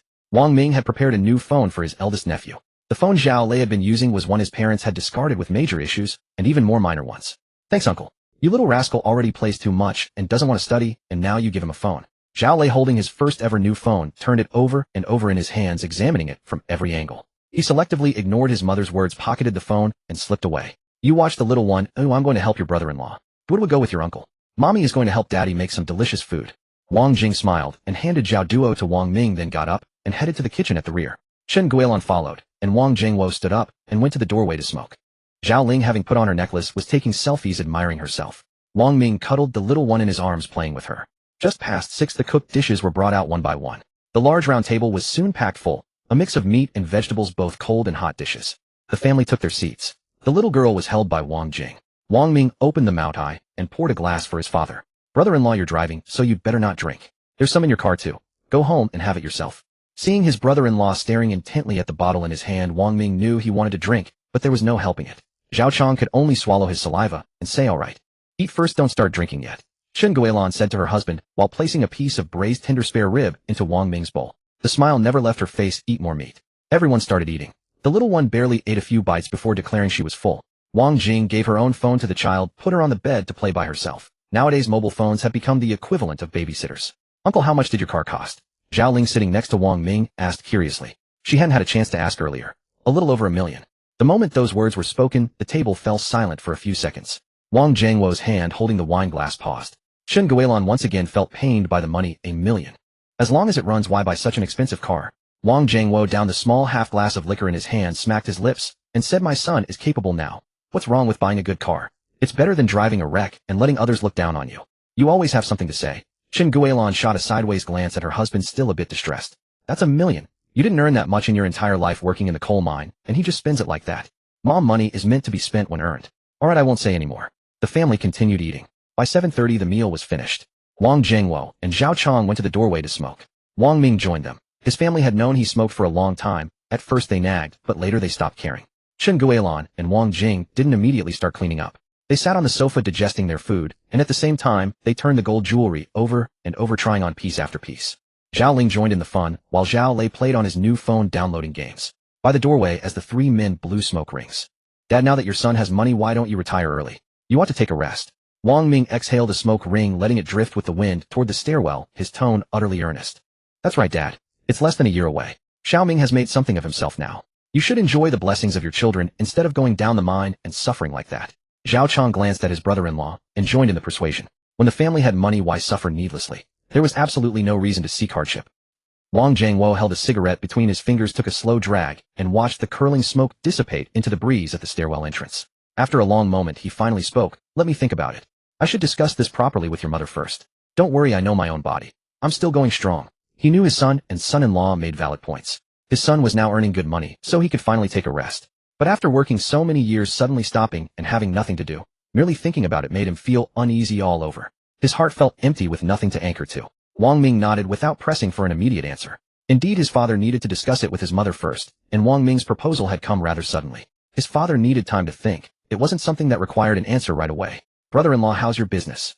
Wang Ming asked. His brother-in-law Zhao Chong ran an auto repair shop on the National Highway section of town. Besides repairs, he also dealt in tire sales. With so many large transport trucks passing through, the business of repairs, patching, and tire replacements had remained fairly steady. However, in recent years the overall environment had been poor and business had diminished compared to before. Same old up and down. The main problem is collecting payments. Zhao Chong nodded with a smile, his tone turning somewhat helpless by the end. He sighed, tugging at the corner of his mouth. They're all old friends, and somehow we're connected in one way or another. We see each other around town all the time. When they say they'll pay later, we drag things along until we've accumulated a heap of bad debts that can never be collected. Wang Ming nodded. He understood his brother-in-law's situation. Every year around the end of the year, he would close up early and dedicate the remaining time to collecting debts. Relationships were relationships, but when it came to those shameless folks who deliberately refused to pay, his brother-in-law wouldn't stand on ceremony. Sometimes his sister would help out too. The couple worked as a team. When one side found excuses, citing difficulties, the other side would respond in kind, complaining about hardships. That was easy enough to do. Have you thought about switching to something easier? Running your own shop meant no fixed work hours. Sometimes the phone would ring in the middle of the night, and no matter the hour you'd have to get up and go. 2 tires alone meant thousands of yuan. The money couldn't be missed. Switch jobs? Never thought about it. Fixing cars is my bread and butter. Zhao Chong shook his head, patting his large belly. He was quite portly with a big frame weighing around 200 jin. Wang Jing was always on his case about it. Wang Ming nodded and said nothing more. After finishing his cigarette, the three of them didn't linger outside any longer. Inside the house, the air conditioning made everything so much cooler. Chen Guilan and Wang Jing were clearing the dining table when Wang Zhangwo and Zhao Chong immediately stepped forward to help. Wang Ming followed along too, only to be pushed away by Chen Guilan. Son, you sit and rest. When did you ever need to do these chores? Wang Ming couldn't help but laugh. He walked over to Zhao Ling's side, watching her play with her little sister. The father-in-law and son-in-law carried the dishes and chopsticks to the kitchen. After coming back out, they cleaned and folded the dining table, returning it to its original spot. One sat on the sofa to rest, the other held his precious daughter and played with her, coaxing delighted giggles from the little one. Her soft, chubby hands grabbed at her father's stubble and shook it, making Zhao Chong grunt from the tickling sensation. Once everything in the kitchen was tidied up, the family sat together for another half hour. By the time it was past 9, Wang Jing's family was preparing to leave. Chen Guilan felt reluctant to see them go, the night's still young. Mom Lingling has tomorrow off too. I'll come again. Wang Jing smiled as she hooked her arm through Chen Guilan's. They lived so close. It's only a 10-minute electric scooter ride. All right then, take your things. Xiangzi, drive slow on the way. Got it, don't worry, Mom. Zhao Chong carried his daughter while Wang Jing held some gold jewelry. The other items were handed to Zhao Ling and Zhao Lei, both of whose hands were full. Wang Ming and his parents saw Wang Jing's family off at the compound entrance. Back inside the house, Wang Ming sat on the sofa and watched his mother direct his father to put away the cigarettes and liquor. She placed the nutritional supplements in the master bedroom. The gold jewelry, she only wore the bracelet on her wrist while the rest remained in the original red velvet box untouched. Mom, I bought these for you to wear. Seeing his mother about to put everything away, Wang Ming quickly spoke up. Chen Guilan set the items down first and sat back beside her son on the sofa. She touched the newly worn bracelet on her wrist, her fingertips brushing across its smooth golden surface. Her voice carried undisguised delight. An old woman like me wearing something so valuable. If people saw it out and about, wouldn't they say I'm showing off? Showing off? My son bought it for me. So what if I show off? They're jealous they don't have one. Wang Zhangwo, seated nearby, rebutted his wife. He pulled out a box of Henixi cigarettes from his pocket and set it on the table. Tomorrow when he went to work, he'd pass them out to his old colleagues. A chance to show off the good cigarettes his son bought. By the way, Guilan, our son, mentioned something to me at the door earlier. What is it? Chen Guilan was curious, turning to look at her son.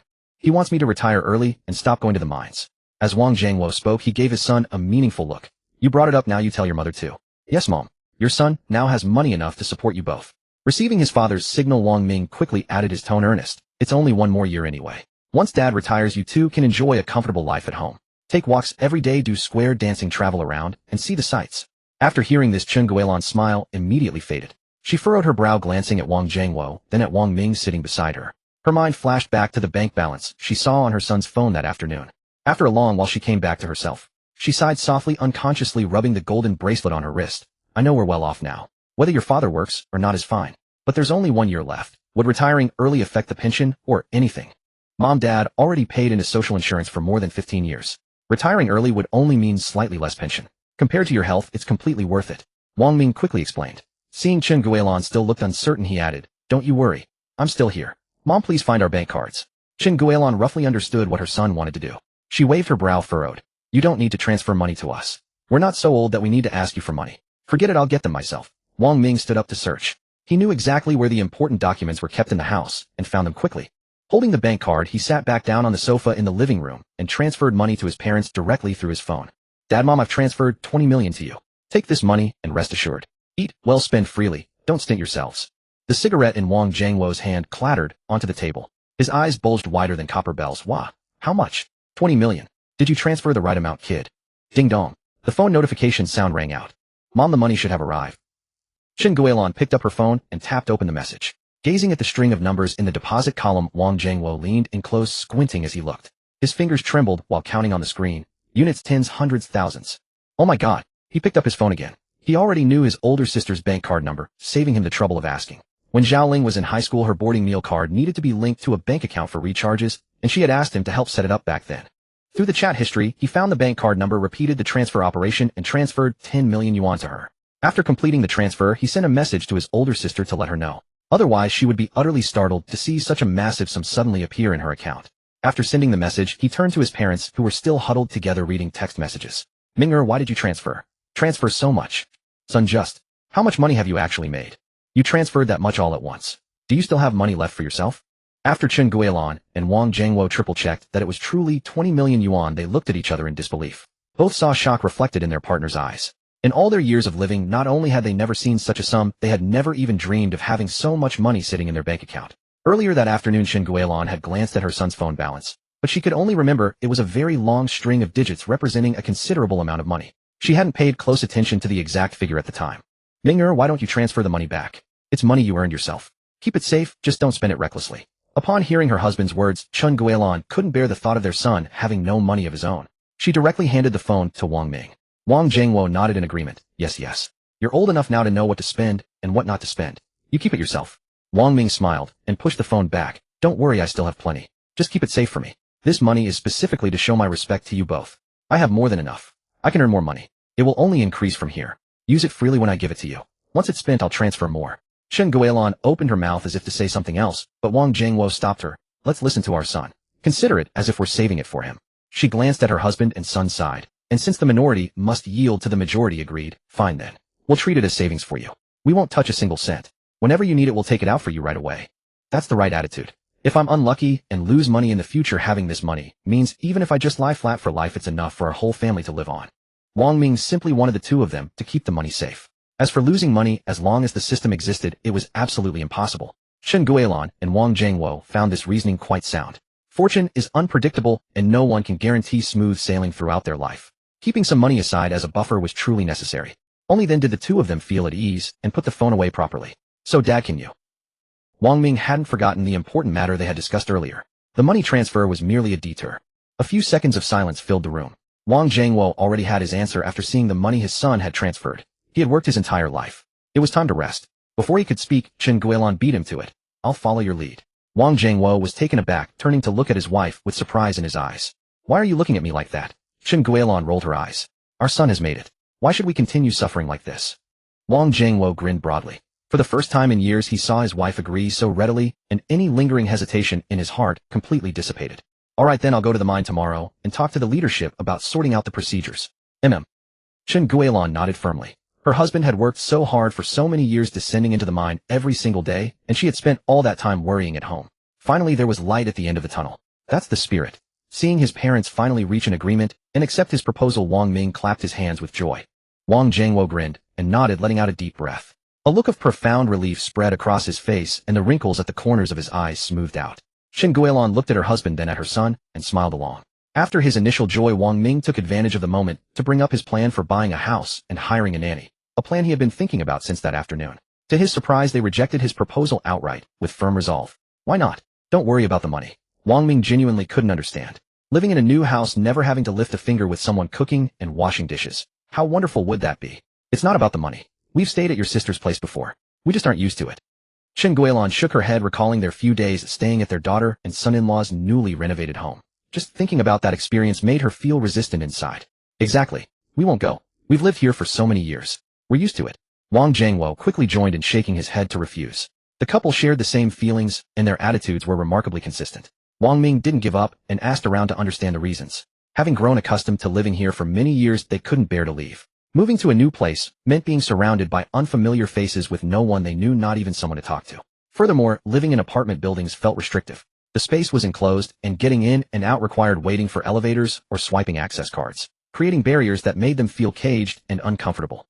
They also learned about the many property management rules from their daughter's complaints. But there was no place better than here. Though the house was rented, they had the freedom to come and go as they pleased, exchanging greetings and chatting with neighbors able to drop by any time. Well, Wang Ming scratched his head in frustration. His parents' words were reasonable, and he couldn't think of how to persuade them at the moment. Actually, there was another reason they hadn't mentioned which Wang Ming also guessed. Buying a house and renovating required money, and his parents simply couldn't bear to spend it.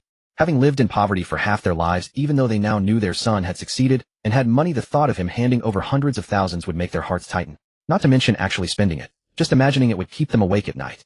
In their view, the two of them already had a stable place to live. After surviving most of their lives, they shouldn't waste the money their son worked so hard to earn. Keeping it for him as a safety net was better than anything else. Then if you don't want to live in apartments and you're used to living here, how about buying the house directly from Uncle Pang?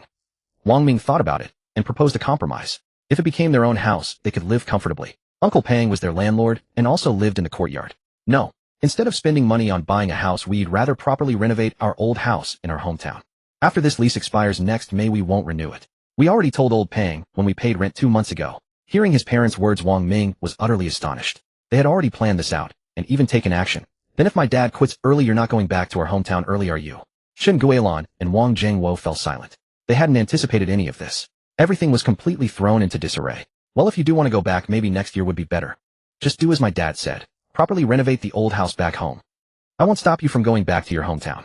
As long as you're comfortable and happy, that's what matters. But the house must be properly renovated. Don't worry about spending money. The transfer I gave you is more than enough. Do it right, warm in winter, cool in summer, and make sure the bathroom and kitchen are fully functional. Don't cut corners.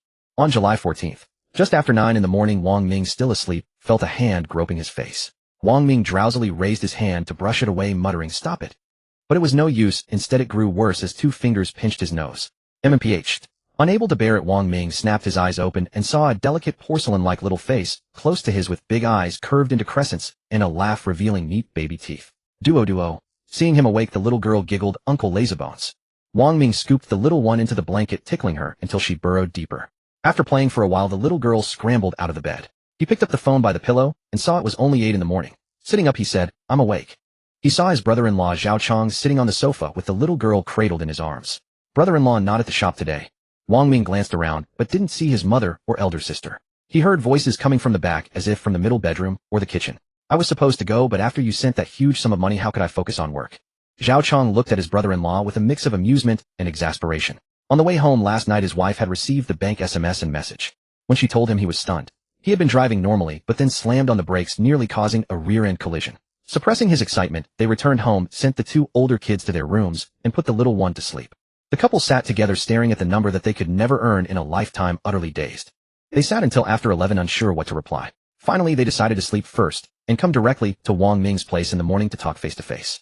But even after lying down, neither could sleep, and they eventually drifted off at some unknown hour. Woken groggily by their youngest daughter, they got up and came straight over. Wang Ming couldn't help but laugh after hearing this. Throwing off the covers, he dressed and got out of bed.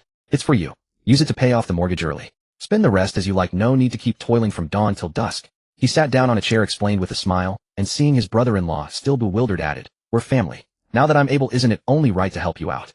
Don't be so formal with me." Zhao Chong fell silent, then looked at his brother-in-law with a complex tone. "Helping is one thing, but 10 million all at once is terrifying."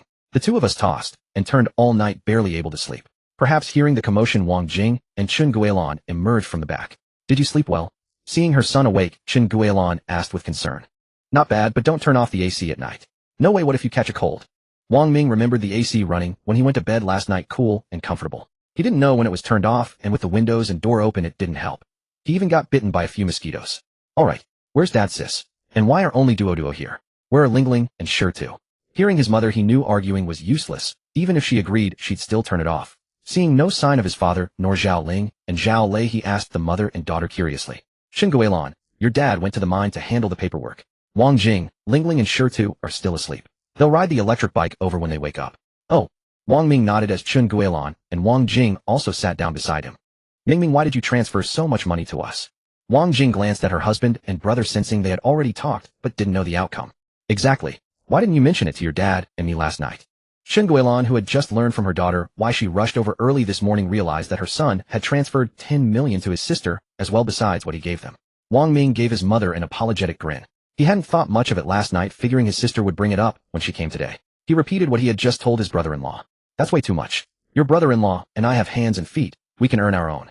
Wang Jing felt deeply gratified. Her brother hadn't been spoiled for nothing. But it was also too much at once. "Yes, Xiaoming, it's really too much." Zhao Chong spoke seriously too. "Money. Everyone likes it, but it was his brother-in-law's hard-earned money.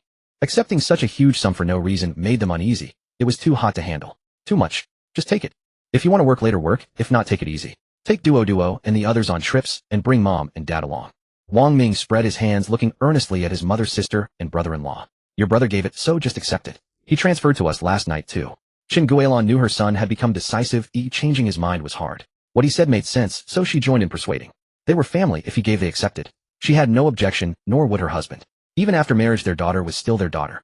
Wang Jing and Zhao Chong exchanged a glance. It seemed they had to accept it. Pushing back and forth would only create distance. All right, we'll take it. If you ever need money, just say the word, and we'll send it back immediately. Got it. Wang Ming nodded, repeatedly relieved that his family finally stopped resisting. I'm going to wash up. With that settled, he stood up and headed to the bathroom at the back of the house. He had his own toiletries at home. Every time he returned from college for break, he brought nothing but his phone and laptop, traveling light with a single bag. While washing up, he thought about last night's conversation with his parents hiring a professional construction team from the county to renovate the old house. No random laborers. Cheap things never turn out well. If they were going to do it, they should do it right once and for all. At first his parents were reluctant, thinking it was fine as long as it was livable. Wang Ming then argued that if he ever brought a girlfriend home, they'd need a decent place to show off. That changed their minds instantly. They promised to do it properly. He also gave up on the idea of buying them an apartment in the county. As long as his parents were happy where they were, it was enough. They chatted for another half hour, then Wang Ming lay on the bed playing on his phone. Around 10 the family went to bed early, leading to this morning's events. After washing up, Wang Ming had just returned to the front when he heard the sound of a motorcycle coming from downstairs. Your dad's back. Qin Guilin, who had been chatting with her daughter and son-in-law, immediately stood up and walked toward the door upon hearing the familiar noise. Wang Ming thought of his father's mode of transport, a curved beam motorcycle bought 5 or 6 years ago, used only for commuting to work. To go to town, he either walked or took the bus. In the past, the motorcycle was convenient for getting anywhere, but in recent years regulations tightened. A license was required. His father had little schooling, could barely write his own name, so getting a license was out of the question. Wang Ming and his sister had urged him to stop riding the motorcycle. Getting caught would be trouble. Buy an electric scooter instead. As long as he wore a helmet, he could ride it with much less hassle. But his parents said they didn't need it, which was just their way of not wanting to spend the money. Now, after his own persuasion, his father had taken early retirement and would no longer work. A person couldn't possibly stay at home all day. Going out for a stroll or something, he couldn't always be unable to move, could he? He needed a legal and compliant means of transportation. He had to get him an electric scooter. He would go by one in the afternoon. After finishing this thought, he had just sat down on the edge of the bed when his parents returned one after another. Seeing the smile on his father's face, it seemed things had gone smoothly. Dad, how did it go? Wang Ming was about to ask when his elder sister beat him to it, her tone laced with concern.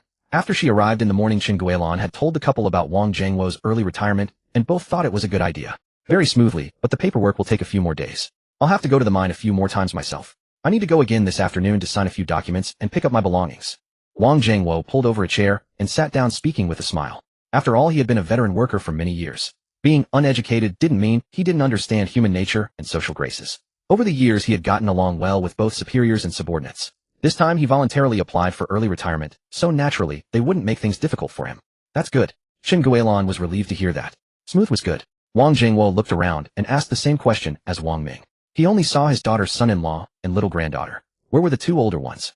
Wang Jing smiled and explained. Just as she finished, a video call came in on her phone. She answered to find Zhao Ling and Zhao Lei calling, saying they were about to come over. She told them to ride slowly and be careful on the road, then hung up. Xiangzi, you didn't go to the shop today. Taking a day off. When Wang Jiangwo left this morning, his daughter's family of 3 hadn't arrived yet. Seeing his son-in-law sitting here now, he asked curiously. Zhao Chong and Wang Jing explained in turn. Wang Ming sat nearby, listening with a smile as they talked. He watched his father's expression shift from surprise to gradual understanding, and finally, he joined in the laughter. Accepting it was the right thing to do. Wang Jiangwo glanced at Wang Ming, his eyes full of satisfaction and pride for his son. These two children were meant to support each other. Seeing everyone looking at him, Wang Ming couldn't help but curl his lips into a smile. He scratched the back of his head and said nothing more. 10 minutes later, Zhao Ling arrived with Zhao Lei. Now that everyone was here, lunch would naturally be eaten at home, just like dinner yesterday. At 10 o'clock, Qin Guilin and Wang Jing went to the kitchen to prepare. Wang Jiangwo sat on the sofa holding his little granddaughter, while his brother-in-law Zhao Chong sat beside him scrolling through his phone. Zhao Lei lay on the bed playing games on his new phone, while Zhao Ling ran around, staying in the kitchen for a while, then sitting in the living room for a bit.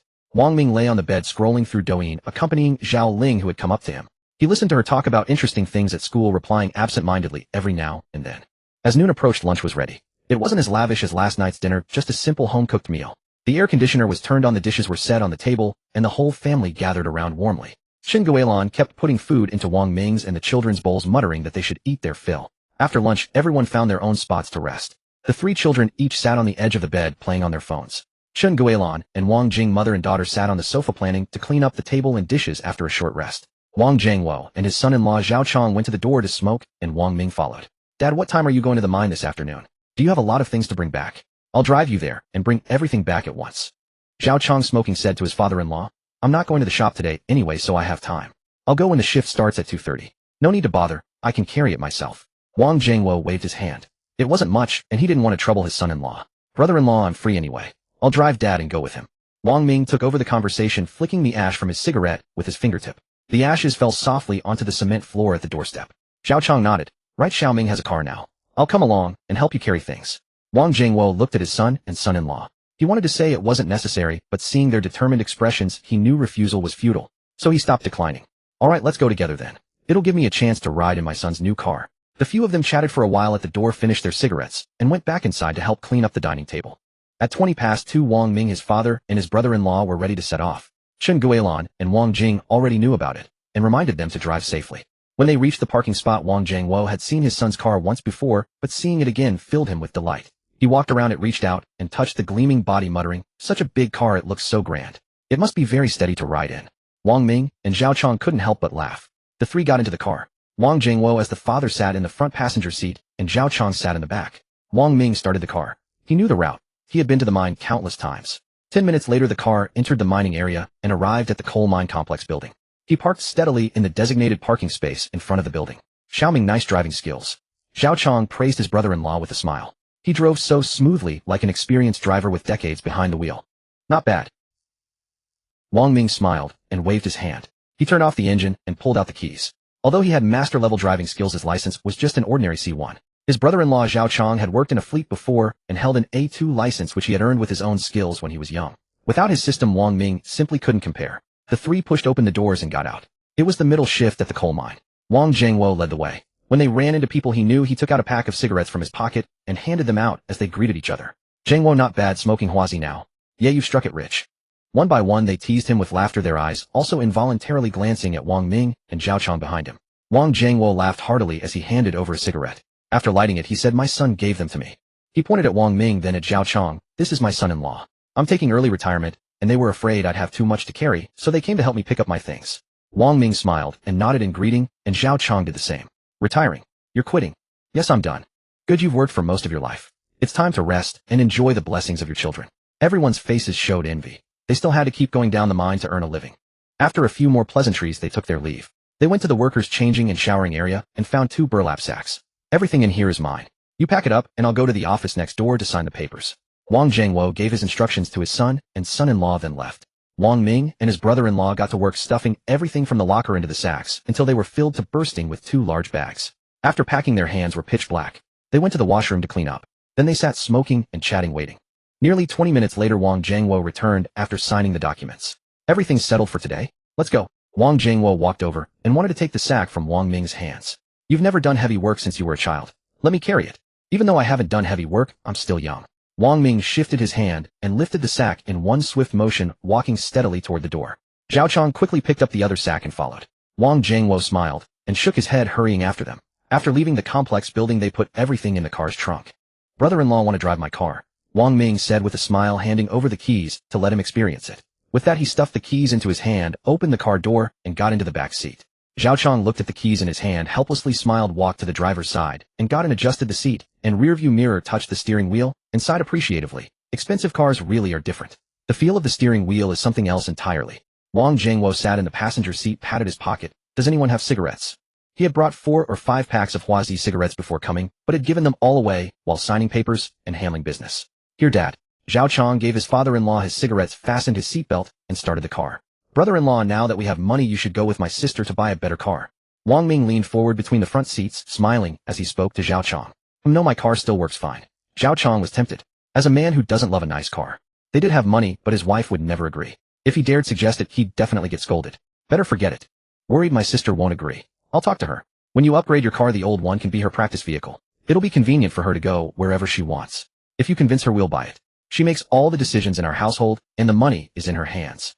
Zhao Chong smiled, not feeling embarrassed about listening to his wife. His eyes revealed a hint of anticipation. Though this was just idle chat with no real progress, everyone needs something to look forward to. He was already contemplating which car to get. Wang Ming nodded and leaned back in his seat. His brother-in-law drove attentively while his dad smoked with the window open. He couldn't forget about his own transportation needs. He'd take action as soon as he got back. The car returned to their neighborhood, parking in the same familiar spot as always. After getting out and retrieving his keys from his brother-in-law, he addressed the two of them. Dad, brother-in-law, I'm not going back inside. I'll call Ling Ling out and have her take a walk around the street with me. Okay, got it. Zhao Cheng agreed, opened the trunk, and the father-in-law and son-in-law each picked up a sack and walked away. Wang Ming waited in the car for only a few minutes before seeing Zhao Ling bouncing out with her ponytail swinging, and behind her came Zhao Lei. One is a bonus. Uncle, where are we going? Zhao Ling got into the passenger seat and asked excitedly. She'd been so bored at home. To buy good food. Zhao Lei poked his head forward from the back seat, his eyes sparkling. Put on your seatbelt first. Let's just wander around for now, and you can buy whatever you want. Wang Ming waved his hand generously at the two of them. Watching Zhao Ling buckle her seatbelt, he started the car and soon merged onto the national highway leading to the county town. Uncle, your car is better than my dad's. One big and one small, one speaking, the other nodding repeatedly. You'll graduate high school next year. If you do well, get your driver's license during summer vacation, and your uncle will buy you a car even better than this one before school starts. Wang Ming said with a teasing smile. From the corner of his eye, he saw Zhao Lei immediately sit up straight in the back seat, his eyes shining like stars. What about me? What about me? Zhao Ling rolled her eyes and poked his forehead. You're still years away, and with your grades, TSK.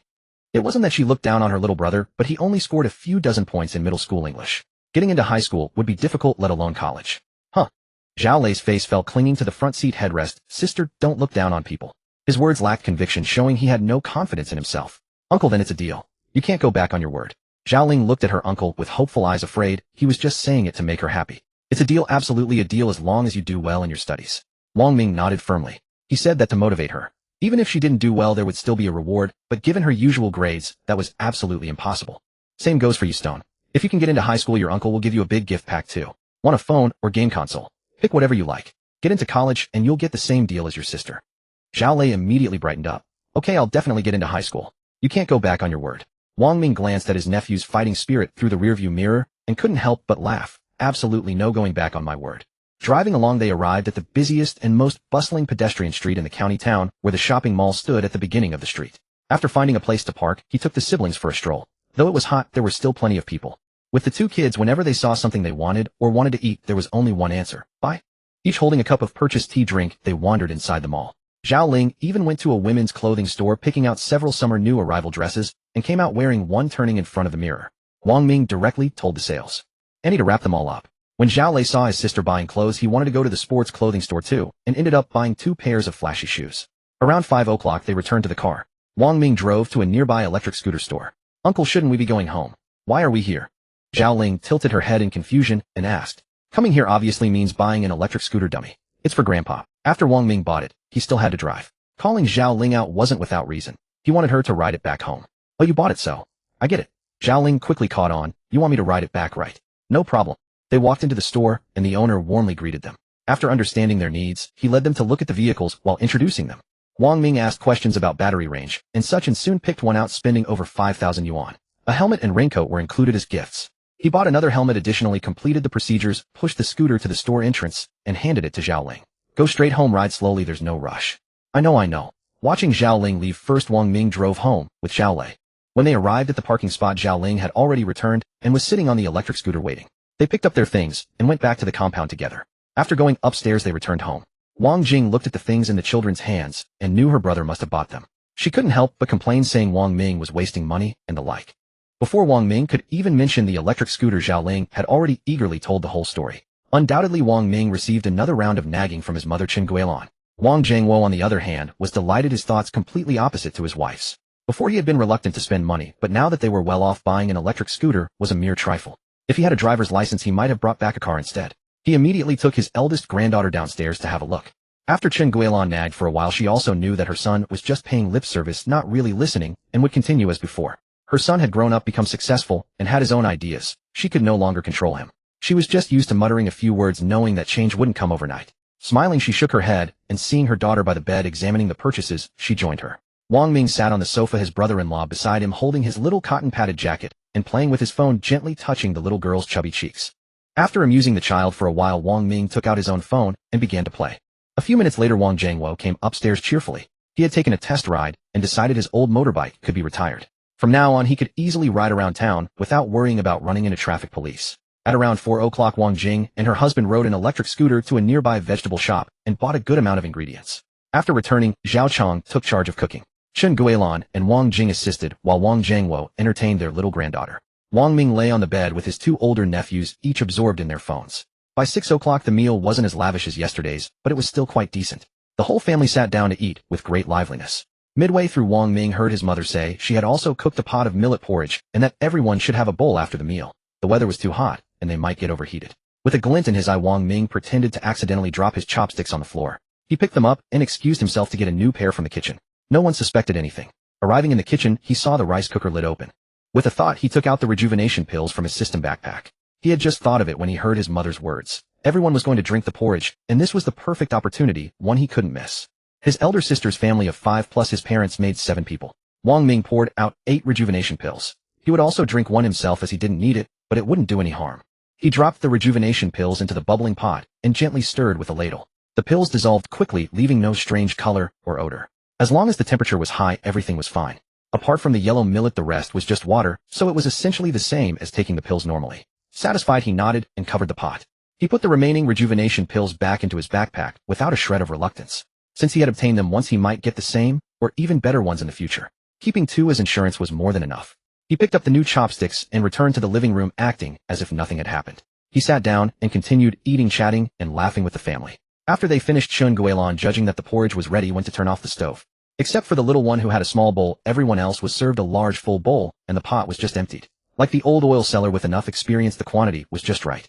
After it cooled, Wang Ming took a sip. The taste was slightly different from the usual, not strange, but with a faint, barely perceptible fragrance. This porridge smells more fragrant than usual today. Is it new millet? Wang Zhangwo held his bowl and took a big gulp, squinting with curiosity. No, it's the same. Maybe it's just the right timing. Chen Guilan took a sip herself and also noticed a difference. She used the same method and the millet wasn't changed either. Unable to figure it out, she decided not to bother and just assumed it was a coincidence. Wang Jing and her husband drank a few mouthfuls and nodded in agreement. It was indeed more fragrant than usual, and one sip made them feel completely relaxed.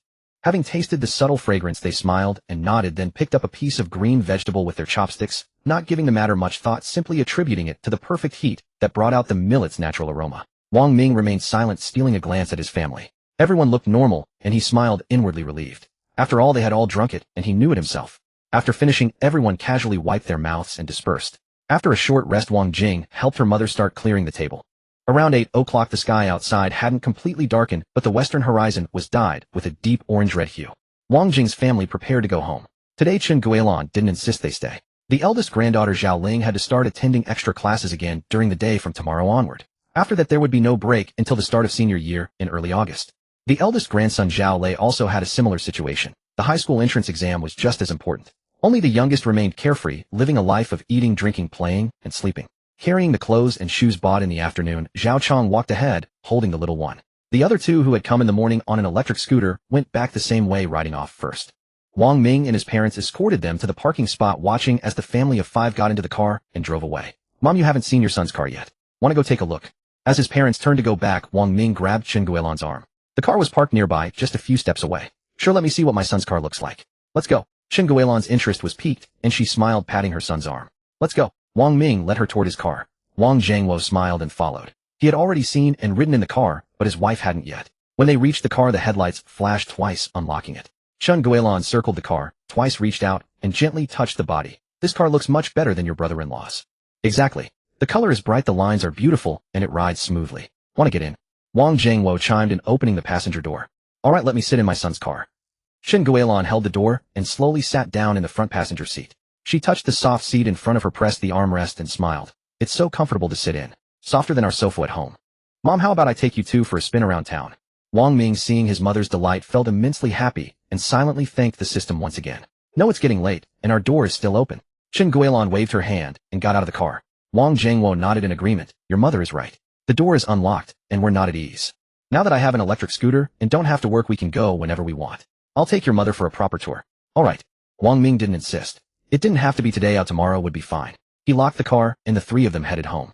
Now our family has a car. When we go back for the new year, we won't need to ask for a ride anymore. Though she could no longer see it, Chen Guilan turned her head to glance behind her, her voice brimming with pride. That's right. From now on, when we go home for the new year to honor our ancestors, we can leave whenever we want and never have to hitch a ride again. Wang Jingwo walked beside her with his hands behind his back, his voice also carrying an unmistakable delight. Wang Ming listened to his parents' words, and a subtle ache tugged at his heart, a sour tightness. He reached out and pulled his mother's shoulder closer to him. Right, it's our own car. We don't have to care about anyone else's mood. We can go wherever we want.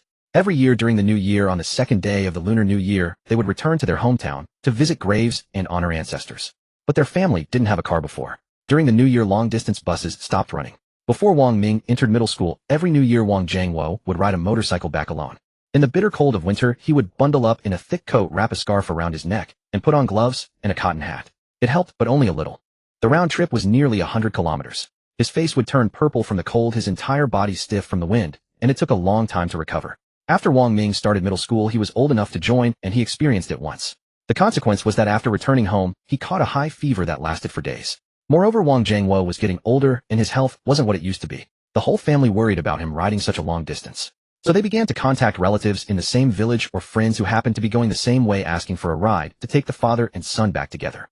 But during the new year, those people weren't traveling alone either. They had to bring their families. If the car was full, or if they had already left early, they would have to contact someone else. It wasn't enough to just go back. They also had to figure out the return trip, otherwise it would affect work. He wouldn't freeze anymore, but when asking for a ride, he had to humble himself, pay for the gas along the way, and always accommodate other schedules and convenience. It always left a bitter feeling in his heart. Wang Ming had long been secretly determined. After he started working and earning money, the first thing he would do was buy a car of his own. Then the father and son wouldn't have to trouble others anymore. They could happily go back and forth, and even bring his mother along. Now his wish had come true ahead of time. If it weren't for the system, it might have taken several more years. Wang Ming tightened his arm around Chun Guilan's shoulder again. From now on, his family's destiny would be completely transformed, getting better and better, more prosperous and thriving. By the way, you've agreed to renovate the old house. You'll definitely go back, but I probably won't be there. So I'll have to trouble my sister and brother-in-law to accompany you. If they're busy, just hire a car. Don't be stingy with money. Wang Ming transferred that 10 million not only to help his sister's family, but also to make things easier for them, so they could take better care of their parents. Since he couldn't be there himself, having his sister and brother-in-law lend a hand gave him a lot of peace of mind. Chun Guilan nodded. I understand. Don't worry about things at home. We've got it all figured out. Just focus on your own work and don't keep worrying about us. Right, just take care of yourself. We'll make our own arrangements. Wang Jiangwo chimed in, already imagining in his mind how nicely the house should be renovated.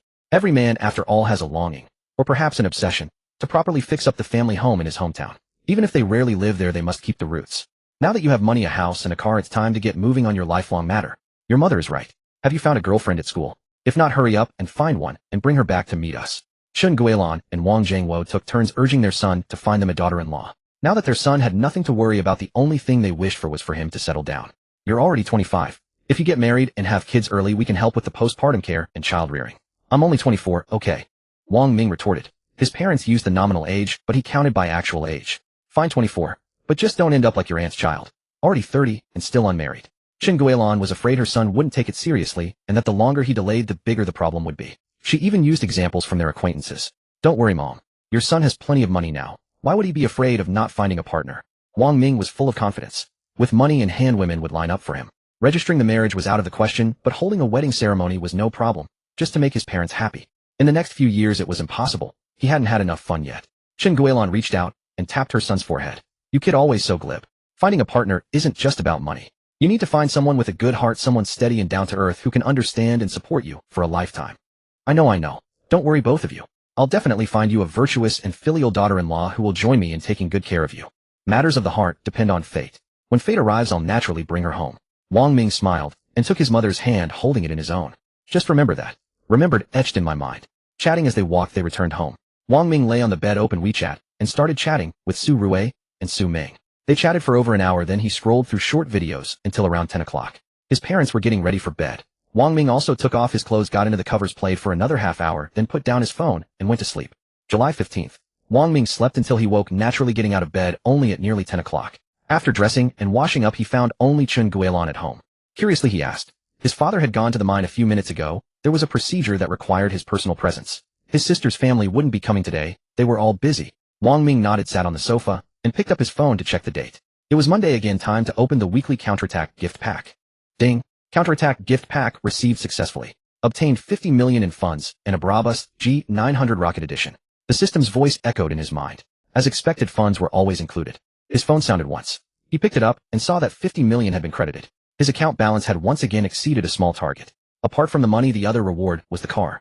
But Brabus. What kind of brand was that? He had never heard of it. If the system gave it from a gift pack, it definitely wasn't cheap. System, where's my car? The vehicle is parked in the exclusive parking space of the Sunshine Mansion penthouse in Hangzhou. The relevant purchase documents and keys are in the host's house. After hearing the system's reply, he was surprised that the car had been directly delivered to Hangzhou. It seemed just like the house. No need to do anything, he could just drive it. It was fine being in Hangzhou. When he went there, he wouldn't have to buy a car separately. Let's check what this car is like. He picked up his phone and searched. After finding the results, he looked at the car's images. He was taken aback. This model was exactly the Mercedes-Benz G-Class he had first wanted to buy when he was thinking of getting a car. Wang Ming rubbed his eyes and took another careful look. It still appeared to be a Mercedes-Benz G-Class. He wasn't seeing things. Could the system have given him the wrong car? Given the system's immense power, that seemed unlikely. He enlarged the image and scrutinized it. At a glance, it bore about 70% resemblance, yet there were also distinct differences. The Mercedes-Benz G-Class proudly bears the iconic three-pointed star emblem, while the Brabus features a glowing B badge. He delved into the detailed specifications and even searched for car review videos on Douyin, finally understanding the truth. The car awarded by the system could be considered a G-Class, but also not. The two were connected, sharing a common origin, yet diverging significantly. What he had in mind was the G63, the mass-produced model from Mercedes-Benz itself. Brabus, on the other hand, is a premier bespoke tuning house for Mercedes. The two companies collaborate deeply. Brabus obtains full vehicle authorization from Mercedes-Benz, carrying out comprehensive customization and modification of the body, powertrain, and interior. The Brabus G900 Rocket Edition that the system provided was a hardcore radical transformation built upon the original Mercedes-Benz G63. It is purely fuel-driven, with even more formidable output. The exterior features a full carbon fiber kit. Gone is the rear spare tire cover. Instead, a sporty design with vertical taillights graces the back. The overall lines of the body are sharper and more aggressive. A large carbon fiber rear spoiler hugs the roof's edge, exuding an intense belligerent presence. As for colors, only shadow gray and obsidian black were available. He wondered which one the system had chosen, hoping it would be black. The body came with a matte finish. The carbon fiber hood sat noticeably lower than the original, with ventilation ports on both sides. The front grille had been replaced with a wider vertical slat design, delivering a far more striking visual impact. The side wheel arches were more pronounced, paired with quad-exit square exhaust pipes. On the road, its presence was unmistakable, though any car enthusiast would instantly recognize it as no ordinary G-Class. The interior was a masterpiece of handcrafted customization, promising unparalleled comfort. When he saw the final price, Wang Ming couldn't help but gasp. A G63 would cost around 2 to 3 million RMB at most, but the Brabus G900 Rocket Edition had a starting price of 12 million, and after all taxes and fees the total came to roughly 15 million. That price could buy 15 of his Yangwang U8s. The exorbitant cost was due not only to the massive modification expenses, but also to the hefty import duties and the brand's positioning. With only 25 units produced worldwide, it wasn't something money alone could buy. Allocations were extremely scarce, and there was no hope through public channels. This extreme scarcity endowed it with collectible value. The few that circulated on the market were rare, and anyone wanting to buy one would have to pay a premium. Wang Ming closed the page, leaned back on the sofa, and took a moment to compose himself. The system's generosity was truly extraordinary. What it casually granted was a limited edition collector's car that was otherwise impossible to obtain. Hangzhou was a first-tier metropolis teeming with wealthy individuals. With this car, he would have no trouble making a grand impression. It carried weight and prestige. The more Wang Ming thought about it, the more eager he became. He wished he could leave immediately for Hangzhou to see what his precious new ride looked like. Yet he couldn't help grumbling inwardly about why it had to be placed there, though the outcome was already irreversible. He leaned back on the sofa, stared at the ceiling for a while, then pulled himself together. Outside, it was a bright sunny day, the sun blazing down. Going out would be sweltering, and he was too lazy to bother. He picked up his phone and started scrolling through Douyin. The truth was, he had nowhere to go and nothing to do anyway. His high school classmates had lost touch after the college entrance exams. He had been an average student without deep bonds with anyone, practically invisible. After starting university, the connections dwindled to nothing. Bumping into Lin Xinhuan and Langzhou was sheer luck. As for junior high, he didn't even have his own phone back then, so there was no way to exchange contact information. Throughout his life, the only friendship that remained unchanged was with his childhood friend Li Fei. Unfortunately, Li Fei was currently working at a hotel in Langzhou. Otherwise, he would have contacted him already and taken the car out for a drive. At noon, Shun Guilin finished preparing lunch. Wang Jiangwo had returned just before 11, rested for a while, and then went to the kitchen to help his wife cook. Ming, come eat. Coming. Wang Ming heard the call, put down his phone, and got up from the bed. Lounging on the sofa couldn't compare to the comfort of lying in bed. This meal was just Wang Ming and his parents, so they didn't need the dining table. They ate directly on the coffee table. Mom, let's go out for dinner tonight. After we eat, we can take a stroll around the streets. Wang Ming said while gnawing on a steamed bun. He wanted to take his parents for a drive and buy them some new clothes. The clothes they wore were several years old, replaced only when worn out, or when his older sister occasionally bought them new ones. Shin Guilin paused mid-reach for a dish, looked up at her son, and asked, why go out to eat? Are you saying my cooking isn't good? How could I? I just thought we could go out together, take a casual walk. Wang Ming quickly replied with a placating smile. I'll take that as a yes. He didn't give his mother a chance to refuse, decisively settling the matter. You little rascal. Fine, we'll go out to eat then. Shin Guilin could sense his determination and finally nodded in agreement. Wang Jingwo didn't interrupt, just smiled at his wife and son. He was fine either way. Staying home was fine, and going out was fine too. After all, he was completely free now. Wang Ming nodded with a smile upon hearing his mother's consent, then continued eating his meal. Afterward, he helped clear the dishes to the kitchen, only to be shooed out.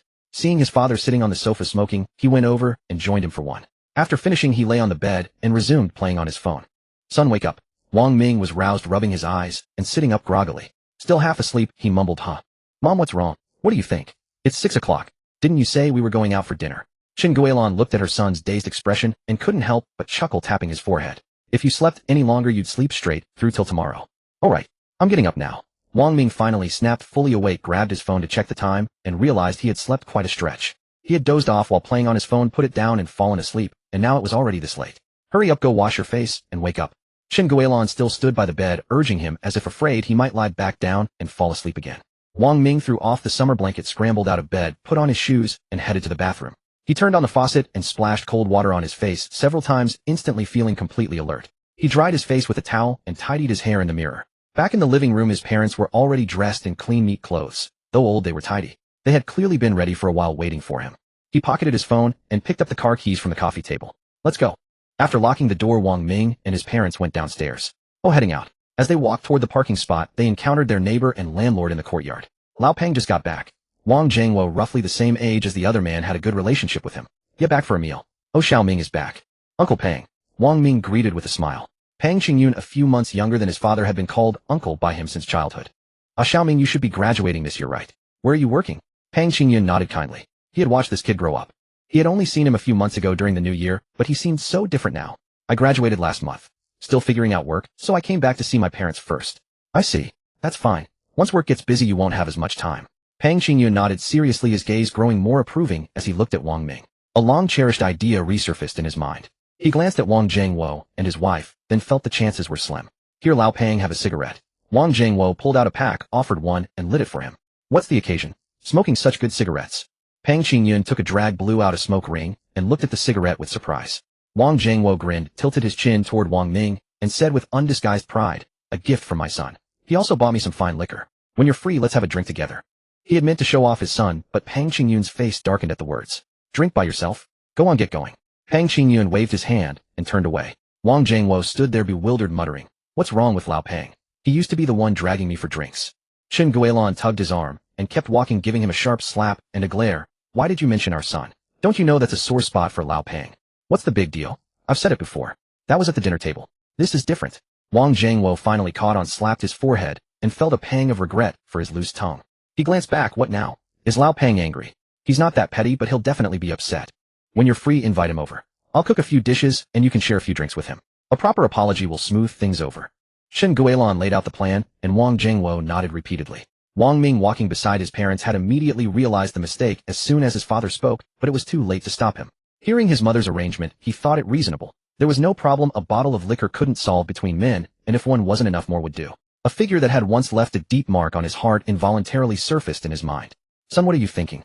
Huh, nothing. Shin Guilin's voice snapped Wang Ming back to reality, and he realized they had reached the car without noticing. He quickly took out the keys to unlock the car and ushered his parents inside. Shin Guilin got into the passenger seat and turned to look at her son with concern.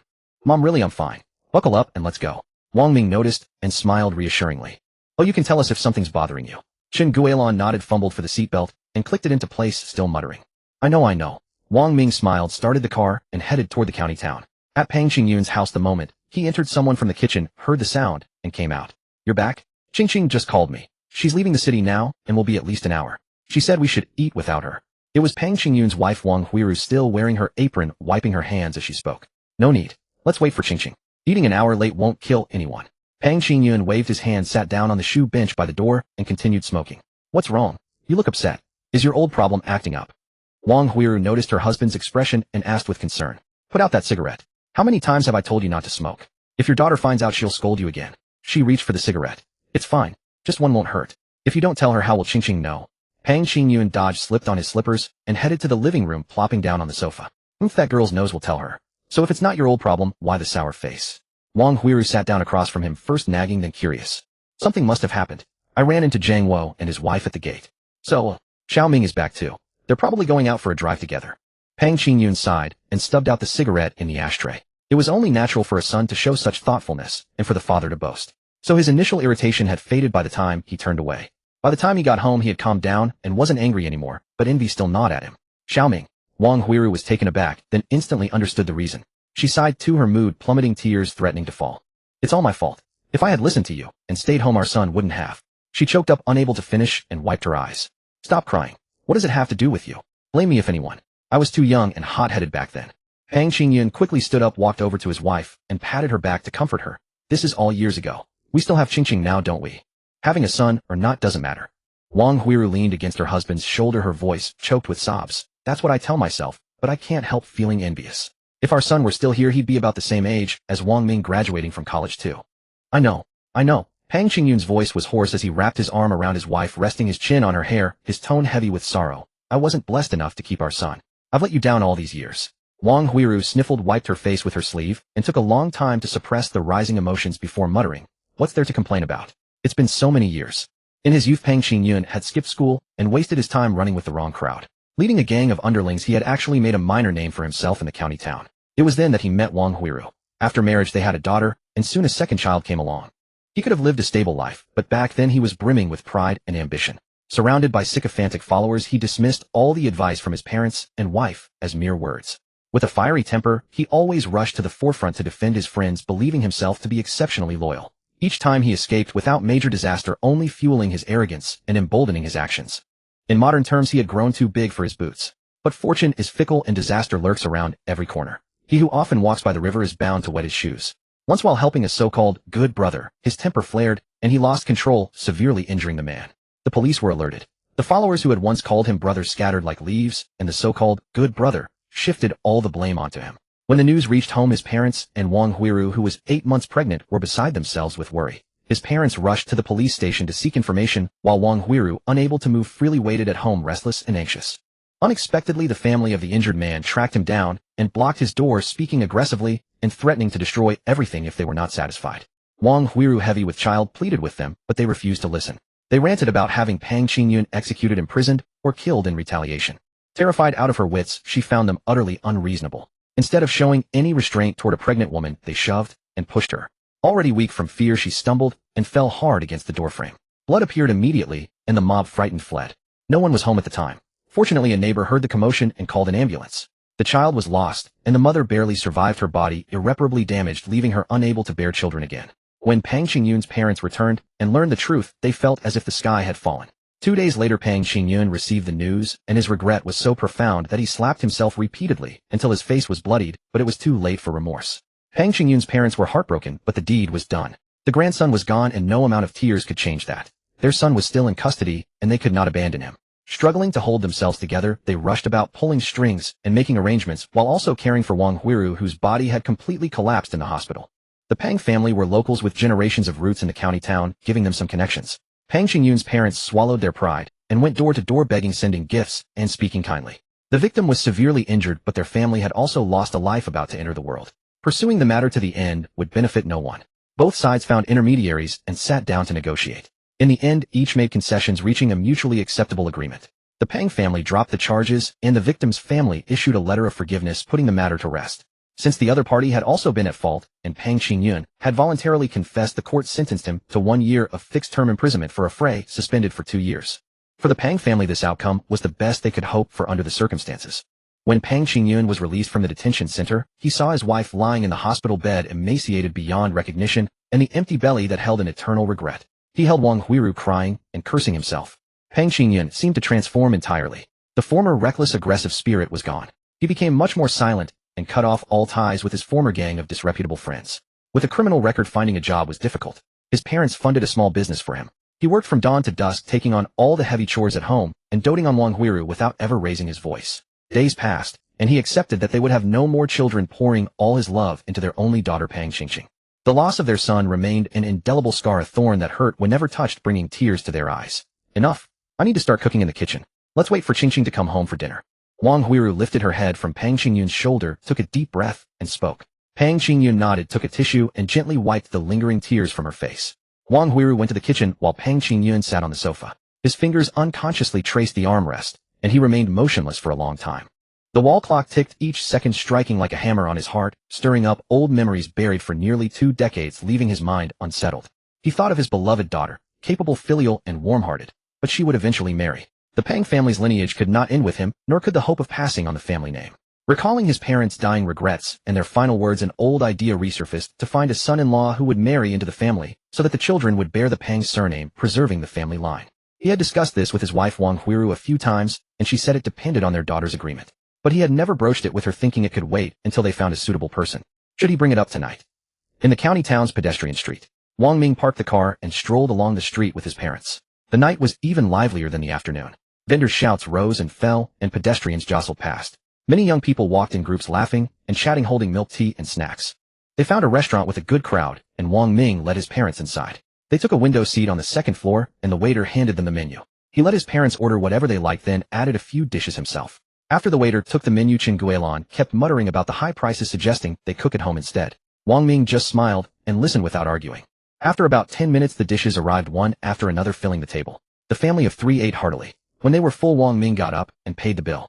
Wang Ming took his parents for a leisurely stroll. Passing several clothing stores, he pulled them inside, insisting on buying them some clothes. Chen Guilin protested, saying it wasn't necessary, but under her son's insistence, she went in to try them on. Wang Ming had the sales assistant help pick out outfits, and sent his parents to the fitting room. Whatever looked good he had wrapped up. After the pedestrian street, they went to the mall. By 9:30, everyone was carrying shopping bags, all filled with clothes for Chen Guilin and Wang Zhengwo. 5 or 6 outfits each, and 3 or 4 pairs of shoes. Back at the parking spot, they loaded the bags into the trunk. All right, let's head home. You little rascal, I can never go out with you again. Chen Guilin shot Wang Ming a look. Money wasn't meant to be spent like this. In the shop, she had refrained from lecturing him in public, afraid of making a scene, and had held her tongue all the way. He mentally calculated the expenses, having spent at least 20 to 30,000 yuan, enough to cover most of the family's expenses for half a year. Watching his son swipe the card without a blink, he felt both heartache and pride. Especially the salespeople who whispered in her ear, "Annie, your son is so filial. And he's going places," making her heart swell with delight. She humbly voiced her modesty, but inwardly hearing praises for her son filled her with boundless joy. Now that they were outside, she had to speak up, fearing that Wang Ming might develop a habit of spending recklessly and squandering money. "Mom, this is nothing. I'll take you to big cities like the capital and Shanghai in the future to buy even better things." Wang Ming replied with a cheeky grin, thinking this was just the beginning. Stop. Chen Guilin quickly waved her hand, looking resigned. "Capital and Shanghai indeed. This trip alone has me heartbroken. If we went to those places, you'd drain the family's savings." Wang Ming chuckled without arguing, opened the car door, and helped his parents in. The car started and soon merged onto the national highway leading home. While driving, Wang Ming said, "By the way, Mom and Dad, let's go out again tomorrow afternoon." Chen Guilin turned around immediately. "Tomorrow afternoon? We've already spent so much today. What's there to do?" Wang Zhengwo chimed in, "Exactly, let's just rest at home tomorrow. I promise we'll just have a meal and invite my sister's family too. I plan to return to Langzhou the day after tomorrow, so let's have a nice family dinner before I leave." Wang Ming said with a smile. Indeed, he was ready to go back to Langzhou. There was nothing much to do in the county town, so spending a few days with his parents was enough. Staying longer would mean lying around at home bored to death. Leaving already? Chen Guilin finally realized, her heart suddenly feeling empty. He had only been back a few days. Why so soon? Can't you stay a few more days? Wang Zhengwo leaned forward from the back seat, his voice tinged with reluctance. "Something's come up in Langzhou. The renovation of my house by the decorating company is finished, and I've already delayed it a few days. I need to go inspect it. Also, there's work. I have money now, but I can't just sit idle. I still need to earn. I won't be in Langzhou for long either. I'll have to go to Hangzhou soon to handle some matters." Wang Ming explained with an apologetic tone. The first part was true, but the rest were made-up excuses. Either way, he had to give his parents a plausible reason. "I see." Chen Guilin's fingers unconsciously traced the armrest. She was silent for a long while before letting out a soft sigh. "All right, you're doing well now. As parents, we can't hold you back. Right, you go ahead with your business. We won't stop you. Young people should venture out into the world. Staying cooped up in our small county town is no life." Wang Zhengwo spoke from the back seat, his rough hands rubbing against his trousers a couple of times. His voice was low and steady. "Just remember one thing, don't push yourself too hard out there. Your health comes first. Money can never be fully earned, so don't exhaust yourself." I'll remember." Wang Ming swallowed hard, suppressing the bitterness rising in his throat. He replied with a cheerful tone, "Don't worry, I know what I'm doing." The car fell silent save for the headlights cutting through the darkness, casting 2 long beams on the asphalt road. The roadside trees whizzed past, their shadows flying behind the windows. 10 minutes later, they arrived near home and parked. "Mom, tell my sister when you get back." Lingling and Sure have tutoring during the day, so they'll be free in the evening. As they got out and grabbed their belongings, Wang Ming gave instructions. Got it, I'll video call her as soon as I'm inside. Chen Guilin no longer objected to eating out. It was right for the family to gather before her son left. They went upstairs, reached the door, and entered. He placed the items on the bed in the middle room. Everything bought for his parents would go into the wardrobe at the back. Chen Guilin went to call her daughter, Wang Jiangwo, and Wang Ming stepped outside to smoke a cigarette. I told your sister she'll send the location of the restaurant tomorrow. After finishing the cigarette, they went back inside, and Chen Guilin had just finished her call. Got it. Wang Ming nodded as his parents tidied up the newly bought clothes and shoes, hanging them in the wardrobe. He sat on the sofa, phone in hand, opened WeChat, and sent a message to Su Ming. After receiving a reply, he mentioned his plan to return to Langzhou the day after tomorrow. They chatted for another half hour. Wang Ming got into bed and talked with Su Rui for another half hour. Around 10:30, he put down his phone and prepared to sleep. At Pang Qingyun's home, his daughter returned around 7, and the family of 3 had a joyful dinner. They sat and chatted until about 10, then each washed up and prepared for bed. Pang Qingyun lay in bed, but sleep eluded him. Why are you tossing and turning? Don't you have work tomorrow? Wang Huiru, disturbed by the movement, turned over and couldn't help asking. Huiru Qingqing is already 28 and still doesn't have a boyfriend. She's at an age where she should settle down. I've been thinking, should we bring up that idea we discussed before? Pang Qingyun turned over, leaned closer to his wife, and whispered his thoughts. After dinner he had wanted to speak, but found it hard to broach the subject. What idea? Wang Huiru squinted, puzzled for a moment. Pang Qingyun lowered his voice, finding a live-in son-in-law for Qingqing.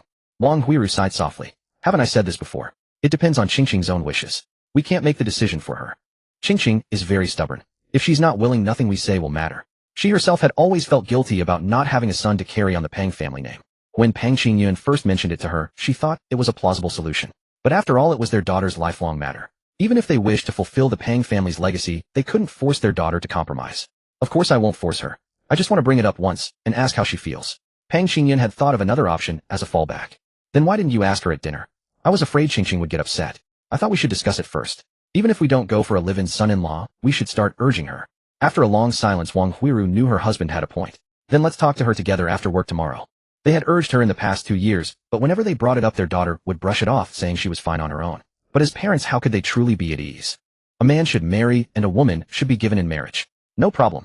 Pang Qingyun nodded eagerly. Let's sleep now. Pang Qingyun stopped moving, lying still, his eyes fixed on the ceiling. He was lost in thought, perhaps refining his plan. July 16th. Wang Ming awoke around 8. The curtains had been drawn open at some point, allowing sunlight to stream through the window and illuminate the room. He grabbed his phone from the pillow. There was nothing to do anyway, so why not just lie there and scroll through it? Opening Douyin, the very first video on the feed was a suggestive one. A tight camisole paired with hot pants and stockings, every smile and glance deliberately alluring. He swiped past and kept scrolling. Every 1 or 2 videos he'd encounter another, just like the first. Clinging figure-hugging outfits that emphasized curves with poses that bent to reveal or swayed suggestively. Or else the fabric was as scant as possible, almost pathetically so, with the camera panning up and down. Then there were the poolside bikini shots. All kinds of internet influencers, car models, and beauty bloggers performing wet and tempting acts for the camera, striking nearly identical provocative poses. With the magic of beauty filters, every one of them had fair skin and flawless features, curvaceous figures that in the videos rivaled even Su Rui and Su Ming. As for what they really looked like behind the screen, he didn't care. As long as they were visually pleasing at the moment, that was enough. After scrolling until past 10, Wang Ming turned his phone over and set it down. He lifted the summer quilt and peeked. He couldn't keep watching. His account was already ruined. Early morning was when his temper flared easily, and now he was like the leader of the Autobots. Neither of his women were around now. He rested his head on his hands, staring at the ceiling, thinking about his plans for tomorrow when he would head to Langzhou. Once there, he'd have to move into Wudong Hall. The long-term hotel stay would come to an end. He'd arranged to have dinner with Lin Xinghuan, accompany Su Rui, to buy a car and a house, and once Su Ming's apartment was ready, she'd move into the unit below his. Su Rui wouldn't seek him out, and later he might have to add Lin Xinghuan to the mix. At that thought, Wang Ming couldn't help but curl the corners of his mouth. He shook his head, putting aside these uncertain matters for now, sat up, and began to dress. His attention had shifted, and the restlessness in his heart gradually subsided on its own. After getting dressed, he tidied up the bed and stepped down to the floor. He placed his phone on the coffee table and headed to the bathroom in the back to wash up. He saw his dad Wang Jiangwo and his mom Chen Guilin busy in the kitchen. He casually asked they hadn't gone to the mine to handle formalities today, but instead had ridden the electric bike out somewhere to wander. After washing up, he smoked a cigarette at the door, then sat on the sofa scrolling through movie commentary videos on Douyin. At 11:30, Wang Jiangwo returned carrying a fish. He hurried straight to the kitchen to help. Wang Ming put away his phone, walked to the kitchen doorway, and leaned against the frame to watch. Wang Jiangwo tied on an apron and rinsed the fish inside and out at the sink, while Chen Guilin stood at the stove stirring the contents of a wok. The range hood hummed, and the clatter of the spatula against the iron pot mingled with the aroma that wafted out. Wang Ming didn't go in to cause trouble, he just listened quietly to his parents talk. The fish had been bought by Wang Jiangwo at the supermarket. He had wanted to buy more, but didn't have enough cash on him, so he had to give up. He was just asking Qin Guilan for a bigger allowance when she scolded him thoroughly. She said that before she gave him allowance just for cigarettes, but now that their son had brought home 2 cartons of good cigarettes, there would be no more allowance from now on. Wang Ming found it amusing. His father might have no money in his pocket, but there was definitely a few hundred yuan secretly stashed away in some corner of the house. How could a man not have his own private savings? He had seen it many times before. In high school, he even took some to buy snacks. When found out his father didn't scold him, just said, "Don't let your mother know," and it became a secret between father and son. Actually, Qin Guilan had known all along. She had even told Wang Ming, "Just pretend you don't know, don't interfere." That was the kind of playful intimacy that came from a lifetime of marriage, leaving each other little unspoken matters so that life could hold small surprises. Wang Ming chuckled for a while, then looked at his parents' faces. They seemed much rosier and more energetic than before. Much better than the day he had first returned. It seemed the rejuvenation pill was already taking effect. Their bodies would only improve hale and hearty, and living to 100 years would be no problem. Wang Ming didn't linger any longer. He turned and went back to the living room. Just past noon, a lunch was ready. Qin Guilan brought out the last dish and called for father and son to wash their hands and sit down to eat. There was a stir-fry of shredded potatoes with meat, a braised fish, a plate of homemade pickled vegetables, steamed buns as the staple, and a bowl of millet porridge for each. Wang Jingwo also retrieved the half-empty bottle of matai from the cupboard from 2 days ago and poured himself a glass. Wang Ming saw that his mom didn't say anything, so he knew his dad had asked for permission beforehand. Otherwise, he wouldn't have dared. Qin Guilan picked up a large piece of fish for her son. "Here, son, you've loved fish since you were little. Eat more." Wang Ming responded and took the fish, eating heartily. No matter how delicious the food from outside was, it could never compare to the taste of his parents' cooking. "I love fish too, and I bought it, so why don't you pick some for me?" Wang Jingwo took a sip from his glass, looking at Qin Guilan with a plaintive mumble. Qin Guilan rolled her eyes and retorted sharply, "You're a grown man, and you're still comparing yourself to your son. Have some shame, will you? The plate is right in front of you. Can't you help yourself? Your mother wasn't like this when she was young. Back then she always gave me the best of everything, not like now when everything is for you." Wang Jingwo chuckled, holding his glass, but his hands weren't idle. "That's because you had just started working in the mines back then and needed the energy. If I didn't give it to you, who would I give it to? You talk too much. Just eat your food. Eat, dear. Can I have a little more? Don't even think about it, or I'll pour all the liquor down the sink." No, just one glass, just one." Listening to his parents bicker back and forth, Wang Ming bit into his steamed bun, unable to suppress the smile tugging at the corners of his mouth. After lunch, Qin Guilan cleared the table, and Wang Ming was dismissed, as usual, to go play on his own. Wang Jingwo wanted to help, but was urged to go take a nap instead. A single glass of wine was still wine. Wang Ming accompanied his dad, each taking a small stool, and they sat at the door for an after-meal smoke. After finishing, Wang Ming went to lie on the bed and play on his phone, while Wang Jingwo headed to the bedroom for his afternoon nap. At 4:30 in the afternoon. "Dad, are you ready yet?" Wang Ming leaned against the edge of the bed, phone and car keys in hand, calling out to the back. He had taken a nap today as well, but unlike yesterday, he hadn't slept until 6. He had woken up just over an hour later, around 3-something, and so had his parents. Originally, they were going to wait until 6 to go out for dinner, but he thought that since they were going out anyway, they might as well first visit his older sister Wang Jing. They could sit at her place for a while, and by the time they left, it would be time for dinner. He mentioned it to his parents, and they agreed, immediately starting to get ready. "There's plenty of time, don't rush your father." Qin Guilan stood in front of the wardrobe mirror, having changed into a new outfit her son had bought her the night before. A black floral print short-sleeve top, paired with black straight-leg casual trousers and low-heeled leather sandals. She looked at herself in the mirror from left to right, tugged at the hem, and raised a hand to smooth the stray hairs at her temples. Coming. Wang Jingwo emerged. He had insisted on changing clothes too, since his wife was wearing new ones. A gray polo shirt, black casual dress pants, and shiny black leather casual shoes, also bought during last night's shopping trip. Qin Guilan stepped forward to straighten Wang Jingwo's collar. "Son, let's go. Home Guangjiyuan, a mid-range residential community that opened for sale 10 years ago. It is located behind the county government building, and the main county road is just outside the community gate. It is close to the county's No. 1 primary school and No. 1 middle school, only a 500 to 600 meter walk away, making it a genuine school district property. Wang Jing's family bought it for the sake of their 2 older children's education, gritting their teeth to make the decision when it first opened. The smallest unit in the community is a 125 square meter 3-bedroom apartment, with a per square meter price of around 4,000 yuan, totaling over 500,000 yuan. Paying the full amount at once would be a significant sum even now, let alone back then. With the help of both sets of parents and siblings, along with their own savings and borrowing from various sources, they paid a down payment of 200,000 yuan and took out a loan for the remainder. Fortunately, they bought it just in time.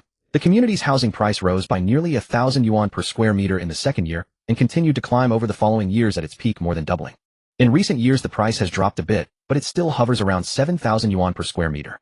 Every time Wang Jing mentions this, she sighs with relief that buying the house was the right decision, even though the first year or two were tight. They had to renovate and move in before their daughter entered middle school, while also paying the mortgage and debts. But as long as they persevered and got through the tough times, they found it was all worth it. Over time, with increased income and inflation, the monthly mortgage payment is no longer a heavy burden. At the community gate, Wang Ming parked the car in a roadside public parking spot, turned off the engine, and got out with his parents heading toward the entrance. Your sister came down specially to pick us up. Chen Guilin had sent a message to her daughter on the way, and now from afar she saw her daughter holding the little granddaughter at the gate. Wang Ming was looking at the surrounding environment of the community when he heard his mother's words and looked toward the gate. Wang Jing also spotted her parents and younger brother waving happily at them. Chen Guilin and Wang Zhengwo quickened their pace, and Wang Ming followed swiftly. Dad, Mom Xiaoming. Wang Jing called out as she pulled her daughter forward a few steps. What did you miss, Grandpa? Wang Zhengwo smiled and nodded, then turned his gaze to the little girl stepping forward to scoop her up. Yes. Zhao Duo hooked her little arms around Wang Zhengwo's neck, nestled her face against his shoulder, and replied obediently. Good girl. Wang Zhengwo bounced the little girl lightly and pinched her cheek with a smile. Dad put her down and let her walk. Wang Jing was worried her father would get tired. Her youngest daughter was now almost too heavy for her to carry. She reached out to take her, but the little girl clung tightly to her grandfather's neck, burying her head in the crook of his neck and giggling, refusing to get down. It's fine, your dad can carry her. Wang Zhengwo hugged her closer and walked steadily into the community, showing no sign of putting her down. Wang Jing gave a helpless smile, stepped forward, and linked arms with her mother. Mom, let's go upstairs and sit for a while, it's still early. Chen Guilin nodded and followed her daughter into the community, with Wang Ming on the other side of his mother. Xiaoming, you finally made it home, why don't you stay a few more days? Wang Jing turned to look at her brother, her tone full of regret. Wang Ming smiled and repeated the same excuse he had given his parents. I see, well, alright. Take care of yourself when you're out. Wang Jing nodded to show she understood, then added her own advice. Don't worry, I'm old enough. Wang Ming accepted his sister's concern and smiled, nodding. While talking, the three of them arrived at the entrance of Building No. 3. Wang Zhengwo, who had arrived earlier holding his granddaughter, was now holding her hand and waiting for them. After reuniting, they entered the building. Wang Ming took the little girl's hand from his father. She tugged at his thumb, swinging it back and forth, and looking up at him with her little face, kept calling Uncle, Uncle. After a short wait, they took the elevator to the 16th floor. The community consists of 5 buildings, each with 31 floors, and each unit has 2 apartments per elevator. Stepping out of the elevator, a turn brought them to Wang Jing's front door. She took out her keys to open it. Slippers for Wang Ming and his parents were already prepared at the entrance. They changed and entered the house. The shared area of the apartment was nearly 20 square meters, so the actual usable area was just over 100 square meters. With 3 bedrooms, 2 living rooms, and 2 bathrooms, the layout was excellent. Truly north-south orientation, with a balcony off the living room to the south and a small balcony off the dining room to the north. Opening the windows of both balconies created cross-ventilation, keeping the whole house from feeling stuffy, even in summer. Sit down and rest, make yourselves at home. I'm going to check on that rascal sure too. If I'm not around for a while, he might be slacking off. Wang Jing called out, and headed to the south-facing secondary bedroom, where the sound of scolding soon emerged. Zhao Ling attended tutoring at an outside institution, going and coming back on her own with no need for worry. Zhao Lei, on the other hand, took online classes at home, via his phone, and needed constant supervision. Otherwise, he would either sneak in playing games, or look around everywhere. His attention was never on the lesson. Wang Ming smiled. He had been roped into supervising Zhao Lei during his college winter and summer breaks, so he knew it all too well. He looked down at the little girl who had brought a small stool and sat by his legs, then picked up the remote and turned on the TV to watch children's cartoons. With a smile, he withdrew his gaze, stood up, and walked to the balcony, looking down through the window. The greenery in the community was mediocre. Only a few sparse large trees, and the grass was tinged with yellow. After watching for a while, he sat back down on the sofa, leaned back, and took out his phone. Wang Jing, having finished scolding her son, came out of the kitchen carrying a plate of watermelon. What time does Lingling come back? She finishes at 5:30 and rides her bike. She'll be back in a few minutes. What about Xiangzi? I've told him about dinner. He'll close the shop at 6 and head home, then we'll go downstairs to eat. Wang Jing chatted with her parents. As she talked, she noticed the clothes they were wearing. She had never seen them before. Mom, are you and Dad wearing new clothes? Yeah, last night Xiaoming took me and your dad to the street. Chen Guilin glanced down and smiled, explaining to her daughter. Oh, why didn't you call me? I could have gone with you. You had to take care of the 2 children. I had time in the evening. Wang Ming listened to the exchange for a while, finished eating 2 pieces of watermelon, wiped his mouth with a napkin, and stood up to walk toward the secondary bedroom. Keep an eye on Shidu, Wang Jing immediately instructed when she saw him. Got it, don't worry, I'll watch him. Wang Ming walked to the door of the secondary bedroom and pushed it open, only to see Zhao Lei with his back to him, hastily trying to sit up properly. Not listening again. Hearing that it wasn't his mother's voice, Zhao Lei's head whipped around. When he saw that the visitor wasn't his mother, his expression completely relaxed. Uncle, it's you. You scare me to death. Zhao Lei patted his chest and craned his neck to look behind him. It's just me. Your mom is chatting with your grandparents. Wang Ming watched his nephew's movements and couldn't help raising an eyebrow with a smile. He closed the door and sat on the edge of the bed. Hurry up and listen to the class. Oh. Zhao Lei scratched the back of his head, gave 2 dry chuckles, and slowly turned back to sit properly. 6:30 p.m. Her brother-in-law Zhao Chong had already returned. He had come in just over 10 minutes ago and was currently changing clothes in the master bedroom. Wang Ming had supervised his teenage nephew Zhao Lei for less than half an hour. Around 5:10 p.m. Zhao Lei finished his online class and immediately picked up his phone to start gaming. His teenage niece, Zhao Ling, also returned around 5:40 p.m. after making up her classes. Wang Ming sat on the sofa holding the little girl in his arms, while Zhao Lei beside him was completely absorbed in his phone game. Glancing over at the other side of the sofa, his elder sister Wang Jing and his teenage niece were chatting with their parents. They were all ready and waiting for their brother-in-law to finish changing before they could set off together. After a few more minutes, Zhao Chong emerged wearing shorts and a t-shirt. "Let's go." "All right." The whole family rose from their seats, chatting and laughing as they headed for the door. At the entrance, Wang Ming helped the little girl put on her shoes, and she immediately bounced off toward her mother. As they took the elevator down and made their way toward the community gate, Wang Ming quickened his pace and fell into step beside his brother-in-law. "Brother-in-law, do you know any good restaurants nearby?" His family had lived in the area for 8 or 9 years, so they certainly knew the neighborhood better than he did. The only place Wang Ming frequented was the pedestrian street. Between school and holidays, he spent most of his time at home gaming on his phone rather than going out. He had searched on his phone, but online reviews could be unreliable, some genuine, some fake. It would be wiser to ask someone who actually knew the area to avoid potential traps. Zhao Chong burst out laughing and slung an arm around Wang Ming's shoulders. "There's a decent place I frequent with friends. I've even topped up a membership card there. It's only a 10-minute walk." "Sounds good, let's go there." "You lead the way," Wang Ming agreed readily. If it was good enough to make someone invest in a membership card, it had to be decent. After all, his brother-in-law Zhao Chong was a seasoned foodie who had explored every corner of the county town, and that generous belly of his was living proof. Since it wasn't far, nobody bothered driving. Finding parking would have been a hassle. 10 minutes later, the group arrived at the restaurant's entrance. The restaurant was a decent size with 2 floors, and it was fairly busy with diners. As they pushed through the door, a waiter immediately approached to greet them. "Do you have any private rooms available?" "Yes, we do." "Right this way upstairs, please."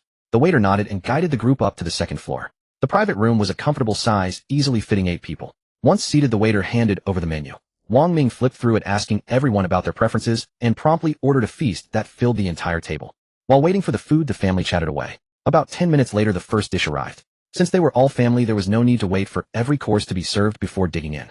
They started eating right away as dishes continued to arrive. By the time the last few courses were served, some plates were already empty. Wang Ming and his family were devouring the meal with great enthusiasm. Meanwhile, Pang Xingyun's family of 3 had already finished their evening meal. Pang Xingyun had come home at his usual time, just after 6. Today his daughter happened to be home, so there was no waiting. The food was ready the moment he sat down. "Dad, Mom, I'm done," Pang Xingyun's daughter said, setting down her chopsticks and rising from the table. Pang Xingyun and Wang Huiru exchanged a glance, silently understanding each other's intentions. "Wait, sit back down. Your mother and I need to talk to you," Pang Xingyun said, putting down his chopsticks and calling out to his daughter Pang Qingqing. "Huh? What is it?" Pang Qingqing turned around, having already pushed her chair back, and stood up, planning to head to the living room sofa for a while. Hearing her father's words, she froze for a moment. Glancing at her mother beside her, an uneasy feeling crept over her. "Just sit down for now." "Oh." Pang Qingqing obeyed and sat back down, her eyes full of questions as she looked at her parents. Pang Xingyun cleared his throat, took a sip of water from his glass, and then slowly began, "Qingqing, how old are you this year?" 28. Pang Qingqing answered without thinking, though inwardly she couldn't help but roll her eyes. "Seriously, you've forgotten my age. And you keep calling me your precious daughter all the time." But the very next moment, she realized something was off. Her father might be forgetful, but her mother would never forget something like that. So why was she being asked her age? There had to be a deeper meaning behind it. "So you do remember. The kids of your classmates should be starting elementary school by now, don't you think?" Pang Xingyun leaned forward, his gaze fixed directly on his daughter. "Yeah." Pang Qingqing knew exactly what her parents were about to say. If she couldn't understand such an obvious hint, she'd be an idiot. She thought back to her 5 closest friends from college and graduate school. 4 had married early, and the eldest among them were already in elementary school. The other 2 were either getting married soon or still single. Like herself, she knew she wasn't young anymore. Her parents were finally coming for the marriage pressure. It was late, but it had finally arrived. "What about you? When are you going to let us hold our grandchild?" Pang Qingyun's eyes stayed fixed on his daughter, while Wang Huiru chimed in from the side. "That's right, Qingqing. After school starts, you're not home anymore. It's just your father and me here, so empty and quiet." Pang Qingqing was at a loss for words. She had no boyfriend, let alone marriage or children. Those were completely out of the question. How was she supposed to answer that? "Qingqing, we can wait on the grandchildren for now. But when are you going to bring a boyfriend home for us to see?" Pang Xingyun spoke again, though he knew his own words were contradictory. The grandchild was essential, but the boyfriend seemed like an afterthought. "Exactly. You're working in the city. There must be male teachers at your school, right? There isn't a single one you're interested in. You're rounding up to 30 now, Qingqing. No matter how busy work gets, you need to think about your future. According to what people online call it now, you're already considered an older unmarried woman." Wang Huiru piled on, determined to get a straight answer from her daughter today. She couldn't let this drag on any longer. If Qingqing reached 30, it would be even harder to find someone suitable. Pang Qingqing felt her head spinning under the barrage of their words. She rubbed her throbbing temples and said, "Mom, let me clarify one thing first. I'm only 28. Women were sensitive about their age. 28 was 28, no point in adding on top of it. I'm a homeroom teacher now. I have to be at school early in the morning to supervise the students, and I don't get back to the dorm until after 10 at night. By the time I get back to my apartment, I'm too exhausted to do anything but collapse into bed. Where am I supposed to find time to date?" Pang Qingqing let out a heavy sigh and leaned back in her chair. "It's not that I'm not trying. Love doesn't just appear out of nowhere.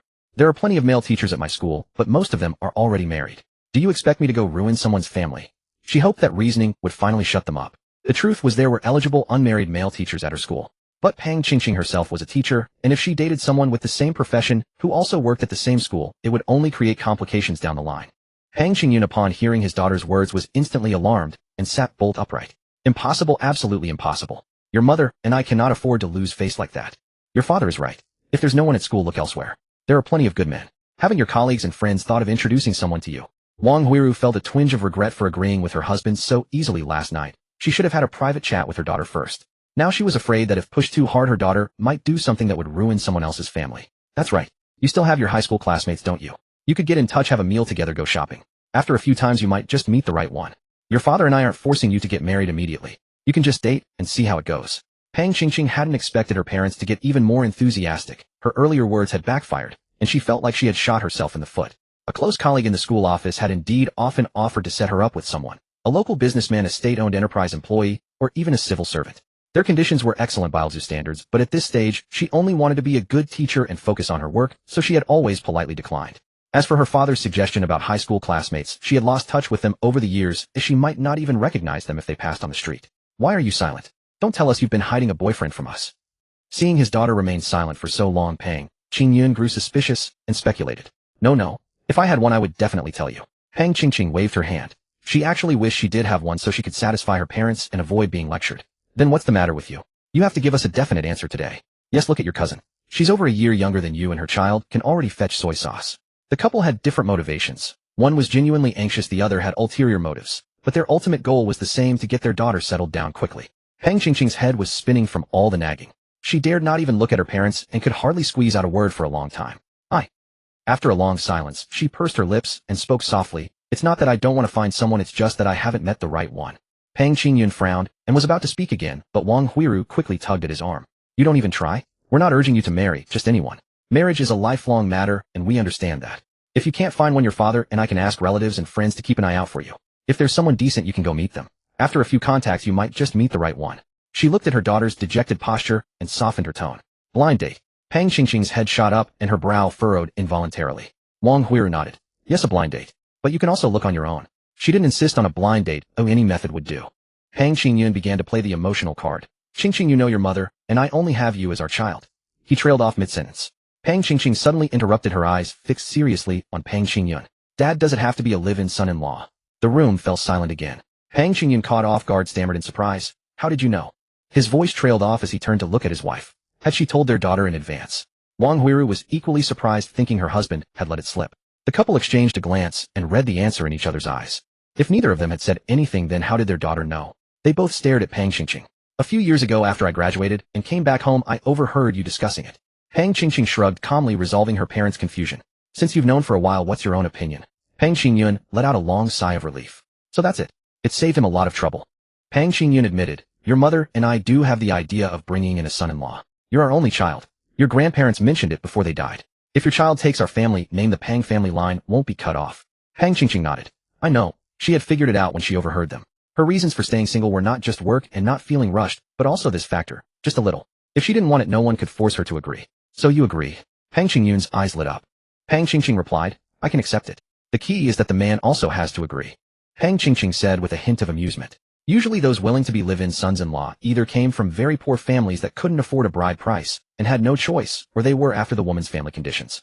The child would take the mother's surname, which would inevitably invite gossip and idle talk.